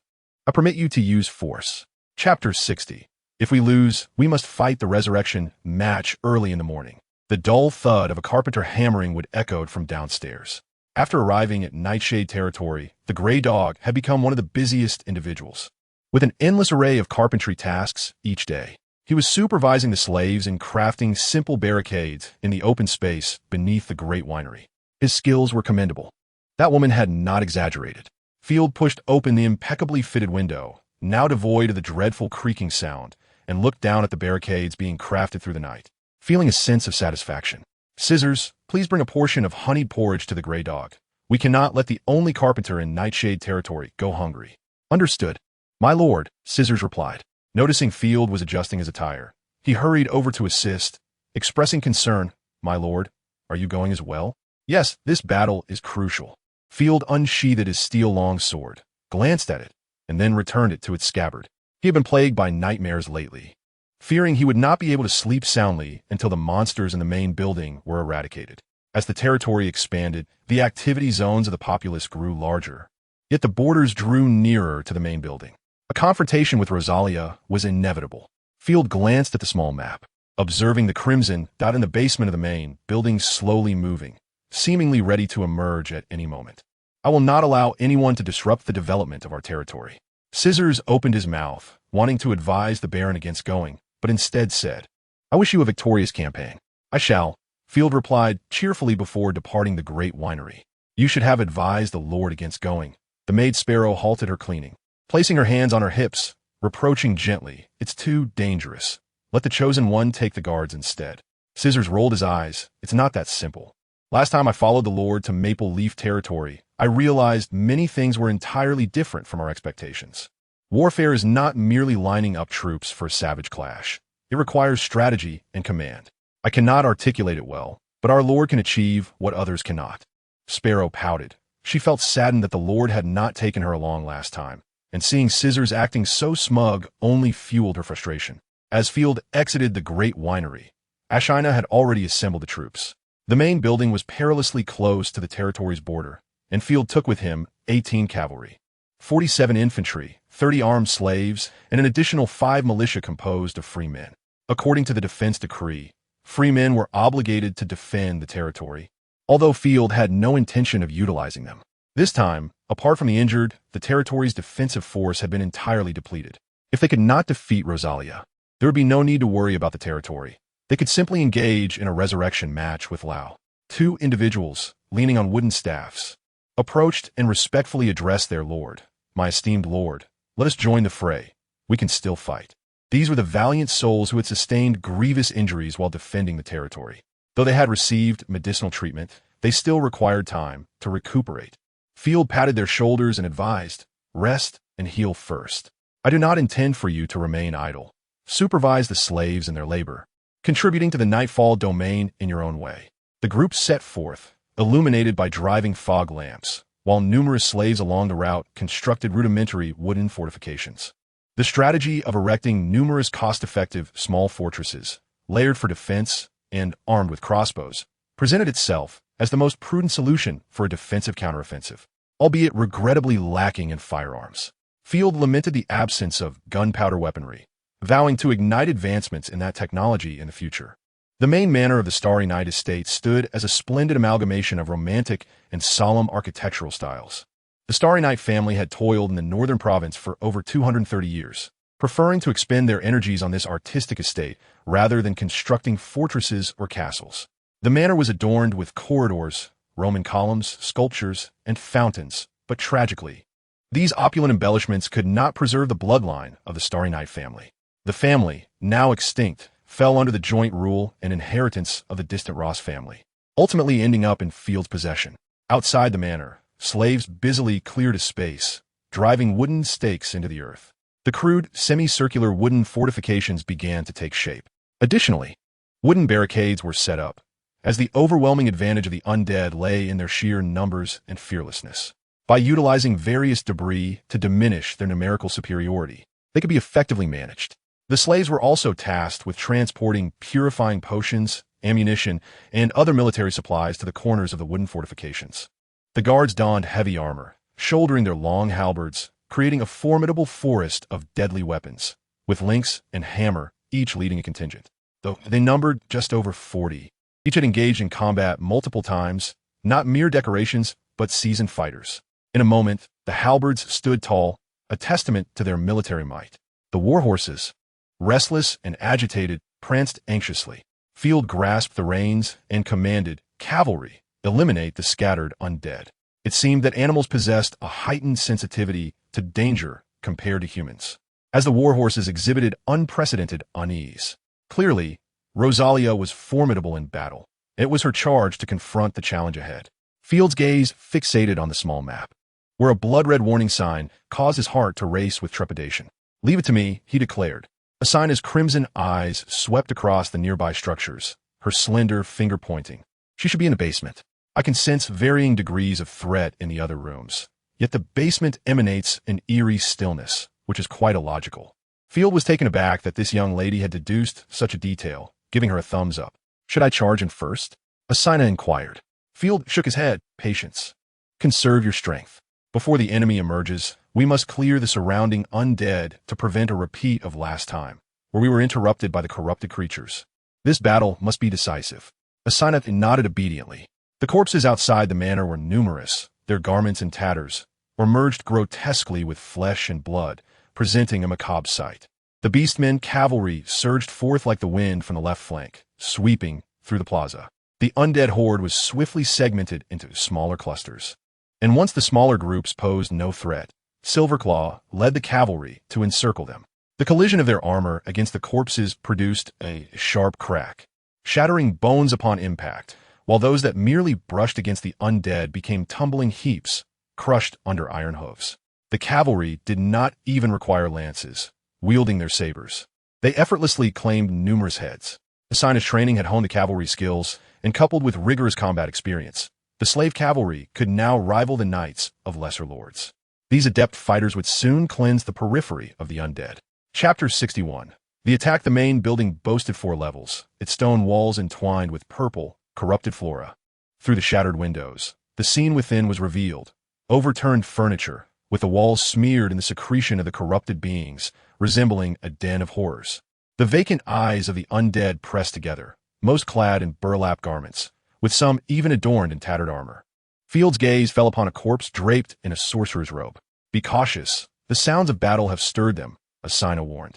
No sooner had she spoken than grotesque creatures surged forth from the third-floor windows, accompanied by maniacal laughter. One emaciated corpse landed with a thud, charging towards Field with thunderous strides. 1, 2. Asina began to count. "No need to count. There are far too many," she concluded, her eyes widening as over 100 grotesque forms continued to emerge. Field's expression hardened at the sight of such a monstrous horde. "No, I'm assessing their levels. There are numerous extraordinary undead among them," Asina clarified. "Extraordinary undead, and many at that?" Field's brow twitched, yet he maintained his composure. signaling the cavalry to retreat and instructing the halberd soldiers to take defensive positions behind the wooden walls, preparing to unleash arrows with enchanted tips. The slaves sounded the horn, and upon receiving their orders, the cavalry swiftly abandoned their skirmish, returning to formation, panting heavily, their blades trembling not only from fatigue, but also from exhilaration as adrenaline coursed through them. The accompanying slaves scurried about, continuously reloading the crossbows, dipping arrows in the purifying potions. Field's notion of enchantment involved soaking the arrowheads in these sacred potions, which possessed divine powers against corruption. The tide of corpses approached the wooden fortification with alarming speed, and the halberd soldiers formed a dense line, stretching their weapons forward to confront the oncoming horde. Loose arrows, Field commanded. Asina drew an arrow, her silver shaft imbued with the power of winter, resembling a resplendent comet as it struck a second-tier corpse squarely in the head. The arrogant expression of the undead vanished, replaced by the gruesome sight of a shattered skull. With that signal, the rear ranks of soldiers and armed slaves, witnessing the silver arrow, unleashed their crossbows in a cacophony reminiscent of firecrackers. No need to reload. The soldiers passed their used crossbows to the slaves behind them, who promptly reloaded and returned them, allowing the rear ranks of 30 to 40 men to maintain a relentless barrage of arrows. The projectiles tore through the air, causing anguished cries and a deluge of blood among the undead, who fell like wheat before a scythe. The crossbow bolts, inherently powerful, struck the unarmored flesh with devastating effect. Ordinary corpses fell with a single shot, while the bolts could even penetrate through, taking down those behind them. Even the extraordinary undead fared poorly under the potent effects of the purifying potions. They could be dispatched with ease, and even if they survived, the searing pain would leave their already numb souls writhing in agony, stripping them of their will to fight. Utilizing such copious amounts of purifying potions was indeed a lavish endeavor. Beware of the enemy's ranged attacks, Asina warned, instinctively positioning herself in front of Field, her attention fixed on the battlefield. Let me take the offensive. Not yet. I have faith in the soldiers of Nightfall, Field retorted through clenched teeth, glancing at the small map where the ominous red that remained in the basement. Every bit of strength retained increases our chances of victory. Indeed, Asina replied, her crimson gaze surveying the battlefield. Be wary of the enemy's long-range capabilities. After enduring several waves of arrows, the undead closed in on the guards, and the bizarre creatures from the rear unleashed a barrage of bone spikes from their bodies towards the formation. Thanks to Asina's warning, Field swiftly reacted. Cease fire, raise shields. Prepare for engagement. The guards immediately raised their iron shields to protect their heads. Almost simultaneously, the sound of clanging metal echoed as bone spikes fell among the ranks, blocked by shields, iron armor, and wooden walls. Yet, many guards grimaced in pain from the sharp stings on their bodies. Alas, the slaves at the rear were not so fortunate. 3 of them were impaled on the spot, while the others, trembling in fear, turned to flee but were paralyzed by the sight of cavalry looming behind, fearing they would be struck down as deserters, leaving them in a state of confusion. They sought refuge behind a low wall to continue loading their crossbows. Field waved his hand, cautioning, beware of the arrows. Athena spun her spear single-handedly. The rapidly whirling weapon acted like a rotor, knocking down all the incoming bone spikes. Beads of sweat formed on Field's brow, yet he maintained a composed demeanor, refusing to show panic before his soldiers. The types of corrupted beings were numerous. Those previously encountered, merely groaning corpses, were but the lowest tier of cannon fodder. Fortunately, when they first arrived at the Grand Estate, they had not acted recklessly. Had they charged the main building directly, they would likely have been annihilated. Boom! The corrupted creatures charged like rabid dogs, heedless of the gleaming halberds awaiting them. One creature collided fiercely, its head pierced by the halberd, while its body slammed against the wooden wall, sending dust flying. Roars echoed as more corrupted beings poured out from various exits of the main building, howling in desperation before crashing into the defensive line. The wooden fortress strategy proved exceedingly effective. The corpses needed to breach or demolish the stout wooden walls to harm the guards, while the guards, armed with halberds and mace, easily smashed the heads of the undead. In less than 15 minutes, countless corpses lay beneath the wooden walls, the air thick with a suffocating stench of decay. Just as Field contemplated ordering the cavalry to flank the enemy, he suddenly noticed a red dot amidst the surging tide of corpses. A wave of dread washed over him. Fortunately, he had not let his guard down. Had he delayed even a second, the entire defensive line might have crumbled. Field whispered, "She is hidden among the corpses." "Leave it to me." Athena's demeanor turned serious, her tone noticeably subdued. Pretending to be unaware, she departed from the left flank, feigning an assault on the side of the corpses, commanding the dragon blood wolf to charge forward. A massive wave of black-red energy suddenly surged forth. Accompanied by a cacophony of explosions, the corpses along its path burst apart, enveloping the area in a mist of blood. "Humph, still so fond of underhanded tactics." Athena remarked coldly, disdain evident in her voice. Prepared for such an outburst, she nimbly evaded the explosive strike. Chapter 62, Shock. The etiquette of corrupted beings, supplement for yesterday's missed update. After recuperating, Rosalia reverted to her refined demeanor. "Why? How could I possibly evade my divine technique?" Rosalia's pupils dilated in disbelief. Typically, ambushes by the Chosen Ones were nearly impossible to detect, as divine power is neither martial energy nor magic, making it elusive. In response, Athena merely shook her head in cold amusement, dismissing Rosalia's concerns, and immediately urged the dragon blood wolf to attack. The ethereal blue light flickered, appearing beside Rosalia in an instant. The dragon blood wolf's jaws stretched wide, its terrifying bite force driving it directly into Rosalia's tender form. Due to the exertion from unleashing her divine technique, Rosalia found herself in a fleeting state of exhaustion, helplessly watching as the monstrous maw descended. With a sickening squelch, blood sprayed forth as Rosalia was devoured from the waist up. "Swallow it whole," commanded Athena coldly. "I find it hard to believe that consuming you will allow you to recover." In a mere 3 seconds, this method proved ineffective. The dragon blood wolf experienced intense discomfort. Despite its usual diet of corpses, blood surged violently within its mouth, even penetrating its lower jaw and shattering numerous teeth, causing blood to seep out. With a heave, a mass of flesh was expelled, and the dragon blood wolf appeared severely distressed. "How dare you allow a lowly mutt to consume me? You deserve to be hanged." The blood coalesced, restoring Rosalia to her human form. However, her newly regained noble appearance was merely a fleeting experience, vanishing almost instantly. Field barely registered the transformation before encountering the gaze of an elegant and pure noble lady, glaring angrily at Athena. "Is a dire wolf, not a mutt," Athena corrected, shaking her delicate white finger and raising an eyebrow playfully, seemingly enjoying teasing Rosalia. "Will you flee again, esteemed noble lady?"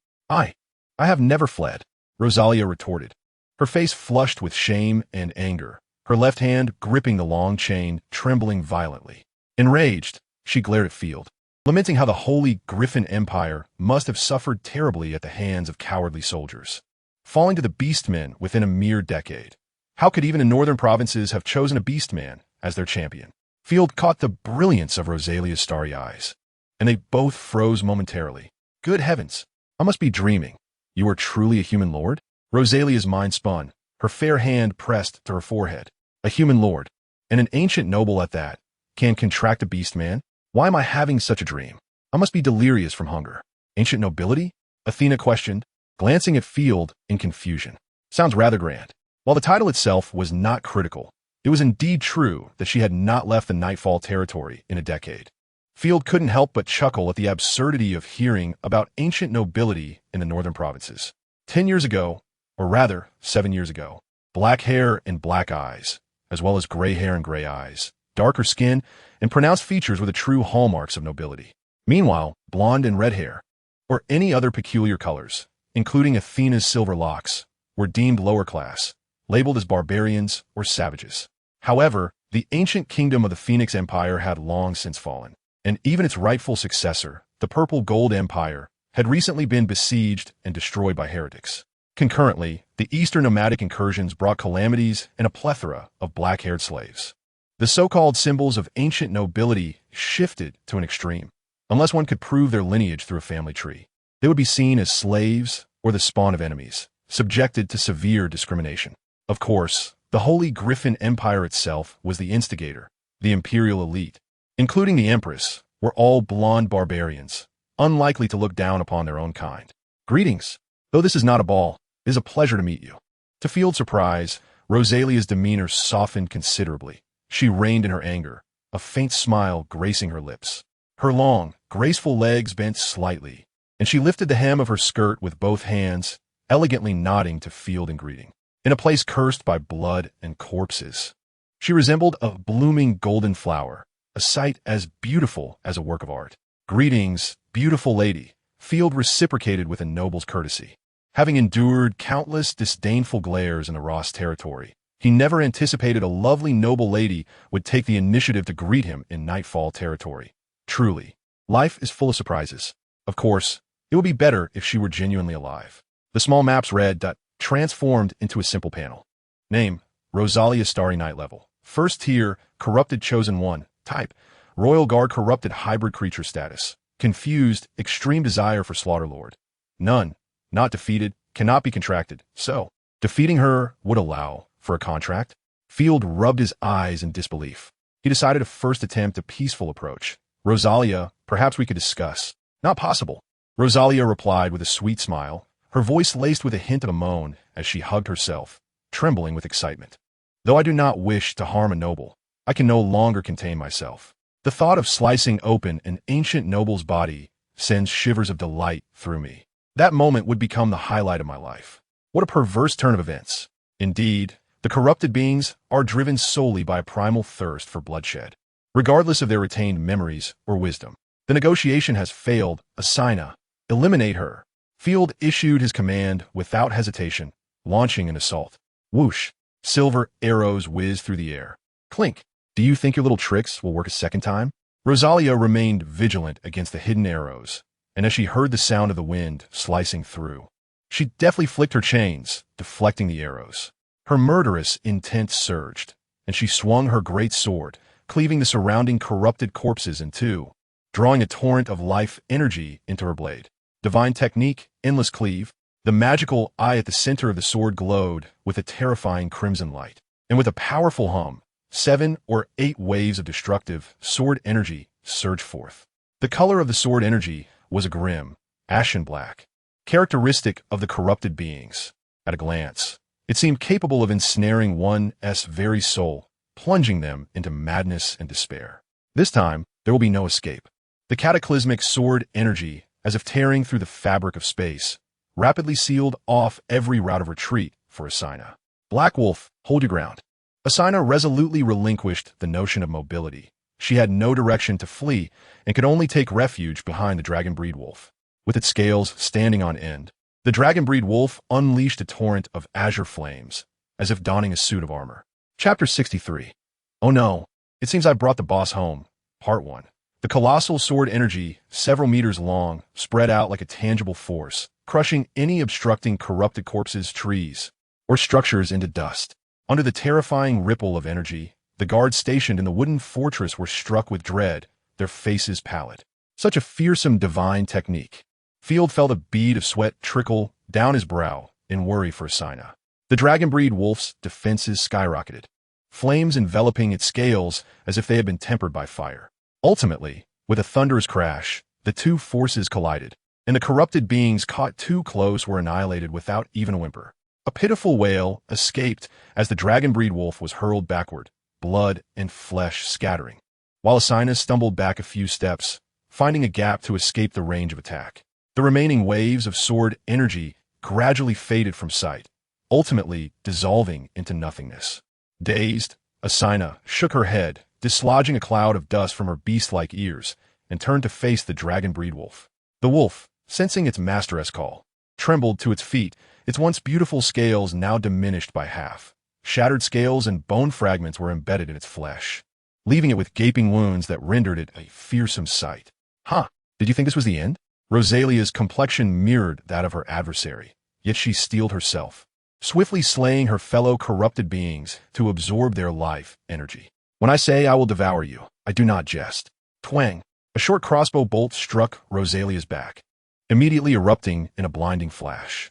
Ow, that hurts. Like a cat whose tail had been stepped on, Rosalia jumped in surprise, quickly pulling the bolt from her back and crushing it to dust, her fury directed at Field. "Where has your noble spirit gone? How can you resort to ambush? Spirit my foot. Let us focus on surviving first."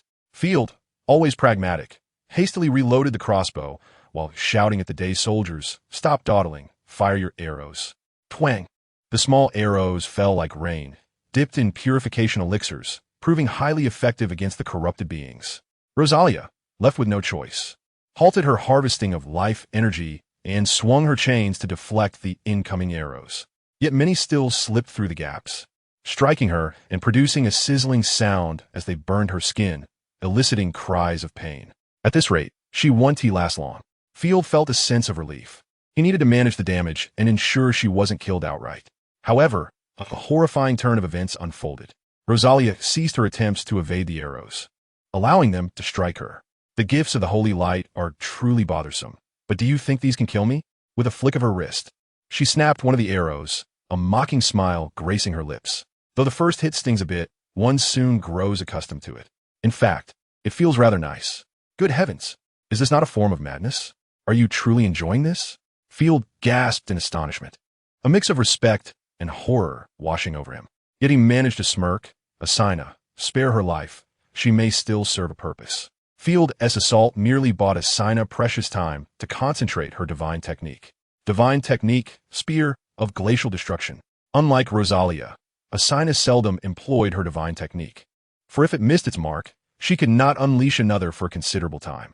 Its potency was indisputable. A slender, swift spear of divine energy manifested before Rosalia, expanding rapidly. Boom! Unlike her first release at the Grand Tavern, Asina did not have to worry about collateral damage this time. Her technique unleashed its full strength. A deafening explosion reverberated through the heavens, shaking the very foundations of the estate. Ordinary onlookers were rendered helpless, their ears ringing to the point of near deafness. Before Rosalia, the terrifying force erupted, and as her face paled, the blood upon her skin vanished, replaced by a ghostly pallor. Before she violently expelled a torrent of blood mixed with internal fragments. Before the blood could touch the ground, it was shattered by the winter's divine force, along with Rosalia herself, dissipating into the void. Is it over? Field, breathless from the intensity, gasped for air. It seemed her very ashes had been scattered. Well, that could be considered a fitting conclusion. Master, be cautious. She's not dead yet. Asina interposed herself before Field, delivering the shocking revelation. You and the soldiers should retreat. The impending area of effect will be even greater. Indeed, there are few corrupted beings left. Field glanced at the minimap. The surrounding corrupted beings have been nearly wiped out under the relentless bombardment of the two divine beings and the guard assaults, leaving only a few survivors within the main building. Lynx, we shall move to the second defense line. Before Field could depart, a gust of wind suddenly blew away the smoke, revealing a cracked and broken black great sword before the main building, from which blood began to flow. However, the materials were evidently insufficient, slowly weaving together a delicate silhouette. Small, exquisite feet touched the ground as Rosalia's youthful form gradually emerged, resembling a fragile porcelain doll. She pouted adorably. It hurts so much. My head feels like it's going to twist. Though her appearance was endearing, Field was nearly at his wit's end. Transforming from a mature woman to a girl, and now to a child. Wasn't it supposed to work the other way around? Asina gasped. Can you even wield a weapon now? After all, the great sword towered over the diminutive figure. How infuriating. I'll unleash my wrath upon you. The great sword behind her glowed with a dark, grayish light as Rosalia extended her delicate hand, sweetly declaring, sword of gluttony, dissolve. Like glass shattering, the great sword exploded into fragments. Countless twisted bloodlines, akin to serpents, converged from all directions into Rosalia, culminating in a monstrous, 3-story tall western dragon taking shape from the bloodlines, its grotesque bone wings adorned with blood and decay, exuding an aura of death and corruption. Asina, let us depart. Field, for the first time since arriving in the northern province, felt an overwhelming sense of helplessness. Asina had expended her divine technique and was now fatigued, while the dragon-breed wolf was in a pitiful state.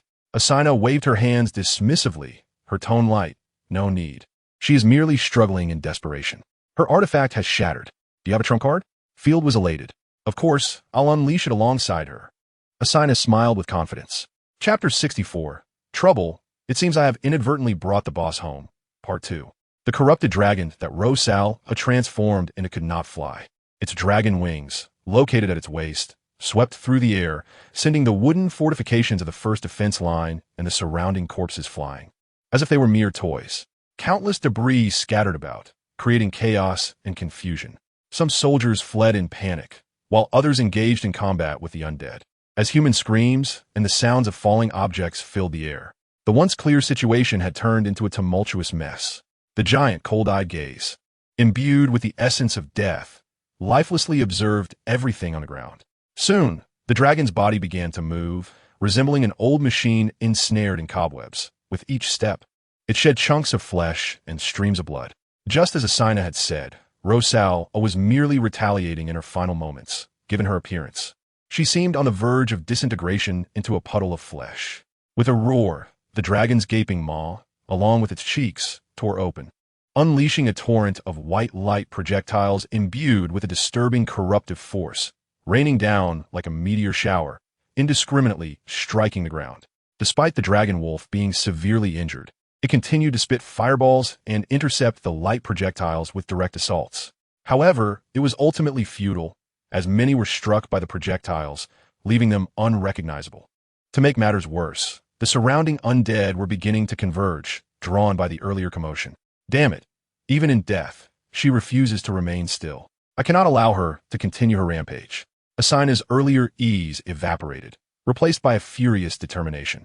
Moreover, the direction she was heading was the Grand Winery. If she reached the winery, all the master's efforts would be in vain. Damn it, she has to be dealt with. Field was stunned, dodging a flying wooden crate while skillfully plunging his long sword into the skull of an undead. My lord, please take cover. I can handle that fool quickly. Asina urgently led Field to a secure location, anxiety palpable. Black Wolf, come here, prepare to charge. Seeing Asina call for the dragon wolf startled Field, who quickly pulled her back. There is no need for both of us to perish. I sense she is on the brink of collapse. Let her disintegrate on her own. As long as you are here, we can rebuild 1,000 territories. I understand, but I promise to protect the Nightfall territory and its people. Please believe in me. I have declared myself your sword. Upon finishing her words, Asina turned and charged toward the corrupted dragon, following the blood-soaked dragon wolf. Black Wolf, charge! The dragon wolf, covered in filth and blood, crouched low as if hunting, its body engulfed in luminous blue flames that evaporated the blood flowing from it. Coupled with its twisted and ferocious visage, it appeared as a beast from the depths of hell. Boom! Like a cannonball, the dragon wolf shot upwards, a comet of blue light trailing behind, colliding directly with the corrupted dragon, which had already begun to collapse. The dragon had no defense against the assault and was thrust into the dragon wolf's belly. Dragon wolf, disintegrate! A muffled sound echoed, and in an instant, countless black scales flew from the corrupted dragon's body.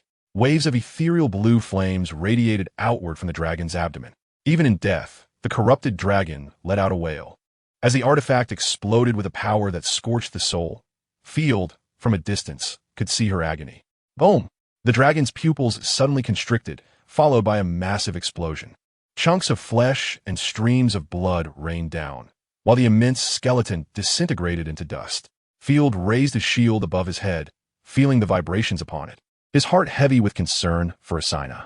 Oh, the scattered undead began to gather. Damn, these relentless pests. Field drew his long sword and swiftly dispatched one. But before he could confront the others, a warhorse crashed into the undead before him. A cavalry squad of 8 riders arrived. My lord, we are late. Silverclaw scratched his head through his iron helmet, looking equally disheveled, as they were all former slaves and lacked proper etiquette. It's not too late.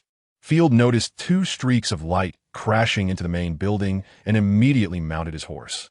Follow me to the main building. Leave it to us. Silverclaw expressed concern. Be careful. Let us go. Field refrained from further conversation and spurred his horse onward. Protect my lord. The cavalry quickly followed. On the other side, Rosal groaned in pain, plummeting through the air, struggling to open her eyes. As she squinted, she caught sight of a pair of crimson eyes filled with chilling malice. Behind Asina was a spectral wolf spirit. Her face was pale and haggard, yet her anger was unmistakable. Greetings, noble lady. This was Asina's first experience with self-detonation. Although it was the dragon wolf that exploded, she had also suffered considerable backlash. So, how does it feel to have the artifact explode within you? Does it satiate your hunger? With that, as she neared the ground, she delivered a simple yet powerful punch, sending Rosal crashing into a building. Rosal toppled a wall, her body rolling before finally colliding with another wall, where she barely came to a stop. Her once smooth legs were now filthy, and her beautiful black dress lay in tatters. Detestable demi-human, do not think you can make human nobles submit. Rosal gritted her teeth, attempting to rise. In the blink of an eye, Asina was upon her, the crimson gaze still shimmering like gemstones in the darkness, wielding a cavalry saber, its sharp tips sparking against the ground. To the unknowing observer, it would appear as if a deranged butcher were pursuing a helpless little girl, resembling a bizarre version of a chainsaw massacre. Asina drove her blade through Rosal, pinning her to the wall. With a predatory glare, Asina languidly licked her long, sharp nails. I am quite curious. Do you possess an infant form? Due to the disintegration of the dragon wolf, Asina had also entered a frenzied state, amplified by the artifact's power. You cannot kill me. Corruption will ultimately spread throughout the world, and I shall be reborn amidst the mists of death. Asina cast a dismissive glance at her, waving her hand nonchalantly. Do as you wish. Why must I lose? Rosal, in her childlike form, found her resolve wavering and began to sob, spitting out blood in frustration. Though she possessed divine abilities and could also cause the artifact to disintegrate, she faced utter defeat. In battles between chosen ones, every ounce of power is paramount. From the moment my lord recognized you amidst the horde of corpses, your chances of victory dropped to 0. Furthermore, you cannot control the undead, can you? Asina interrogated her soul. But I have assistance, just like this. With that, the sound of hurried footsteps echoed. Chapter 65, Trouble. It seems I have inadvertently brought the boss home. Part 3. Asina, are you all right? A soldier cleared the debris. Enfield squeezed through a hole in the wall into the building. Other shield-bearing soldiers followed him, all bearing vigilant expressions. Field quickly spotted Rosal, pinned to the wall, and the smiling Asina beside her, which finally eased his anxious heart. Everyone stand guard outside. Field waved his hand, and the soldiers promptly complied, exiting. Thanks to you, I am unharmed. No longer exhibiting the fierce wildness from before, Asina returned to her previous demeanor. Field felt a pang of concern.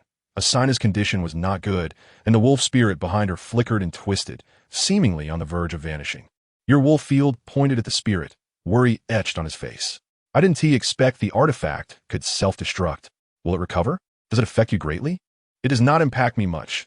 After a rest, I will be fine, and the wolf will also recover. Knowing that the Lord was concerned for her, Asina retracted the wolf spirit and leaned closer to Field, whispering, the black wolf requires 7 days to fully regain its peak state, but can be combat-ready in 3. That is reassuring, Field replied, exhaling slowly. After withdrawing the wolf spirit, Asina visibly appeared drained. Her form swayed slightly. Field quickly stepped forward to support her. I actually don't need your assistance. It's just that. The sudden proximity of the Lord caught her off guard, causing Ashina's gaze to dart around, revealing a hint of bashfulness. She cautiously glanced at Field. Oh, really? Haha. Field's hand froze mid-air, suddenly feeling awkward. It seemed that swaying didn't equate to fainting after all. He recalled the characters on television who would collapse after merely swaying, only to be at the mercy of others. Swaying does not equal fainting. But I shall humor you. With that, Asina smiled sweetly and leaned into Field's embrace. A delightful fragrance enveloped him, a uniquely feminine sweetness that left Field unsure of where to place his hands, as every area felt inviting. Hey, please refrain from wandering, Asina exclaimed, covering her face before turning to make a playful face at Rosalia, who was hanging on the wall. Rosalia coughed up a mouthful of blood, nearly infuriated to the point of collapse. Is this really necessary? If I were to be defeated, it should be my responsibility to contribute to the defeat animation, not for you all to stage a performance for me. Show some respect for the little girl. Can we not have a childish gaze? You. Don't trust that insufferable demi-human. When she attacked me earlier, it was terrifying. Rosalia protested hoarsely. After a round of protests from Rosalia, the two regained their composure. For anything excessively inappropriate would not be well received. My lord, how do you plan to deal with this creature? Asina inquired, her demeanor transforming into that of a medieval farmer ready to hunt witches, her eyes glinting with intensity. Shall we interrogate her for useful information and then dispose of her? Or perhaps sell her to the Church of the Holy Light? Do not expect to extract any information from me. Nobles do not yield, Rosalia whimpered, her eyes glistening with tears, her delicate features appearing utterly adorable. Field glanced at Rosalia's status bar, which had shifted from never defeated. Unable to contract to able to contract. Isn't it better to contract her? Killing her would be wasteful. The damage to our territory has been significant, and she must be captured for labor reform. What? Both women exclaimed in unison. My lord, did Ashina do something wrong? Why abandon me? Ashina's spirit plummeted, her ears drooping like a dejected puppy, her expression one of deep grievance. Roar. Truly, you are a true noble. Your discernment is exceptional. Submitting at my feet is indeed a wise choice. However, corrupted beings cannot be contracted by humans. I can infect you and set a precedent for you to become my personal male pet. Rosalia proclaimed proudly, hands on her hips even while hanging on the wall. Field, taken aback by their responses, hastily patted Ashina's head. Why would I ever want to abandon you? Contracting both would be ideal, he suggested. Rosalia erupted in laughter, but her exuberance led to another bout of coughing up blood. Of course that's impossible. Your teacher is far too irresponsible. Chosen ones, even from the same divine lineage, can only contract one, let alone that I belong to a different, indeed opposing, demi-human divine lineage. Furthermore, only beings of the same kind can contract each other, such as human to human, demi-human to demi-human. Why on earth would you be able to contract a demi-human chosen one? Are you masquerading as a demi-human? What? Is that truly the case? All three were left in bewilderment. Well, let's give it a try. Practice makes perfect. Field was not one to abandon his goals over mere words, and added, besides, you do not wish to die, do you? This struck a chord with Rosalia. Even as a frenzied, corrupted being, she possessed wisdom and did not wish for her demise, nor wish to endure torment. She remembered Ashina's earlier suggestion of breeding her with animals, a memory that lingered, leaving her uncertain of whether the nearby demi-human might take it seriously. You're quite bold. The Empire has conducted countless experiments. Otherwise, why would those nobles relinquish precious chosen ones to their offspring or subordinates? Well, if it results in divine backlash, do not blame me. Ashina fretted. Perhaps we should abandon this idea? I will work twice as hard. Let us attempt it. Field gritted his teeth. To satisfy you. Rosalia tore her tattered long skirt, revealing her snow-white thigh adorned with a glowing chosen mark. Countless shades of grayish-black emanated from her, coalescing into an indistinct and enigmatic silhouette of a goddess. Subsequently, a divine power connected to Field's body. Rosalia let out a mischievous chuckle, her tone soft and endearing. You are playing with fire. The power of the corrupted goddess will undoubtedly kill you and then crush your soul. Before her words could fully settle, the chosen contract was established. Rosalia's starry eyes widened in disbelief. It succeeded? This must be a joke. Field felt hardly any different, casually waving his hand. It's nothing. I am quite familiar with the corrupted goddess. What goddess? My apologies, but I am a materialist and an atheist. You are here to work for me. Not the other way around. Let us build this territory with fervor. I suppose I'm not as inclined to harm you now. Rosalia shook her head, her gaze becoming clear as the murderous intent and deathly aura dissipated. This is truly exhausting. Field casually found a dilapidated piece of furniture to sit on for a moment, contemplating, wait, does this mean I've essentially brought the villainous boss home? Chapter 66. Ashina's prank. Field's Lord panel now displayed Rosalia's name. Name, Rosalia. Starry Night level. First stage, corrupted chosen. Occupation, guard infantry. Corrupted hybrid being, divine skill. Endless slash, consumes vitality or divine power to unleash a large-scale sword energy strike. Divine artifact. Gluttony greatsword, absorbs vitality. Condenses blood threads, easily repairs the host body. Side effect includes inducing hunger. Special ability. Corrupted immortality, a body composed of special divine power. Difficult to kill. Even if reduced to fragments, the soul returns to the mist of death to await the next ascent. Legion skill. None territory bonus. None. Field studied the panel, pondering the uniqueness of corrupted beings, as they truly represented an immortal existence. The inability to provide legion and territorial bonuses seemed reasonable, considering corruption only brings destruction. Yet, this was not a major concern. With Rosalia on his side, the combat capability of the territory had at least doubled. Previously, whenever Ashina ventured out, Field was perpetually anxious, fearing theft of his home. Now, with Rosalia, the Dark Territory finally possessed both offensive and defensive capabilities. Who would have thought that corruption could yield a chosen one? Even more astonishing was the ability to contract. This northern province was not a cursed land, but rather a treasure trove of fortune. Field was exhilarated and resolved to conquer all the wondrous treasures, to contract every corrupted chosen one. The existence of one corrupted, chosen indicated the presence of many more. Simultaneously, Field learned that uncontracted, corrupted, chosen ones were marked with a red dot on the map. Field turned to the two women, both wearing identical expressions of shock. Winky face, what? You truly contracted her? Ashina's pupils trembled. No wonder I was perplexed when you contracted me. There has never been a precedent for contracts between demi-humans and humans. You not only can contract across races, but also multiple chosen ones. It is truly incredible. Field waved his hand dismissively. Let us keep this discreet. It is merely a trivial matter. The freedom of X-Fetish allows for the signing of contracts across numerous races. A little shock for the people of another world. After all, I am also your creation, truly befitting of a lord. As Ashina reflected, she recalled Field's assertion that she needed to become the chosen one to attain her current prowess. Release her, she commanded. The contract of corruption binding the chosen is exceedingly stringent, so there is no need to fear betrayal. She gestured toward Rosaria, whose chest bore a long knife. Blood cascading down. For an ordinary person, such a loss of blood would have sent them to the afterlife, but here they were. Very well, but please exercise caution. Corruption is the embodiment of the devil. After a moment's hesitation, Ashina stepped forward to extract the knife, sheathing it carefully.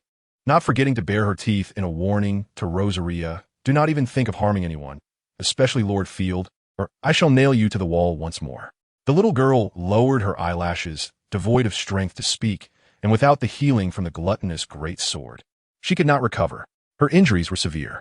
Field removed his robe and pressed it against Rosaria's wound, rummaging through his pocket to produce a potion to staunch the bleeding. Although ordinary potions had little effect on the chosen, they were better than doing nothing at all. I am fine. Just need to sleep, Rosaria murmured, her eyes blinking repeatedly as she struggled to articulate her thoughts. What? Field leaned closer, only to discover that Rosaria had already lost consciousness. She had expressed her heartfelt gratitude to the Lord.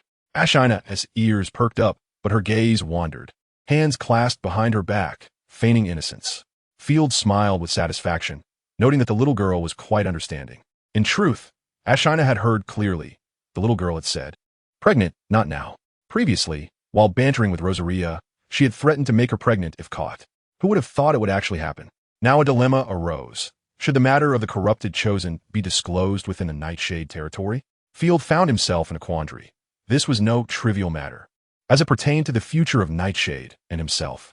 Whether to expose the ability to contract corrupted chosen or to reveal their existence involved both diplomatic and domestic decisions. Across the continent, there were no rumors of corrupted chosen, as corrupted beings had always been viewed as demons, and indeed, they bore a striking resemblance to them. If it became known that Field could contract demons, the consequences would be dire. Countless righteous individuals would undoubtedly raise Nightshade to the ground. Moreover, even gentle Ashina had instilled a sense of unease among the territory's inhabitants. Rosaria's appearance would surely cause an uproar. Ashina refrained from offering any opinions on domestic and foreign affairs, smiling and stating, "I trust your judgment. I shall unconditionally support your decisions." "Then we shall keep it a secret for now," Field replied, a smile gracing his lips. "Indeed, we shall require clandestine strength." "At your command, dear lord." Ashina stretched languidly, revealing her exquisite curves. After the battle, her skin glistened, white and radiant, akin to a delicate porcelain figurine. In the dimly lit room, she emanated an enchanting glow, playfully declaring, "Lord Field, when I return, I want meat. 3 servings. When have I ever denied you meat?" Field scooped up Rosaria and said, "Let us return to the manor." On the third morning, Rosaria lay peacefully on the grand bed, the covers rising and falling with her steady breaths. Her tender, thin lips paired with her snow-white skin resembled a delightful strawberry atop a creamy cake. The window was ajar, allowing a gentle breeze to waft in. Field gazed outside. The sky still shrouded in mist, yet had brightened considerably. Perhaps soon the sun would make its appearance. Sitting at the edge of the bed, he sipped red tea, never having longed for the sun as he did now. While plants continued to thrive, the absence of sunlight felt distinctly peculiar. "I have nothing that I particularly miss," he mused, "but she has been asleep for 3 days and still shows no signs of waking." Ashina pinched Rosaria's cheek. She had been the one to care for the little girl these past days, ensuring that the maid remained uninvolved with corrupted beings. With a mischievous grin, Ashina leaned closer to Rosaria's ear, whispering, "If you sleep any longer, you might just end up successfully pregnant." Rosaria furrowed her delicate brows, displaying a look of discomfort, yet not entirely resistant.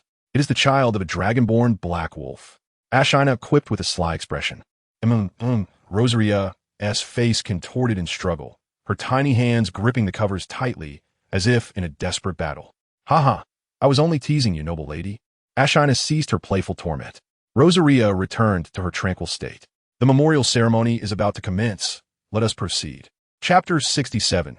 Post-war remuneration. The memorial ceremony took place in a cleared area in the southeastern corner of the territory, having been purged of corruption.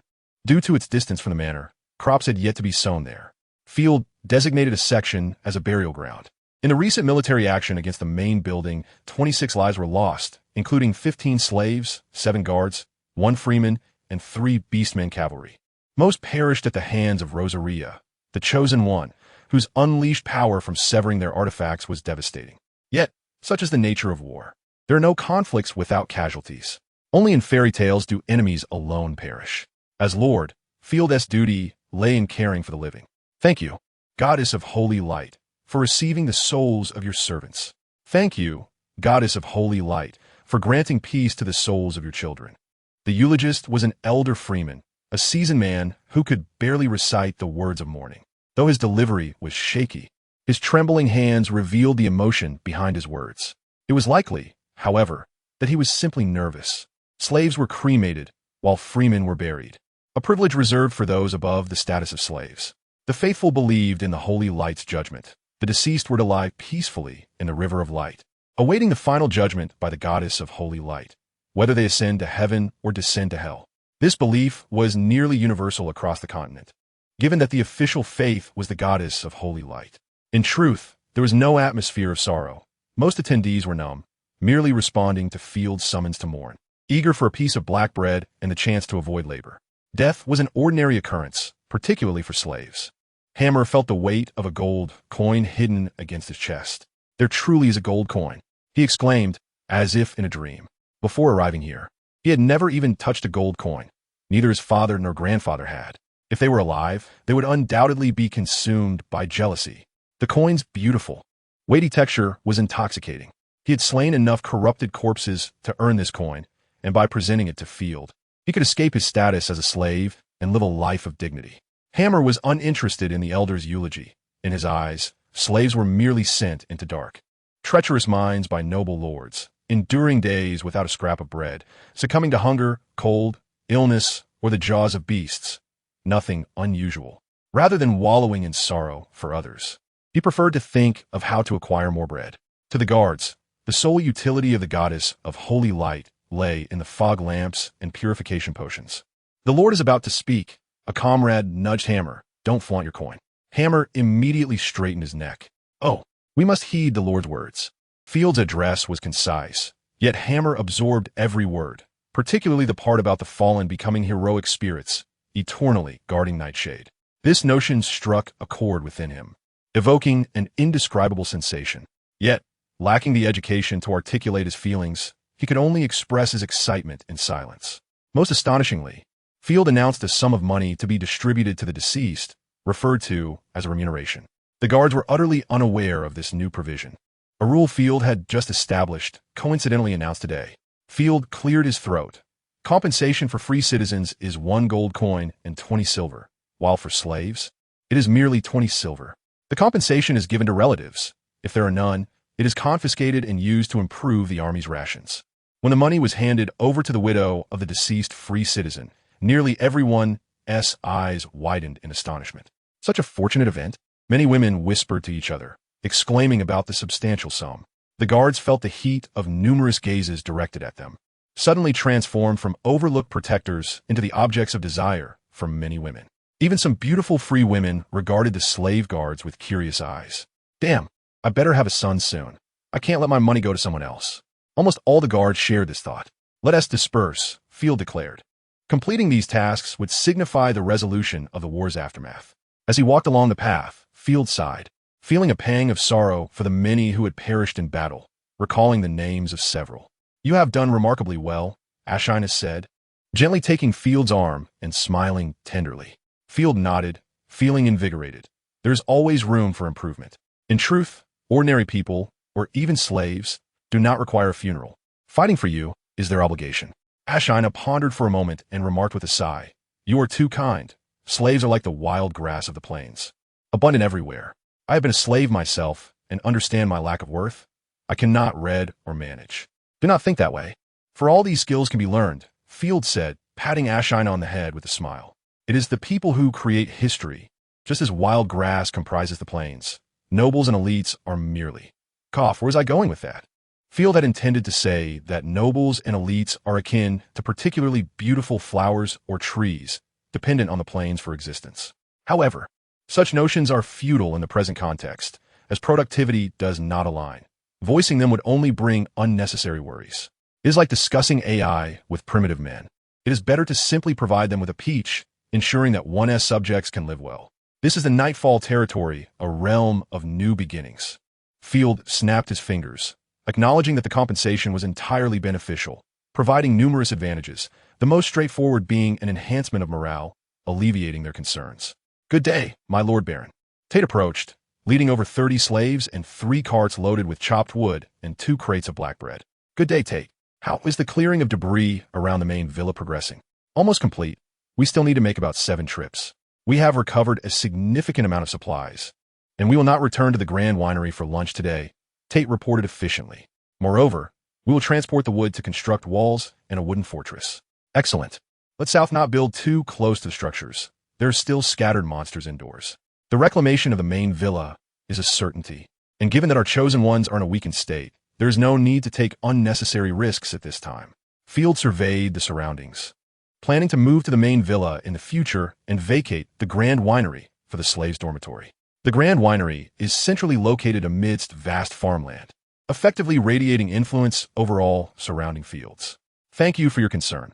I will be careful," Tate replied, busy with his tasks before departing. "By the way, Ashina, accompany me to see the little green vegetables." Chapter 68. Little green vegetables, Northern divine oil, and a go. The little green vegetables Field referred to were not the ordinary edible kind, but rather a magical plant from Rum Village, known for inciting strong desires for procreation. Field named it sungrass. Although not particularly elegant, it is simple and memorable. "Oh," Ashina's tail perked up, her cheeks flushed, her toes wrapped in white silk rubbing against the ground. "Are we really going to engage in such grand endeavors so early in the day?" "Indeed," Field replied matter-of-factly. "The Nightfall territory has yielded no produce, and I am becoming increasingly anxious. It is rare to have a magical plant, and I must devote attention to its study." Wiping the sweat from her brow, Ashina reluctantly agreed. "All right, but please maintain your distance for your safety." The room where the sungrass was cultivated was locked with chains on the 2nd floor of the Grand Winery, marked with a "Do Not Enter" sign. Without the key, entry was impossible, though one could climb through the windows. But should any fool attempt to enter through the window, they would immediately lose their sanity and wreak havoc upon the winery's stone walls. Alternatively, they might leap out of the window where nearby the cattle were kept, contemplating the possibility of assaulting a cow if one was not concerned about being gored by the bull. The sungrass in normal soil was nearly withered. Ashina noted within the room, surprisingly, the sungrass in corrupted soil appears to be thriving. Fortunately, a control group had been established. This plant was specifically suited to corrupted environments. Field pondered thoughtfully, recognizing that life will seek its own path. Even in desolate places, life will persist. However, it contains no toxins, Ashina said, taking a bite without flinching, noting a slightly sweet flavor. "You are remarkable. The magical immunity of the chosen is exceedingly potent. Merely smelling it made me feel compelled to act, although only Ashina was present at the time. Next time, I shall test it on Rosalia. Let us pull out those nearly wilted sungrasses and crush them into juice." Field remained at a distance, observing Ashina methodically complete her tasks before instructing. "Now, add well water, and plenty of it." Before long, a bottle of blue potion emitting a subtle fragrance was completed. "Let us test it on the sheep." There were 11 sheep in the pen, including 2 rams, 1 old and 1 young. Originally, the plan was to slaughter the old sheep for meat. But due to the battle at the main villa, 2 warhorses had perished, and the remaining feed could sustain the other animals, thus postponing the plan to kill the sheep. Pouring a bottle of the potion into the old ram's mouth, before Field could observe its condition, the old ram erupted in fury, bleeding madly. Its once slow pace instantly vanished. Salivating, it charged into the flock of ewes, rampaging uncontrollably. The scene was truly terrifying. The ewes had never witnessed such behavior. Before they could react, the frenzied ram leapt upon them, one after another. If accompanied by music, it would sound something like, "Grandfather's father is called grandfather, and grandmother's father is how brutal." Field licked his lips, already contemplating letting others try it. We must record the duration of the potion's effects. We cannot allow it to result in fatalities. Quickly breed more to produce more meat, Ashina murmured, delighted at the prospect of the nightfall territory yielding more sheep. By 4 in the afternoon, the ram was nearly lifeless, exhausted and sprawled on the ground, gasping and frothing at the mouth. The ewes fared slightly better, but were huddled together in fear, unable to keep their eyes open. 6 hours and 32 minutes, Field rubbed his dizzy head. Having watched nearly 7 hours of sheep antics to record the most accurate data, it will need to be diluted at least 1,000 times. If a normal man were to go for 6 hours without rest, he would undoubtedly perish. If even sheep cannot endure it, how could humans? My lord, please have some tea. This is the dessert you instructed called egg tart, correct? The chef has prepared it. Please see if it is to your liking. Ashina brought over a tray with sweets and red tea, placing it on the low table beside Field's chair and thoughtfully brewing the tea, which was, by the way, apple-flavored. One egg tart resembled a pancake, but emitted a delightful aroma. We shouldn't make this too often. Cream, milk, and sugar are scarce resources. We shall indulge when the nightfall territory becomes prosperous, Field said after taking a bite, noting the apple bits. It tastes good, but the presentation could use some improvement. I shall reward the chef with this month's silver coins. I concur. Ashina blinked. By the way, that ram must be dead by now. It still clings to life, but it cannot be saved, nor is there any need to attempt a rescue. Glancing at the pitiful old sheep, it had returned to the embrace of the goddess, if she were willing to embrace it. Athena half stuck out her fragrant tongue, revealing a mischievous smile. Let's slaughter it for meat, she suggested. Field, of course, was well aware of Athena's little scheme. The girl was eagerly anticipating a feast of roasted lamb chops. He chuckled indulgently. By the way, have the chef clean out the entrails. Hooray! Long live Lord Field, she exclaimed. Dilute the potion 1,000 times more, perhaps 1,500 times. We must ensure it does not drive anyone mad upon scent. It should only maintain its effect for 10 to 20 minutes. I plan to sell all of it in Maple City. That decadent place will surely appreciate it. Field mused. At least Baron Simon would certainly enjoy it. After all, he had shown no reaction when lying amidst women. Most likely, he was exhausted. As you wish, my lord. However, I prefer combat. Must I always concoct potions? Athena said with a hint of grievance. As long as we determine a proper ratio, and the potion scent does not affect people, we can leave it to the villagers to produce. Moreover, a single herb can yield a significant quantity of potion, so it shouldn't be too troublesome. All right, Athena acquiesced readily this time, but then pondered, what do you plan to name it? How will you price it? Spending considerable time with Field had broadened Athena's thinking. She was becoming increasingly astute. Good question. I must contemplate the pricing carefully, but I have already decided on the name, Field declared proudly. One part will be wrapped in flour and made into pills called Dago. The other part will remain bottled, named Northern Divine Oil. Of course, the bottled version will only be available to the nobility, as commoners cannot afford glass vials. Dago. Athena was evidently taken aback by this peculiar term. She shook her head, her beastly ears wobbling in unison, and joyfully remarked, I think Northern Divine Oil sounds lovely, especially since it is a product I, Athena, the chosen of winter, have contributed to. Any product with a chosen one's involvement will be considerably more valuable. Let us call it Joy Beans, Field mused after a moment, finding it quite amusing. Wouldn't you agree? Chapter 69. Awakening Field decisively declared, it shall be named Joy Beans. After finalizing the details regarding Joy Beans, Athena indulged in her long-desired lamb chops. A satisfying dinner. I should bring a portion for the little girl, though I wonder if she can manage human food. She filled a bowl with porridge and sliced 2 pieces of white bread, balancing the plate as she ascended the stairs. Field followed behind Athena, his gaze drawn to her long, graceful legs, which flexed and straightened as she climbed the steps, accentuated by her white stockings. The sound of her slippers patting against the floor echoed softly. Ahem, it's not your fault. She probably needs to awaken like Sleeping Beauty. What is that? Athena inquired. Having never read fairy tales, Field chuckled. It means a kiss is required to awaken her. Next time, I shall tell you the story, and you will understand. Her ears perked up immediately, and as if electrified, she shivered slightly, whispering, "What a strange story. It's not impossible, but please don't tell it during the day." Engaged in idle chatter, they arrived at Field's door and, upon opening it, both were taken aback. "Where's she?" The blanket lay turned back, and Rosalia's figure was nowhere to be seen. "Oh no, she hasn't run away, has she?" Athena quickly positioned herself in front of Field, scanning their surroundings cautiously. With a swift motion, a dagger appeared in her hand. "My lord, beware of her ambush." The terrifying frequency of Rosalia's sneak attacks lingered vividly in Athena's memory.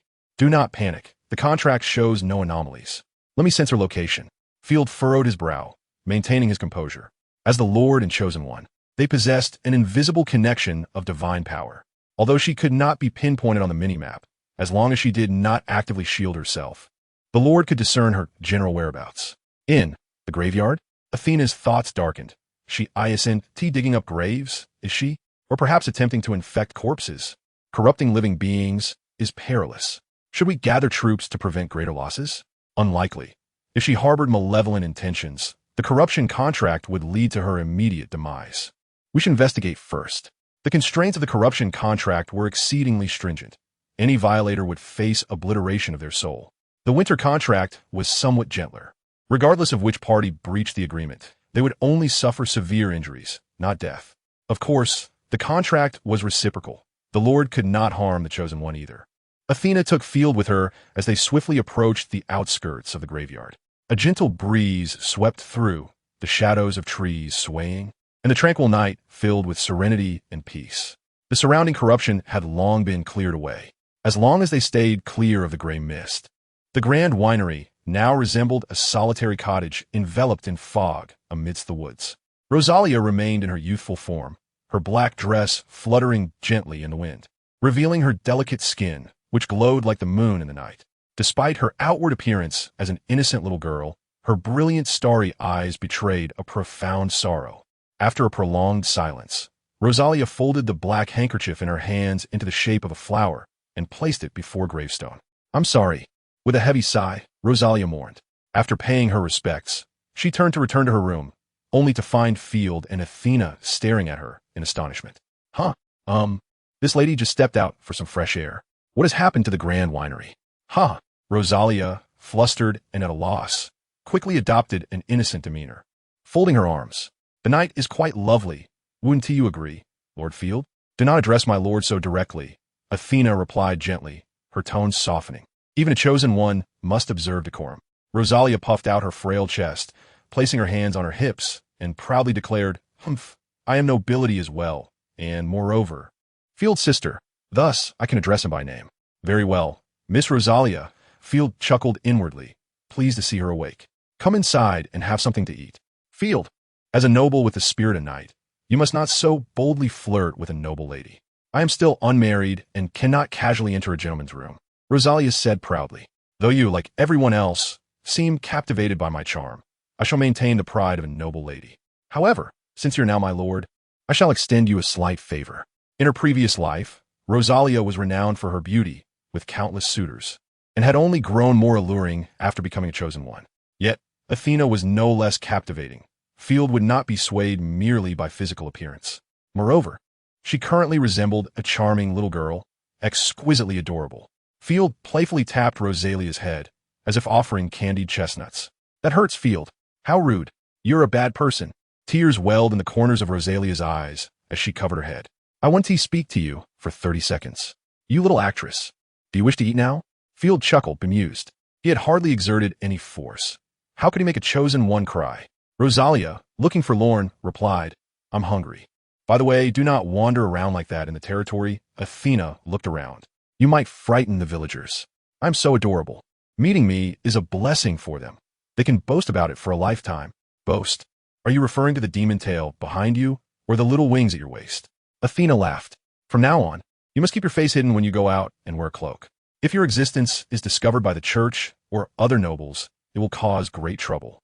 I hope you understand. This is but a trivial matter. I seldom made appearances before. For what noble lady would display herself like a monkey before the common folk every day?" Rosalia bowed gracefully, her demeanor shifting from playful to composed, her gaze now reflecting maturity. She addressed Field earnestly, stating, "Whenever you require my assistance, do not hesitate to command me. Perhaps we have had our disagreements in the past, but forgive me. We are now in the same boat, sharing honor and disgrace together." Field felt a sense of relief at her words. "By the way, as your chosen one, I must clarify that I am a corrupted selection, providing no aid to the productivity of the territory." Rosala placed her hands on her hips, exuding an air of self-assurance. "However, I am a noble, well-educated, and proficient in internal affairs. Moreover, I have a gift for you." "What is it?" Field inquired, curious. "You will find out shortly," Rosala replied with a mysterious smile. "Do not be afraid. Relax. Also, Miss Ashina, please do not be alarmed." Chapter 70. Rosala's gift. Ha ha ha. How has the gluttony greatsword transformed into this? Field could not contain his laughter upon the summoning of Rosala's artifact. The once fearsome and imposing greatsword now seemed more aptly named the Glutton Dagger, small enough to fit in the palm of his hand. With the formerly terrifying magical eye now appearing wise and comical, reminiscent of a playful dog blinking innocently. "Do not interrupt." Rosala wished to laugh as well, but bit her lip to maintain a serious expression. She stamped her foot impatiently. The artifact needs time to recover after separation. "Just look at Ashina. I do not believe her dog retains any ferocity now. It is a wolf," Ashina emphasized. Field struggled to suppress his amusement at their antics. "All right, no more interruptions. You must utilize this properly. Do not squander my first and only time." After making this audacious declaration, Rosala transformed into a stream of blood and entered the gluttony greatsword. A pure bloodline then elegantly arced into the back of Field's neck. "Goodness!" Field was startled, immediately feeling a tingling sensation at the back of his neck. However, he quickly composed himself, reassuring Ashina beside him. "Do not worry. Rosala means no harm." A warm flow surged within him, an unprecedented energy coursing through his veins, flooding every cell in his body. Instantly, Field felt invigorated, as if he could crush a bull with his bare hands. Of course, it is battle aura. Impressive, right? A soft, playful voice chimed in his ear. "It is a permanent battle aura, albeit only at the first level. However, should I advance, you will advance alongside me." Field was momentarily at a loss for words. Having missed the age for cultivating battle aura, yet now regaining it through such an extraordinary means, stepping into the realm of the extraordinary. Battle aura was not something easily acquired. Countless ordinary nobles devoted their lives to it. Yet, Field had obtained it effortlessly. Were they to discover this, they would surely be infuriated, especially his own brother, who had resorted to taking battle aura potions and still failed to reach the first level of knight. Astonishing. No wonder so many seek out chosen ones. Field reflected on the bizarre abilities each chosen one possesses, which are truly formidable. Rosala appeared to contribute nothing to the territory, yet her impact on his personal advancement was monumental. This was a singular opportunity for the rebirth of battle aura. Henceforth, do not squander it. Of course, you are the Lord. Do not rely on battle aura to show off. Leave combat to us and ensure your own safety. No sooner had the words left Rosala's lips than her bloodline withdrew, reconstituting her form as a petite girl. "I reiterate, protect yourself. Do not show off," she scolded, one hand on her hip and the other extending a delicate finger, adopting a teacher-like demeanor. Understood. Now that he had attained the first level of battle aura, he possessed the means for self-defense against ordinary threats. He was keenly aware that should he encounter a chosen one, he would still be easily dispatched. "Do not act recklessly. Arrogance invites disaster," Field added. "Thank you for your generosity." Had she not spoken, he would have remained oblivious. The interface was flawed, lacking numerous pieces of information, such as the potential for artifact separation, and perhaps his lordly abilities had not yet upgraded. "Just do not bully me in the future." Rosala's mature expression vanished, replaced by a playful demeanor as she declared, "So, Field, your bed is now mine."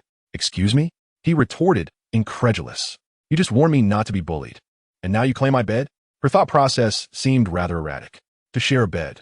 You must be smitten by my aroma, but I am not yet wed. This is rather hasty. A union is no trivial matter." Rosala fidgeted. "Perhaps you should prepare another bed. I will allow you to remain a meter away from me." Unbeknownst to them, Ashina had quietly approached and, like a doll, scooped the little girl up, pinching her cheeks playfully. "Noble lady, you will share a room with me. Do not disturb the adult's rest." "Ah, welcome the disturbance. It would be best if you both came along." I can handle the chaos. Rosal exclaimed. Baron Field, save me from those sharp claws. With wide eyes, Rosal waved frantically at Field. My knight, will you merely stand by as the evil dragon wreaks havoc? Ashina retorted with disdain. You are the true dragon here. Disobedient ones will find themselves at the mercy of the Black Wolf. Bite me? Impossible. It is surely in a weakened state, Rosal boasted, breaking free and triumphantly declaring. Look at your little pup. Field shared her curiosity, eager to see what the detached dragon wolf resembled. To satisfy his curiosity, a flash of blue light revealed a small black puppy, adorably clumsy. Ha ha ha. Wait, let us talk this through. Do not unleash the dog upon me. Before Rosal could finish her jest, the dragon wolf began playfully chasing after her, sending her scampering about in fright until she ultimately sought refuge on Field's back. Field covered his face, realizing they were in for quite the spectacle in the days to come. No wonder Ashina found such joy in teasing Rosal. She had discerned the latter's playful nature. The following morning, Rosal snapped her fingers against the gluttony greatsword, producing a melodious chime. The 3-day period had elapsed. It was time for her artifact to return. Though not yet at its peak, it was certainly usable. After a day of reforging and 3 days for full restoration, Rosal had slept for 3 days. And today, it was ready for action. Field, I require combat to restore my state. Let us go forth and slay anything that obstructs your path. The little girl stood confidently, sword in hand, embodying the demeanor of a powerful leader.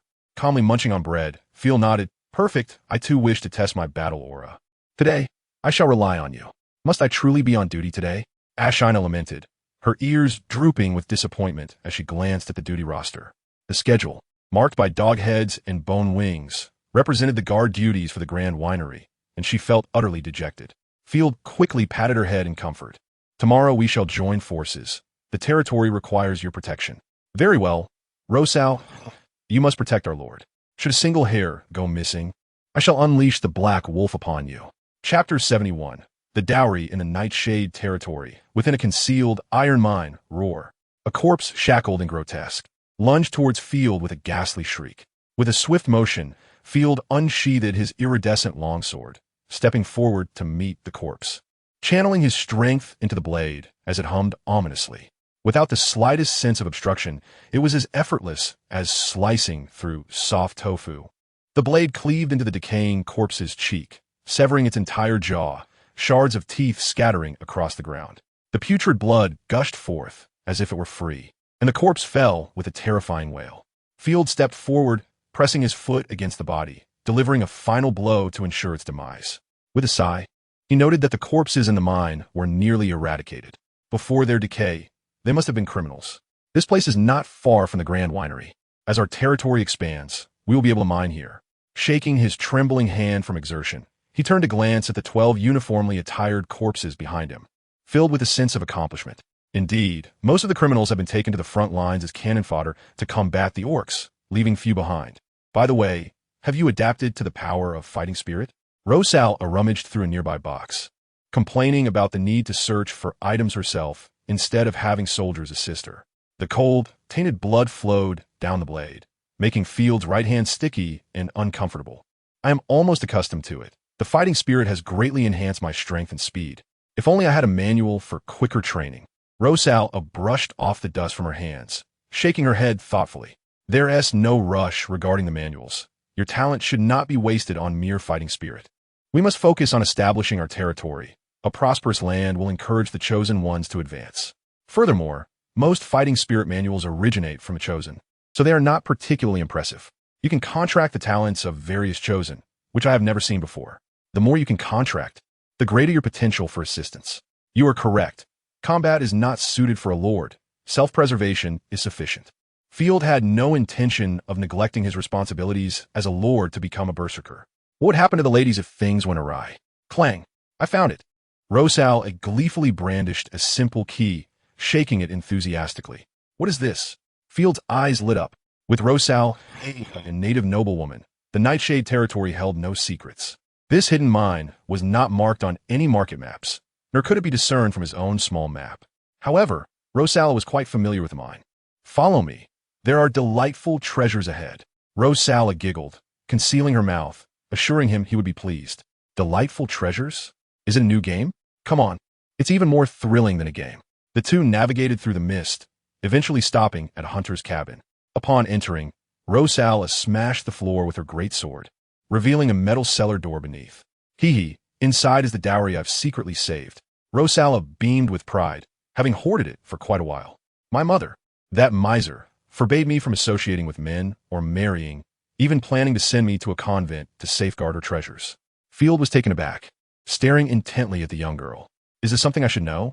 Similar to the East, women in this world require a dowry for marriage, which encompasses not only vast sums of money or servants, but even cities and territories from generous nobles. However, encountering stingy families can be troublesome. For instance, the king of Franvia, who possesses vast lands and countless gold, sent his daughters to the convent to save on dowry costs. Of course, you can know. Rosala chirped like a cheerful magpie, quickly descending. My dowry is a first-tier divine artifact. In the damp basement, unpleasant dirty water dripped down, striking the slightly decayed golden chest. In the center of the basement, an exquisite crystal cup sat on a display stand. It lacked the luster of a divine artifact and was instead marred by cracks. It's ruined. Rosala held the cup with trembling hands, tears streaming from her eyes. At only 11 years old, its power had completely dissipated. Divine power, as a form of energy, cannot escape depletion. Without the nurturing of a chosen one, divine artifacts gradually degrade, ultimately turning to dust. Immaculate craftsmanship, truly befitting a member of the Starry Night family. Your discerning eye is commendable. Field gently patted the girl's head to console her. Seeing Rosala remain silent, Field's heart ached. But there is still a whole chest of treasures. If you desire a divine artifact, I will purchase one for you in the future, and you can save again.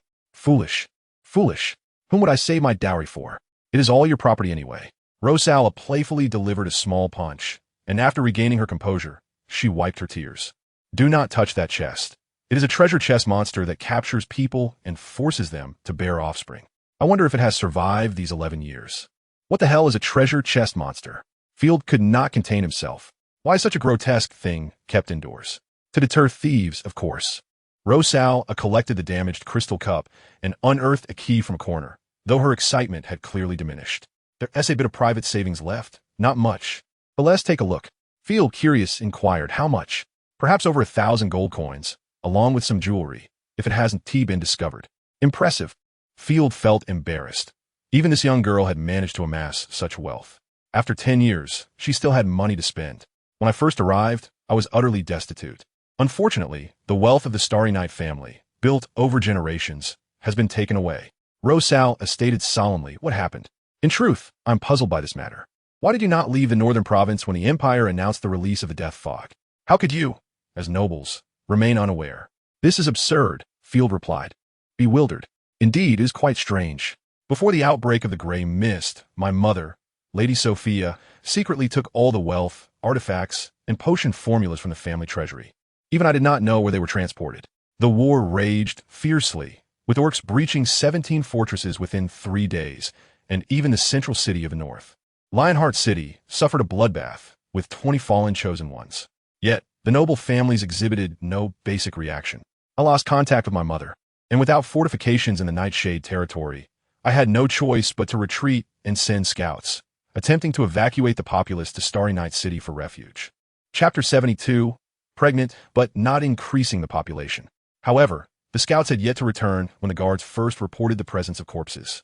The sudden appearance of the undead in the lumberyard caught Nightshade territory off guard, followed swiftly by the corruption flowing into Starry Night City, infecting the entire city in an instant. Nightshade made no moves and became a land of corruption. I initially planned to consolidate my forces and defend from the main building. You know what happened next? I was killed by the suddenly appearing corruption dragon and awoke as a corrupted chosen. Field recalled the peculiar runic array in the lumberyard. Stroking his chin, the rumors say that the previous empress communicated with the powers of demons, sacrificing all the inhabitants of Nightshade to slay the orcs and their minions. That is unknown. Rosala shook her head. The past is no longer significant to me. Look, we have arrived. That cave is where my private savings are. Those coins will be ours together in the future. Following Rosala's lead, they found a concealed cave surrounded by numerous fresh, broken corpses. Something feels off, Field. Take care of yourself. There have been living beings here recently. Rosala frowned, summoning her gluttonous great sword. There are currently people moving within the cave. I hope they're just a few foolish thieves, so I can enjoy tasting human blood. Are you sure they are living people and not goblins? Field retrieved his iron shield and drew his Iris's sword, assuming a defensive stance. Indeed, I am quite certain of the uniquely sweet and sanguine sin of humanity. And the aroma of amniotic fluid? How extraordinary! Is it possible that someone is conceiving and giving birth amidst the fog? Upon the mention of pregnancy, Rosalia paused momentarily, casting a furtive glance at Field's expression. Subsequently, her little tongue flicked at the corner of her mouth. Yet my perception pales in comparison to Ashina's. Do take care. Unhindered, the two entered the cavern seamlessly. The fog-clearing lamp? Field immediately spotted a radiant, small fog-clearing lamp, emitting a gentle glow that dispelled the mist within the cave. Indeed, it is amniotic fluid. Soon after, Field beheld a sight that was quite disconcerting. Women lay sprawled upon the ground, their abdomens grotesquely swollen, rendering it impossible to gaze upon. Surely, this is the realm of H-games. Field was taken aback, instinctively bending down to assist these women. Yet he halted, recognizing the peculiarities of the northern province. One must not recklessly engage with such matters. Field, on high alert, pondered, is this the work of goblins? No. How could goblins possess fog-clearing lamps? Not at all, Rosalia smiled, glancing at the large stone within the cave before continuing nonchalantly. These women are beyond saving. Their minds have been shattered, becoming vessels for the monsters. The babies within them can be born at any moment. Field observed as Rosalia winked at him, comprehending the little girl's implication. He feigned indifference while gradually moving toward a corner, his right hand gripping his sword tightly, nerves taut, as he remarked, truly pitiful. I wonder who the perpetrator is.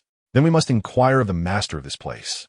Before the words had fully escaped his lips, a shadow descended from above, accompanied by a fierce rush of wind, crashing down upon Field. Die. To think they would ambush me. Fortunately, he had anticipated such an attack. Field slightly reclined, raising his shield. Before the impact could be felt, a grotesque great sword, tethered by iron chains, gleamed with deadly intent, intercepting the assailant mid-air and cleaving it in two. Blood sprayed, as if a watermelon had burst, and several strands of pure life energy were siphoned away by the gluttonous greatsword. How dare they attempt to ambush my lord? Rosalia scoffed, her expression transforming into one of delight. The flavor of a combat night was simply delectable. Having already engaged, Rosalia no longer feigned innocence. She turned to the large stone, grinning wickedly, and hurled the gluttonous greatsword, with red and black light swirling around it. It sliced cleanly through the massive stone. Come forth and kneel before my lord. As the sword passed, two figures emerged simultaneously, both women. Curse it, we've been discovered. No wonder she's a chosen one. There is no escape now. Let's drag them down with us. The two exchanged glances. Field, arms crossed authoritatively, inquired, Who are you, and what are you doing here? Speak truthfully, and I may consider sparing you. I am not a villain. I am Baron Field, known as the Northern Lion. Of course, Field's proclamation was a fabrication. From the moment they laid eyes on the chosen one, it mattered not who they were.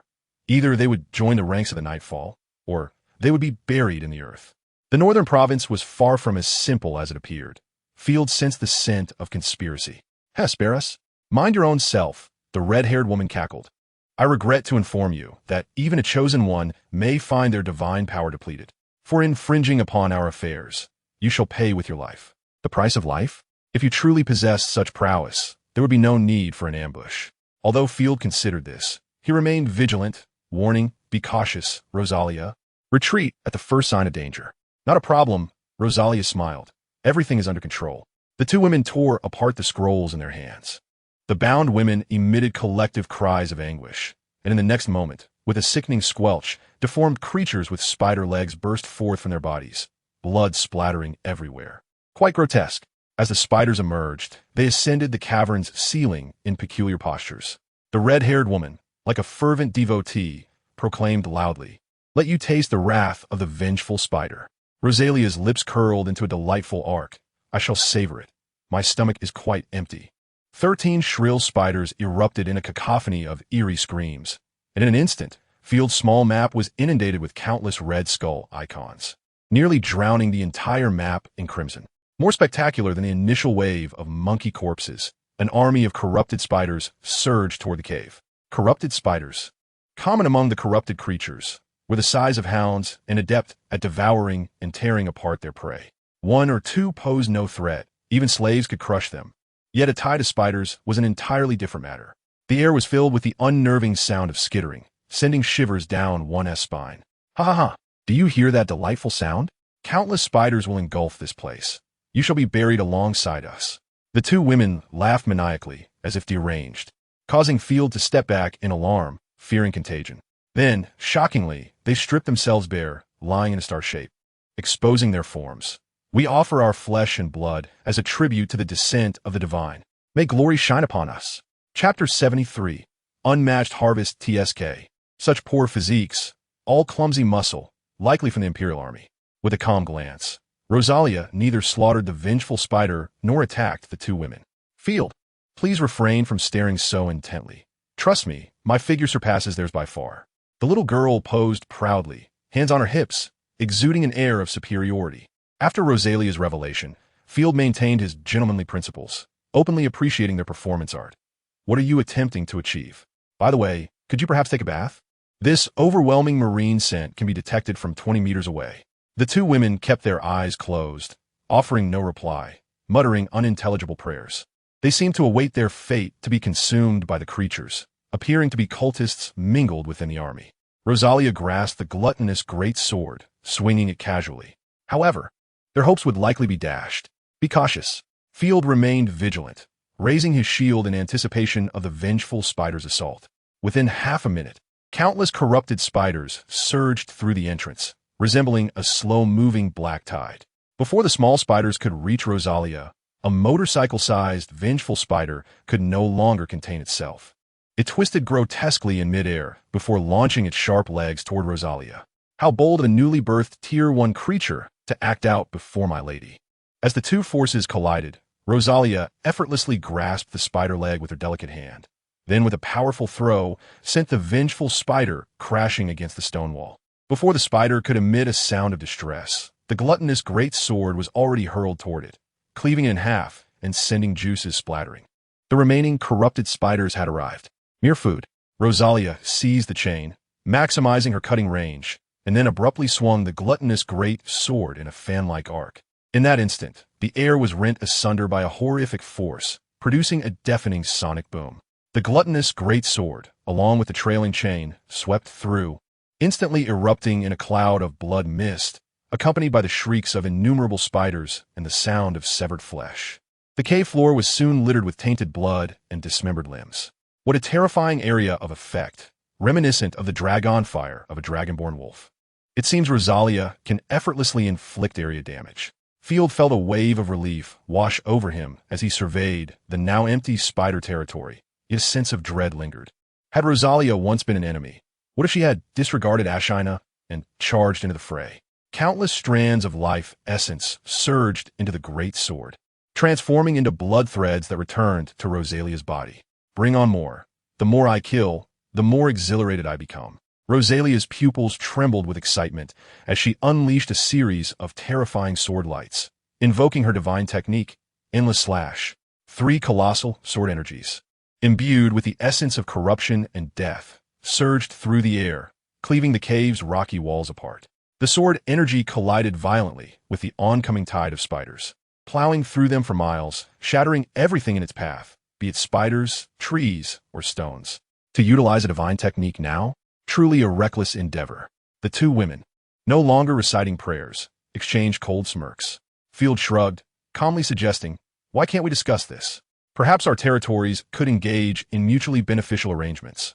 Arms, artifacts, or even slaves could be on the table. I recently acquired something delightful called joy beans, said to help ease your temper and restore femininity. With you? Do you even deserve to?"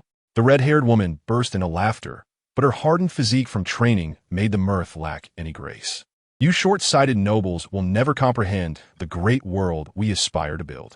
Was it social? Field's eyes widened, but recalling the atrocities committed by these women, akin to deranged zealots, he quickly extinguished that thought. With a look of disdain, he remarked, "Don't speak in half-truths. Riddles are unwelcome in Gotham." "Huh. In any case, nobles like you must perish," the red-haired woman said coldly. "Do not assume that the Chosen can protect you. Divine techniques are not to be unleashed frivolously. As soon as her words fell, Rosalia delivered a resounding counter, having gathered enough life energy to invoke her divine technique a second time. This time, the sword light's range and power were even more formidable, unleashing 7 waves of sword energy that sliced through the air, leaving the red-haired woman in stunned disbelief. Wherever the sword energy passed, spiders were obliterated, their dismembered remains and blood forming a grotesque carpet on the ground. Barbaric women, make your spider delicacies more potent. More. Countless pure life forces surged into Rosalia, gradually transforming her petite frame into that of a young maiden, her voice maturing alongside her form. What manner of monster is that? The 2 women instinctively took a step back, utterly unprepared for this turn of events. Wasn't she supposed to exhaust her divine power and flee, ultimately succumbing to the spiders? Field's patience waned. Adopting their tone, he coldly declared, "Do you think you are worthy of such knowledge? Crawl away." Unlike ordinary chosen, Rosalia's divine technique, which burned her life force, was perfectly attuned to her, granting her the ability to absorb life. She grew stronger with each battle. Thus, confronting Rosalia head-on was ill-advised. Instead, guerrilla tactics or overwhelming firepower were warranted. For instance, Asina's divine technique could directly diminish her form and damage her artifacts. Within a minute, Rosalia unleashed her third endless slash. Countless erratic sword energies nearly leveled the cave's surroundings, decimating the corrupted spiders. Inside the cave, the remaining vengeful spiders, their throats hoarse from screaming, could not summon any more corrupted spiders, merely staring at each other in despair. Field could even discern the fear reflected in the vengeful spider's compound eyes. Is the ball already over? I'm still only half satiated. I have not yet had my fill. Rosalia elegantly turned, and then, surrounded by a fierce aura and bloodlight, a colossal sword shot forth with blinding speed, reducing the vengeful spiders to mere pulp against the stone walls. As Rosalia's unfriendly gaze swept over, the quieter of the 2 women trembled, yellow urine streaming down her thigh. Her eyes regaining clarity. Now do you understand my prowess? You were so arrogant before. Field nearly laughed himself to death. Wait, stop. What you mentioned earlier. We can negotiate. I will say anything. We come from. Chapter 74. The Imperial Investigation Corps, possibly due to overwhelming fear. The woman's deranged expression suddenly cleared as she clutched her hair, pleading, "Please stop. We are from the Imperial Investigation Corps. Quickly, save Miss Sherry Gassina. She is on the Claudia Road, retreating towards the Nightshade territory, carrying vital information regarding corruption." What she said appeared to be the truth. Their previous madness was a result of mental collapse. Rosalia nodded solemnly, instructing the 2 women, for the future of the Empire, quickly divulge the important information.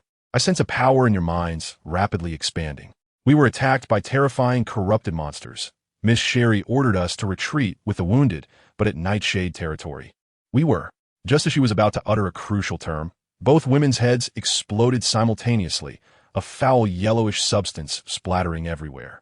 Rosalia swiftly moved in front of Field, gesturing to shield him from the filth. They triggered a restriction.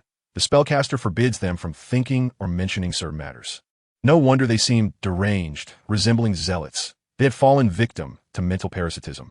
Field furrowed his brow, a serious expression crossing his face as he pondered for a moment. The Imperial Investigation Corps primarily investigates the extent of corruption. Logically, no humans should have attacked them. The spread of corruption is a matter of concern for all humanity. Field paced back and forth. It could be a personal vendetta against the Corps or a conspiracy group. She almost managed to utter a specific term, but alas, she failed. How vexing. The terms corruption, heretics, and cults had become a chaotic jumble. Field felt overwhelmed by the turmoil, as various factions stirred restlessly. The heretics' Western expedition had an unexpectedly significant impact. After a moment's contemplation, Rosalia shrugged her snow-white shoulders, yawning slightly, raising a hand to shield her mouth. I am utterly ignorant of the current state of the Empire. However, this does not concern us. No matter how dire the situation, can it be worse than remaining amidst a horde of corrupted creatures? As Field's chosen, Rosalia had entirely abandoned any awareness of corrupted beings, becoming a ruthless killer of them. Indeed, upon Rosalia's reminder, Field nodded. As a mere baron, I cannot manage the Empire's grand affairs. With no interests to pursue and all major factions presenting trouble, as long as they do not provoke me, they are of no concern. Field felt a sense of relief, sheathing his irise's long sword, transforming it into a brooch pinned to his chest, shaking his wrist. I must deliberate on the matters concerning the investigation corps. I shall return to the Grand Vineyard and reflect. I am pleased to see you relax, Rosalia said, lifting her skirt and smiling at Field. I believe my hidden savings remain intact. In her maiden form, Rosalia exuded a certain aloofness as she tiptoed through the carcasses of spiders, unearthing an iron chest from the cave's corner. This is it. Wow, a golden legend. Upon opening the chest, Field was momentarily blinded by the dazzling light, revealing a trove of shining gems and coins. Various exquisite ornaments crafted from gold and silver, adorned with colorful gemstones, sparkled brilliantly in the dim light. Additionally, the chest was filled to the brim with gold, silver, and copper coins, indicating that she habitually stashed even copper coins away. This is for you. Rosalia lowered her head slightly, her voice softening considerably. Her alabaster feet fidgeted, her knees brushing against one another, reddening in her anxiousness. Are you truly giving this to me? Field felt uncertain. It was the first time in his life, across 2 lifetimes, that he received a gift from a girl, especially one as beautiful as her. Moreover, Rosalia had mentioned that this was her personal savings, prepared as a dowry. Could it be? Rosalia's gown shifted with her form, and now the upper part of her dress, fixed at her neck by a circular ring, appeared to overflow with the sweet aroma of cream. Her fair skin and curves boldly exposed before Field. She had not been mistaken. Rosalia's figure was indeed exquisite. Her mature form would undoubtedly be even more alluring. Indeed, Sir Field, all of this is your wealth, to command as you wish. Rosal smiled sweetly as she looked up. From now on, you shall be my foot servant. The abrupt confession from the noble lady left Field in a state of panic. This plot was unfolding far too quickly. After only a few days of acquaintance, was marriage already on the horizon? His face flushed crimson as a wave of dizziness washed over him, and he instinctively thought to embrace her. I am utterly at your mercy, to be your husband. Wait, what did you just say? Your foot servant, of course. Though this is my first time trying such a role, I trust you will excel. Rosal elegantly covered her mouth, stifling a giggle. Foot servant? What on earth was that? Field smacked his forehead, cold sweat trickling down his brow. That entails attending to my lady's daily needs, amusing her, and massaging her delicate feet to relieve her fatigue. Naturally, during morning and evening greetings, a kiss on my foot's instep will suffice. As for other areas, whether you may kiss will depend on your conduct. A question mark slowly emerged in Field's mind. Please return the adorable little lowly version of you. This terrifying lady is far too much. He had initially thought Rosal to be submissive, but now it seems she was quite the dominator. Please, do not be so absurd. Field firmly rejected her, then tapped her head with his knuckles, offering her a sweet chestnut in a fit of anger. Do not be so ridiculous, young lady. If I don't give you a good thrashing today, you clearly lack an understanding of your place. Massaging feet is one thing, but should not become a formality. I enjoy it, yet that does not mean I am obligated to do so. Liking delicate feet does not equate to being a sycophant. It is not an equivalence. Rosal chuckled lightly. I was merely teasing you, dear Field. How could I bear the thought of making you a slave? You do not seem to be joking. Field sighed deeply, then smiled. Thank you for your generosity. You may keep the jewelry, and I shall use the coins to develop the territory, compensating you 100-fold in the future. Just treat me well. I admire your gentleness and sense of responsibility. Rosal beamed, assuring him that the previous jest need not weigh on his heart. In truth, I wish to be your foot servant. Please do not say that. Field nearly spat blood in disbelief, at least not right now. You are indeed a masochist. I did not misjudge you. If this continues, we shall be struck down by the laws of nature. By the way, let us inspect the vicinity. Since they're the Survey Corps, they must have equipment nearby. Field recalled the pressing matter at hand. He was nearly driven to madness by his dwindling resources, having lost a significant quantity of armaments in the battle at the main building. He was eager for weapons and gear. Chapter 75. Who is spreading rumors? The two searched near the cave and indeed discovered the Survey Corps carriages, 5 in total. The horses that had pulled them lay dead, their bodies covered in tentacles and tumors, soon to become corrupted steeds. Field had no choice but to deliver the final blow. Within the first 2 carriages lay several male corpses, shrouded in white cloth, revealing their bodies riddled with bite marks and torn wounds. Perhaps they were wounded members of the Survey Corps, now lifeless, their eyes wide open in a final expression of defiance. There are no survivors. Rosal shook her head, then unsheathed her blade to behead the corpses, preventing any possibility of reanimation. Field remarked, anyone capable of orchestrating a scheme involving vengeful spider spirits would not make such a rudimentary mistake. The remaining 3 carriages held valuable items. Field discovered armor that surpassed that of the border fortress, 10 sets of heavy chainmail. In the absence of gunpowder weaponry, the defensive capabilities of chainmail were formidable. Most weapons could not penetrate it, and blunt force would dissipate much of its impact. The worth of 10 sets of chainmail could easily purchase a farm. Additionally, there were 17 pieces of heavy horse armor, several exquisite weapons, 2 crates of battle energy potions, and a box filled with blood-stained personal effects, such as jewelry, coins, farewell letters, and family banners. Undoubtedly, they had exhausted their supplies. Aside from the hard, unyielding weapons and armor, there were no potions or food. Field quickly recognized the implications. He had found nearly half a piece of gnawed jerky hidden away. He shook his head. Even the retreating wounded are in such dire straits. I shudder to think of Miss Shirley's predicament. She must have been defeated and forced to perform a defeat animation alongside the corrupted creatures. After all, there were no supply depots along the route, nor villages for them to pillage. The Knights of the Empire had no means to procure sustenance. Rosalie, with one hand on her hip, swung her meteor hammer like a propeller, playfully exclaiming, even chosen ones require sustenance, except for the invincible me.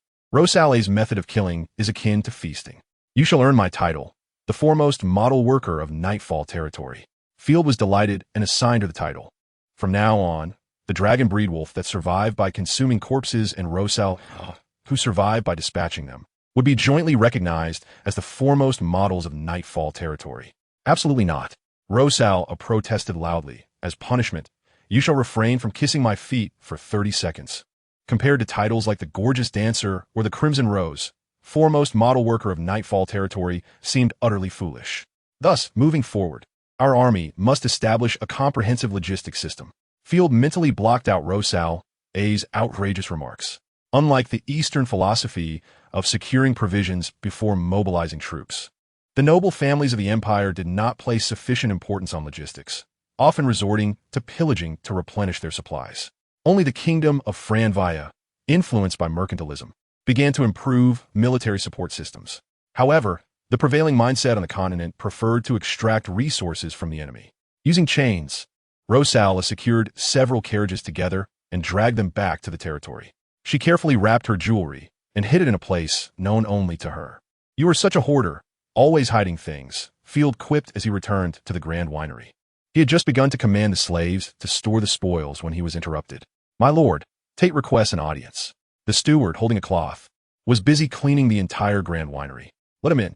Upon Tate's entrance, he wasted no time discussing work. My lord, I have discovered a severe issue of infighting among the slave population. How can slaves, being the lowest class, engage in infighting? Field sat up straight, gesturing for him to continue. It appears that robust slaves are leveraging their physical strength and combat prowess to carve out territories and populations, forming gangs that engage in conflict with one another, such as secretly uprooting crops planted by rivals. Wherever there are people, there exists a society, even among slaves. Within these gangs, there are hierarchies. Stronger slaves shirk labor and delegate tasks to the weaker ones, using force to seize their food and money. Field exhaled sharply, his tone growing stern. So a large amount of resources accumulates among the idle, while those who work hard receive even less. My food is continuously feeding the lazy, while those who toil struggle in hunger. Indeed, your analysis is spot on, Tate exclaimed with indignation, detesting parasites. We need to root them out and hang them. That seems a bit extreme. Nightfall territory cannot afford a population of 427 after the recent battle. Slaughter will not resolve the issue and will only diminish both the population and happiness of the territory. No one wishes to live in a place where they could be hanged at any moment. Even if we hang one group, another will inevitably arise. Hoarding resources is an instinct of all living beings. We cannot place all blame on individuals. Do not expect everyone to be virtuous, Tate. Otherwise, what is the purpose of governance? Field remained remarkably rational, tapping his fingers lightly on the table. Tate, I selected 30 individuals yesterday to undergo training as new recruits. Have them assist in suppressing and punishing gang members, temporarily serving as a security force. Turning to the curious cow, Field remarked, moreover, cow, you shall dedicate an hour each night to instruct the soldiers and the security team. Just impart a few of the most commonly used words and numbers. Why teach them to write? They could perish on the battlefield at any moment, Cal replied, clearly reluctant, believing them to be too dull-witted to learn. Simply follow my instructions. Field waved dismissively. Cal, still hesitant, said, I've heard rumors circulating that I was caught peeping at the female slaves in the restroom. Field took a leisurely sip of his tea. Oh, I wonder which wretched scoundrel would utter such absurdities. The goddess shall ensure his tongue rots. Cal, trembling and drenched in sweat, stammered, I shall certainly teach the soldiers to write.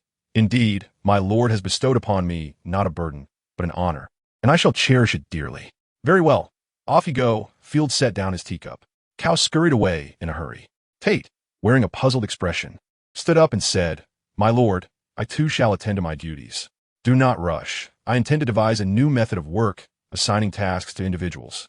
For instance, when a slave finishes tilling an acre of land, he will receive 5 copper coins. Upon clearing a plot of decay, he shall earn 3 copper coins, rather than the chaotic system of collective labor and shared wages we had before. Chapter 76. Mastering Rapid Magic, of course. I plan to abstract the copper coins and refer to them as work points. You only need to perform simple arithmetic next to their names without actually dispensing money. After all, money can be stolen, but work points cannot. Field spread his hands, explaining that once they attain the value of 1 gold coin, they could be freed from their status as slaves and become free men. Furthermore, as the territory's resources increase, work points could be exchanged for additional bread or other necessities, motivating them to strive for a better life. Tate's eyes widened in realization. Indeed, as long as work points are recorded, the stronger slaves cannot seize them. Moreover, only those who perform the tasks will earn points, preventing the strong from cheating.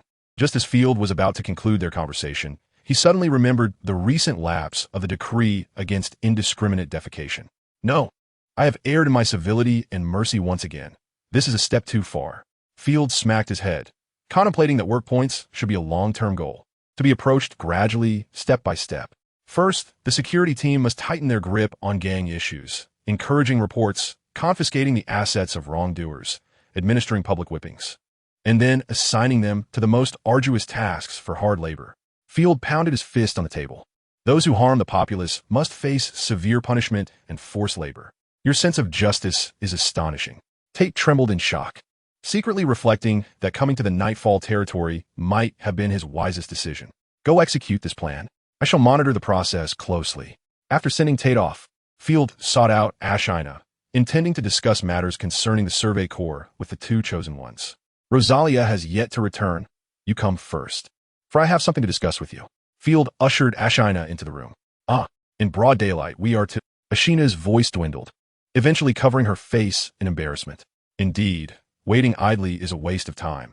It is the perfect opportunity to study magic. Field retrieved a tome on rapid magic from the bookshelf and presented it to Ashina. Can you master it? Or perhaps copy a volume?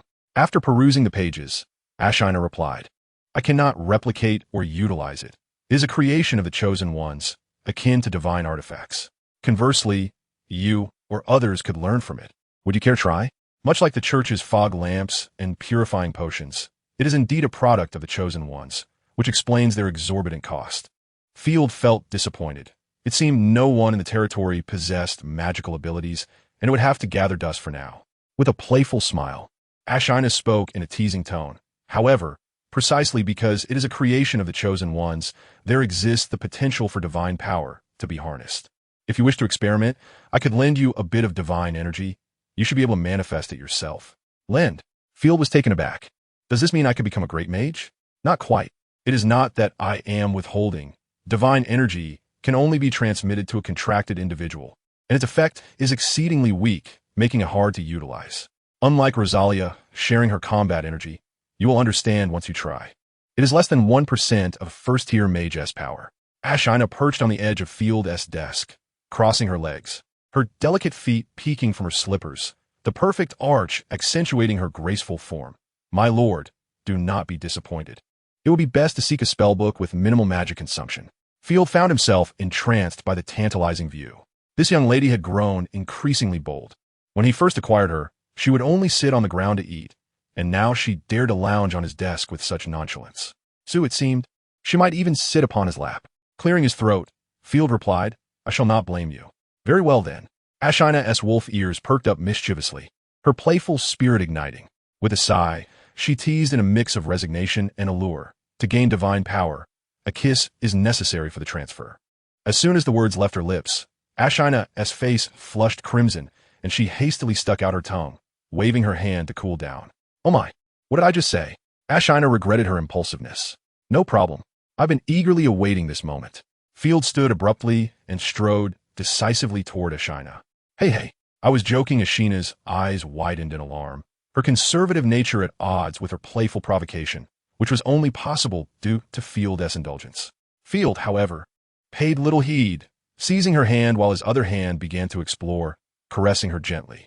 Soon, their lips met, sweetness enveloping them. This was not the exaggerated portrayal of knightly tales. It was indeed sweet. The warm breath wafting over her face was immensely comforting. Ashina, caught in a daze, either from the kiss or fear of overstepping and hurting Field, merely shut her eyes and trembled slightly. Knock, knock, my lord. I have come to repair the floor, as you instructed this morning. A voice from outside interrupted. The carpenter Greyhound had been tasked with all woodworking since his capture by Field.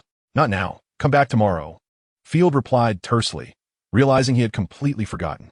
Greyhound, startled by Field's ominous tone, hurriedly retreated, stumbling away. Ashina, equally startled, seized the opportunity to escape from Field's embrace. Rubbing her head as she said, "Let us talk about divine power next time." No, Field was quite annoyed. "Spare me. I was just joking.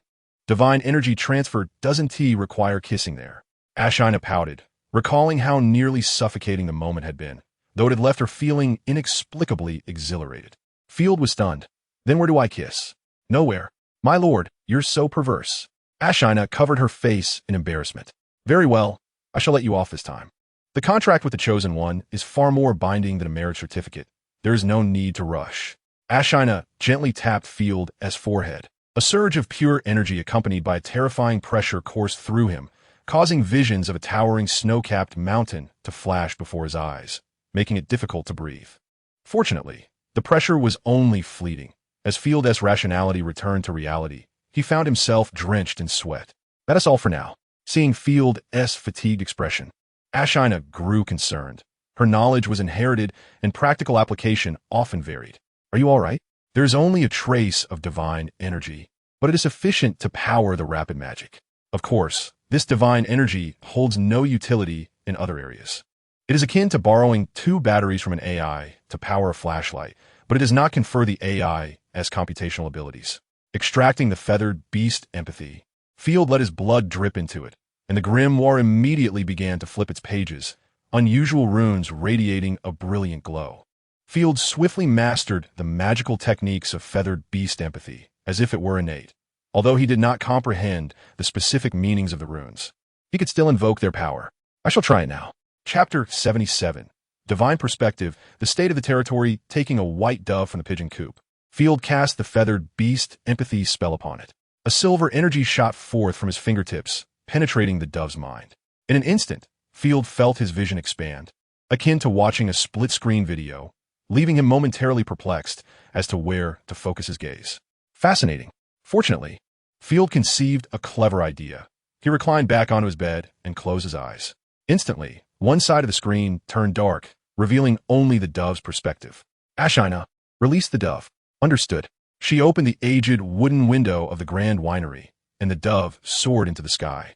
Field immediately gained a godlike view, beholding the entirety of the nightshade territory, which bore an overarching tone of earthy browns and blacks, tinged with a hint of pale gray. The soil, laden with the blight of death's haze, had been purified to some extent, yet remnants of its hue lingered. Observing from above, it resembled an antiquated black and white television screen. The slaves resided in tents constructed from decaying wood, old fabric, and dry grass. The meager wood was salvaged, a scarce resource. It was a wonder that the rotting plants did not claim lives, let alone provide materials for building. Those in the direst conditions lacked even shanties, forced to huddle together under tattered burlap for warmth. The lives of the free citizens were somewhat better, as they were spared from forced labor. They were engaged in digging the earth to erect homes. Field witnessed the quintessential fire pit, a facility situated at the center of their dwelling, serving as both stove and heating source, akin to a northeast hearth. Women wove fabric beside the fire, occasionally glancing at the pot simmering with porridge. Goo goo. The dove caught the scent of the meal and flapped its wings, landing on the earthen wall built by the free citizens. Ah, how I longed for the days in the bull territory. Though food was scarce, at least I had a roof over my head. Silence. Do you not recall the last time you were lashed 5 times? The woman weaving fabric shot a fierce glare at her husband. Do not expect me to tend to your sore backside. I would rather what a soldier from the guard than endure life with you.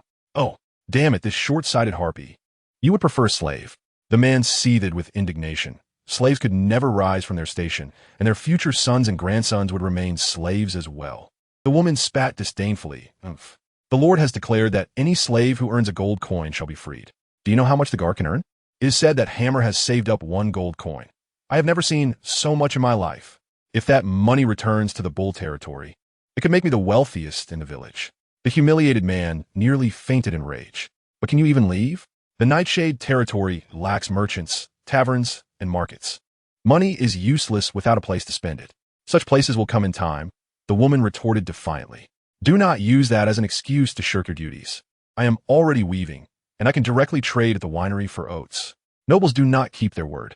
The bull baron takes so many young girls every year, claiming they will become maids or choir members, yet none ever return.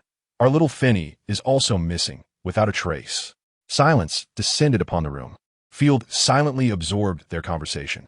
It was time to establish a market or a barter system to facilitate the flow of goods and currency. Otherwise, the productivity of the free citizens would suffer. As for the young girls, they likely faced dire fates under the bull baron. But he could do nothing about it for now. The dove, drawn by the fragrant porridge, could no longer resist and swooped down. The pot's contents had yet to reach a boil, but tiny bubbles formed on the surface, with bran floating atop. In modern times, such fare would barely suffice as rice-washing water. Yet in the Nightshade territory, it was a delicacy. Good heavens, where did that bird come from? Shoo! That is meant for the children. The couple shared a consensus regarding their food, immediately waving their hands to chase the dove away. Field had no intention of tormenting the subjects. He simply could not control the dove, as this minor magic only granted him auditory and visual capabilities. The dove took flight in a panic, circling the vicinity of the grand winery. Field worried the foolish bird might fly into the haze of death, transforming into a grotesque creature. Fortunately, animals were acutely aware of the deadly mist, and the dove ultimately landed in a field where the slaves toiled. Field observed the crooked rows of soil, where a male slave absent-mindedly scooped out a shallow hole with his hands, tossing seeds into it, then carelessly treading on the spot, sending seeds flying out of the hole. He barely glanced at his work before moving on to the next. Another slave had already succumbed to slumber amidst the furrows. Field even witnessed one individual consuming seeds raw. Heavens, it is a miracle if they yield any harvest. Field nearly leapt from his bed, ready to rush to the fields and unleash a thorough beating upon them.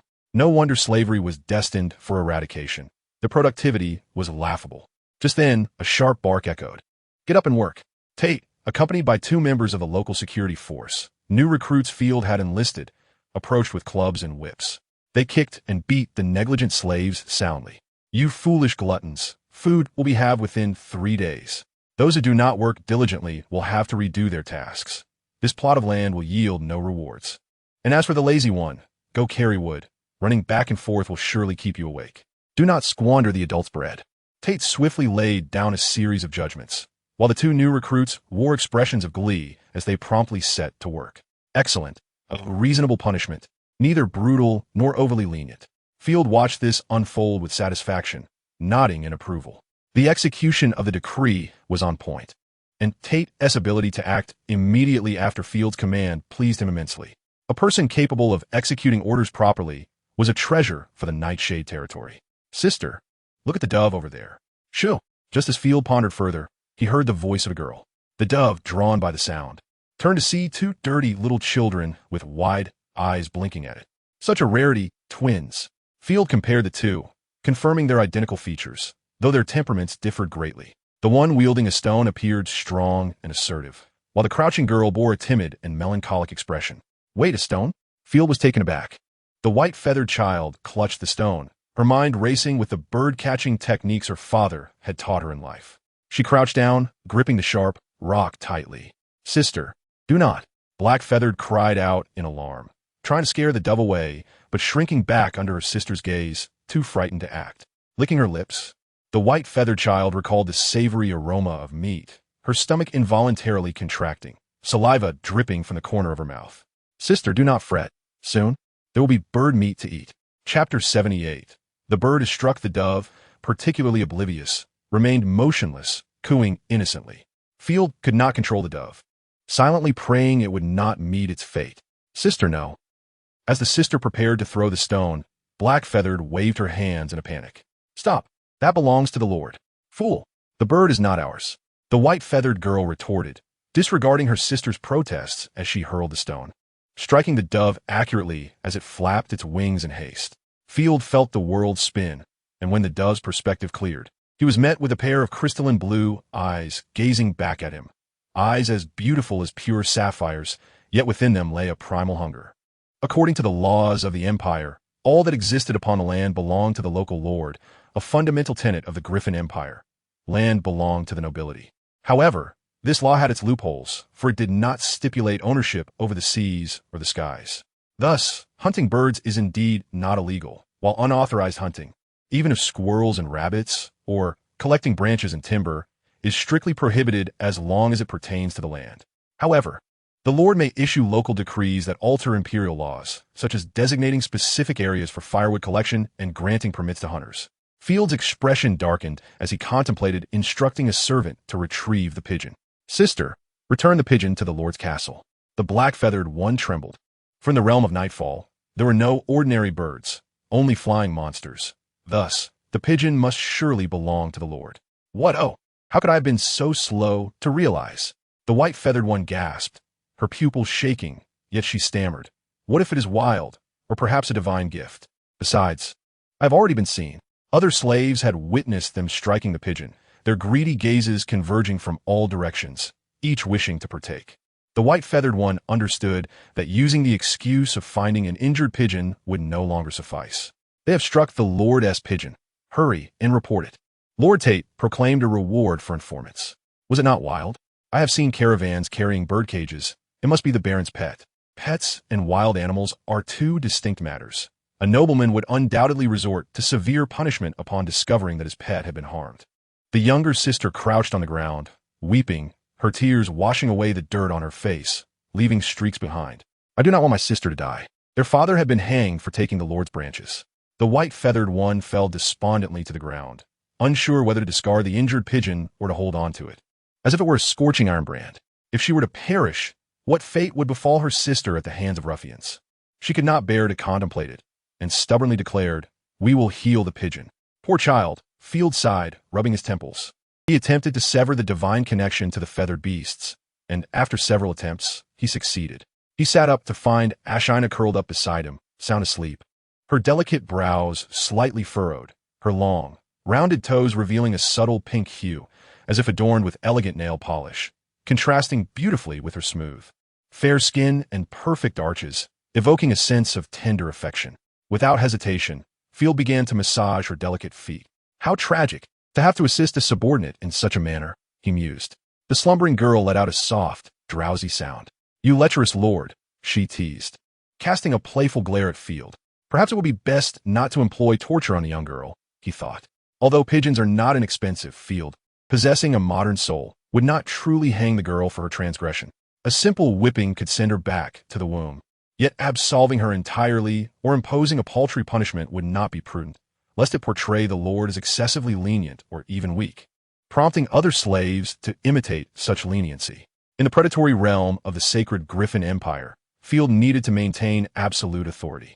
My lord, a slave has come to report. An impertinent fool has injured your pigeon, the male servant Vaken rushed to announce, knocking on Field's bedroom door. Stretching, Field replied, I understand. Bring 3 black loaves as a reward for the informer. Your generosity is truly commendable, Vaken praised, hurrying off to fetch the bread. This lad has been excessively flattering of late, and he even reported on cows' rumors. Field mused, stroking his chin. Vaken was indeed loyal, and it might be wise to cultivate his management skills, as the castle would eventually require more servants, necessitating a reliable individual for coordination. Field rose to open the door, descending the stairs accompanied by Ashina. The two sisters huddled together in fear at the bottom of the stairs. The white-feathered one had often envisioned how to greet the Lord, how to kneel, yet this time was different. Having erred, her mind was clouded with dread. Perhaps Baron Field was a grotesque demon, lurking to devour children, now seizing the opportunity to consume them. The sisters recalled their father, who had similarly knelt before the castle, awaiting the Lord's judgment. They had prayed for miracles, but ultimately, their father had been hanged in despair for all to see. Creak! The door to the wine estate swung open. The white-feathered one saw a young man approach.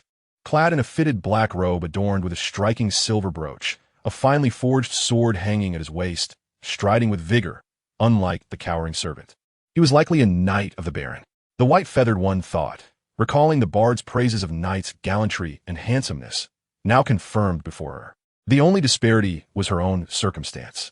How splendid it would be to be a princess or a noble lady, rather than a slave awaiting death. Kneel, and do not gaze directly into the Lord's eyes. Vaken snapped at the two girls who were trembling in fear. Field rubbed his temples. As a well-educated youth born under the red flag, he detested witnessing the suffering of the common folk. In truth, it was not a significant matter. A mere apology would suffice, perhaps 100 coins at most. How did you bring down the pigeon? Field inquired knowingly, observing the girls tremble. He softened his tone. Do not fear, speak honestly. We threw stones, the white-feathered one stammered, as they shrank back like frightened kittens. I swear, I truly did not know the pigeon belonged to the Lord. Chapter 79. The Chosen Counsel. Field chuckled, unsure if it was luck or skill that led to such a precise hit. The pigeon appeared relatively unharmed, with a wounded right wing, now wandering aimlessly like a confused chicken. I will heal it, the black-feathered one declared, summoning her courage, clenching her fists, her tear-filled eyes pleading. Please do not kill my sister. I will do anything. Ah, poor child. I have no intention of taking a life, for after all, the realm of Nightfall has not decreed a ban on bird hunting. Field reassured himself. The imperial law merely dictated that land belonged to the nobility. Only the decrees issued by nobles would govern the resources of rivers and skies. However, the pigeon was indeed his private property. I shall assign you both to labor reform. Every evening, you shall clean the chicken coop, removing the waste for a month, without compensation. Do you have any objections? Ah, the sisters were taken aback. Field inquired, do you have any objections? And no, thank you, for your grace, they exclaimed, overwhelmed with joy and tears. They had never anticipated such a light punishment. Cleaning chicken droppings was merely a routine task for them, accustomed to farm labor since childhood. Go to the yard behind the wine estate and find the steward cow. He will instruct you on what to do, starting today. After Field concluded the matter, he observed the two girls running away, bewildered at their elation despite being punished. Ashina playfully winked. They probably feel honored to serve you. Upon returning to the room, they found Rosal had returned ahead of them, reclining at the desk with her legs crossed, sipping Field's red tea, yet perplexed as she held Field's development plan. Why can't I understand the words you've written? She asked, turning the paper this way and that, confused. It would indeed be remarkable if you could comprehend it. For it is written in modern language, Field replied. I intend for it to be so, to prevent any spies from slipping in and uncovering my secrets. With Rosal's return, they proceeded to discuss matters concerning the investigation brigade. Field recounted the detailed events of their recent excursion to Ashina. To rescue Sherry Gassina or not? Of course, there's a possibility that our efforts may be in vain, but let us set that aside for now. Pointing to the paper map of the northern province. The three outermost territories are Yunmu, Yemu, and Chinmu, leading to the High Castle Province and the Rick Province. Among them, Yunmu is the only territory that connects to the realms of elves and dwarves. Originally, Yunmu was a battleground for elves, dwarves, humans, and orcs, where the corrupted monsters greatly outnumber those in Yemu. In contrast, Yemu and Chinmu are relatively safer due to the presence of the Empire's defensive line, as well as the royal and church forces that have been cleansing the area, resulting in fewer formidable corrupted beings. The deeper one ventures into the northern province, the more terrifying the enemy becomes. The Claudia Road leads through the territory of the Griffin Viscount, a necessary route to Yemu. If they still have mounts, they could reach Yemu in a day. Field felt conflicted about the notion of rescuing someone. It was not merely a matter of goodwill or the fact that the individual in question was a woman. Gassina, if memory serves, it is also a family with a history spanning 6 centuries, devoted to the goddess of war, esteemed for their courage and loyalty, and holding rare real power as a duke trusted by the royal family. The Empire has 7 electors, who can also be counts or viscounts, as rank correlates with power. though it is not absolute. Although the throne is theoretically elected by votes, in reality, it is always a member of the Griffin family that ascends. Even though the previous empress turned the northern province into a land of corruption, the current empress remains a member of the Griffin family. And the nobility of the northern province did not dare to vote against her, as they had already been wiped out.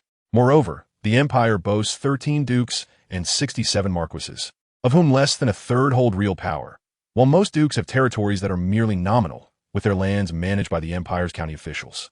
The authority of the Gassina family has diminished to less than 1,000th of what it was a decade ago. Field shrugged, amusement evident on his face. It was true that the Empress's loyal hound was indeed a fact, but the vanguard against the orcs was the Gassina family, shrouded in mist. And the main force of the expedition was still them, along with the investigative corps. Their family members were nearly all dead. In short, it was exceedingly competitive, to the extent that all of the work had fallen upon him. Rosalia spat out her red tea and then wiped her mouth with a handkerchief, realizing that Miss Sherry's value had significantly diminished. As a noble, Rosalia understood what Field sought: benefit. Nobles could indeed gain advantages if they vowed to fulfill promises or established legally binding agreements. If they could rescue Sherry and negotiate a favorable agreement, Field would stand to gain something. Whether she lived or died remained a question. Field sat down, glancing at the bewildered Ashina to his left, and then at Rosalia, who was sipping her tea. Surprisingly, all present for the discussion were chosen ones besides himself. Field pondered, would more chosen ones emerge in the future? And would there be a need for voting then? Yet the overarching direction must still adhere to his guidance. If they were to perish, the equipment and treasures left behind would belong to them, without adding to their troubles.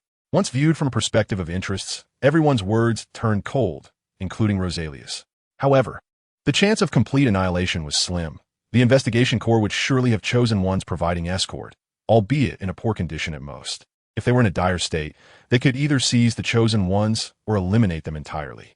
Field spoke coolly, yet if their condition were acceptable, offering timely assistance could earn goodwill and benefits, or perhaps he could negotiate terms directly with Sherry. Negotiating with other nobles was a different matter than the previous naive generosity of the original owner. This was genuinely profitable. Would this expose their territory? Ashina inquired. Field replied methodically, not at all. First, they are willing to eliminate the corrupted beings along the way, which would alleviate our pressure. Second, the declaration of Yemu's law rests upon me, rendering it impossible for anyone within the empire to invade at will. Third, Yemu holds no value whatsoever. What they care for in Yemu is worthless in the eyes of normal nobles. Otherwise, the northern province would have long been seized by them. For no one wishes to expend precious resources in a land of corruption. The only concern is the malice that may arise from within the family. But Field had already exposed his survival during his visit to Maple Leaf territory. Yemu could not remain indefinitely shrouded in gray mist without development. Eventually, it would become known. Naturally, the most critical secrets, such as the existence of chosen ones, must remain concealed, and this requires careful planning. Chapter 80. The Rising Tide of Corpses. Sherry's chosen one in the dead of night. Amid the pitch-black fog, the sound of galloping hooves echoed as 6 knights rode furiously southward. With a piercing scream, a horde of corrupted corpses surged forth, a sea of corruption spreading across the land, as if a dam had burst. The corpses surged along countless narrow paths, resembling a multitude of small dark or gray torrents, gradually infiltrating the shattered world. At the forefront of the group, a knight wielded a fog-driving lantern, her voice hoarse and frantic as she shouted through her helmet, "Charge out! We are almost to Yemu. Do not let them encircle us." With that, she plunged a finely crafted dagger, bound to her leg, into her steed's flank. The agonizing pain spurred the horse to gallop faster. Sherry's heart bled. This was a rare magical beast that had grown alongside her, now forced to unleash its full potential at the cost of its future. "Keep up, miss." The surrounding knights followed suit, ruthlessly extracting the final vestiges of their steed's life force. This cavalry resembled a small fish bravely navigating through a torrent, barely staying ahead of the countless corrupted beings. "Watch out!" Before they could advance further, a blood-soaked knight squeezed his horse's belly, howling as he raised his lance for a charge. "Watch out for what?" Sweat poured down Sherry's forehead, and she began to feel dizzy, unsure of what her comrades were warning her about. Just as she regained her senses, a grotesquely distorted corpse leaped high, threatening to drag her down. With a thunderous crash, The long lance struck the corpse's chest at a critical moment, splintering wood and sending the foul creature flying, drenched in putrid blood. "Thank you, Sir Cabra," Sherry exclaimed, suddenly aware, cold sweat streaming down her face. But as her voice emerged, it seemed to be swept away by the stench of blood. Removing her helmet revealed a handsome, youthful figure, his sunny smile radiant. "It is my honor to become Miss Sherry's chief knight." Before Sherry's weary face could register a smile, it froze in shock. A massive wheel of purple light descended without warning, cleaving Sir Cabra from head to horse in a single stroke, leaving both man and beast in ruin. The young man's brilliant smile lingered for a moment, only to be obliterated as they collapsed like rotting flesh upon the ground. Warm blood splattered upon Sherry, the warmth penetrating her armor, sending chills colder than ice coursing through her veins. Again that radiant wheel appeared. She was determined to uncover its source. "Come forth and fight." An older knight laughed boisterously, his sanity shattered, charging madly toward the corpses. Despite his bold declaration, he was torn apart without leaving a trace, consumed by the corruption. Sherry's pupils trembled as she contemplated a desperate charge, but from the hillside behind them, a surge of dark violet light flickered amidst the horde of corpses.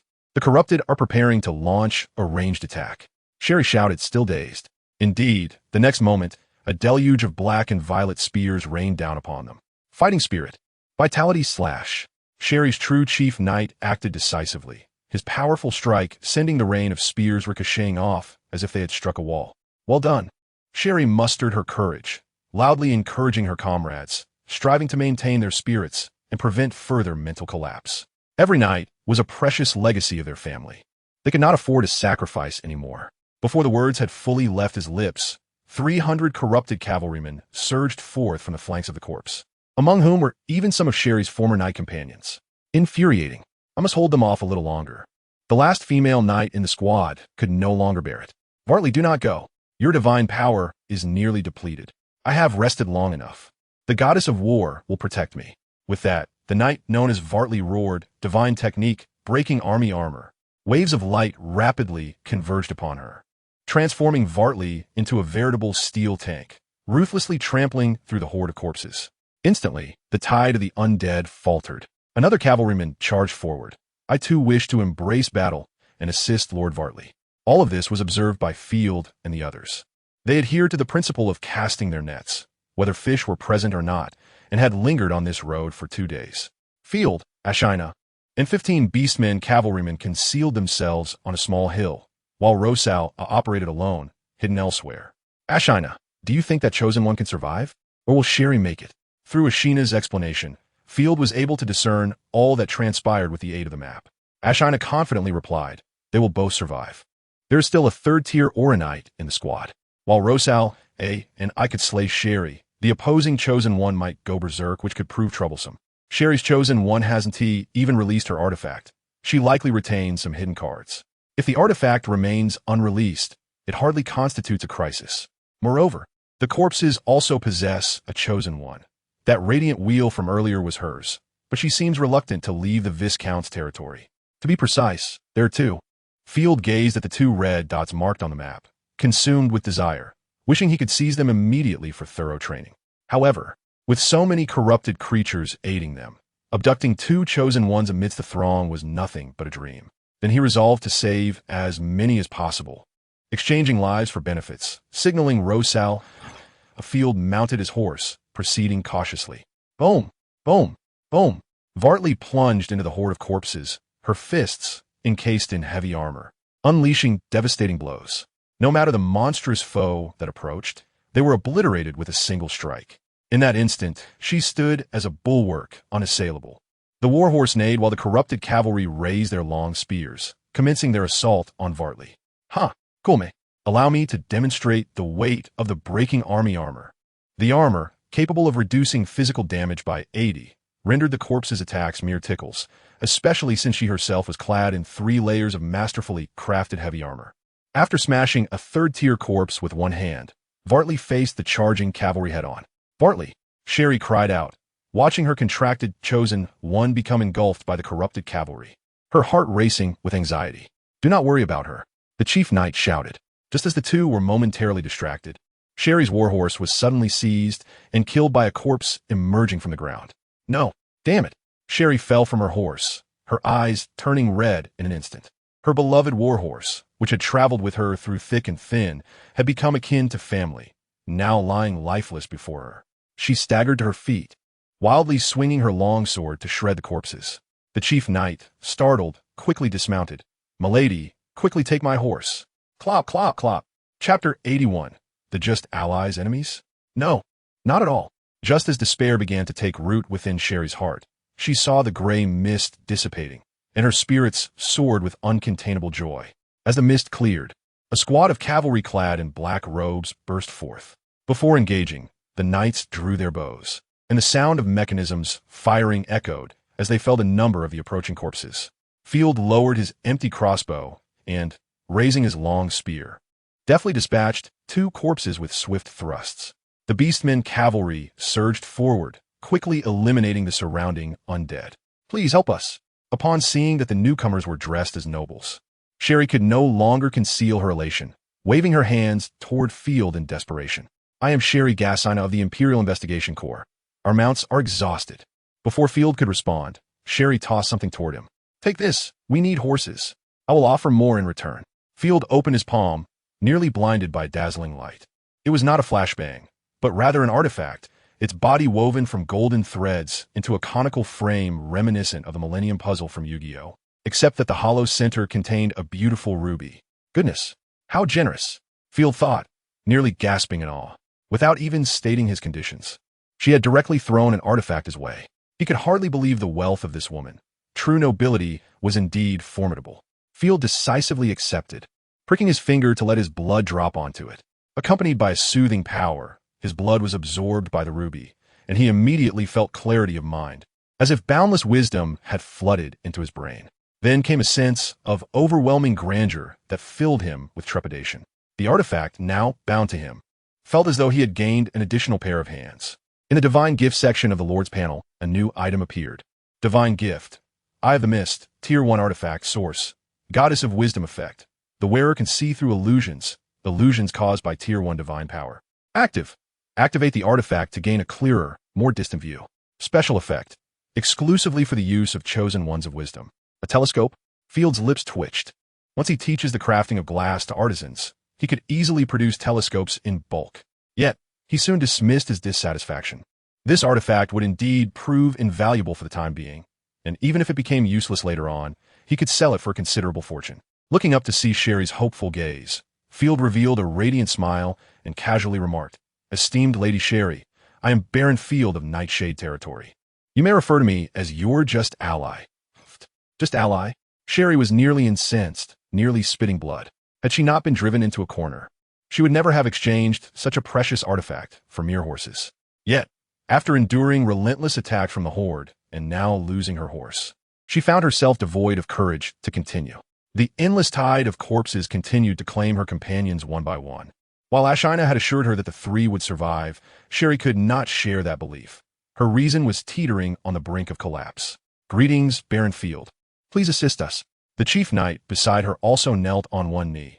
"Baron, for the sake of our shared citizenship in the Empire, please extend us your aid. May the goddess of war illuminate your path." Field had anticipated that the Aura Knight would leverage her 3rd-tier strength to seize a horse directly. He had even arranged for Rosal to feign being a wild corruption, ready to assist at any moment, only to realize how dark his assumptions had been. "Of course, we have spare mounts." He was not one to neglect his duties for monetary gain. Field promptly offered 3 spare war horses, politely stating, "Nobles should assist one another." "Thank you for your generosity." The 2 weary souls broke into faint smiles. A month and a half of reconnaissance had taken its toll on them. Seeing Sherry sway unsteadily, Field intended to approach and offer support, but as he drew near, an overwhelming stench, a mix of menstrual blood and rotting entrails, compounded by the odor of fish pickled for 49 days, assailed him, nearly causing his immediate demise. Good heavens, this is worse than an old widow's undergarments that haven't been washed for 3 years. Let us move and distance ourselves from the corpses. Field's face twisted in disgust, but he refrained from retching. He turned his head and gently urged the reins. The warhorse immediately changed direction. Glancing at the small map, Field urged, "Follow me. I will lead you to safety." "And Vartley?" Sherry asked anxiously, glancing at the chaotic battle in the distance. then shouted, "Do not linger. We have received assistance from other nobles." "Understood. You go ahead. I will follow." The distant sounds grew increasingly elevated. Voltaire reinvigorated himself, blasting apart the surrounding cadavers while striding forward. Indeed, her chosen one still possessed combat ability, casting a deep glance into the distance. Where the map indicated two wild, corrupted chosen, Field silently vowed, "Just wait. Once I develop further, I shall capture and train you all, then integrate you into the Maid Brigade." Rosalia and Ashina fought valiantly amidst the gray mist, although Field aimed to conceal them. It did not imply they were to refrain from exerting effort. Field was not so reckless as to venture forth for rescue with merely 15 riders. The great sword unleashed waves of sword energy, while the dragon-breed wolf emitted fiery breath, both fiercely repelling the oncoming horde of the deceased. A violet light flashed, accompanied by a heart-wrenching, tearing sound, swiftly targeting Rosalia. Ashina's wolf ears twitched. She promptly knocked an arrow, sending forth a silver streak akin to a shooting star. Like a sharp blade shattering glass, the violet halo was obliterated by Ashina's shot. "Watch out for surprise attacks. I never expected your assistance. Thank you." Rosalia, belatedly aware, surveyed her surroundings while hefting the great sword. "So, who is this who dares to ambush me?" "You, corrupted, human essence, curious." A brown-haired woman, her limbs stiff and occasionally twitching, emerged slowly from the throng of corpses, reminiscent of a nurse from Silent Hill, yet resembling a large, exquisite porcelain doll, her posture twisted and bizarre, yet exuding a unique allure. Her chest was adorned in vast whiteness, with a mole on the left breast that seemed not out of place, but rather enchanting. A red ribbon encircled her slender waist, the flowing white skirt, short and split, revealing a flawless figure. Since Rosalia had forged a pact with Field, the undead no longer regarded her as one of their own and would not hesitate to attack. Rosalia had grown accustomed to this, greeting them boldly. "Greetings, I am a noble. From whence do you little treats hail?" "Violet, corrupted, vampire, hybrid, chosen of the first tier." "Hello, I wish to end your existence." Chapter 82. Pure white and violet. The conspiracy of corruption. Your speech is quite peculiar, rather foolish. Rosalia chuckled softly, covering her mouth. With a flick of her right hand, the gluttony great sword seemed to come alive, exuding a chilling aura of death, akin to the Grim Reaper. "Killing you would be quite amusing." Violet licked her lips, displaying an unervingly twisted smile, showing no fear or hesitation as she lunged forward, suddenly wielding a massive scythe. Its sharp edge glimmering with purple light, she clashed violently with the great sword, accompanied by a low hum and eerie blood. In an instant, Rosalia, harnessing her terrifying strength, suppressed Violet. "To dare engage me head-on, how adorable. You are destined to be devoured." Rosalia elegantly raised her chin, then brought the great sword down with immense force. The anticipated sensation of collision or the smoothness of cleaving flesh did not manifest. Instead, the great sword plunged into the earth. Having struck only emptiness, Rosalia looked up in confusion, finding Violet had transformed into a liquid form, rippling with light and shadow before returning to her original state.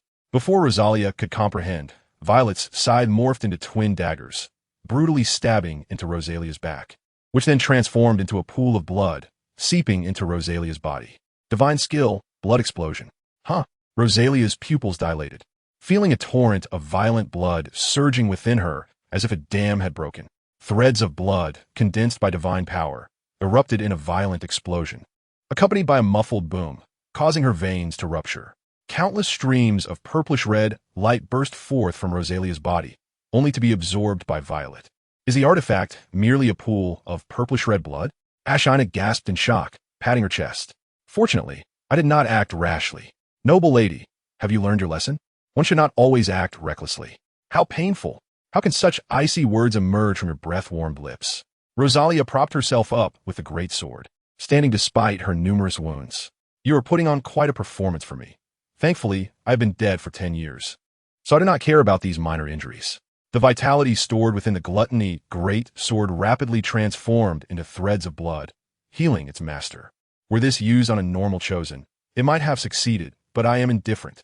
In mere moments, Rosalia resumed her forward charge as if nothing had transpired. The gluttony great sword became a streak of black shadow, flickering along the ground with a chilling gleam, suddenly swinging down upon the dazed Violet, aiming for her neck.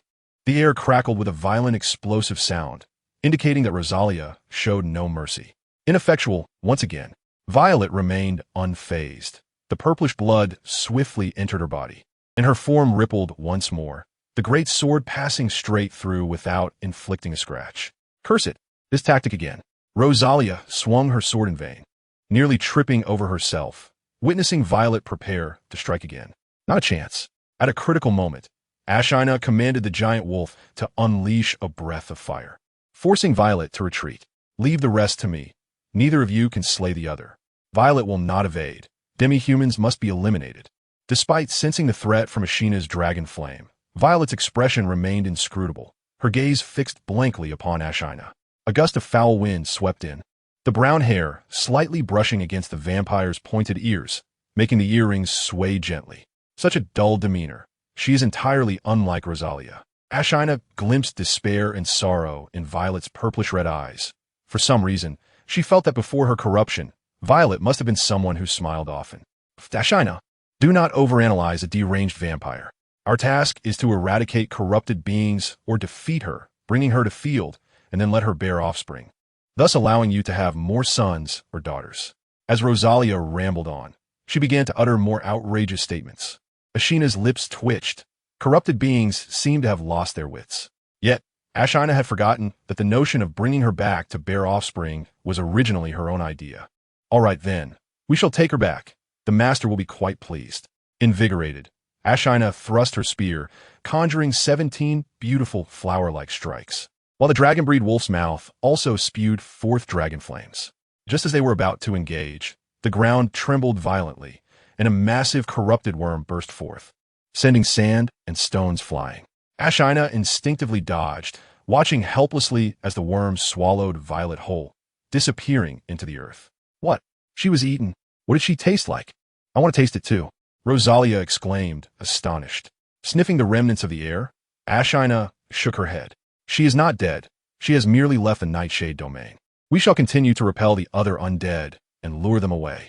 With that, the two parted ways. The Griffin Viscountcy was a truly legendary place.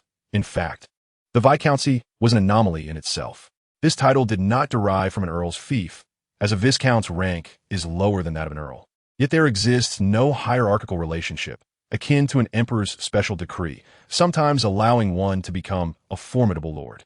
However, such concerns were trivial now, as the Viscountcy's inhabitants were all deceased. On a peak overlooking the Nightshade domain, countless corpses surrounded the area, permeated by a strong scent of blood and dark, gray corruption, with only a hint of white embraced by the cadavers. The corrupted worm raised its head, twitching before expelling a figure. Violet is not a good child. She must not leave the boundaries of the Viscountcy. The plan is to let the Survey Corps escape. Disgusting worm, pure white, you shall perish. Violet looked up at the girl before her, pristine and wrapped in white bandages, entirely unlike a corpse. Her snow-white hair flowed like pure snow, and her eyes sparkled with a clear azure, radiating a pitiful charm. Her delicate face was adorned with a makeup of divine power, subtle and serene. Do not chastise me so, Violet. We are comrades. Referred to as the pure white corrupted maiden, she smiled gently. Companion, you smell delightful. Perhaps we can become one. As her words faded, the exquisite music box in her hand opened, releasing a writhing mass of indescribable entities that surged forth, ensnaring Violet with countless tendrils. With a sickening squelch, Violet's hands were torn away, blood gushing forth. A pained groan escaped her lips, yet she realized her divine powers were firmly restrained, leaving her utterly unable to resist. The grotesque creature devoured her arms in mere moments, yearning for more. Now, Violet, be a good girl. I want to truly kill you, the pure white maiden said, closing the music box and revealing an innocuous smile. It's merely a punishment for the naughty child. You are a lovely vampire, and your hands will heal swiftly. No need to cry. Chapter 83. The first guest of the Twilight Domain, welcome to my castle, she declared. It resembled a grand winery, though I intend no offense. Sherry observed the square stone structure before her, suppressing her desire to scoff, and instead offered a forced compliment. It's quite unique. Yes, an artistically tasteful castle. I quite like it. Indeed, it's a renovated winery, Field replied nonchalantly. The two advanced side by side, their horses' hooves splattering mud along the muddy path. Though they walked alongside each other, Field kept a considerable distance, not out of chivalry. but simply because Sherry exuded an unbearable stench. Behind them, the demi-human cavalry, shrouded in dark cloaks, marched silently in 2 lines. Upon entering the territory, the lead, Silverclaw, gestured, and the cavalry veered off in another direction. Wow, look at those cavalrymen. They rival the knights of the Cassina family. Sherry's chosen one, Valtieri exclaimed, his eyes wide with exaggerated enthusiasm. The chief knight, William, bore a massive sword in one hand and a lance in the other. The triangular banner, bearing his family crest, fluttering once more. Yes, William proclaimed in a steady voice. Lord Field is a noble to be respected, daring to take root in the twilight domain for the future of humanity, truly awe-inspiring. Ah, modesty, modesty, Field said, scratching his head shyly. It was no wonder he had become the chief knight. Who wouldn't he appreciate such flattery? He had been compelled to enter the twilight domain to avoid assassination or the loss of his noble title. This place was sparsely populated and rather dilapidated. Sherry thought to herself. In the distance, a slave camp was littered with rotting wood, and while the winery was slightly better, its stone structures were filled with dirt and moss. These were meant to shield against the wind, yet they lacked aesthetic appeal. The only advantage was the air here, which, compared to the gray mist, was refreshingly clean, albeit infused with the scent of decaying wood. I've sent the slaves to work at the lumberyard. The crops here are nearly saturated, and new farmland cannot be cultivated. The purification potions have run out, Field said with a shrug. He preferred not to have a throng of slaves mingling about, for they were aware of Ashina's existence. Despite the strict prohibitions issued beforehand, one could never be sure they wouldn't let something slip. Hence, most of the inhabitants were engaged in clearing the main building and the lumberyard. Well, I merely mentioned it in passing. In truth, being able to lead people into the mist for development is quite remarkable. Noticing Field intentionally maintaining distance, Sherry's eyelids fluttered shut in irritation. Whether at family territories or royal balls, she was always one of the focal points. The resplendent golden tulip was her moniker. This was the first time a man had found her distasteful, and though she was indeed in a wretched state at that moment, she thought, humph, once I clean myself up, you shall see what a proud, noble lady truly looks like. Field smiled. I appreciate your kind words. Receiving praise from the daughter of the Empire's most loyal family is indeed a joyful occasion. There's no need for such formality. Field, simply call me Sherry. I believe our meeting has been quite pleasant. We are friends now, are we not? Though Sherry felt dissatisfaction regarding Field's acquisition of the artifact, she was still grateful. Holding the reins with one hand, she turned her body slightly and smiled. I know your father, Count Kurt. He was a valiant knight, and you resemble him. Field shot her a peculiar glance, ensuring she wasn't being sardonic. More tiresome pleasantries. He sighed inwardly. Nobles had such a penchant for it. Indeed, his father was a valiant knight, who had taken a stunning stepmother, leaving him as thin as a mummy. Next time, let me ride as well. I wish to be a valiant knight too. Yes, for the future of the Holy Griffin Empire, there are no weaklings in the Ross family, Field replied courteously. Upon finishing, his gaze caught Ashina and Rosalia, who were sneakingly waving at him, signaling their task was complete, and he felt a wave of relief wash over him. Brave knights, I have prepared guest rooms for you. Please do not mind the simplicity of the territory. I have extended my utmost sincerity. He had forewarned them, for he held a deep mistrust of nobles. After all, none he had encountered thus far had behaved normally. The debauched Simon, the enigmatic bull baron, and the gang of ruffians from his family. In contrast, Rosalia, who occasionally made audacious remarks, seemed the purest noble maiden of all. Field regarded them with the same vigilance as one would a thief. You are too gracious. This is a perfect haven. Our cavalry has traversed the cursed lands for a month and a half without the luxury of bathing, changing clothes, or even sleeping like an owl. It has truly been torturous. The winery, as humble as a slum, evoked Sherry's disdain, yet she felt joy nonetheless. Rest assured, there will be ample food and clean water. The quantity of food will depend on how much we serve, Field mused silently. The chef at the Twilight Domain, Mr. Dish, was about to embark on the busiest day of his life. Hurry up. Do you wish to embarrass the Lord before the guests?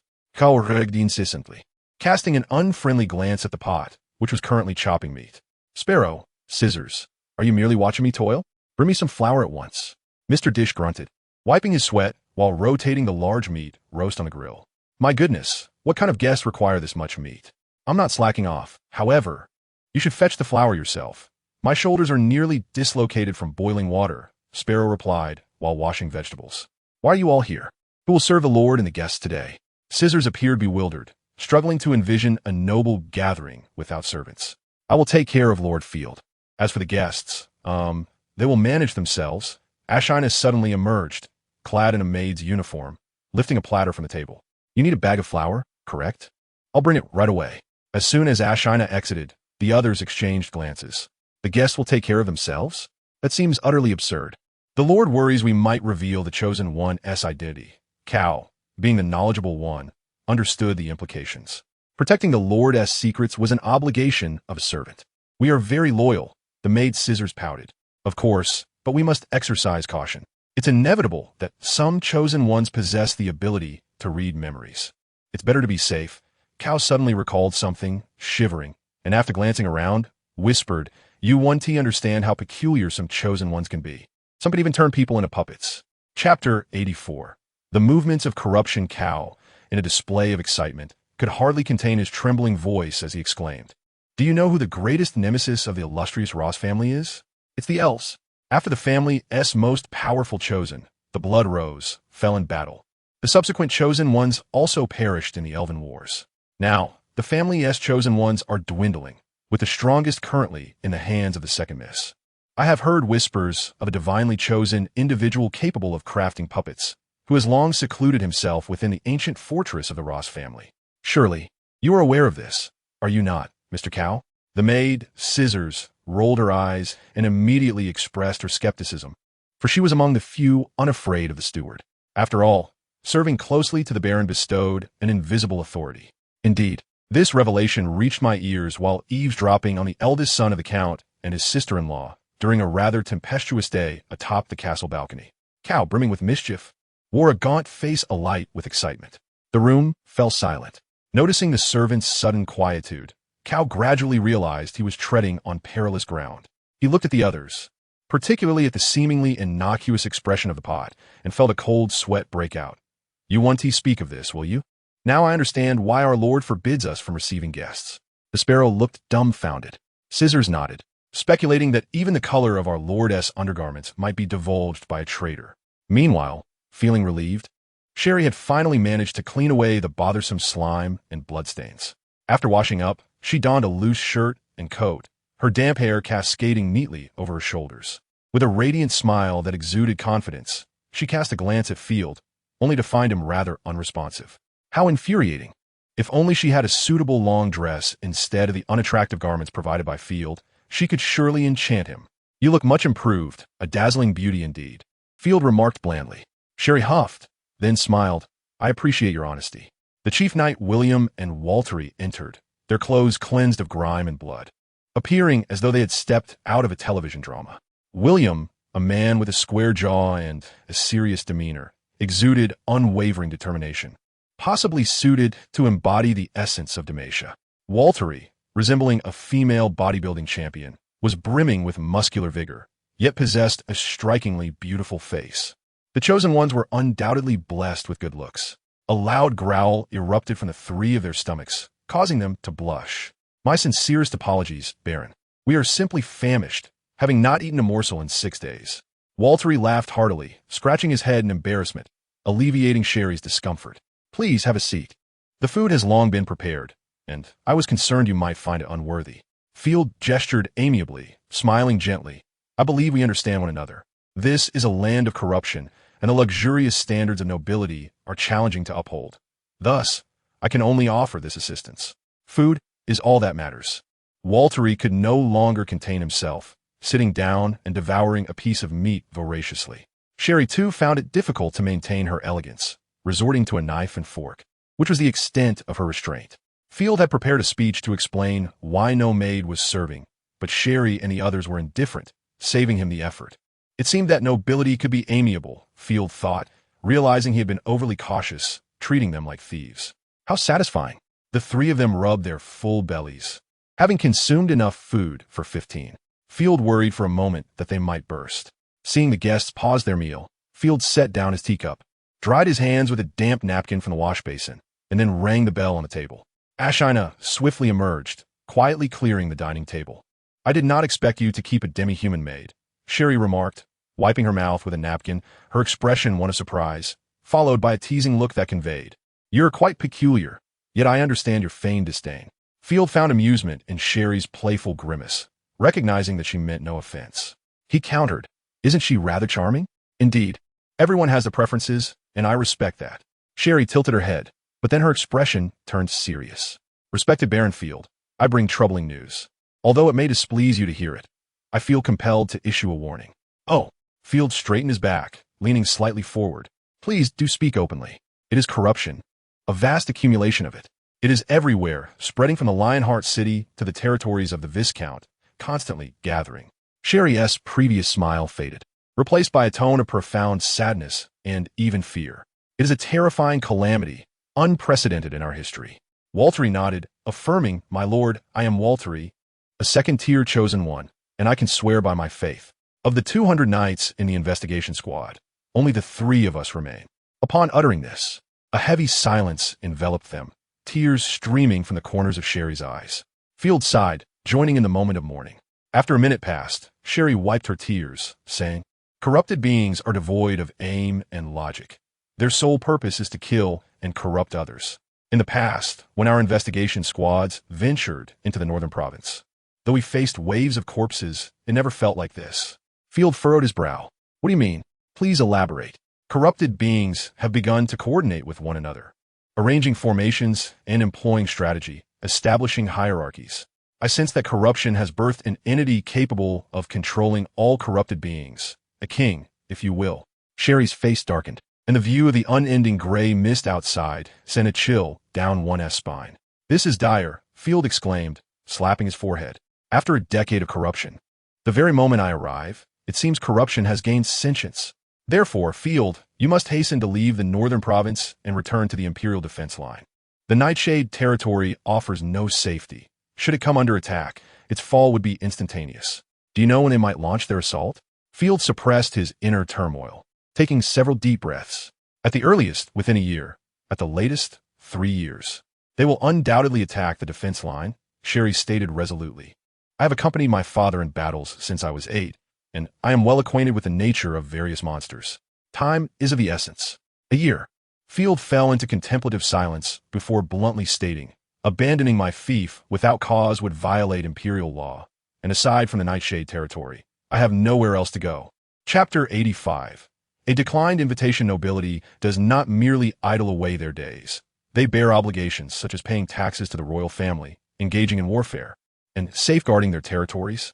Although the existence of a Nightshade territory bears no consequence to the crown, if Field were to flee, his future would mean bidding farewell to the life of a noble. "You possess great courage, and if I am not mistaken, you are a first-tier knight, correct?" Sherry said enticingly. "Why not become my knight? I can grant you a knightly fief and opportunities for military advancement. The esteemed emperor holds the Gassina family in high regard." Field immediately recalled the countless relics amassed by the investigation squad and the young women's sacrifice to become spider monsters, involuntarily shivering. Did the empress truly value the Gassina family as Sherry envisioned? "Thank you, but I have my own plans." Field expressed his heartfelt gratitude, subsequently rejecting Sherry's offer. The knights of the Gassina family were mere expendables, destined for the battlefield with little hope for promotion. Following a master who frequently faced total annihilation was far less appealing than fighting for oneself in the Nightshade territory. Sherry shook her head in anger and confusion. Rising from her seat, "Your stubbornness will lead to your demise and that of your subjects. Remaining here is tantamount to waiting for death. Please broaden your perspective." "Not necessarily. We still have a year, do we not?" Field reclined against the back of his chair, speaking with unwavering conviction. "Evading is not my style. If corruption wishes to come, let it come. I shall vanquish it," he added, "and annihilate the corrupted chosen ones as well. Once, countless souls ventured to the northern realms, yet they perished in this unforgiving land. Now, as corruption converges, the northern province becomes increasingly perilous. A year has passed, and even maintaining this meager territory proves exceedingly challenging." Observing Field's unyielding demeanor, Sherry scoffed, inwardly lamenting, "Corruption? It seems he has already succumbed to it. What a handsome young man, yet his intellect appears lacking. Aligned with the Gassina family, his future could be radiant. Let us rest for the night. We shall depart at dawn. Should you reconsider, you are welcome to join us tomorrow, and we can provide protection along the way." With that, Sherry and her companions retired to their rooms. Left alone, Field propped his chin on his hand, lost in silence. Before he could rise, delicate hands rested on his shoulders. Ashina spoke calmly. My lord, whatever you wish to pursue, do so freely. I will protect you until my last breath. Field paused, turning around, instinctively wrapping his arm around Ashina's waist. You said it. I shall not hold back. Hey. Perverse lord, that is not what I meant. Like a startled rabbit, Ashina leaped away, bemused. I was worried about you. Do not fret. Matters are far from simple. Moreover, we of the Nightfall domain are not lambs awaiting slaughter. We have merely begun. Field snapped his fingers, summoning scissors and the others to tidy the dining table. By the way, where has Rosaria gone? She has gone to the main villa to cleanse the remaining corrupted creatures. Rosaria, as a being of corruption, was particularly zealous in exterminating her kin. All right, Ashina, how are the joy beans and northern essence coming along? Ashina perked up, her ears twitching with excitement. They are ready for the subjects to produce. As for their efficacy, it remains untested. Excellent. I shall soon make another trip to Maple Leaf Domain. These new products will serve as our economic cornerstone. Field joyfully ruffled Ashina's hair. The following morning, Sherry and her companions bid a brief farewell, departing the Grand Winery with supplies of food and water, heading toward Maple Leaf Domain. Their departure was so decisive that field arrangements seemed futile. They exhibited no interest in the Nightfall Domain, not seeking conversation with anyone, nor even glancing at the territory. Ashina reported, Miss Sherry left a voucher for 1,000 gold coins, stating it can be redeemed at Maple Leaf Domain. Additionally, she mentioned that if you encounter a corruption invasion, you may seek refuge with her. What a temperamental yet generous individual, gifting artifacts and gold. I wonder what she sees in me that compels her to recruit me. Perhaps she has heard of my prowess as the Iron Bastion. Field chuckled to himself, thinking that should she be so kind, next time he would send her the remnants of the Survey Corps, claiming that was all they could find. In the battle against Rosaria and the Spiders, Field had consumed a substantial amount of Survey Corps equipment. While armor and weapons could not be returned, family crests and documents should be restored. Field yawned, gazing at the fields surrounding them. The current territory paled in comparison to ordinary villages in the real world. It was no wonder she found it unappealing. Wait, why do I sense someone weeping? Come back quickly. Cal stood on the second floor of the Grand Winery. Sorrow etched on his face as tears streamed from his eyes. Mr. Cal, do you know Miss Sherry? Why you weep so? Asked the maid, Sparrow, who was busy sweeping the floor, her expression puzzled, yet her movements diligent. I do not know her, but I have heard of the Casino family. The butler, Cal, was deeply distressed, lamenting, what saddens me even more is that the Baron rejected Miss Sherry's invitation. Rejection is rejection, Sparrow said, puzzled. The Lord is always right. Foolish. Following Miss Sherry would allow one to escape the northern province. Sparrow, unable to tolerate such remarks, grew angry, striking the floor with her broom. Do not evade. We remain loyal to Lord Field. This is not evasion. Sigh, you would not understand. With the recommendation of a noble, one could preserve their reputation while vacating dangerous territory. I am considering the Lord's welfare. To flee due to an unfavorable battle is cowardice, but departing at a noble's invitation is a mark of honor. Do you comprehend? I do not care. The Lord is certainly correct. Sparrow remained resolute. Field, oblivious to the servants' quarrel, received good news. The remaining corpses in the main villa have been eliminated by this young lady, ensuring nothing was overlooked. Clad in a black cloak, Rosaria returned to the Grand Winery. Wielding the great sword of gluttony, her face smeared with the blood of corruption. Well done. We shall have a splendid villa to reside in. Feel free to choose any room. Field was elated. While the Grand Winery was decent, it lacked comfort and convenience, with only a handful of rooms. Hooray! I have long wished to avoid sharing quarters with demi-humans. I shall reside beneath your bed. Rosaria cheered. That is rather absurd. Field nearly lost his composure. Rosaria stifled a laugh, covering her mouth. Then I shall stay upstairs. Now that sounds more reasonable. Field nodded in agreement. This is acceptable. I shall carve a small opening beneath the bed. If you cannot sleep at night, you may come up, and I will not mind the fright. Rosaria resumed her indirect, audacious remarks. This would also facilitate your daily greetings to me. Are we resorting to wall sneaking now? Field felt embarrassed. Regardless, I do not wish to share a room with demi-humans. Rosaria grinned mischievously, teasing Field. You're unaware that Ashina always sleeps with a silly grin and licks people. I cannot rest properly. That is not true. Ashina exclaimed, bewildered, then clenched her fists, indignantly retorting. You are the one who is bothersome. Every morning, I wake up with you clutching my head, as if I were a child, which is suffocating. All right, all right, are you two having a silver spat without me? Upon arriving at the main villa, Field, guided by Rosaria, spent 3 hours exploring every room and secret passage. The grand manor, though marred by corruption, retained its magnificent structure. With some repairs to collapsed areas and the removal of traces of corruption, it would be fit for habitation. The main building spanned approximately 6,000 square meters, most of which was adorned with decorative sculptures, gardens, and corridors, leaving a limited effective living area once the ruins were cleared. However, this also indicated the potential for substantial renovations. The artistic embellishments held little value to Field. Converting them into bastions and walls would serve him better. With 120 uniquely functional rooms, including 36 grand bedrooms, the estate also boasted an expansive basement. More accurately, a subterranean refuge, complete with a study, bedroom, and living room. Rosaria had previously slumbered in this basement. As flames flickered, Rosaria ignited a noble candlestick, casting a soft glow throughout the basement. Field sat at a long table, unfurling a massive map. This was a detailed layout of the Nightfall domain, marking all industries, fortifications, defensive outposts, and the most crucial, Starry Night Castle. Rosaria explained, "This map has been a treasured heirloom of our family, hidden in the basement study for generations." Excellent. With this map, our operations within the Nightfall domain will be significantly more efficient, especially as we prepare to assault Starry Night Castle. Field nodded in satisfaction, snapping his fingers. Moreover, I intend to renovate Starry Night Manor. The villa and gardens are excessive. We require stone walls and towers. Field sketched on the map. It would be best to construct it as a bastion, establishing large towers for mounting heavy crossbows and cannons. Cannons? The two chosen ones displayed expressions of confusion. Haha, this is not urgent. We cannot rush it. The primary focus for Starry Night Castle should be repairs, while expansion requires a professional castle planner. Field pondered for a moment. As for the Grand Winery, let's not waste it. It shall serve as a small fortress and refuge for the region in the future. Moreover, the surrounding slaves and free citizens have already established sizable villages. Ashina nodded in agreement. Indeed, relocating the villagers would be a monumental task.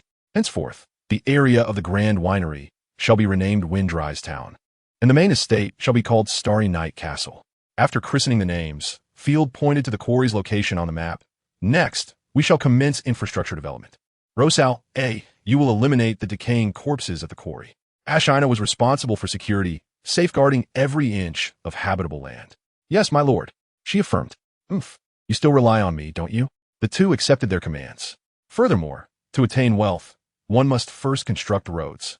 Field gestured to connect the Grand Winery and Starry Night Castle. This road shall link them. The damaged Starry Night Castle has produced a substantial amount of stone waste. We shall crush the debris and pave it into a road. Although cement is superior to gravel, the Nightfall territory does not permit Field to utilize such excellent materials. And with so much stone waste available, it would be wasteful not to use it. Now, let's all spring into action. Field was brimming with enthusiasm. The evening sun's rays streamed through the stained glass, casting a kaleidoscope of peculiar light patterns across the room. Fulan City was a border town in the Rick province, blessed with fertile plains and steep mountains, situated at the confluence of both terrains. This locale was famed for its beer, goats, and horses. The city's lord, Adrian Ross, sat at a long table beneath the mottled sunset, reaching for an adorable plush doll, his brow furrowed. The stained glass was green, bathing the room in an emerald hue, creating a somewhat eerie visage for the once gallant noble youth. My dear brother, why do you persist in sending me these tedious dolls? I'm no longer a child. Damn it, he is humiliating me. Growing increasingly agitated, Adrian stood abruptly and hurled the doll to the ground, his jaw clenched and visage contorted with rage. I shall kill him, and my sister, as well as that weakling brother of mine. Oh, and that damned little sister. Standing nearby was the chosen one, Alison Marius, who idly toyed with the rose ribbon at her waist, her soft curves accentuated by her elegant attire. The charming hair accessory gave her a playful appearance, yet her expression was melancholic, devoid of any liveliness. She had long grown accustomed to her lord's outbursts. While he was prone to violent tempers and curses, he would not inflict harm upon her. Adrian's madness was utterly unfounded. Shall I burn them? She offered, her once gray hair transforming into a molten burgundy, as if ablaze. Red, lace-winged butterflies fluttered about, A sphere of flame in Allison's palm radiated like a sun, illuminating the entire hall. The servants bowed their heads, too fearful to gaze directly. The fire seemed to dispel the gloom, and Adrian collapsed into his chair, painfully rubbing his temples. No, put them in storage. If you have nothing else to do, please leave. My lord, I have a request. A hint of sorrow flickered across Allison's usually impassive countenance.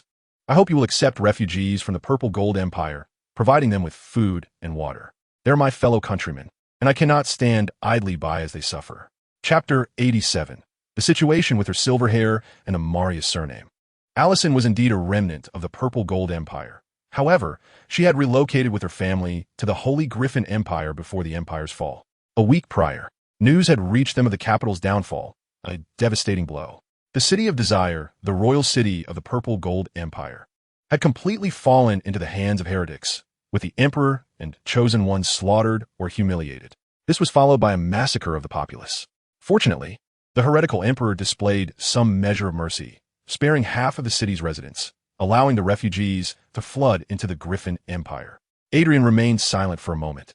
I will accept prosperous merchants. If there are chosen ones, mages, or knights, I may offer assistance. But the ones who truly need help are. Allison attempted to elaborate, but Adrian raised his hand to silence her. Do you think my situation is favorable? Falon City is not solely under my control. Most of the power rests with my father, who has also appointed officials to oversee matters. Damn it. Of course, even if there were resources, I would not provide for the refugees. They are of no use except to defecate. Understood, Allison replied, her gaze cast downward, resigned to his answer. Adrian, unwilling to linger on the subject, turned his attention elsewhere. Have we found the culprit behind Kutch's death? Is it that bastard Gareth? He seems to have vanished without a trace. We have no leads. We have not located any survivors or witnesses. Baron Simon has also written to express his condolences. Adrian's advisor stepped forward to respond. Hesitating for a moment, he continued, there is one more matter. Baron Simon mentioned your brother, Field Baron. He is not only alive, but has also accrued a significant fortune from Simon. Do you think I am unaware? Adrian's control slipped again, his body trembling slightly. How could he have survived? He must not have gone to the northern province. Yes, he certainly did not. That weakling has already violated the Empire's laws, bringing disgrace to our family. Yet, he returned with the head of a monster and fine wine from the mists of death. Moreover, the guards of Maple Leaf Fortress confirmed his entry into the northern province. Adrian was on the verge of overturning the table in fury. Impossible. Absolutely impossible. Now, Allison, go to Maple Leaf territory and eliminate Field. I will not allow the family estate to be squandered by a useless fool. Adrian slammed the table in anger. And also, kill Simon. My goods are all gone on his land. It must have been him. Surely it cannot be my useless brother. Sending chosen ones to murder nobles on other lands is tantamount to declaring war. We cannot contend with Maple Leaf territory, the advisor calmly interjected. Sending an army would also be an act of war. Besides, you wouldn't want to bear the title of Brother Slayer, would you? Nobles value their reputation above all. They can oppress the lower classes, die by horse kick, or drown in a latrine, but harming a family member would lead to disgrace, and they would have no friends left. Then so be it. Before Adrian could respond, hurried footsteps echoed from outside. My lord, the rabble in Itawan province has been incited by heretics and have revolted. The messenger tumbled into the room, presenting a letter, causing all present to gasp in shock. The Shadow World sect had instigated a rebellion in the prosperous city of Nogaisk in Itawan province. The border viscount, Lucius, and his family were slain and sacrificed by heretics. Several nearby barons were caught off guard, 3 were killed, and 1 escaped with the help of a chosen one. A houseman widened his eyes in disbelief. This is not a simple peasant revolt. The rabble cannot contend with fully armed soldiers, let alone chosen ones. Weaker barons could easily gather 5 knights, 100 fully armed soldiers, and several hundred conscripted peasants to deal with several times that number of farmers or slaves. Not to mention those with chosen ones and the fortified viscount. Indeed, the royal family has taken note. This is a conspiracy. The fall of the Purple Gold Empire has stirred the dark forces into action. The governor of the Itawan province was incensed, demanding that the local nobility swiftly quell the rebellion, while the imperial royal family urged neighboring provinces to offer assistance. As a neighboring territory, Falon City would undoubtedly be affected. The crowd fell into deep contemplation. Meanwhile, in the northern province, Field was overwhelmed with tasks. A large gray stone, intricately carved with exquisite patterns depicting philosophical discussions about the cosmos and humanity, lay carelessly discarded on the ground. A draconic wolf struck it with a mighty blow, shattering it into fragments. Slaves collected the smaller pieces, grinding them into even finer bits to lay upon the compacted roadbed, thus commencing the construction of a gravel path. After a week of labor, the road began to take shape. Without the aid of surveying instruments, the path was inevitably uneven, and the inconsistent material placement would affect its longevity. Nonetheless, Field was content.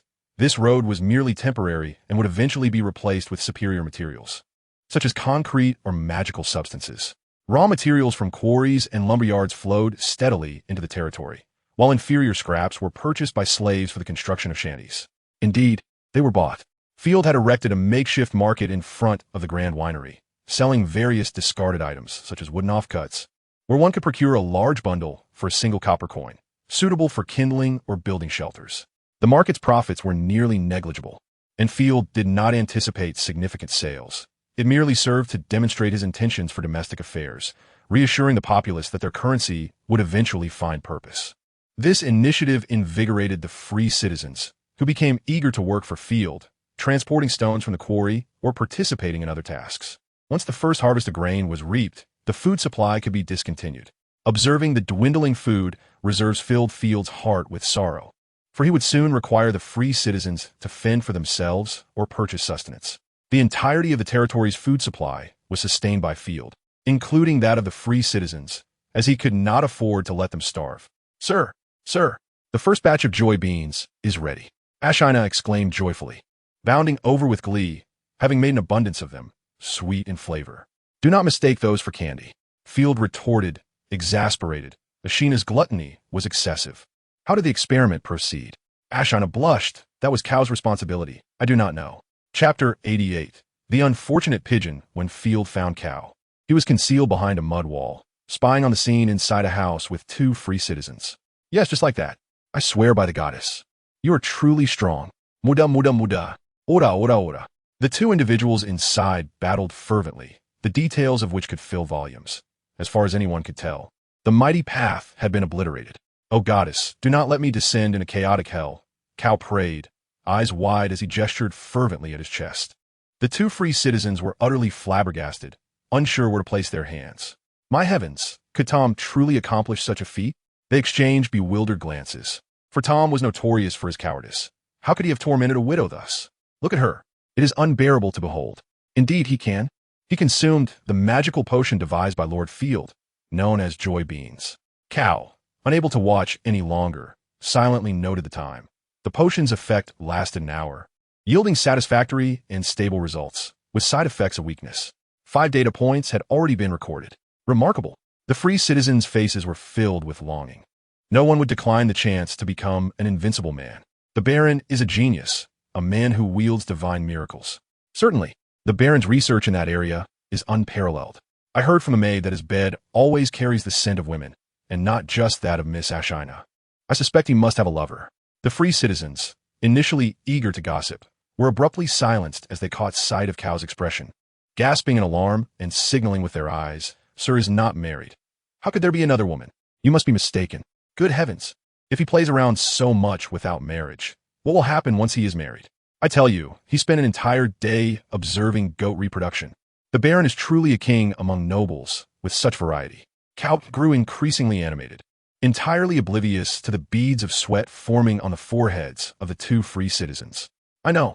Joy beans are a gift from the goddess of love. The Baron is, in fact, a devotee of the goddess." Cowfield smiled as he placed a hand on Cow's shoulder. Cow gasped, eyes rolling back as he fainted.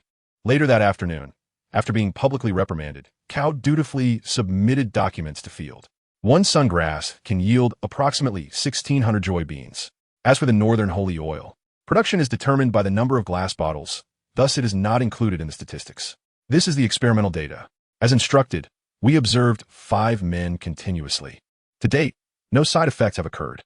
Very well. Preparations for the journey to Maple Leaf territory must commence swiftly. Gather supplies for 30 individuals. I shall lead the expedition myself. Field scrutinized the data before taking a sip of red tea. "What are your thoughts on pricing?" 5 silver coins for joy beans, and 3 gold coins for the northern holy oil," Cow suggested cautiously. Do you know why I have not ended your life? Field smiled ominously. You have inspired me to weave tales. These potions are no longer mere magical concoctions, but divine remedies, gifts from the goddess of love. Never again refer to sungrass. This is a divine endowment. Could it be? Indeed, joy beans shall be 25 silver coins, and northern holy oil 50 gold coins. Field's eyes gleamed with a yearning for gold, licking his lips. Those who consume it shall receive divine favor, purifying their essence, transforming their very being. Hey. Cow was drenched in cold sweat, having witnessed the potion's creation firsthand. A plain magical plant was crushed and mixed with water, more water, and finally, some flour was added to form pills. Not even sugar was required, as sungrass possessed its own sweetness. Ashina always effortlessly returned with a bounty of them, all cultivated in the rooms of the grand winery's second floor. What if they did not yield the anticipated effects? Field, imitating a priest from the Church of Holy Light, admonished in a tone of disappointment, it is simply that they lack devotion. They should purchase more. Go and create more pills. I will take them all. Field waved his hand. Do not spread rumors about me, especially bizarre ones. Matters within the castle must remain confidential. Yes, my lord. Cow limped away. Wait. Field called after him. Go to the warehouse and retrieve a vial of potion. Additionally, if the pills sell well, I shall grant you a raise. Thank you for your grace, my lord. Cow beamed with joy. This old fellow is quite well informed. Perhaps making him steward is a bit of a waste. Field stroked his chin. It is challenging to find the right position for someone, and a competent lord should utilize all resources at hand. Perhaps I should establish an intelligence department. He indeed guessed my secret, though it is not a lover, but Rosalia, who always retreats to her room to sleep, claiming that Field's bed is the softest in the entire Nightshade territory. I truly have no way of dealing with her. Once the clutter and debris in Starry Night Castle are cleared, and the room is sufficiently prepared, this issue will be resolved. Lord's pigeon, we're doomed. Ashina's voice rang out from upstairs. Field, puzzled, set down his teacup and hurried upstairs, only to find the room housing magical plants ajar. A dreadful realization struck him. While humans could not enter this room, it posed no obstacle for pigeons. Alas, the pigeons, purchased at a great expense, served little purpose and were quickly depleting. Field was at a loss for words, reluctantly pinching his nose as he entered, only to see Ashina emerging with a pitch black bird in her hands. Your pigeon has mistakenly consumed a magical plant and transformed into this, she lamented, her face filled with grievance. It's my fault. I forgot that the pigeon struck down by the slave had already regained the ability to fly. This is not your fault. I did not foresee this either, he replied, although he couldn't help but express his curiosity. But I wonder, is this truly a pigeon? The creature Ashina held was entirely black, its feathers gleaming like steel, and what was even more peculiar was a crimson eye on its forehead, exuding an aura of malevolence. By the heavens, it's not just a species change. This is clearly a crow. How did it turn into a pigeon? Could the sunlight herb have a side effect that transforms beings? Field furrowed his brow, contemplating the implications of such a possibility. It's not the sunlight herb. I've tested it, and it's non-toxic. Ashina shook her head, gesturing as she explained. Do you remember the corrupted crocodile we defeated? During the logging camp battle, I obtained a purple potion from its head. The pigeon consumed that potion, which is why it has come to this state. It has lost all vitality. Lost all vitality?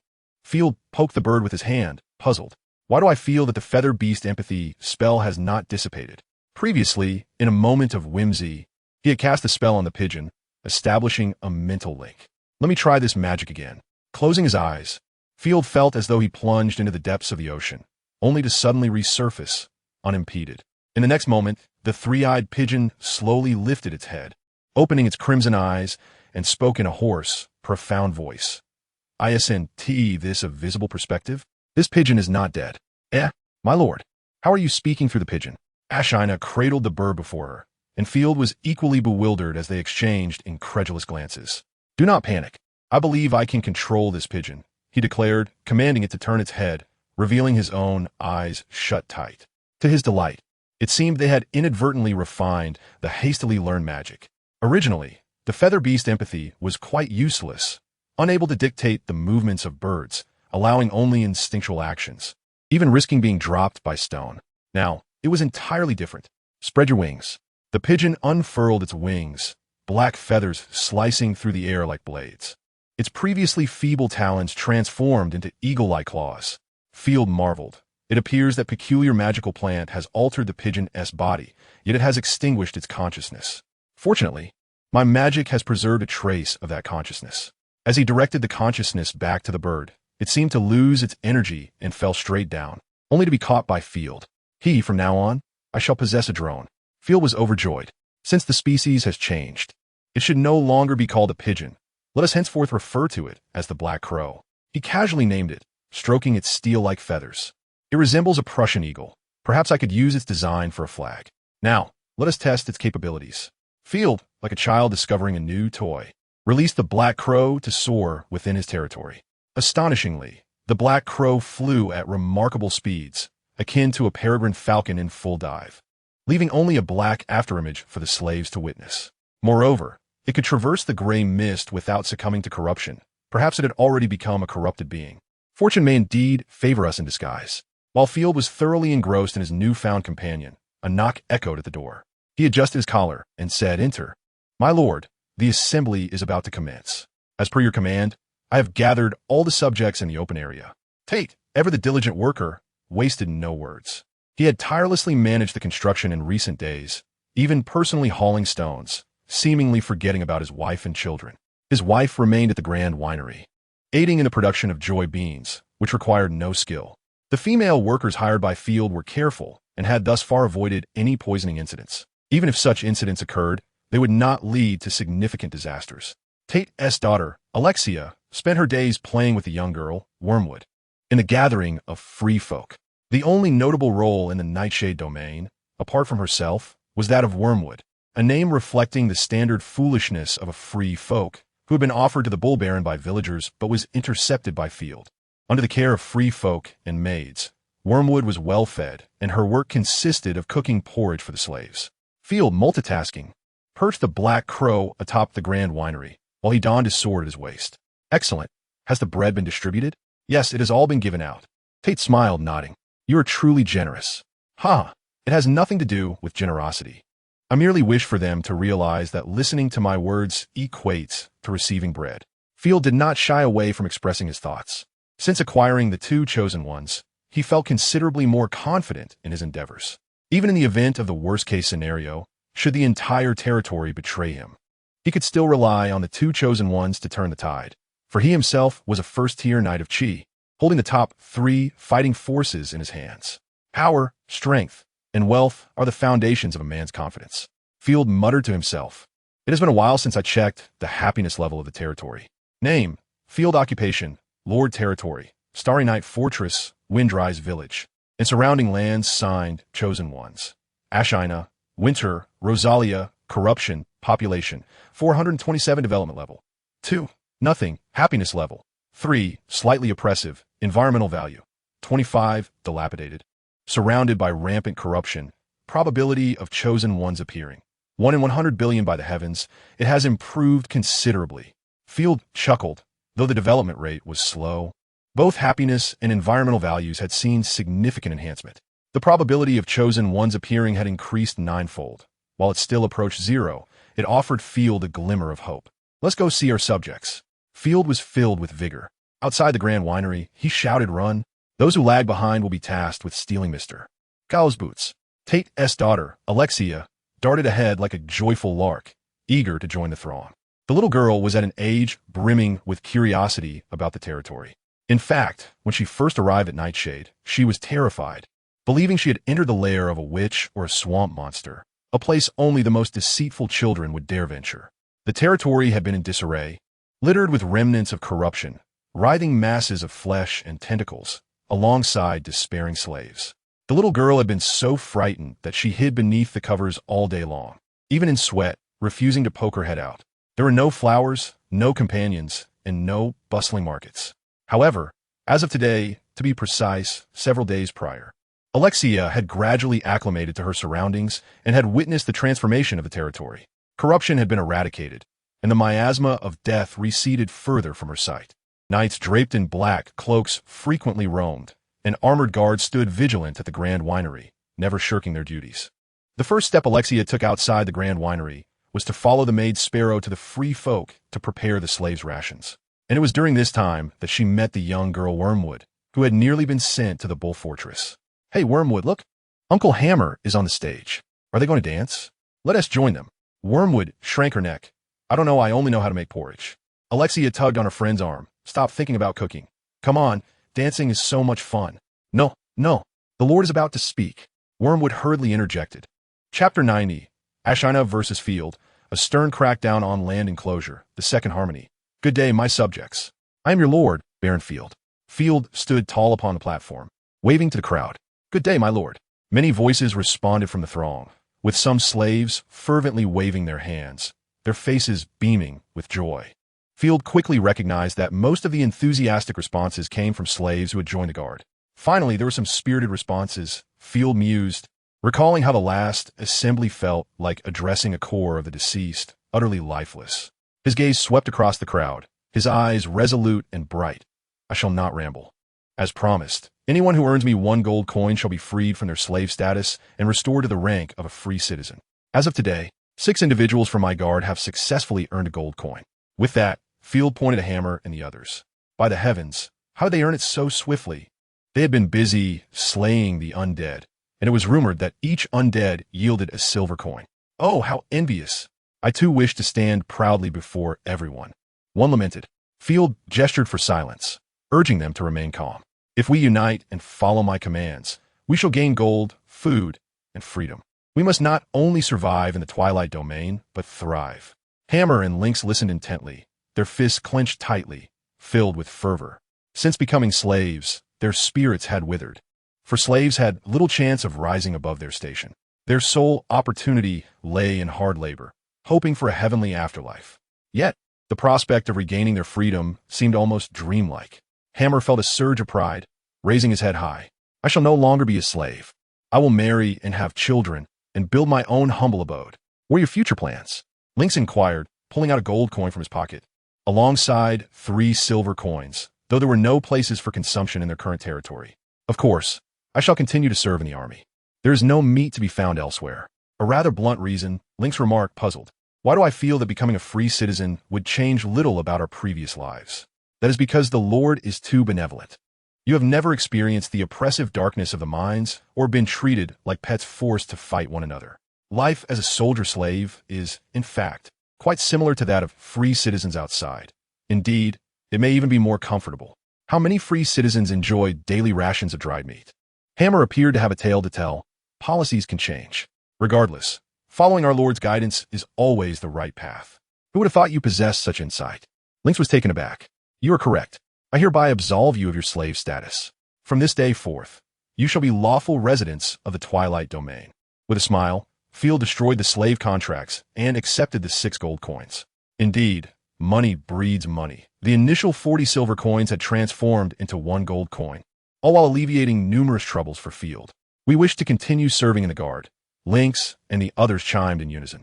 Of course, merely as soldiers, regular troops. Field replied, calling out their names and offering encouragement. The tentative monthly salary was set at 3 silver coins, in addition to 1 silver coin for each undead slain. Compared to before, they now had a fixed monthly salary. Yes, my lord, they exclaimed joyfully. They could hardly believe it. They had truly been pardoned. The crowd erupted in disbelief, muttering amongst themselves. No officials had emerged to present laws only to confiscate the gold coins and force them back into slavery. Instead, the pardon was granted with remarkable ease. The slaves saw hope and were filled with zeal, eager to return to the fields immediately. Very well, you may return to work. I look forward to the day you become wealthier, Field declared. The crowd hurried back to their posts. Let us generate value. Field mused, a smile playing on his lips as he toyed with the gold coin in his hand. My lord, are you truly going to set them free like this? Kaui exclaimed, nearly blinded by disbelief. He could hardly tolerate Field's seemingly reckless generosity.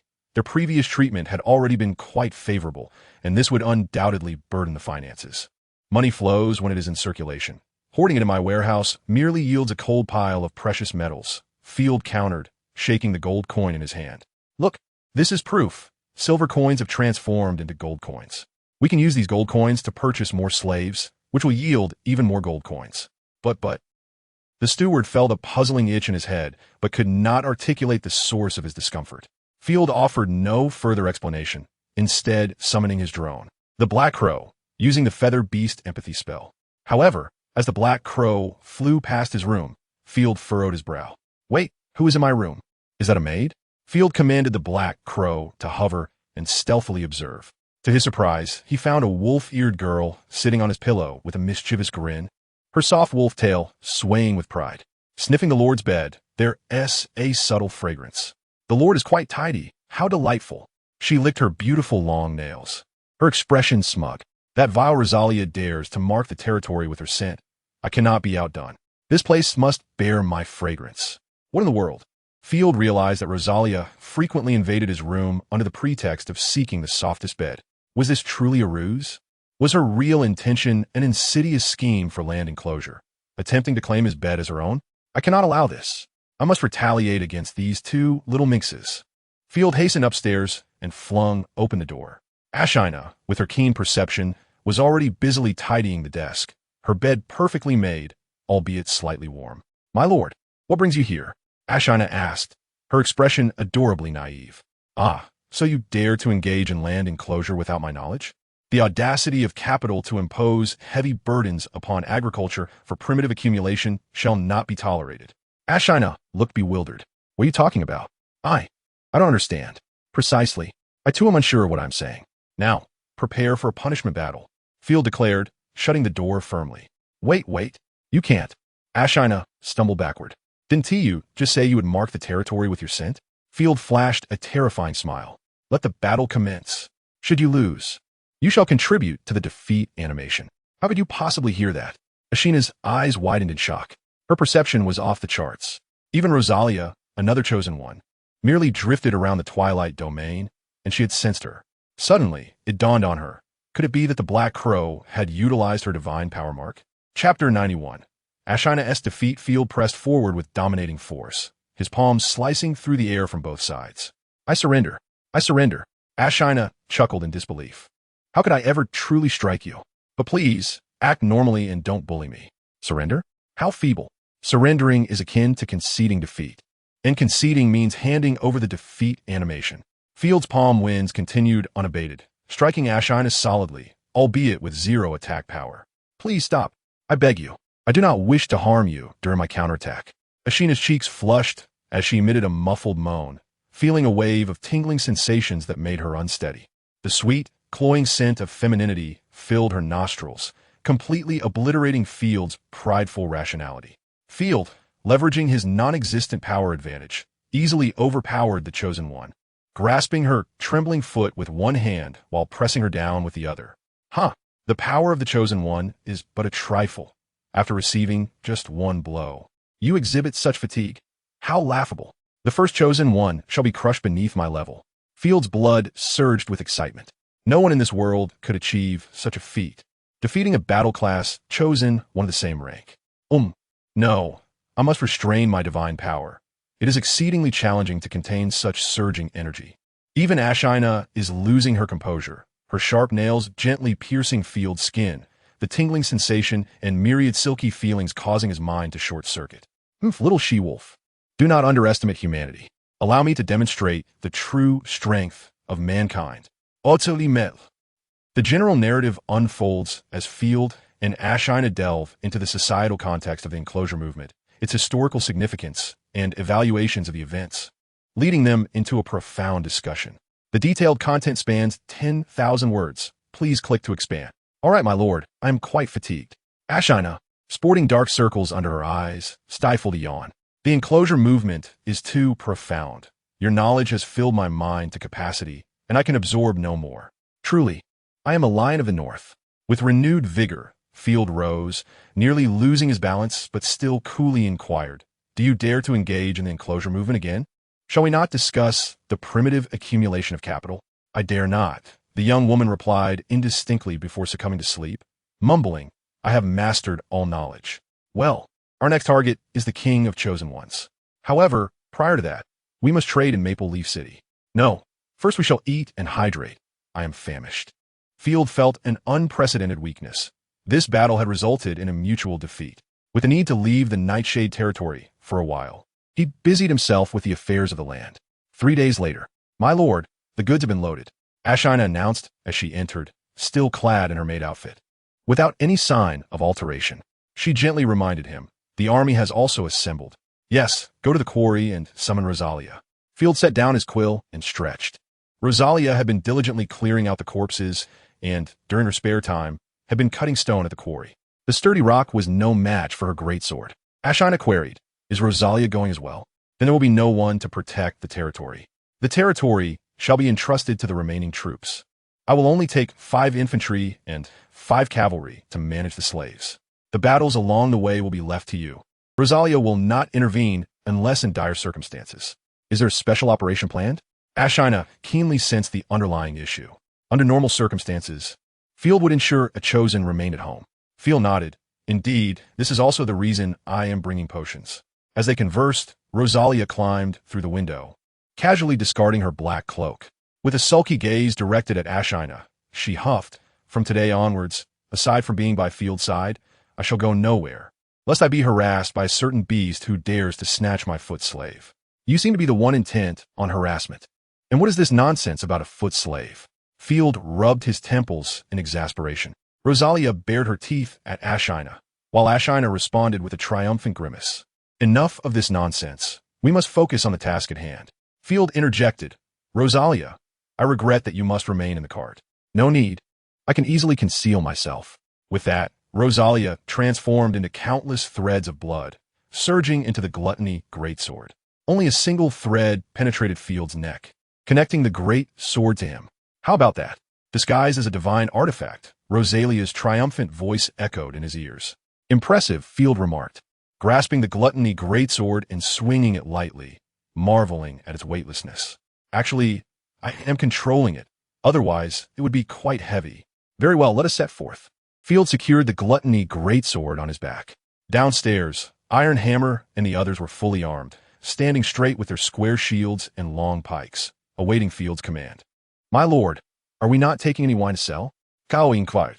Not for now. Frequently taking wine out will significantly diminish its value. We shall sell it later. After personally inspecting the goods, Field mounted his warhorse and set off. Destination: Maple Leaf Territory.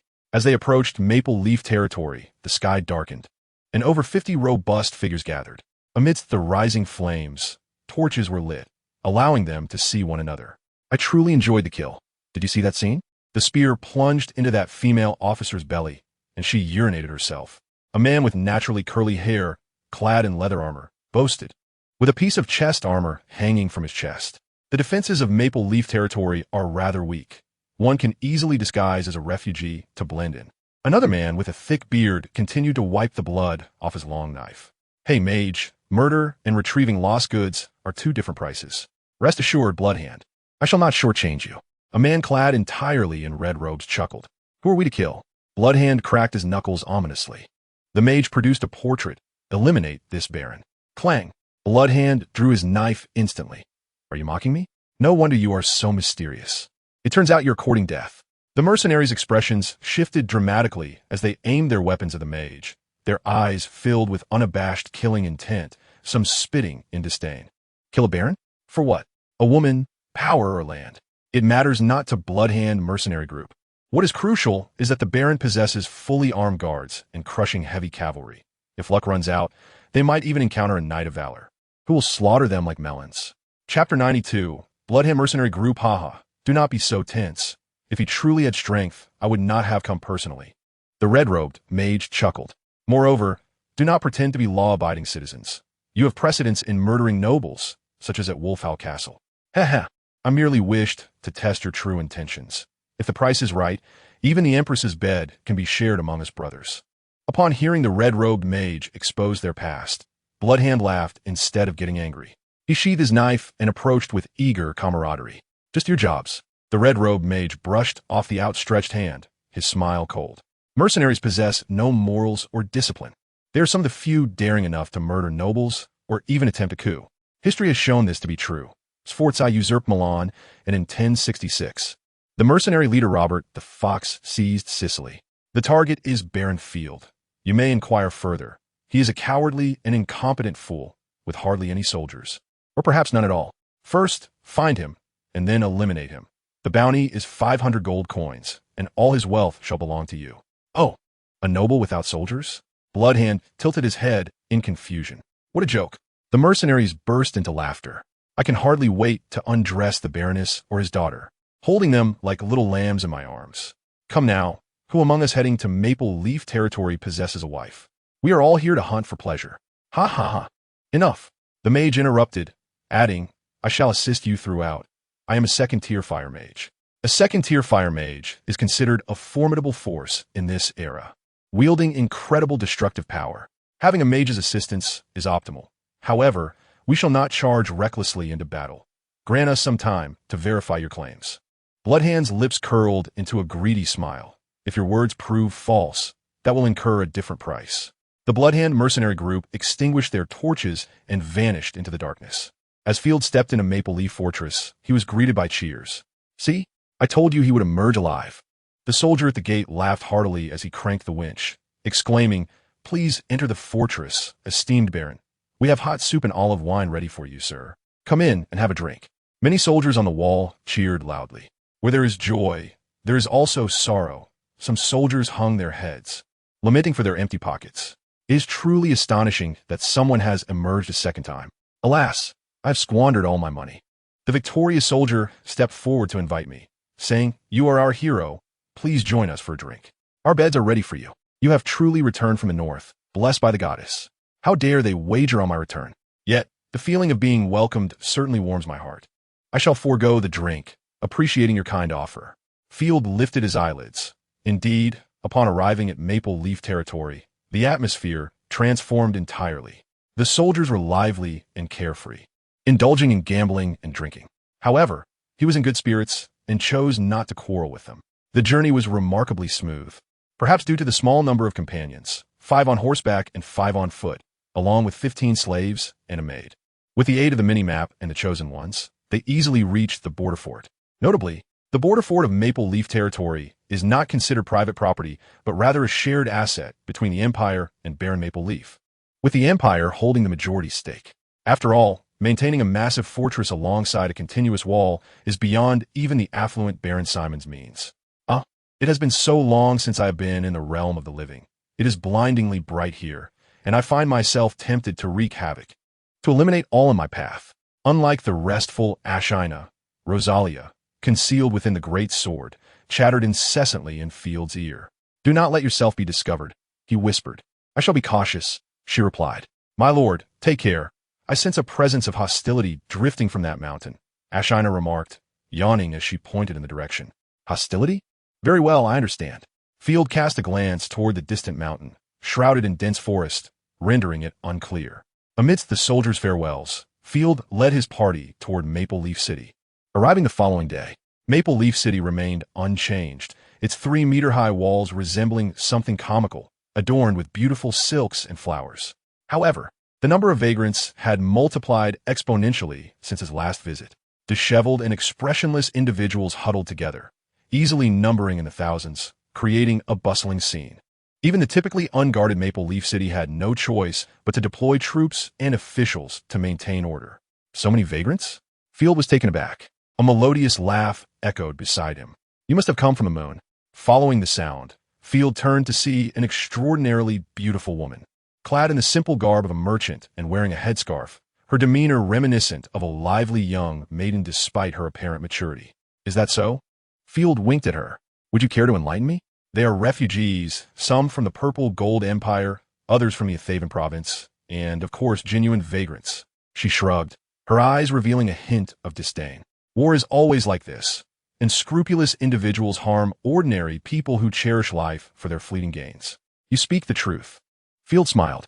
What exactly has transpired? The Purple Gold Empire has fallen. The heathens continue their westward campaign. The Kingdom of Valaya, the trade alliance of the Inner Sea, the Papal State, and the empire known as the Shield of Holy Light have organized a punitive army. They should be able to defeat the heathens.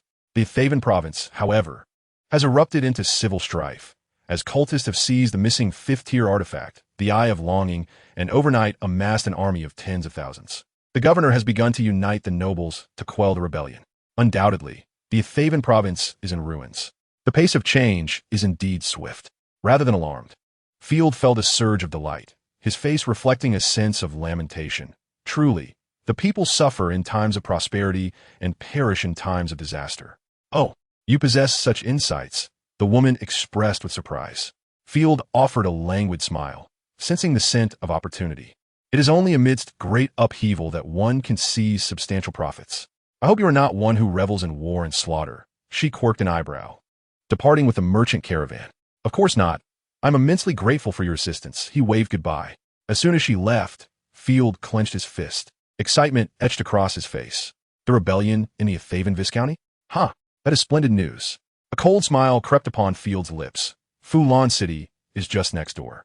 He still vividly recalled his brother's mocking expression. Fulon City is renowned for its goats and beer. Ha, goats is it? Ah, beer? Field licked his lips, his eyes glimmering with greed. When I arrive, you had best still be able to laugh. I shall be sure to slap your face and yank your headpiece off. His earlier lamentation about the people's suffering was genuine. He was inclined to treat his subjects well. As for his adversaries? He would be a merchant of war. The others, including Hammer, were drenched in cold sweat, finding his expression terrifying. Ahem, Ashina, please take everyone a rest. Also, gather more intelligence, Field instructed, handing Ashina a pouch of gold coins. Buy something delicious for the lads and my maid. They have worked hard along the way. You should indulge yourself as well. I do not require replenishment. Do not underestimate me. Ashina chuckled, then nodded. Very well. I shall obey your command. Thank you, Baron.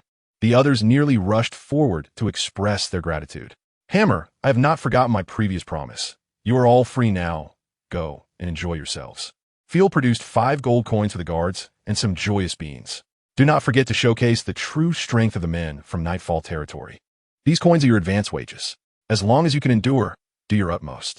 If anyone inquires, tell them it is a divine elixir granted by the Baron, a blessing from the god of love. You may share some with them, understood? Hammer and the others accepted the items, excitement evident in their voices, understood. Field needed their assistance in promoting his endeavors. That very night, he did not even visit Baron Simon. Just as Hammer and his companions returned, an invitation from Simon followed closely behind. The inn's door was knocked upon, and the maid informed Field that Simon's chosen one had personally arrived, eagerly inviting him to stay at the estate. Such grandiosity? It is the middle of the night. It seems someone can hardly wait. Field yawned. Events were unfolding more rapidly than he had anticipated. With the chosen one present, he certainly had to show face. I shall accompany you. Rosalia, who had been standing in the shadows, turned and protested. No one is allowed to sever our connection. Field was at a loss for words. What did she mean by connection? It sounded rather peculiar. The next one shall be arranged for you. You are quite the handful. However, there is no rush. Rosalia is known for her brazen words, yet she upholds the decorum of a noble lady. In her free time, she enjoys reading or sipping tea, occasionally engaging in solitary chess games. Field patted Rosalia's head in reassurance. You may remain hidden. I shall go to the grand estate alone. But worry filled Rosalia's eyes, but recalling Field's unwavering nature, she nodded. If danger arises, simply call for me. I will lie in wait outside the estate. I am aware. After adjusting his attire, Field stepped outside the inn, where a waiting carriage awaited him. Dear Field, why did you not come to see me the moment you arrived in Maple Leaf City? I have longed for you from afar. A saccharine voice rang from the carriage, followed by a sensuous figure lifting the curtain. Field instinctively glanced over, his mind momentarily lost in a daze. She was alluring, undeniably alluring. He struggled to find appropriate words to describe the woman before him, who exuded an enchanting charm. Standing at a height of 175 meters, her voluptuous form was at least an E-cup, swaying as she walked, her long legs captivatingly firm, each step sending tremors through her enticing thighs. What a magnificent figure she is. It seems that her allure does not stem from divine charm, but rather from her physique and beauty alone. While my capacity for contemplation remains intact. Field pinched his thigh, the pain restoring his rationality. It was indeed his first encounter with such an enchanting woman. Greetings. I am Field, Baron of Nightshade. Allow me to introduce myself. I am Florny, a third-tier chosen of the god of love. Welcome to Maple City. Florny's words flowed languidly, infused with a hint of flirtation that made Field feel bashful. I hope we can share countless delightful evenings together. Third tier. Upon learning of her status as a third-tier chosen, Field felt a shiver run down his spine, banishing all prior thoughts. According to historical records, The power of the chosen is often correlated with the prosperity of their territories, and it appears this holds true. Field maintained his decorum. Countless evenings may be excessive. My purpose here is to visit and engage in trade. I trust you have heard about the joy beans? Upon acquiring such a marvelous item, my first thought was of my old friend Simon. Huh? Am I not in your thoughts, Florny? She feigned sadness, eagerly linking her arm with Field's, her alabaster form pressing against his. She playfully nudged him. Do not heed the idle gossip of others. My divine abilities cannot induce madness. Noticing Field's wariness, Florny chuckled softly. My divine craft involves potion making, healing, and a little secret. If you were to revel with me, you would discover it, but I assure you, it is not about beguilement. I swear by the god of love. I certainly believe your words. Initially skeptical, Field found himself swayed by her bold oath, adopting a more relaxed demeanor. Thank you for your trust. I prefer to conquer men through my own allure rather than divine power. After exchanging a few pleasantries, Field summoned his men to bring forth the goods as they proceeded towards Maple Manor. In stark contrast to the tranquility outside the city, Maple Manor was now heavily guarded. Soldiers patrolling diligently, and Field noticed several bizarre and fearsome magical beasts tethered on the ground. Upon seeing Field, they bared their teeth, appearing ready to attack. Foolish creatures. He is a guest. Show some respect. Florny scolded lightly. The beasts immediately ceased their growling, lowering their heads in submission. My Lord Field, you must exercise caution. There have been frequent murders of late. Not only commoners and merchants, but even nobles have fallen victim to assassinations. Florny pouted, exasperated. Those detestable cultists. I cannot fathom their motives. Is not enjoyment enough? I too find it incomprehensible. Field shrugged. After all, they are called cultists for a reason. They are bound to create havoc. Hello, dear brother. Forgive me for not coming to greet you. Times have been quite tumultuous. You encountered no troubles on your journey. I hope. Just as they reached the entrance, Simon, clad in slippers and moving with cumbersome steps, rushed towards Field as if he were a long-lost sibling. He grasped Field's hand tightly. Field's lips twitched as he endured the urge to slap this peculiar man, forcing a smile. Baron Simon, it must be fate that has allowed me to escape the North Province and receive your warm welcome. Come inside, Simon exclaimed, feigning sentimentality as he ushered Field into the abode. Upon seeing Simon, Field's lingering anxiety dissipated. After all, the gold he brought for trade was merely a few thousand, an insignificant sum for a grand city, making it unlikely for anyone to wish him harm. If assassination were to occur, it would be covert, not brazen, for even a whisper of harm against a noble would invite retribution from others of their kind. Yet, Field was acutely aware that Simon's display of emotion was merely a fade, a trick of the trade. I have just acquired 20 exotic dancers. I trust you will find them to your liking. Simon winked at Field, sharing an unspoken understanding, laughing heartily. Last time, you were not fully satisfied. It was my oversight. Upon learning of your preference for exotic maidens, I immediately sought to accommodate you. Your sincerity could bring tears to a goddess, Field remarked with a sigh. If only you could gift me 20 uncontracted, chosen rather than merely the exotic ones. Indeed, I have always been sincere with my friends, Simon replied earnestly, then clapped his hands, summoning 2 handmaidens adorned only in gem-studded garments. The so-called gem attire strategically covered only the most essential parts, a rather whimsical choice. Simon was always inclined towards peculiar amusements. Field, however, found it distasteful, as such things would be automatically obscured by the unseen forces of fate. And what of the exquisite cuisine I requested? The finest selection. My lord, the chef is still preparing it, but it shall be ready shortly. Field replied courteously, Baron Simon, there is no need for such formality. I appreciate your thoughtfulness. You understand me well. I pursue only battle and glory. My visit is merely to bring you gifts and engage in trade. Upon hearing the mention of gifts and trade, Simon's face radiated with delight, and he whispered eagerly, Is it the joy pills? You must say yes. Oh, you cannot imagine how elated I was when Florny informed me of this. Beside them, Florny smiled gently, tilting her head in a display of joy reminiscent of a devoted spouse.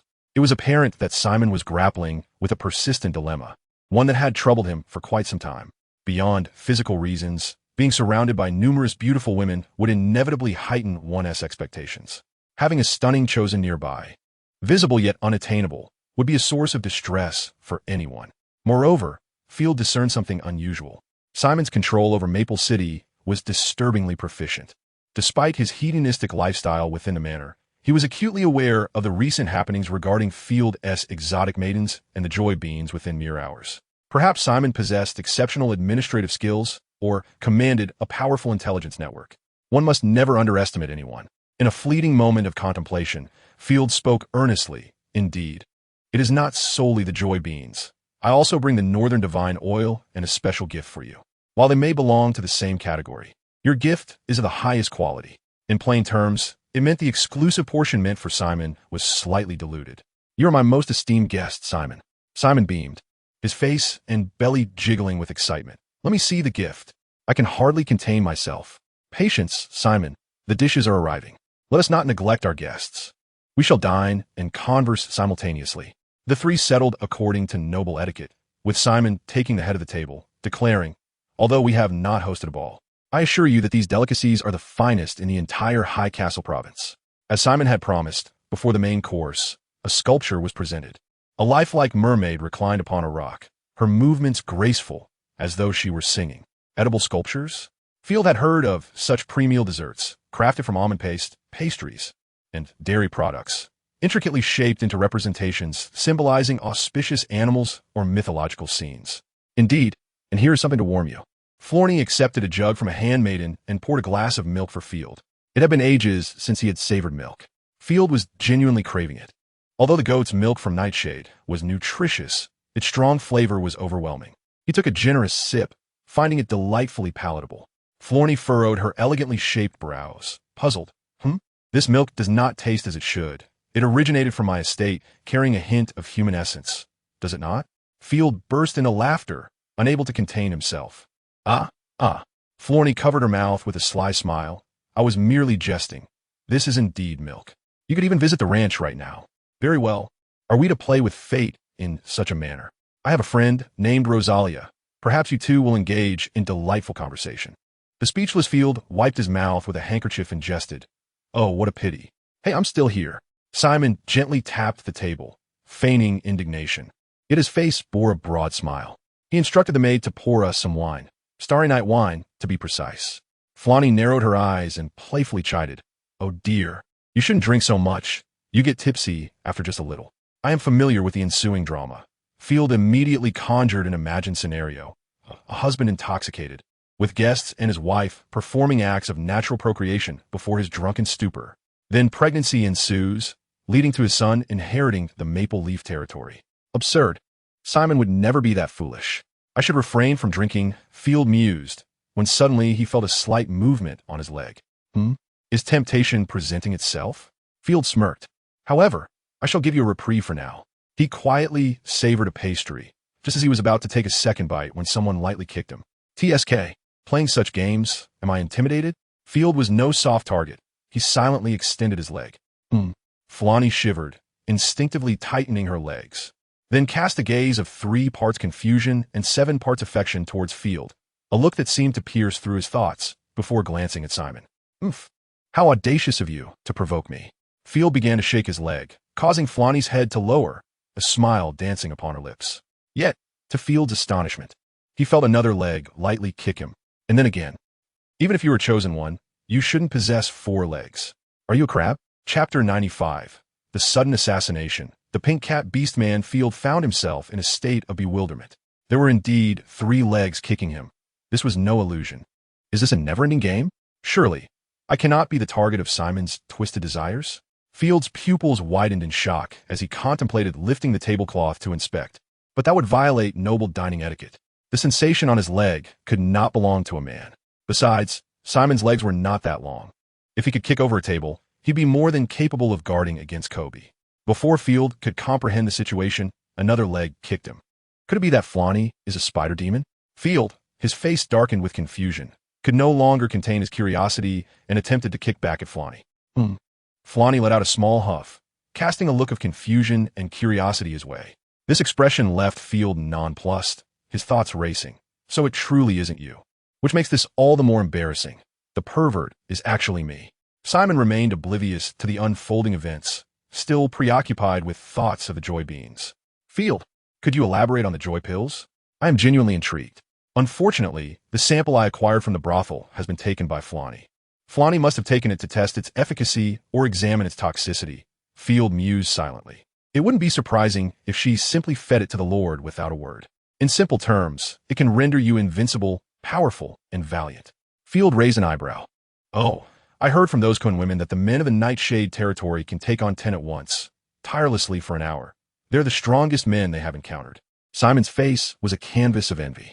As the seller, Field elevated Simon's expectations. This is but a trifle. If you acquire these divine potions, you shall grow even stronger. Please indulge yourself. I can hardly wait, Simon declared, eager to try too for himself. Oh, my dancer has arrived. Upon seeing a parade of flamboyantly dressed women enter the hall, Simon restrained his excitement and immediately beckoned Field. Look, these are the Beastman dancers I've just purchased. Splendid choices. Wouldn't you say? I can use them to test the joy beans. Field glanced over and indeed saw a bevy of beauties. While they may not compare to the chosen ones, they were undeniably exquisite, more than suitable for internet celebrity status. However, their expressions seemed overly tense, or perhaps laden with murderous intent. The Beastman dancers clutched their hands tightly or concealed them behind their backs, their sharp gazes fixated on their surroundings. Alarm bells rang in Field's mind. He instinctively reached for his iris brooch, but then relaxed, silently savoring a piece of rare monster meat, relishing the elusive delicacy. They could not possibly be sent by Simon to assassinate him, so there was nothing to fear. Come dance. The kind of dance where you shed your clothes and sway your belly. Simon laughed heartily, mimicking the motion, clearly in high spirits, waving his arms excitedly. Dance for us. Calm down, Simon. It seems you've purchased some rather unruly kittens, Flanny remarked as she rose, leaning slightly forward, her eyes filled with an unmistakable ferocity. What is happening? Simon asked, puzzled as he stood up. Wait, how could someone still be kicking my leg? Field sighed, exasperated. With everyone standing, how could there still be a leg? Unable to suppress his curiosity any longer, he bent down to lift the tablecloth and immediately locked eyes with a pair of peach-pink irises. Watch out. The moment their gazes met, Field's hand trembled, and a dagger slipped from his left sleeve. His first-tier fighting spirit surged forth as he retreated at lightning speed, while his right hand grasped the iris brooch, ready for battle. A sharp flash cut through the air, accompanied by a crisp tearing sound. The fine wooden table was cleaved effortlessly, sending the dishes flying. What has happened? Simon exclaimed in shock, but before he could voice his astonishment, a dagger, shimmering with an ethereal white glow, was already pressed against his neck. Simultaneously, the Cat Beastman dancers drew forth concealed daggers, dining knives, or stilettos. Several maids, shrieking as they fled, were swiftly pursued and slain by the Cat Beastmen. Do not move, filthy humans. The Cat Beastman who had sprung from beneath the table held Simon at knife point, her pale pink hair flowing gracefully, exuding both beauty and vigor. Do not act rashly, Field urged, sheathing his dagger and raising his hands in a placating gesture. Beastmen, let us speak peacefully. Do not harm him. Everything can be negotiated. The cat-eared Beastman cast a disdainful glance at Field, her expression dripping with contempt. Hypocritical human, speak. Where have you taken our pink cat children? This. Without a doubt, this was the result of Simon's own misdeeds. Field shrugged, feeling no need to be drawn into the mire. He glanced at Flanny, who appeared utterly indifferent. Field then scrutinized the cat-eared girl before him. Her long, peach-pink hair cascaded down to her waist, and her white gauze dress adorned with lovely lace was simply enchanting. Her flawless white feet, reminiscent of a rabbit, betrayed the source of the small feet that had previously brushed against him. The dress concealed a slight bulge of cotton, while her neck and collarbone exuded a striking beauty akin to ice and jade. Flanny sneered. They've all been purchased by the wealthy for pleasure. Some have even been sent to the arena to battle famished wolfmen. Even if I were to tell you, it would be futile. The weak catfolk would merely be torn to shreds and devoured by the wolfmen, ultimately becoming excrement. The surrounding cat beastmen erupted in fury, their resolve hardening. Dance, sisters. Let's fight her. Friends, do not act rashly. First, we must take this scoundrel Simon away, the cat girl leading the charge insisted. Flanny remained unfazed, lazily leaning against a nearby pillar, then turned to Field to apologize. I am sorry to frighten you. It appears we have had a security lapse. I'm not very adept at reconnaissance. A little bug slipped in. It was evident that this cat girl was a chosen one. Between chosen ones, there exists a barrier that prevents recognition unless divine powers are employed. Only Ashina possesses the remarkable perception to discern adversarial, chosen ones from the faintest clues. Field inspected the small map multiple times, confirming the absence of any green dots, and could only sigh in regret at having been contracted. Otherwise, he would have simply captured her. Wait, who said that a contract cannot lead to abduction? Field rubbed his chin, although it was not convenient for him to move recklessly at the moment. Subsequently, he nodded towards Floney, indicating, "I don't mind, but you're barren." I genuinely don't mind. Simon, resembling a fool, exhibited no fear whatsoever, even tilting his head in a bizarre desire to lick the cat girl, only to be met with a fierce slap from her, which promptly subdued him. Chapter 96. Assassins, but unable to harm warriors. A first-tier chosen dares to infiltrate here. Truly ignorant of the meaning of death, I can hardly be bothered to intervene. Floney chuckled lightly, then alluringly clapped her hands. Chosen guard, heed my command. Field instinctively retreated, moving away from the combat zone, his gaze fixated on the cat-eared girl's every movement. The Chosen Guard, how intriguing. The so-called Chosen Guard are a special troop formed after a Lord contracts with a Chosen One, a response from the Chosen to the Lord. Just as Ashina provided herself with a quota of 51st-tier wolf riders, but could not appoint them due to the absence of dire wolves. Naturally, the well-established Simon would not encounter such an awkward situation. Do not act rashly, otherwise I shall slit his throat. The dance butterfly threatened loudly, yet Floney remained unperturbed, not even fluttering her eyelids. Field shook his head in response. Such playful threats would hardly intimidate anyone. In fact, Field considered the assassination attempt by the catfolk to be nothing less than a comical farce. They appeared utterly oblivious to the circumstances within the manor, unaware that they were confronting a third-tier Chosen One, and ignorant of whether Simon possessed means of self-preservation, boldly charging in for an assassination. The only surprising factor was the audacity of the dance butterfly, who dared to hide beneath the table rather than directly attacking Simon. It seemed she genuinely intended to abduct him rather than kill him on the spot. However, regardless of the thought process, both were a recipe for disaster. Field rubbed his temples. Underestimating one of the world's dominant races, humanity, would only lead to slaughter and oppression. The reality was indeed harsh, as the demi-humans lacked a powerful empire, with several tribes facing extermination or enslavement. In the next moment, a brown lizard man clad in wizard's robes seemingly materialized from behind Floney. Accompanied by a rapid incantation, the lizard man mage pointed his staff, phasing. Simon's rotund figure instantly became blurred, transforming into an indistinct shadow, effortlessly passing through the dance butterfly's arm, striding away at will. This is bad. The dance butterfly's pupils widened, nearly tearing her eye sockets. She immediately thrust her dagger, only to find it passed through empty air, completely unable to strike the phasing Simon. A sense of panic swiftly spread within her, visibly manifesting on her face. The frantic pounding of her heart was audible even to Field, who stood at a distance. Simon laughed heartily, leisurely returning to Floney's side. Well done. Floney, splendid work. Now, eliminate them all, and leave the demi-human Chosen One alive. Her vibrant flesh will be immensely valuable and delightfully delectable. Indeed, dear Simon. Floney licked her lips. Come forth, my children, and crush my enemies. Thud, thud. Amidst the thunderous footsteps, a horde of bizarre creatures emerged from the corridors of the hall. There were two-headed ogres, swamp lizard men, gnome spearmen, and even green-skinned orc brutes. However, unlike their normal state, they all bore simplified symbols of the love god, presumably the special insignia of the Chosen Guard. These monsters were entirely different from the descriptions in the compendium. Field observed each creature meticulously. For instance, the swamp lizard men possessed 4 arms, wielding a kite-shaped shield, a longsword, a flail, and a spear. The green-skinned orc brutes even sported twisted spider-like appendages on their backs, appearing terrifyingly grotesque. Could the Chosen Guard alter the physical forms of beings? Field pondered. Let's fight with all our might. For the vengeance of our kin. The demi-humans surged forth. The foremost gnomes suddenly hurled their spears, accompanied by a powerful whoosh, instantly impaling 3 catfolk, sending them flying, pinned against the wall behind. Surround them. The array of monsters appeared clumsily foolish, yet their coordination was impeccable. After hurling their spears, the gnomes immediately raised their shields and formed a hollow, circular formation, encircling the catfolk. Then, the heavily armored lizard men, eyes glinting with malice, leaped into the fray from behind the gnomes. The dark mass of swamp lizard men surged forth like armored tanks, crushing everything in their path. Clang, clang. The catfolk, undaunted by death, gritted their teeth and raised their delicate white arms, attempting to break free with their short weapons, fiercely stabbing with their daggers or thrusting with their rapiers. However, this was no mere cinematic farce. The light armor was as fragile as paper.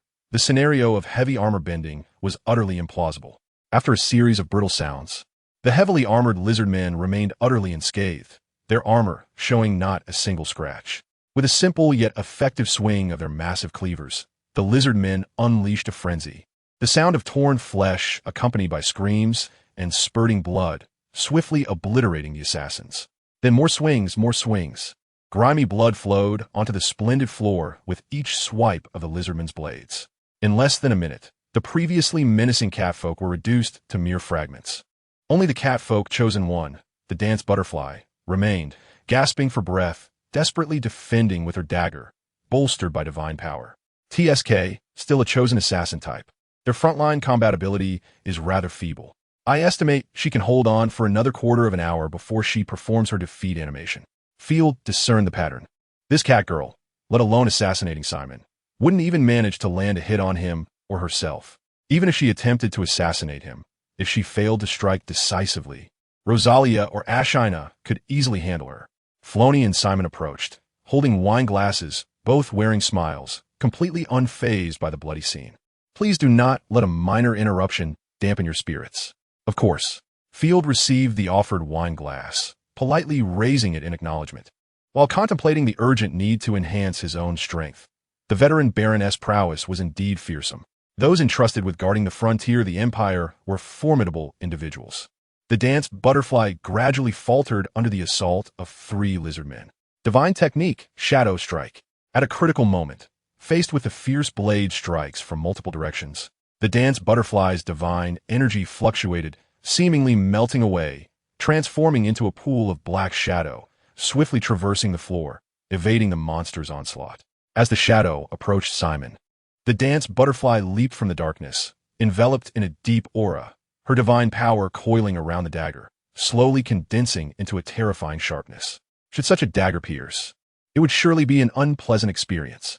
Oh, quite impressive indeed, Floney remarked in astonishment, then casually sipped her wine, though it would prove futile. Third-tier magic, Aurora Barrier. The lizardman mage swiftly cast a barrier spell upon the ground. Bang! The dance butterfly emitted a pained grunt as her head collided forcefully with the suddenly materializing magical barrier. Before she could even descend, the green-skinned orc brutally swung its spiked club, accompanied by a bone-chilling thud, sending the dance butterfly flying like a beautiful ragdoll. Chapter 97. Friend of the Demi-Humans. The Chosen One's vitality was remarkably resilient. After spitting out a mouthful of blood, the dance butterfly rolled several times on the ground. Her lovely attire stained with blood, a pitiful sight. Gritting her teeth, she utilized her remaining divine power to transform herself into a shadowy figure, vanishing from a spot. Field was taken aback, feeling a flicker of joy. Although this matter did not concern him, witnessing Simon's brutal massacre and even cannibalism was undeniably unsettling. Of course, the demi-humans were not his kind, and given that she was already contracted, he had no obligation to protect her. Now that the cat girl had fled, it was a happy outcome for all. He could avoid watching Simon consume a person and simply consider it a complimentary viewing of a splendid performance. Sensing Floney's gaze, Field feigned shock and surprise. Did she escape? Will she attempt another assassination? Lockdown. Guards, search thoroughly. We must locate the assassin. After giving her command, Filoni switched to a delicate demeanor and gently invited Field. My dear Baron, do not be anxious. Let us relocate and continue our banquet. Field, however, was far too preoccupied to indulge in dining. Ahem, I appreciate your kindness, but let us speak of business directly. The joy bean, or as you refer to it, the joy pill, has rather subtle effects. In contrast, the Northern Divine Oil, particularly the exclusive portion reserved for you, boasts far superior efficacy and is reserved solely for the nobility. After detailing the items he had brought, Field added with a smile. This is a divine gift brought to me by the god of love in a dream. I trust you will not let my efforts go to waste. Of course not, Simon proudly proclaimed. The motto of the Maple family is, lower your guard. Everyone is a brother. Despite the numerous corpses strewn about the hall, he spoke with utmost sincerity. Once I have tested the effects, we shall discuss pricing. Simon cheerfully added, before that, please, take a moment to rest. Surely there will be no more assassins? Field jested. I do not possess the protection of a formidable chosen one. Rest assured, that demi-human has lost her ability to attack. I guarantee we will soon locate her, Filoni vowed earnestly, extending 2 fingers and stating with utmost seriousness, of course, if you fear a lack of protection. I can accompany you. That will not be necessary, Field replied. A night spent with Filoni would likely prevent me from seeing the light of day again. A mere human commanding a legion of monsters undoubtedly indicated her mastery over the mind. As for her prior vows, they were likely mere fabrications to deceive children. Field vaguely speculated on how she exerted control over the creatures. The room assigned to Field was located on the 2nd floor, a lavish Gothic chamber adorned with flowing drapery. The rare plants, insect specimens, and oil paintings alone were worth several stone houses for the common folk. My lord, please enjoy a celestial bath. The recent assassination attempt must have left you in need of refreshment. We sincerely apologize. 2 maidservants entered. Even in the medieval era, one could indeed bathe. It was the commoners who were dirty, not the nobility. For instance, the Empress of the Griffin Empire was renowned for her love of bathing, indulging daily, even on the sacred Sabbath, which drew repeated protests from the Pope. A celestial bath? Field scratched his head awkwardly. The so-called celestial bath involved bathing outdoors with a multitude of men and women together. Generally, after bathing, the men would emerge clean, while the women remained less so. Celestial baths were a favored pastime among the nobility. However, Field, being a man of serious demeanor, could not abide such frivolities. No need for that. Just prepare a large bathtub for me, he yawned. Soon, a silver tray filled with roses and herbs was brought forth, accompanied by a golden goblet overflowing with wine and an assortment of fruits. Simultaneously, an enormous bathtub was wheeled in. As the roses and herbs were poured into the tub, a delightful fragrance wafted through the air. The maidservants obediently shed their remaining garments, revealing a stunning sight. My lord, please. By the heavens, this is overwhelming. Field rubbed his temples, pondering how any normal man could endure such imperial treatment. No wonder the Maple territory flourished. Countless nobles exhausted their fortunes to reside here. Yet, he could not yield to indulgence. I shall endure. In the future, I shall form a chosen maidservant corps that rivals them. After contemplating this several times, Field waved his hand, providing a sound rationale. You may leave. I require only my personal maidservant. The maidservants departed, taking care to close the door behind them. Yes, my lord, please summon us should you need anything. Field reclined comfortably in the bathtub. The perfectly warm water caressed every inch of his skin. Here, bliss reigned, and he thought not of the nightfall territory. He idly mused on how to develop his domain to surpass the splendor of Maple territory. After about 10 minutes, just as Field was about to rise, a shadow descended from above. With a splash, it landed in his bathtub.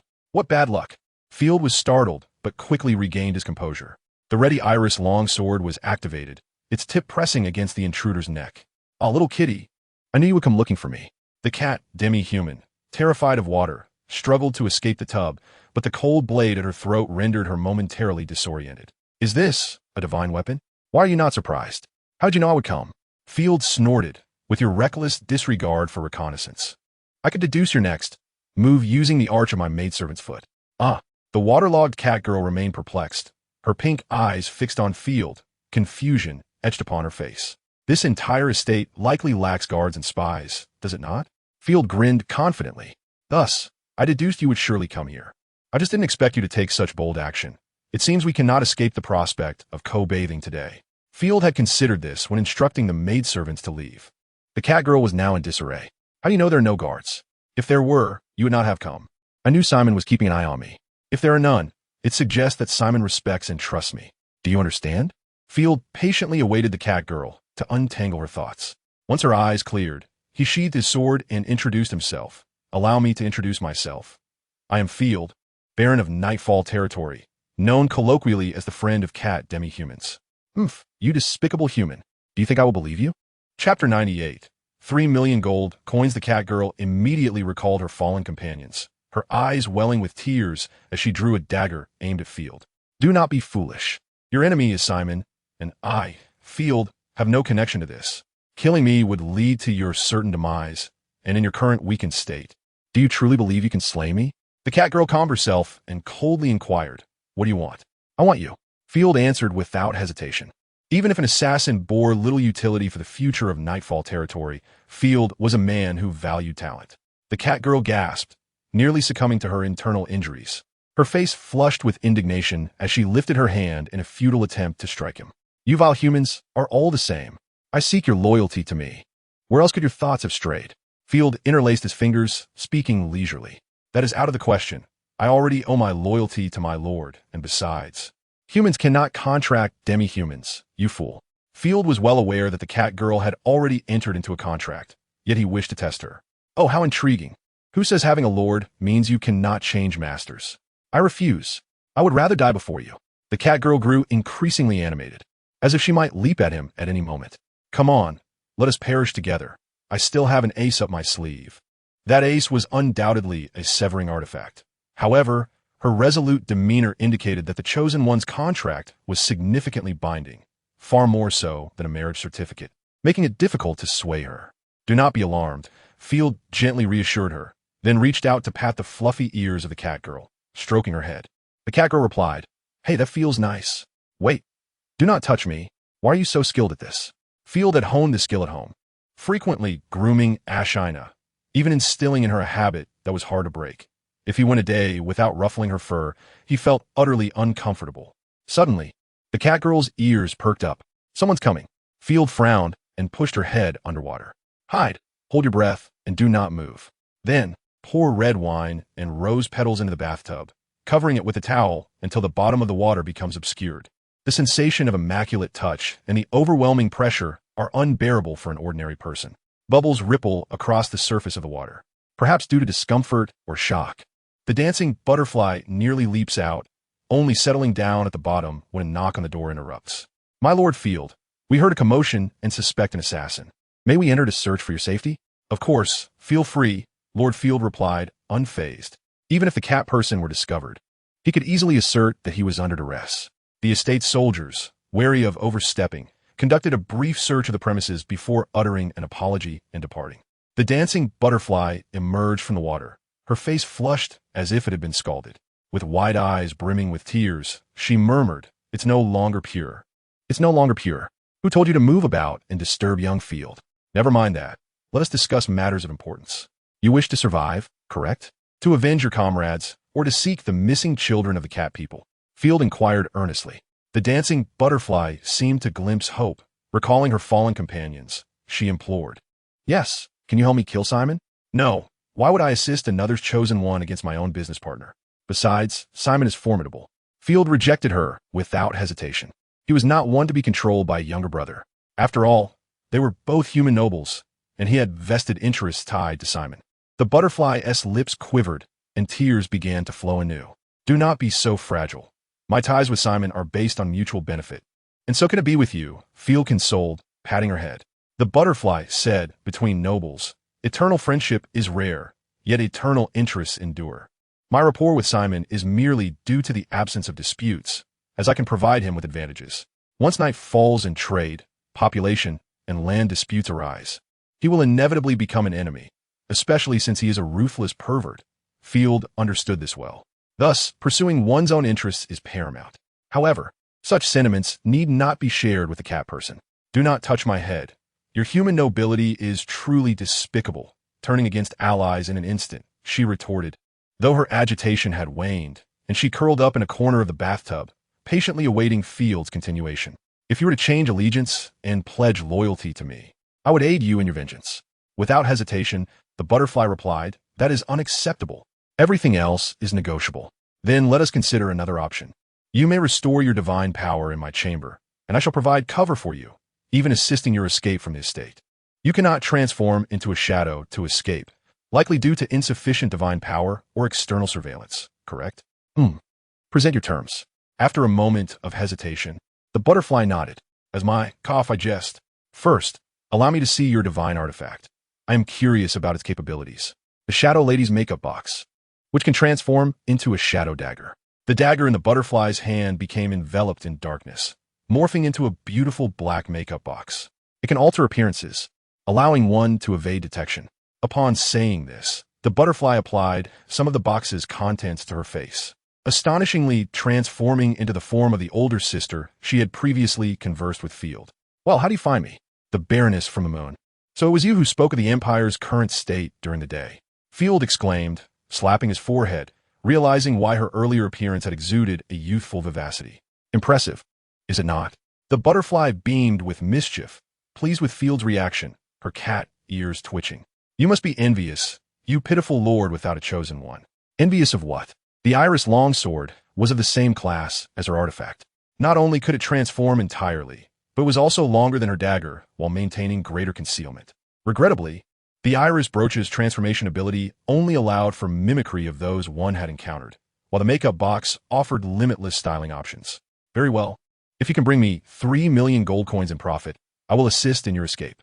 Otherwise, I shall summon the guards to witness your high-intensity defeat animation, and I would be more than willing to take the lead." Despicable human. The butterfly rolled her eyes, almost fainting from indignation. 3 million gold coins. Do you comprehend what you are saying? Not excessive. A first-tier artifact can sell for 100,000 gold coins. Is a chosen one not worth 3 million? Chapter 99. Reaching an agreement. I do not expect you to repay it all at once.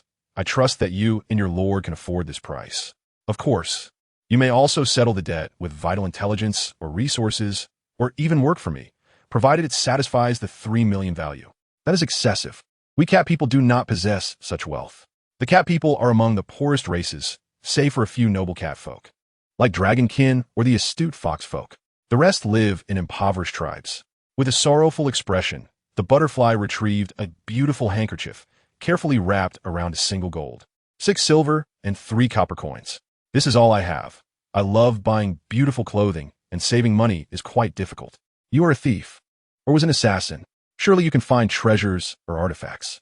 Clothing does not cost much," Field remarked cruelly as he seized her coins, idly toying with them as he coldly declared, "Repay me 1 gold coin, and now swear an oath with your chosen contract. Should you fail to repay, you shall become your own collateral. But do you not wish to live and avenge yourself? Do not forget how your comrades and kin perished. Survival is paramount for seeking vengeance against Simon. We are partners in profit. Do not view me as an enemy. If you require assistance, you may also seek me out." Given the circumstances, there was no alternative left. She had been injured. Although the makeup box could disguise her, the estate forbade her from leaving, making it impossible for her to escape as a maid. Under the persuasion, the butterfly reluctantly swore an oath and signed the repayment contract. "Good. Now you shall follow my lead. I will help you survive and escape." After discussing the precautions, the two fell into silence for the night. In the darkness, Field listened to the girl's soft sobs, uncertain whether she mourned her kin or fretted over her future. He simply drifted into sleep. With Field present, no guards entered to search, allowing the butterfly ample time to restore her divine power. The following day was crucial, as Field and Simon convened in the hall to discuss the pricing of joy beans. Simon appeared utterly exhausted, yet his face radiated pride and exhilaration as he excitedly proclaimed, "I was quite daring last night, playing with 3 without a moment's rest." "As expected of you," Field acknowledged with a knowing glance. "Now, let us discuss the formula for the joy pills. I am willing to purchase it at a premium." Simon's demeanor shifted as he earnestly stated, "I am prepared to offer 50,000 gold coins. If the joy beans were regarded as magical potions, the formula would be valued at no less than 300,000. 50,000 was a mere fantasy." Field had anticipated this, smiling as he replied, "This is a gift from the divine. The goddess of love forbids me from sharing it. Apologies, but let us return to discussing the offer."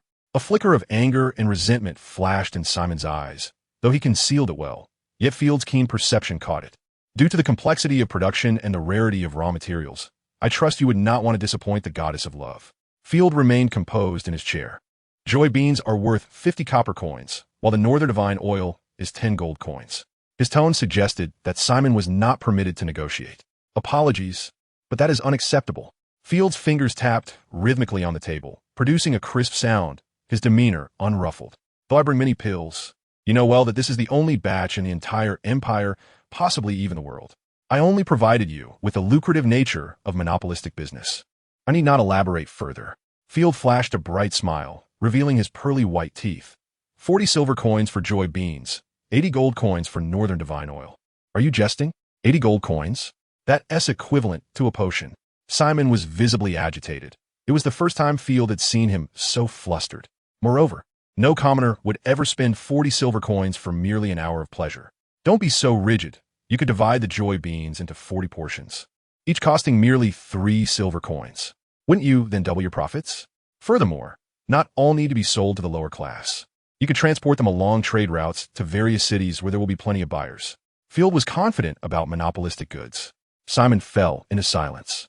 This pill was crucial for him, not only to remedy his own issues, but, more importantly, it would be beneficial to Flanny. Feeding the orcs with the frenzy potion would completely drain their vitality, but the joy pill would not. Your price is exceedingly steep. I can offer some conveniences, but you must lower your price. Conveniences? Pray, elaborate, Field replied, invigorated. After a thorough discussion, they ultimately settled on a price of 30 silver coins per joy pill and 50 gold coins for the Northern Divine Oil, which was even better than Field's initial predictions. In total, 30,500 pills and 200 bottles of oil amounted to 19,150 gold coins, of which Simon actually paid 19,000. Additionally, Simon provided Field with something he had long desired: craftsmen. 2 apprentices, each of stonemasons and carpenters, and 1 blacksmith apprentice. Craftsmen, being the foundation of a lord's estate, are rarely circulated. Thus, being able to allocate 5 apprentices to Field was a significant gain. Splendid. Now the construction of Nightfall territory can accelerate. Of course, Field had to meet Simon's demands. The joy beans and a series of products could only be supplied to Simon alone. Moreover, the next price must be reduced. Field had no intention of relying on joy beans for a lifetime. He aimed to make a few quick profits and would still depend on industrial development for Nightfall territory. Farewell, Baron Simon, and the charming Miss Flanny. Do not lament the gold. It shall be used in Maple Leaf territory and will eventually find its way back to your pockets. Flanny cast a flirtatious glance at Field and sweetly said, "Goodbye. Remember me." Simon, on the other hand, looked pained for his gold coins. With a hearty laugh, Field nodded at the slaves pulling the cart and proclaimed, "Load the empty barrels. We shall depart." At that moment, a concealed shadow slipped out from the building, like liquid, swiftly entering one of the empty barrels. "Hey, this is quite heavy," one of the slaves remarked. "Cough, cough. Stop dawdling and get to work." Field chastised sternly. "Haven't you eaten? Move faster." "Yes, yes, my lord," the slave replied, startled, hastily loading the cart. This scene was witnessed by the estate guards who thought little of it, as it was quite normal for nobles to reprimand slaves. Only after the cart crossed the restricted checkpoint did Field finally breathe a sigh of relief. Let us return to the relay station. Field pulled back the curtains of the carriage, and upon seeing Rosalia waving at him from a distance, he nodded back with a smile. Upon arriving at the relay station, Field found a crowd gathered at the entrance, consisting of both the nobility and clergy. The debt collectors had arrived. In Chapter 100, Nibelungen, an elderly priest clad in the court's robes, approached Field, flanked by ecclesiastical knights. He casually sprinkled some holy water from a golden chalice on a Field, saying, "Lost lamb, may the holy light bless you." "Thank you very much," Field replied with a smile, guessing their purpose. "Greetings, what brings you here?" "The heretics are ravaging the holy land of the goddess of holy light. The church needs to form a divine punishment army to defend the people and their freedom. We require your strength. Please provide gold, food, soldiers, or chosen ones to join the fight against the heretics." "Ah, I see," Field thought.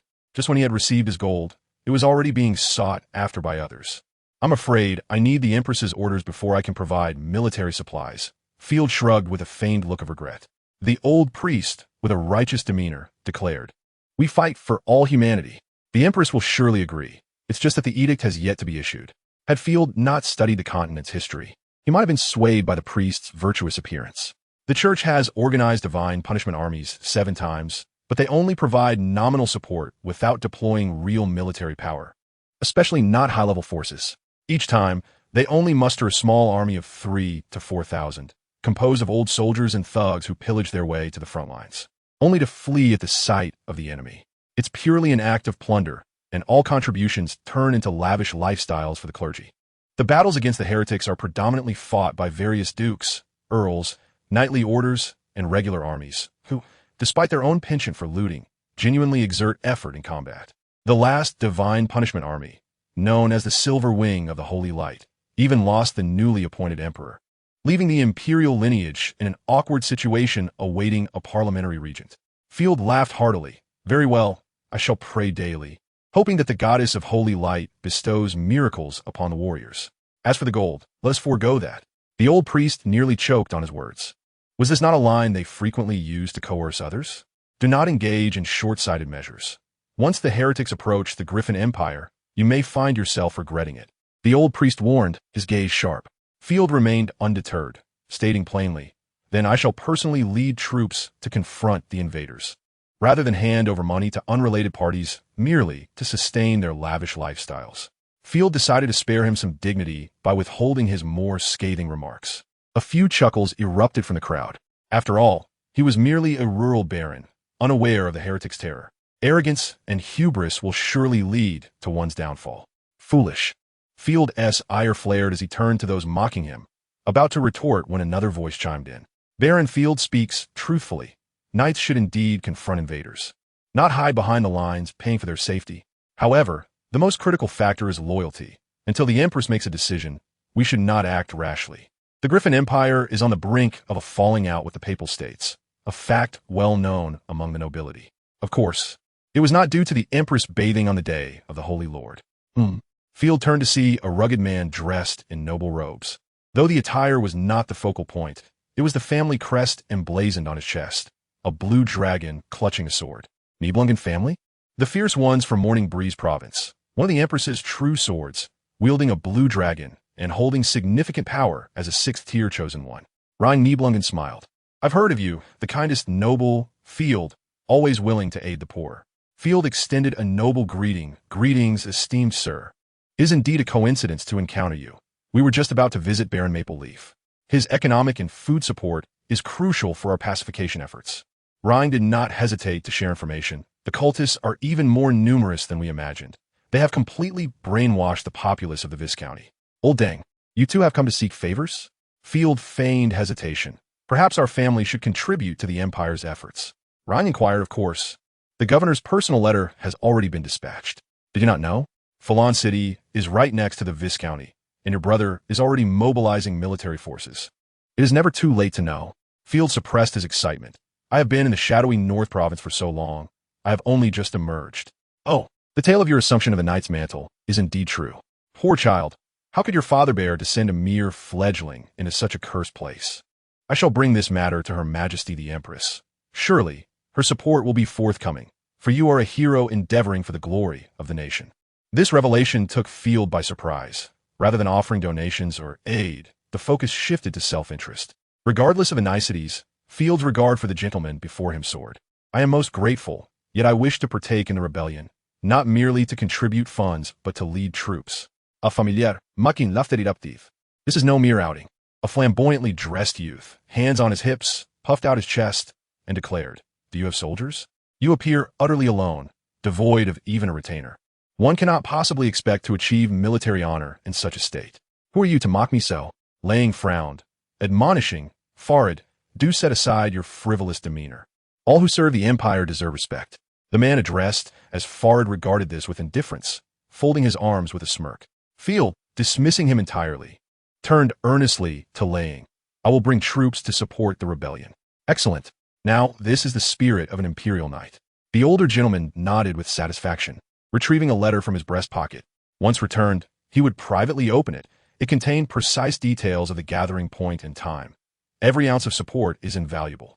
How intriguingly mysterious. Field curiously stroked his chin, wishing to unravel its contents immediately. Do not heed that wastrel. This battle may grant us lands. Onward. Perhaps we shall charge into the fray together. It is a pleasure to meet you, Sir Field. A few young nobles accompanying Lang approached, nodding amiably at Field and introducing themselves. Many of these nobles lacked lands, possessing only their titles, and they yearned for military glory to lead a genuine noble life. Hence, they felt a kinship with the equally unfortunate Field. After exchanging a few words, Lang departed with the group of nobles. Chapter 101. An ambush for mercenaries in the dead of night, and an outpost beyond the city. A small cart lay outside the station walls, unable to be brought inside. Field, without guards, conversed with two chosen ones while rummaging through the cart's cargo. Has she already departed? Field searched every empty barrel, finding no trace of the dancing butterfly. Not even a farewell. Sniff, sniff. Ashina's nostrils flared, revealing a playful expression. There is the scent of a female beast. Reminiscent of a frail cat-like humanoid, faint yet tinged with the odor of fear. Field was astounded. You can discern that? How remarkable. It was worth noting that even Flanny had failed to find the butterfly. How infuriating. Another beast has entangled itself with Field, and here I was worrying for you. Rosal stomped her foot in frustration. Allow me to explain. Field chuckled, massaging his brow. I am here on serious business. Excuse me, may I have something to eat?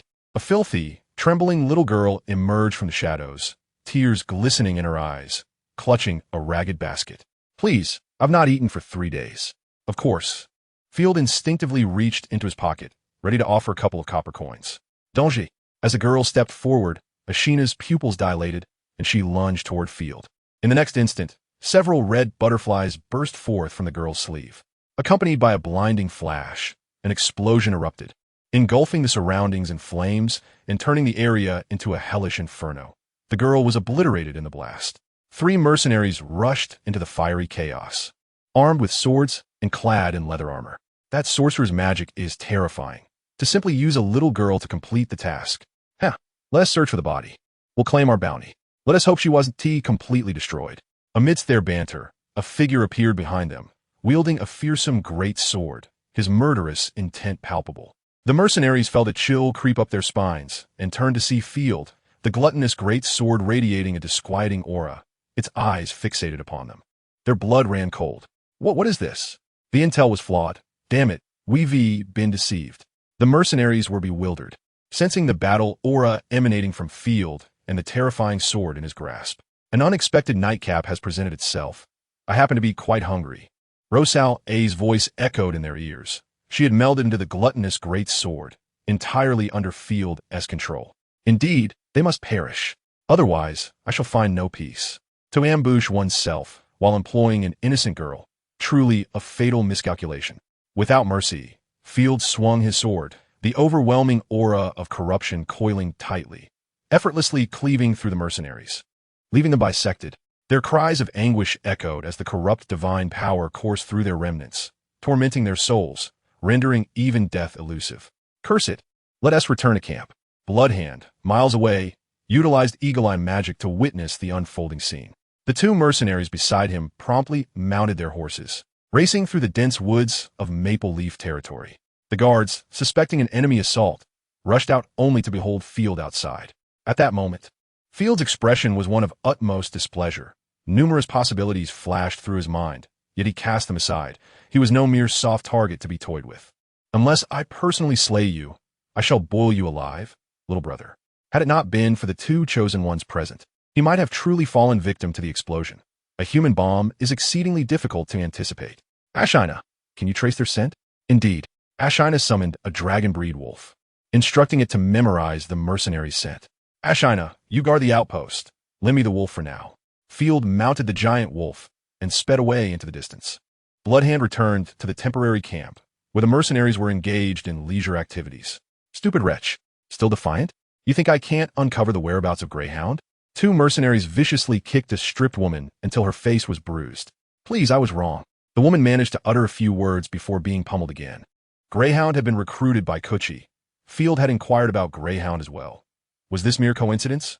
The red-robed mage pondered listlessly. Could it be that Field had ambushed Kuchi? No, that was impossible. Such a worthless fool wasn't even fit to carry our boots. Hey, Snake's lackey, your little trinket is utterly useless. Bloodhand's face hardened as he approached, demanding answers. He had just lost 3 comrades and was not accustomed to such a significant loss. That baron you instructed us to kill? He not only survived the explosion, but instantaneously dispatched 3 of my brothers. Did you mistake the target? The red-robed mage stood up, incredulous, just as he caught sight of a figure leisurely approaching from a distance. In the dim moonlight, the savage dragon breed black wolf loomed, casting an imposing shadow against the massive moon. Field, wielding the ominous gluttonous great sword, sneered. So this is where you've been hiding? I've chased you for far too long. By the gods. So soon. Bloodhand was gripped by terror, his skin crawling. Countless acts of slaughter had honed his instincts to an unparalleled degree. Now, that instinct screamed for him to flee. Do not look back. Were we riding back? The younger mercenaries were taken aback, and one instinctively attempted to mount his horse. Yet, before he could grasp the reins, Field landed gracefully. The chains of the gluttonous great sword ensnared the mercenary, lifting him high. Field smiled coldly. You wish to kill me, yet upon my arrival, you seek to flee? In the next moment, the chains suddenly tightened. Amidst the screams, the ensnared mercenary was crushed into a grotesque mass of flesh and blood. This is power. Albeit belonging to Rosalia, it was immensely overwhelming. The mercenaries were petrified, despite having taken countless lives. The aura emanating from Field was terrifying. It was their first encounter with such a brutal method of killing, where chains were used to literally burst a person apart. It's merely first-tier fighting spirit, nothing to fear. Bloodhand stubbornly shouted, retreating yet commanding his subordinates to attack. Two mercenaries, also possessing first-tier fighting spirit, gritted their teeth and charged. Oh, really? Field casually swung the gluttonous greatsword, manipulated by Rosalia, which swiftly twisted and shredded the two into pieces. The pure life energy was absorbed by the greatsword. Devil. Chapter 102. Mass-produced fighting spirit swordsman she is. Field noticed the woman, now barely resembling a human, gasping for breath. She was the old acquaintance of Greyhound, a woman of the night, and the one who initially recommended him to Field. It seemed my brother had sent someone to investigate the disappearance of the merchant caravan. However, Field did not expect her to be so tight-lipped, not revealing the recommendation of Greyhound. Perhaps there is something that people cling to in their hearts. How dare you distract yourself on the battlefield? You underestimate me. The red-robed mage chanted a complex incantation, second-tier magic, flame impact. A surge of fire erupted from the mage's palms, igniting the surrounding flora with its searing heat. Roar! The dragon-breed wolf instantly positioned itself before Field, effortlessly blocking the fiery assault. The raging flames left no trace on the wolf's scales. How is this possible? The red-robed mage was filled with shock. After all, he was wielding second-tier magic, more than sufficient to attack a first-tier fighting spirit knight, yet it was thwarted by a colossal wolf devoid of magical fluctuations. A terrifying thought struck the mage. Could it be a chosen one? Impossible. In truth, the mage's suspicion was not unfounded.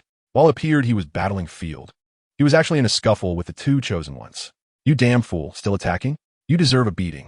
Field, enraged, commanded the chains of the gluttonous great sword to ensnare the mage, binding him tightly. Without hesitation, Field launched into a flurry of punches and kicks. Do you still need a human bomb? Will you kill me or not? Speak. Speak. The mage was pressed to the ground, being rubbed into the dirt.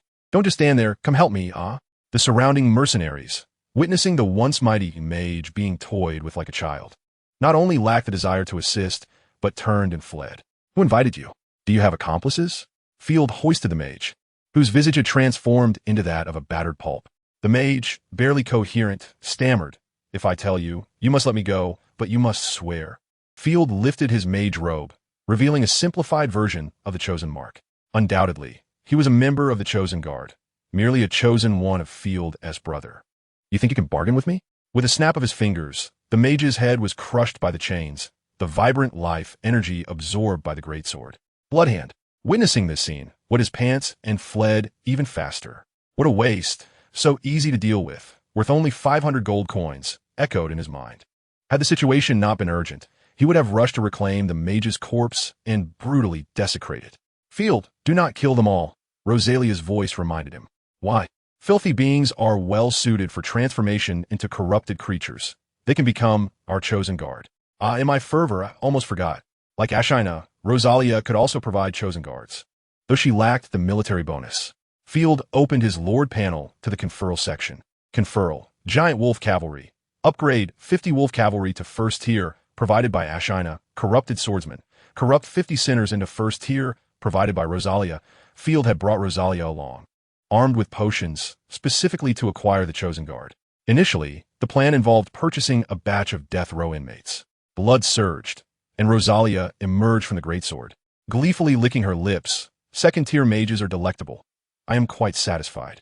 How do we confer? Field inquired. I require first-tier potions. Any type will suffice.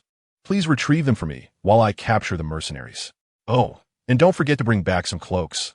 Otherwise, they will frighten ordinary folks. With that, Rosalia pursued the fleeing mercenaries, binding them with chains, indifferent to their terrified cries. With the dragon-breed wolf present, it took Field only 2 or 3 minutes to procure the potions. Upon his return, Rosalia had already captured all the mercenaries. She selected the 50 strongest, hanging them from a tree, observing them struggle and plead for mercy. Please, spare me, or I swear I will kill you. I have never done anything wrong. Help. Ha ha. Cease your futile struggles. Becoming a corrupted creature is a gift bestowed upon you. Rosalia's chosen mark shone with a terrifying light, and soon, the gluttonous greatsword unleashed countless blood threads, forming writhing, corrupted hearts. Field gasped, could it be? In the next moment, under Rosalia's control, the blood threads disemboweled the mercenaries, stuffing the corrupted hearts inside and infusing them with first-tier potions. It was unclear what method Rosalia employed, but the mercenaries remained fully conscious throughout, their screams echoing throughout the Maple Leaf territory. Many villagers were awakened by the cries. My heavens, is it a demon? The villagers trembled in fear. The mercenaries ceased to move, their rationality completely obliterated, their eyes transforming into a grayish hue characteristic of corrupted beings, leaving only frenzied bloodlust and a desire for destruction. Conferral. Field now understood how to proceed, activating his lord skill. Instantly, simplified versions of the corrupted goddess mark were inscribed on the mercenaries' right hands. In the next moment, the aura of 51st-tier fighting spirits surged forth, imbued with the terrifying essence of corruption. Unbelievable, fighting spirit soldiers can be mass-produced. Even knowing the capabilities of Conferral, Field was still struck with astonishment. No wonder Rosalia had said that fighting spirit was merely for self-defense and not something to take too seriously. This batch of fighting spirit soldiers, who could withstand them? With the Conferral complete, their fighting techniques aligned perfectly. While there might be discrepancies in physical prowess, their combat effectiveness would not differ significantly, as they would heed only his and Rosalia as commands. Rosalia placed her hands on her hips, capped at 50. Their profession is greatsword infantry. Equip them with heavy armor and greatswords, and they are ready to slay. Field mirrored her stance, feeling a surge of power as the Nightshade territory began to brim with martial vigor. Draped in cloaks, they concealed themselves within the woods. Field caught a glimpse of patrolling soldiers approaching and promptly commanded everyone to hide. The 50 corrupted warriors, akin to chainsaw-wielding maniacs, might frighten the soldiers if they appeared recklessly. Rosalia pointed to the woman on the ground. By the way, this woman has been dead for quite some time. That mage not only tortured her, but also employed body-torturing magic. There was no time to save her. Sighing, Field lamented the cruelty of this world. Weakness is indeed the original sin.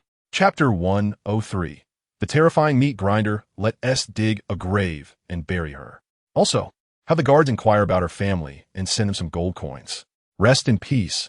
I shall avenge you. Field solemnly vowed to exact revenge on his brother's chosen one, ensuring it was done before his brother, or else he would be rendered unrecognizable. After attending to all matters, Field swiftly mounted his draconic wolf and vanished into the night. The following day, he received a condolence letter from Simon, expressing deep regret over the recent attack and informing him that the upcoming underground ball had been postponed until after the war due to the rebellion. It seems Simon had bled quite a bit, and the Nibelungen family's reputation had to be upheld. The cancellation of the underground ball was indeed unexpected. However, I never stated my intention to participate in the ball. Let us proceed with the conscription and procure supplies. Field placed the letter upon the candlestick, igniting it into ashes, and then rose to allow the maid to assist him with his attire. Conscription? Do we not require soldiers from the Nightshade territory? Ashina, sitting up in bed and yawning while taming her disheveled hair, smiled blissfully as if recalling a fond memory. Field replied enigmatically, yes and no.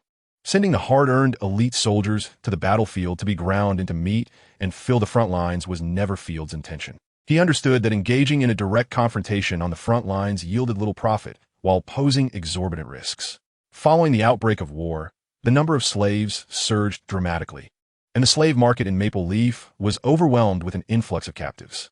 Field purchased 800 slaves in one go, comprising 500 men and 300 women, expending a mere 130 gold coins, among which were 100 demi-humans. The quality was significantly superior to the previous batch, consisting entirely of robust, new slaves. Presently, human life was worth far less than that of livestock. Acquiring slaves proved straightforward. The challenge lay in transporting them back to Nightshade and sustaining them. Nevertheless, with 2 chosen ones and 50 great swordsmen accompanying him, Field felt emboldened. Subsequently, he acquired all of the purification potions and mist-clearing lamps available, along with 3 months' worth of rations for 1,000 people, totaling 3,422 gold coins. Although the price of slaves had decreased, the cost of food had surged several-fold. causing Field considerable distress. Soon after, he faced an even more painful expense: 50 complete sets of first-level refined heavy armor and 60 heavy two-handed swords, costing him 15,000 gold coins, nearly causing his jaw to drop. This was after he had negotiated tirelessly with the border commander to secure a meager discount. Each year, the Empire provided an abundance of high-quality weapons to the borders, and the commander of Maple Leaf Fort would clandestinely embezzle a portion for sale. Had it not been for the commander dealing with damaged equipment at that moment, Field would not have been able to procure such fine armaments. It was no wonder that heavy infantry and cavalry remained a trump card, as their voracious appetite for resources was unbearable for Field. Leather armor and spears were far more affordable. He spent 1,000 gold coins acquiring 200 sets. After completing all these transactions, Field was left with 448 gold coins. He then combined this sum with the 1,000 gold coins given by Sherry to purchase pack horses and a substantial amount of fodder. Observing the long line of wagons, Field exhaled deeply. He had a premonition that Nightshade would soon attain self-sufficiency, and he had grown weary of a dependency on imports. After discreetly sending 15 gold coins to the family of the deceased courtesan, he refrained from further intruding upon their lives and swiftly departed from Maple Leaf Fortress. A letter from Ray Ing requested his presence at the Pass Fortress in Morning Breeze Province within 20 days. He needed to hasten his pace, tending to the affairs of his territory while also training a barely functional army. Upon entering the Grey Mist, Field eagerly urged the corrupted Great Swordsmen to demonstrate their prowess. The corrupted Great Swordsmen, clad in thick first-level refined heavy armor and wearing imposing helmets, glimmered in the torchlight while exuding a dark sheen. Due to their rank, their heights were artificially elevated to 2 meters. When donned with cloaks, they emanated an intense aura of menace and ruthlessness. It was truly terrifying, although Field was their master. Standing before a group of corrupted great swordsmen instinctively raised goosebumps upon his skin. Go clear the corpse tied ahead. Upon receiving the command, the great swordsmen turned in unison. Their massive armored forms moved with the swiftness of hares as they formed a line against the oncoming horde of corpses. The undead shrieked, utterly oblivious to the formidable presence they were about to encounter. The great swordsmen raised their colossal swords high, their surging fighting spirit enveloping them, and in the next moment, with a piercing hum and a cacophony of sword energy, blood mist and entrails were flung into the air. Each swing of the sharp sword claimed numerous dismembered limbs, transforming them into a relentless meat grinder. The great swordsmen mowed down the advancing corpses with the efficiency of harvesting wheat, while the skeleton markers on the mini-map dissipated like snowflakes. Before long, 600 to 700 corpses lay slain, their remnants strewn across the ground. It was a chilling sight. Iron Hammer and the others stood in stunned silence, utterly unaware of when Field had acquired such a terrifying army. Their gazes towards Field had shifted. Where there was once respect and admiration, fear had now crept in. The slaves were so frightened they nearly soiled themselves, devoid of any thoughts of resistance. Let's depart. Return home. Field resolutely mounted his warhorse, making several trips back and forth until he had become thoroughly familiar with the path. After 4 days, Field reached the estate camp. Upon stepping into the estate, he was startled by a sharp whistle, momentarily believing the territory was under attack. It turned out that Ashina, having navigated through the gray mist, informed him that the guards had mistaken them for corrupted beings. After all, with over 800 individuals, the commotion was considerable, making it easy to be mistaken for a horde of corpses. Thankfully, it was merely a misunderstanding. Wiping the cold sweat from his brow, Field entered the territory to find the guard arranged in 3 defensive rows, their long spears interlocked, with cavalry reinforcing their ranks, and 2 wooden forts positioned nearby. "The Lord has returned, you fools!" Iron Hammer exclaimed with irritation, stepping forward to shout. The bobcat in the ranks was so frightened that it nearly lost its wits, sliding to its knees beside Field's warhorse. Due to a lack of education, it struggled to muster a coherent response, finally managing to stammer, "My lord, it is my fault." Field waved his hand, his expression one of reassurance. "You did well. Such quick thinking is commendable. Take me to find Steward Cow and Tate." The first to be found was Tate, who was as busy as ever. Without purification potions, the task of expanding the land had been put on hold, so he was overseeing the slaves and repairing the stone road and mending Starry Night Fortress. "My lord, the stone road is expected to be completed in 15 days. As for Starry Night Fortress, that is quite challenging. I have no prior experience in castle repairs, and it is far more complex than I anticipated. Tate appeared disheveled. No matter. I have brought stonemasons and carpenter apprentices with me this time. They will undoubtedly be of great assistance. Splendid, Tate exclaimed, his fist pumping with excitement. The two conversed as they made their way to the grand winery, now resembling the town of Windrise. The earthen homes of the free folk had been completed, while the slaves' dwellings were makeshift huts, yet the initial planning had been commendable, with the layout being quite orderly. Run, the monster cow is coming. Tate's daughter, Alexia, burst forth from the cattle shed like a whirlwind. Daddy, save me.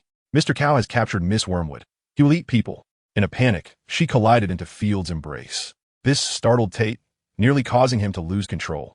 Alexia, cease your nonsense. You have collided with the Baron. Oh, my apologies.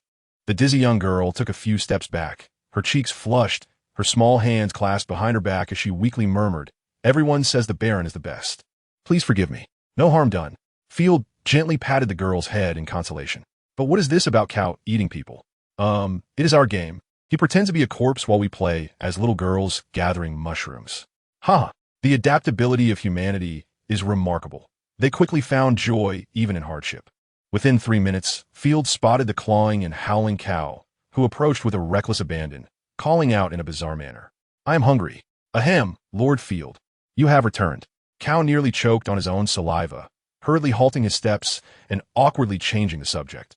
My lord, was your journey successful? Field shrugged. Quite well. I have brought back 800 slaves. Moreover, I only stayed for 10 days. A military venture is imminent. Cow nearly fainted. Both 800 slaves and a military expedition posed a considerable strain on his heart. Tate, select 300 strong male slaves for me. Only humans. Cow. After inventorying the supplies I brought back, summon the apprentice mason to meet me tomorrow morning. Field encouraged. Everyone, let us hasten. This concerns our future. Tomorrow, I shall personally oversee the new recruits.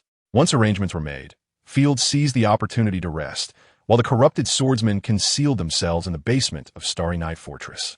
The following dawn, Field, utterly fatigued from his travels, remained lost in slumber. He felt a cool foot resting upon his face. Hee, succumbed beneath my feet. The translucent toes playfully poked his cheeks and pinched his nose. Field frowned, letting out a couple of discomfort grunts. Why this indifferent expression towards me, when you are clearly enveloped in profound happiness? Is my hospitality lacking? Stick out your tongue like a thirsty pup.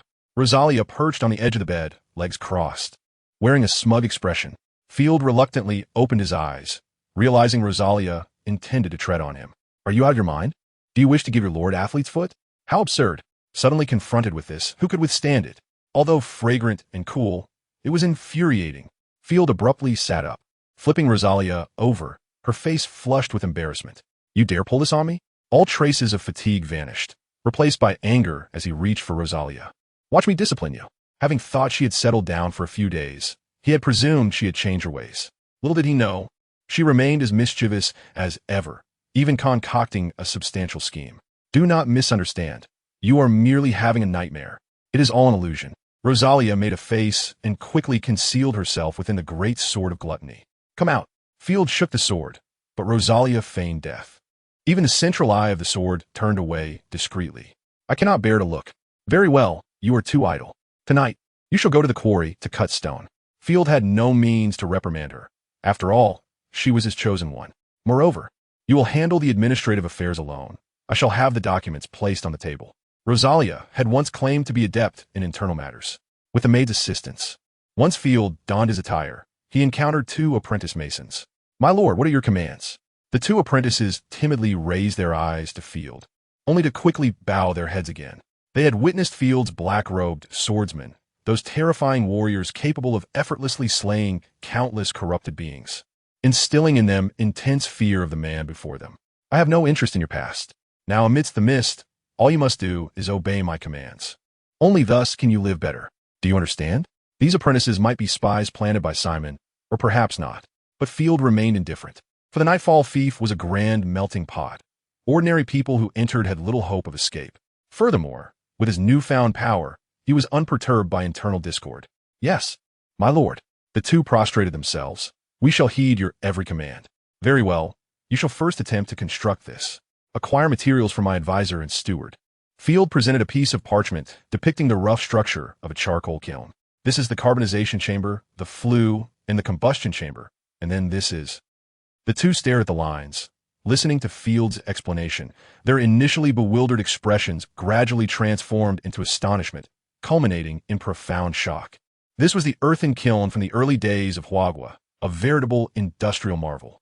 It was something Field had recalled from books, such as Friend of Military and Civilian Dual-Use Talents and Manual for Barefoot Doctors, he had perused before his transmigration.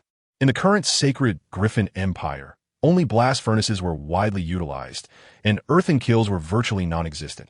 It was said that some places used them for glassmaking, but they were certainly not that advanced. They were instantly captivated by the revelation. The trees of Nightfall Fief have been corrupted. Yet I have studied that heating corrupted wood anaerobically can still yield charcoal. Therefore, I require you to construct the earthen kiln promptly for producing charcoal in the future. Understood. The two exchanged glances, both reflecting anticipation. They had never encountered such technology under their master, and they promptly set out to act. By the way, Cal, bring the backlog of administrative affairs to my chamber. After Field settled everything, he stepped outside to find 300 slaves standing in disarray.